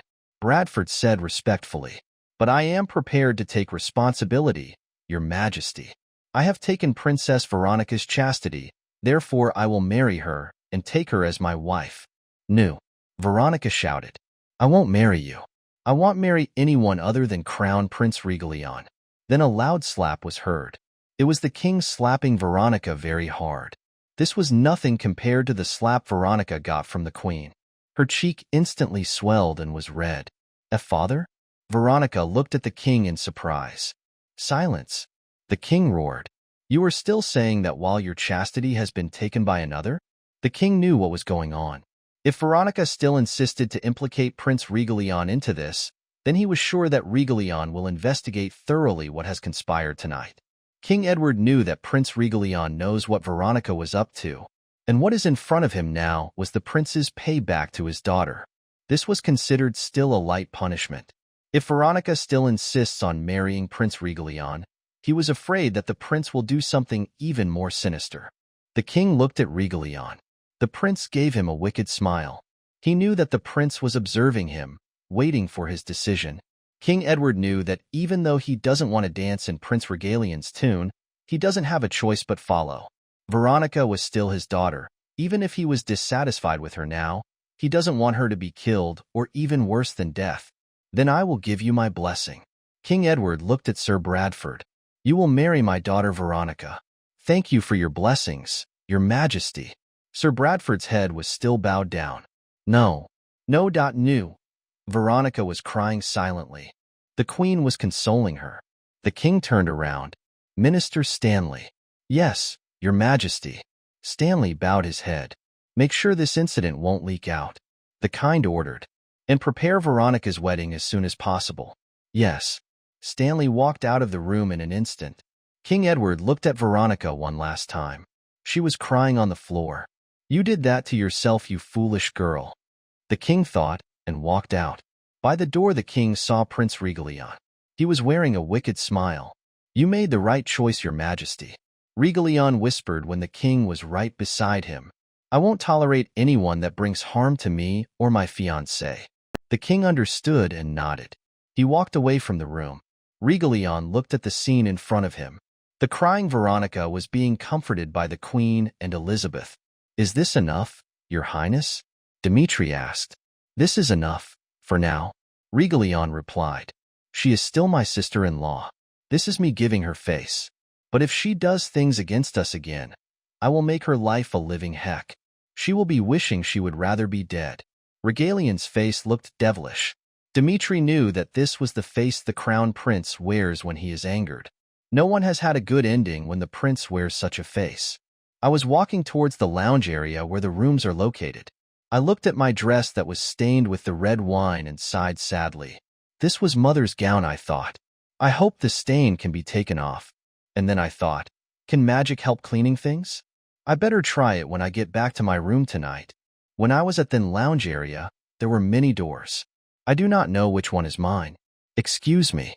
I see a maid in the corner. Are you the one in charge of the lounge area?" I asked. "Yes, your highness."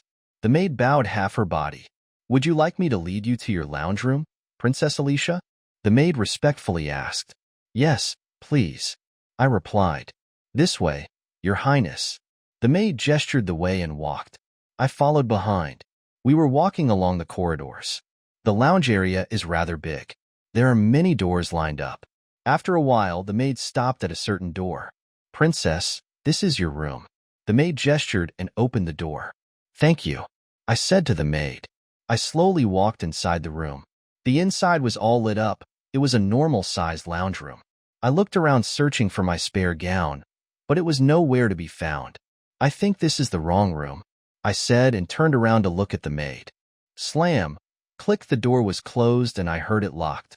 I was stunned. I walked hurriedly towards the door and tried to open it.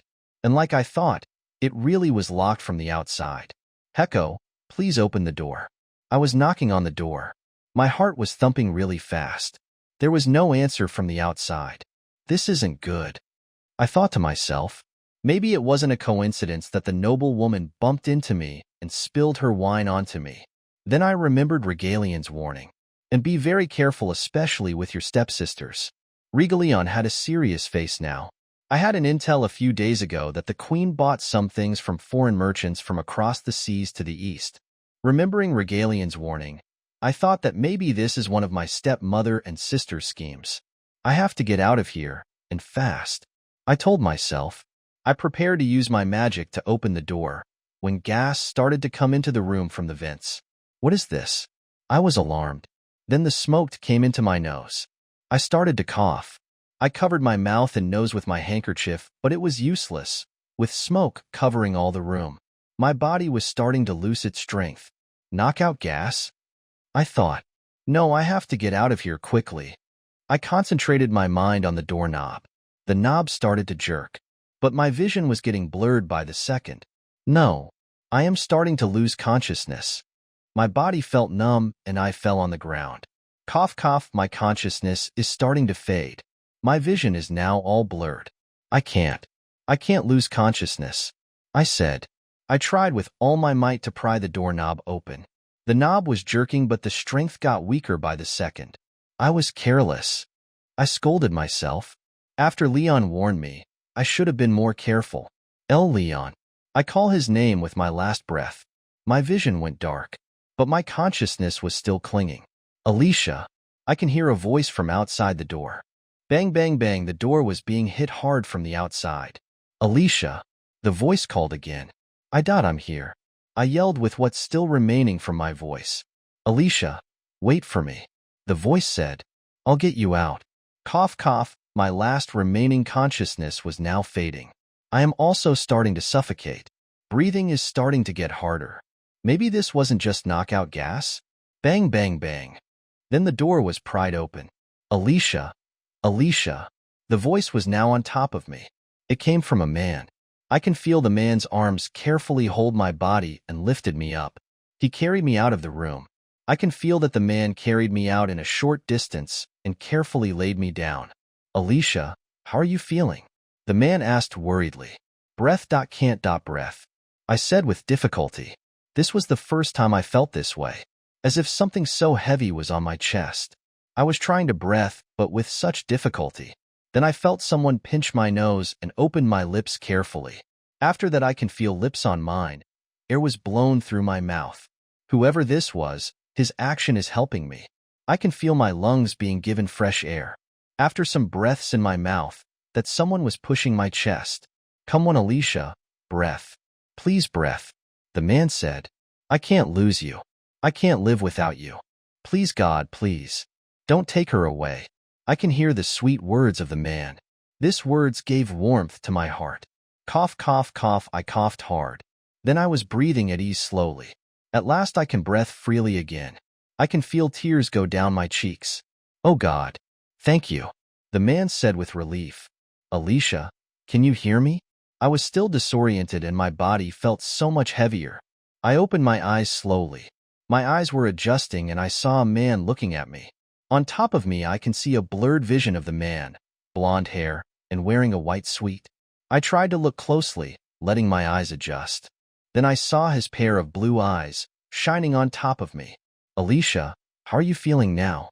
I can feel his hand touch my cheeks carefully. Now that my consciousness was back, I recognized the voice instantly. Will? I asked. Yes, it's me. William's voice sounded relieved. William, you saved me, I said. Now my vision was clear again. I can see William clearly now on top of me, looking down on me. Yes, I followed behind you just now, thinking that I would escort you, William explained. And just after you got in the door, I was surprised that the maid locked you in. When I saw this, I tried to confront the maid. She tried to escape, so I incapacitated her. William gestured his head towards the maid lying down, unconscious on the floor. When you stopped knocking on the door, I was nervous, William said. There was some gas inside, I explained. At first I thought it was a knockout gas, but then I had difficulty in breathing. Then William's expression turned sour in anger. He punched his fist on the wall behind me. Who the heck did this to you? William said in anger.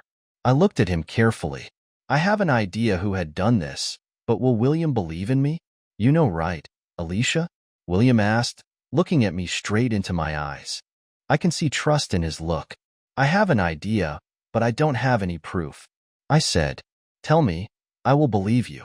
William said to me warmly. His voice carries his trust in me. My stepmother and stepsisters. I said truthfully, do you believe me? I looked in his light blue eyes. There was no doubt in them. I believe you, William said. They will pay for this, he said ferociously. I was taken back with William's tone of voice. I was used to the gentle and kind William. This was the first time I saw him so angry. I sat down carefully. My body was still heavy, but at least I can move. Why not lie down for a while? William said, but still help me up. No need. I'm fine, I said.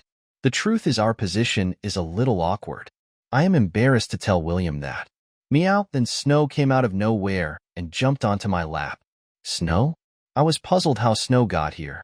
Hurry, Leon needs you, Snow said to me via telepath. This smell. I covered my nose with my hand quickly, but it was too late. I have inhaled some of the smoke. I have been waiting for you, Your Highness. It was not Alicia's voice. The woman seating in front of me turned around. It was Veronica. Dare it. I cursed inside me. I let my guard down, thinking that it was Alicia in front of me. Veronica stood up from where she was sitting. She was wearing an identical blue gown and a wig similar to the color of Alicia's hair. Do you like the smell of the fragrance, Prince Regalion? Veronica opened the incense burner fully. The smoke coming from within intensified. I can no longer block the smoke with my hand. Bit by bit, I was inhaling the fragrance from the incense burner. Cough, cough, the smell is fragrant, but it was so strong that it hurt by throat and nostrils. What is this? I asked. My body was starting to become hot. My heartbeat was getting faster. Veronica had a smile of satisfaction on her face. Can you feel it now, Prince? The effect of the drug? What? I was not really surprised. If I am Veronica's target, then this drug she speaks of would be an aphrodisiac. But what kind of aphrodisiac is this? I thought, since I was young, I have been served with many drugs, poisons, and the likes. With the battle for the Crown Prince title, I have been poisoned so many times. My body has grown immune with most of the harmful drugs there is in this continent. I can feel it too, Prince Regalion, Veronica said. My body is also getting hotter by the second. This drug that came from the East is so amazing. Coupled with incense that stimulates the body's carnal desires, it really is perfect. From the East? So this drug was really purchased from the merchants that came from across the sea to the East. Veronica started to walk seductively towards me. Prince Regalion, I can feel it now. My body is craving for your touch, Veronica said with seduction. Her words let me feel like I wanted to puke. Just thinking that a girl like her lusts for me sickens me to the bones. Do you think with this drug, I would be attracted to you? I looked at her with disgust and hatred. Veronica shuddered when she caught my gaze. Ha! Dream on, I shouted. You are unworthy to be beside me, let alone be my princess consort. That place is for Alicia, and Alicia alone. The heat of my body just elevated the anger that I am feeling right now. My arms extended and my hand encircled her slim throat. With the anger I was feeling, my hand squeezed her little neck. Prince, cough cough. Veronica was looking at me with fear in her eyes. Please, don't cough. Her pleading just made me sick. After doing such a thing, to me the crown prince of Grandcrest, she should have expected that I won't let her keep her life. Cough cough, save me. Anyone please save cough. Veronica's pleas became weak while I was squeezing her fragile little neck. Seeing her struggling wasn't enough. My anger was to the point that I want to break all of her bones. I want to see her in agony. You're trying to plan against this crown prince? It's too early for you to try and scheme against me. The heat of my body was intensifying. I can feel the blood rise to my head. Veronica was looking at me with agony. Her eyes started to close. Without air coming into her lungs, she will pass out any minute now. Your Highness? The door behind me slammed open. It was Dimitri that shouted. Your Highness, please calm yourself. Dimitri was right beside me in an instant. There was another person. It was Veronica's personal knight, Sir Bradford. He came to Veronica's side and tried to pry open my grasp from Veronica's neck. Your Highness, please stop, Bradford said with eagerness. But he can't open my grasp in his princess neck. This girl tried to scheme against this crown prince. I said with my authority. Do you know what the sentence for her action is? Death. My anger made me squeeze her throat with more strength. Cough cough. Bradford was still trying to pry my grip open. Does she think she can sow discord between me and my beloved? I would never let her. My anger was at its maximum. Your Highness, you have to calm down, Dimitri pleaded. Please think of where we are right now. I understood Dimitri's words. For sure there will be consequence if I kill this first princess of Alvania, and at my engagement party to top it off.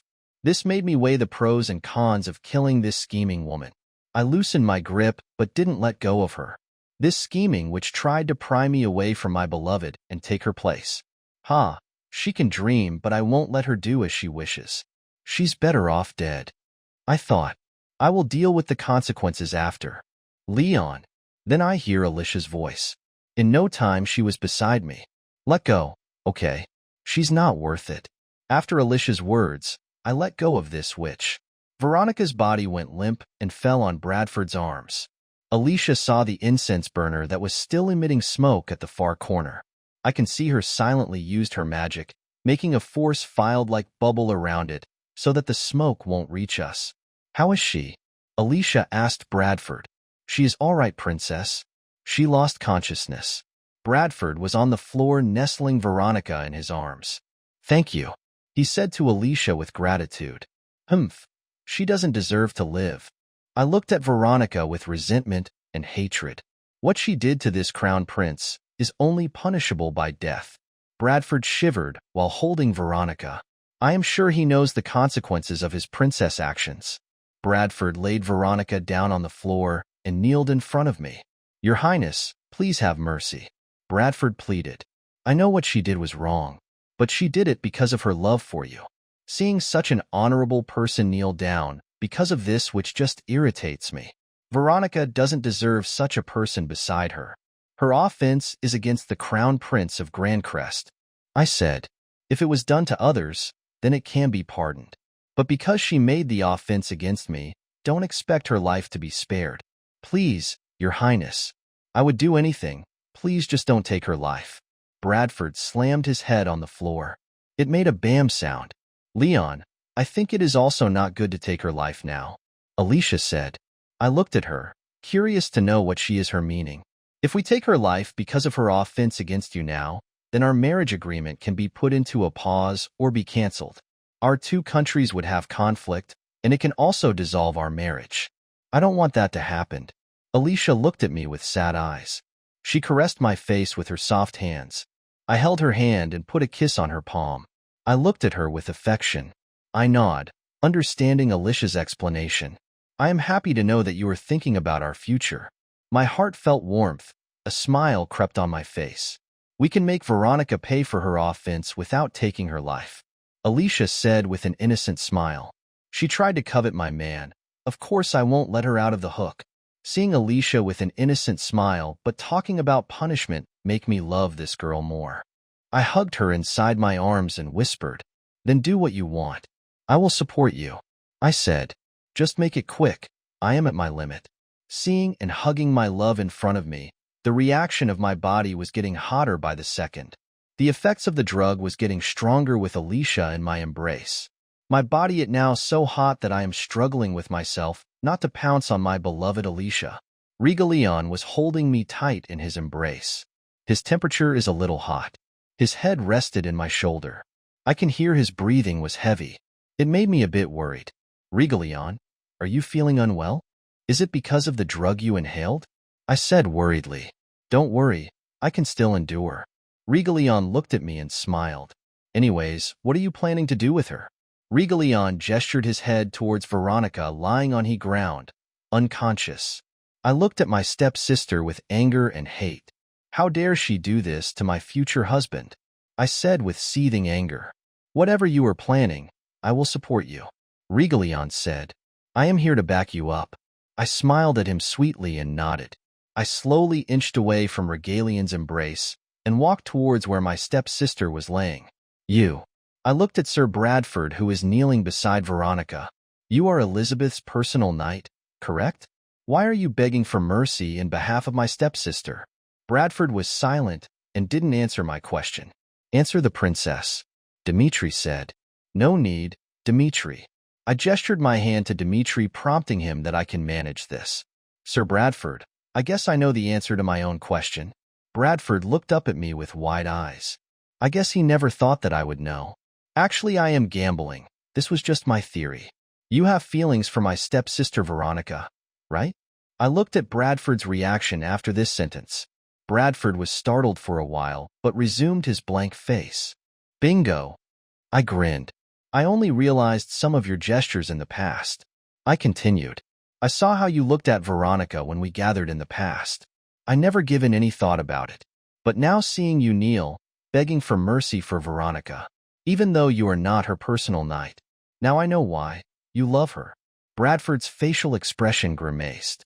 I can see him had a deep sigh and nodded in defeat. His deep secret has been revealed by me. What you said a while ago, are you certain you would do anything for her? For my stepsister Veronica? I asked. Bradford bowed down his head yet again. Your Highness, Princess Alicia, I am a knight of my word. As I have said, I would do anything for Princess Veronica, Bradford said. He gave a meaningful look at Veronica. My stepsister has been cunning since before, but what she did right now can't be left unpunished.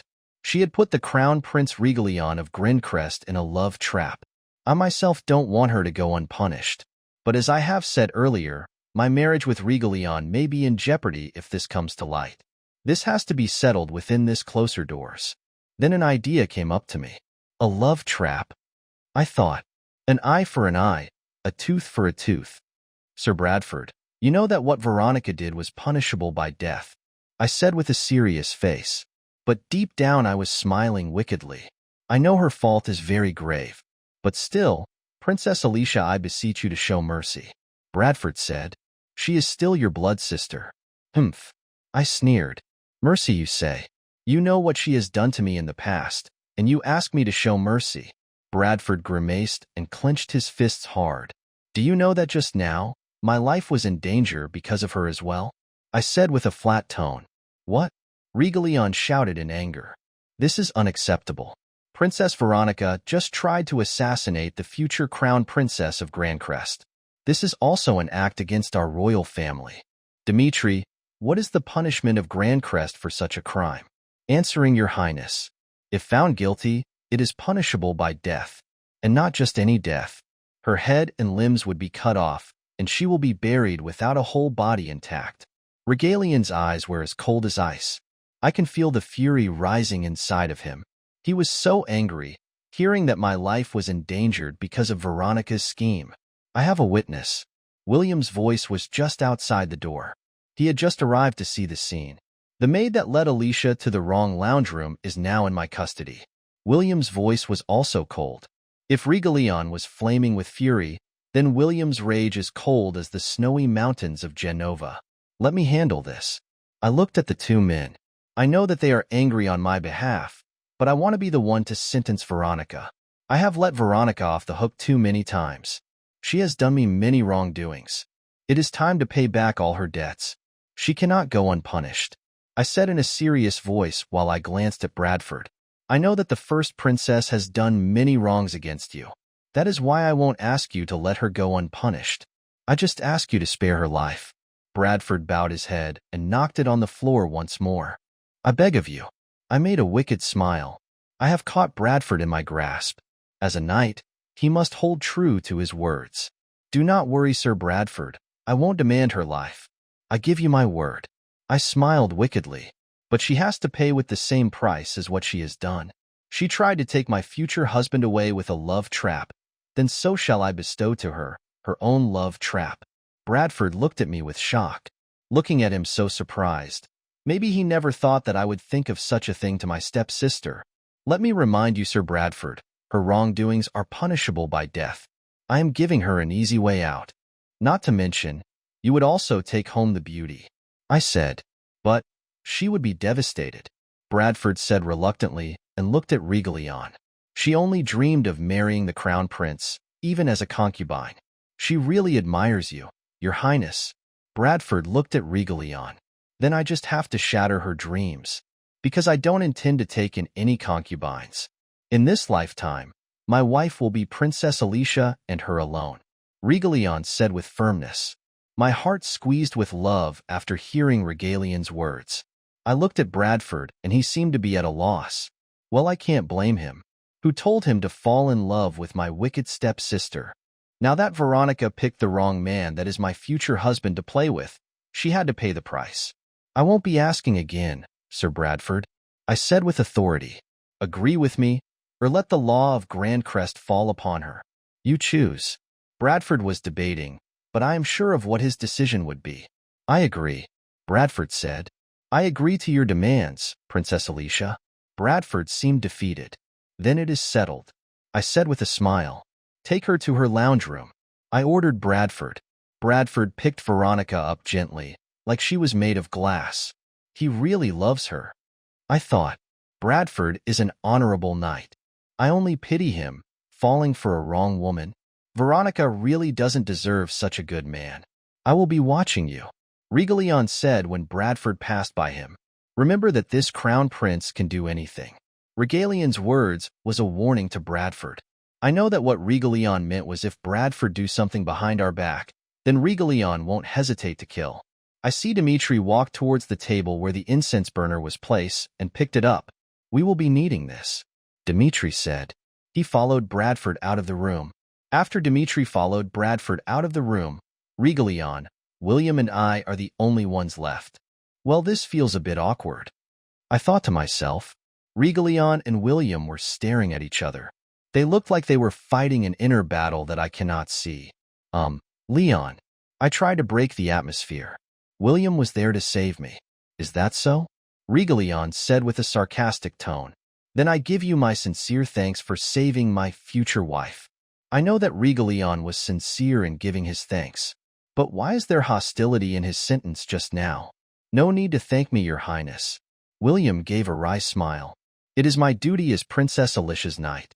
There was a standoff between the both of them for a few minutes, and I was standing at the side, awkwardly staring at them. You can take your leave, now that I am here. Regalion broke the silence. Me and my future wife have something to discuss. Then I will be withdrawing. William bowed his head.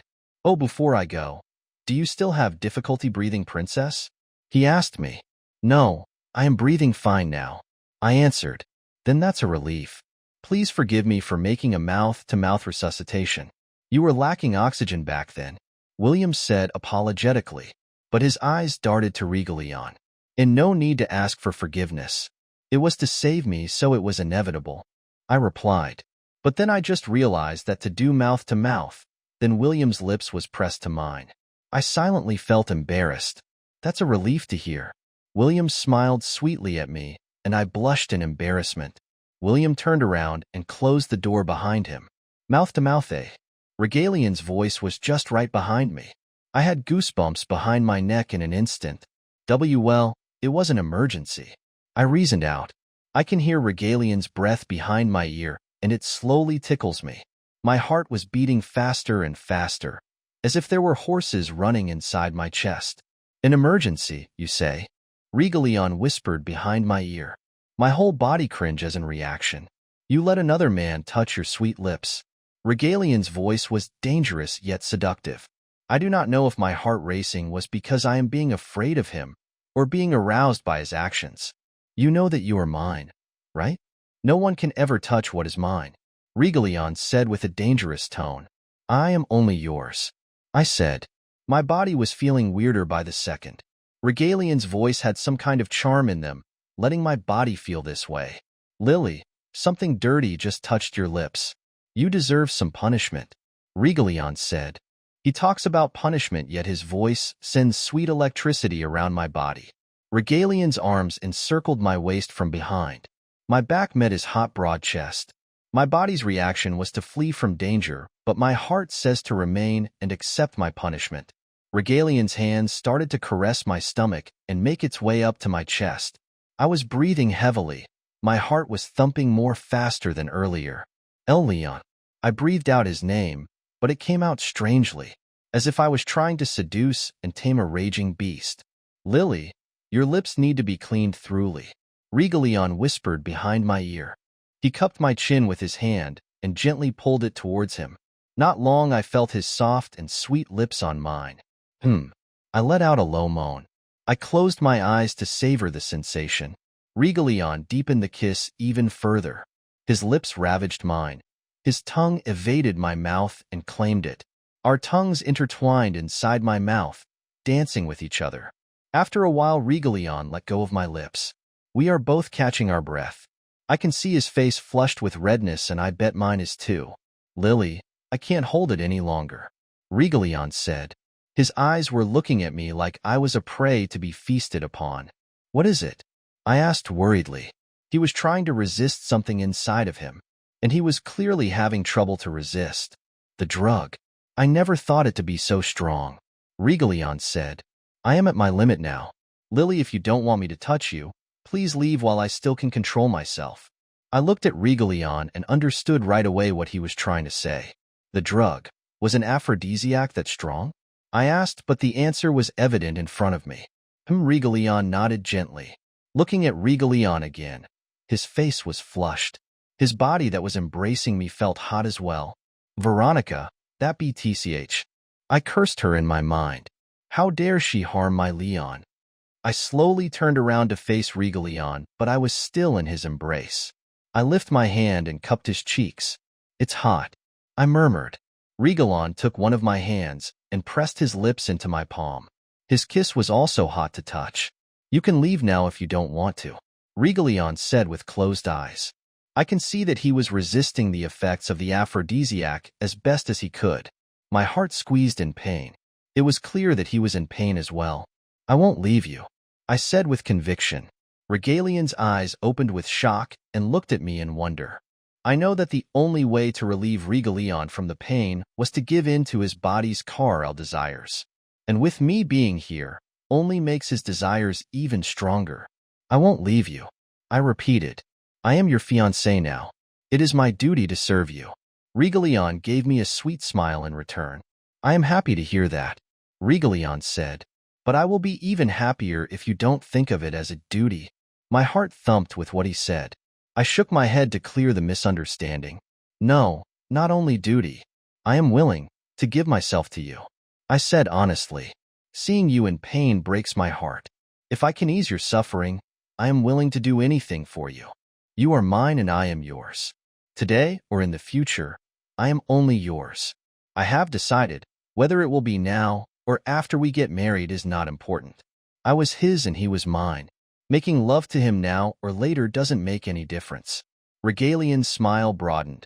His pearl-white teeth peaked. Yes, you are mine and I am yours. Regalion said as if it was a promise. Now and forever. Regalion hugged me even closer and we resumed our intense kiss. I can feel his hand tracing my back from the nape of my neck down. Not long I can feel that the zipper of my dress was opened. My whole dress was loose and fell to the ground. I am now only wearing my undergarments. My beautiful Lily, Regalion said with such sweetness. He lifted me up and laid me in the couch gently. Oops, I can show you this part of their love. So all you have to know, they love each other very passionately. We will continue to the story right after they finish their job. I love you, my Lily. Regalion SSID with such a sweet voice. He looked at me with affection and love. And I love you too. I replied to him with equal affection of my own. We may not have done the deed, but I feel much closer to Regalion than ever before. These actions are done by lovers only. We have progressed by another level, I thought, and in the future we will be experiencing even more. Regalion picked up his silver mask, lying on the floor, and placed it on his face again. I sighed sadly because I still wanted to look at his handsome facial features. Sensing my sad smile, Regalion inched his face towards me and planted his lips onto mine. The kiss this time was gentle and serene. The fire of our passion a while ago has lowered down, and the sweetness was left lingering. Then I heard the door opened and the lights were turned on. I never realized when Regalion turned off the lights. Footsteps were coming towards us, but Regalion didn't ease up on our kiss. And so I just followed his actions. What is this? I hear a man shout. If I am not mistaken, this voice came from Father. Regalion stopped kissing me after he heard Father's words. He slowly eased up on top of me but still covered me with his body. Crown Prince Regalion? It was the voice of my stepmother the Queen. So she is also here? I thought. Well, this is interesting. I smiled. Regalion was protecting me from the gaze of the group of people that came inside. He took his coat from the floor and covered me up. Luckily, Regalion's coat is big and long,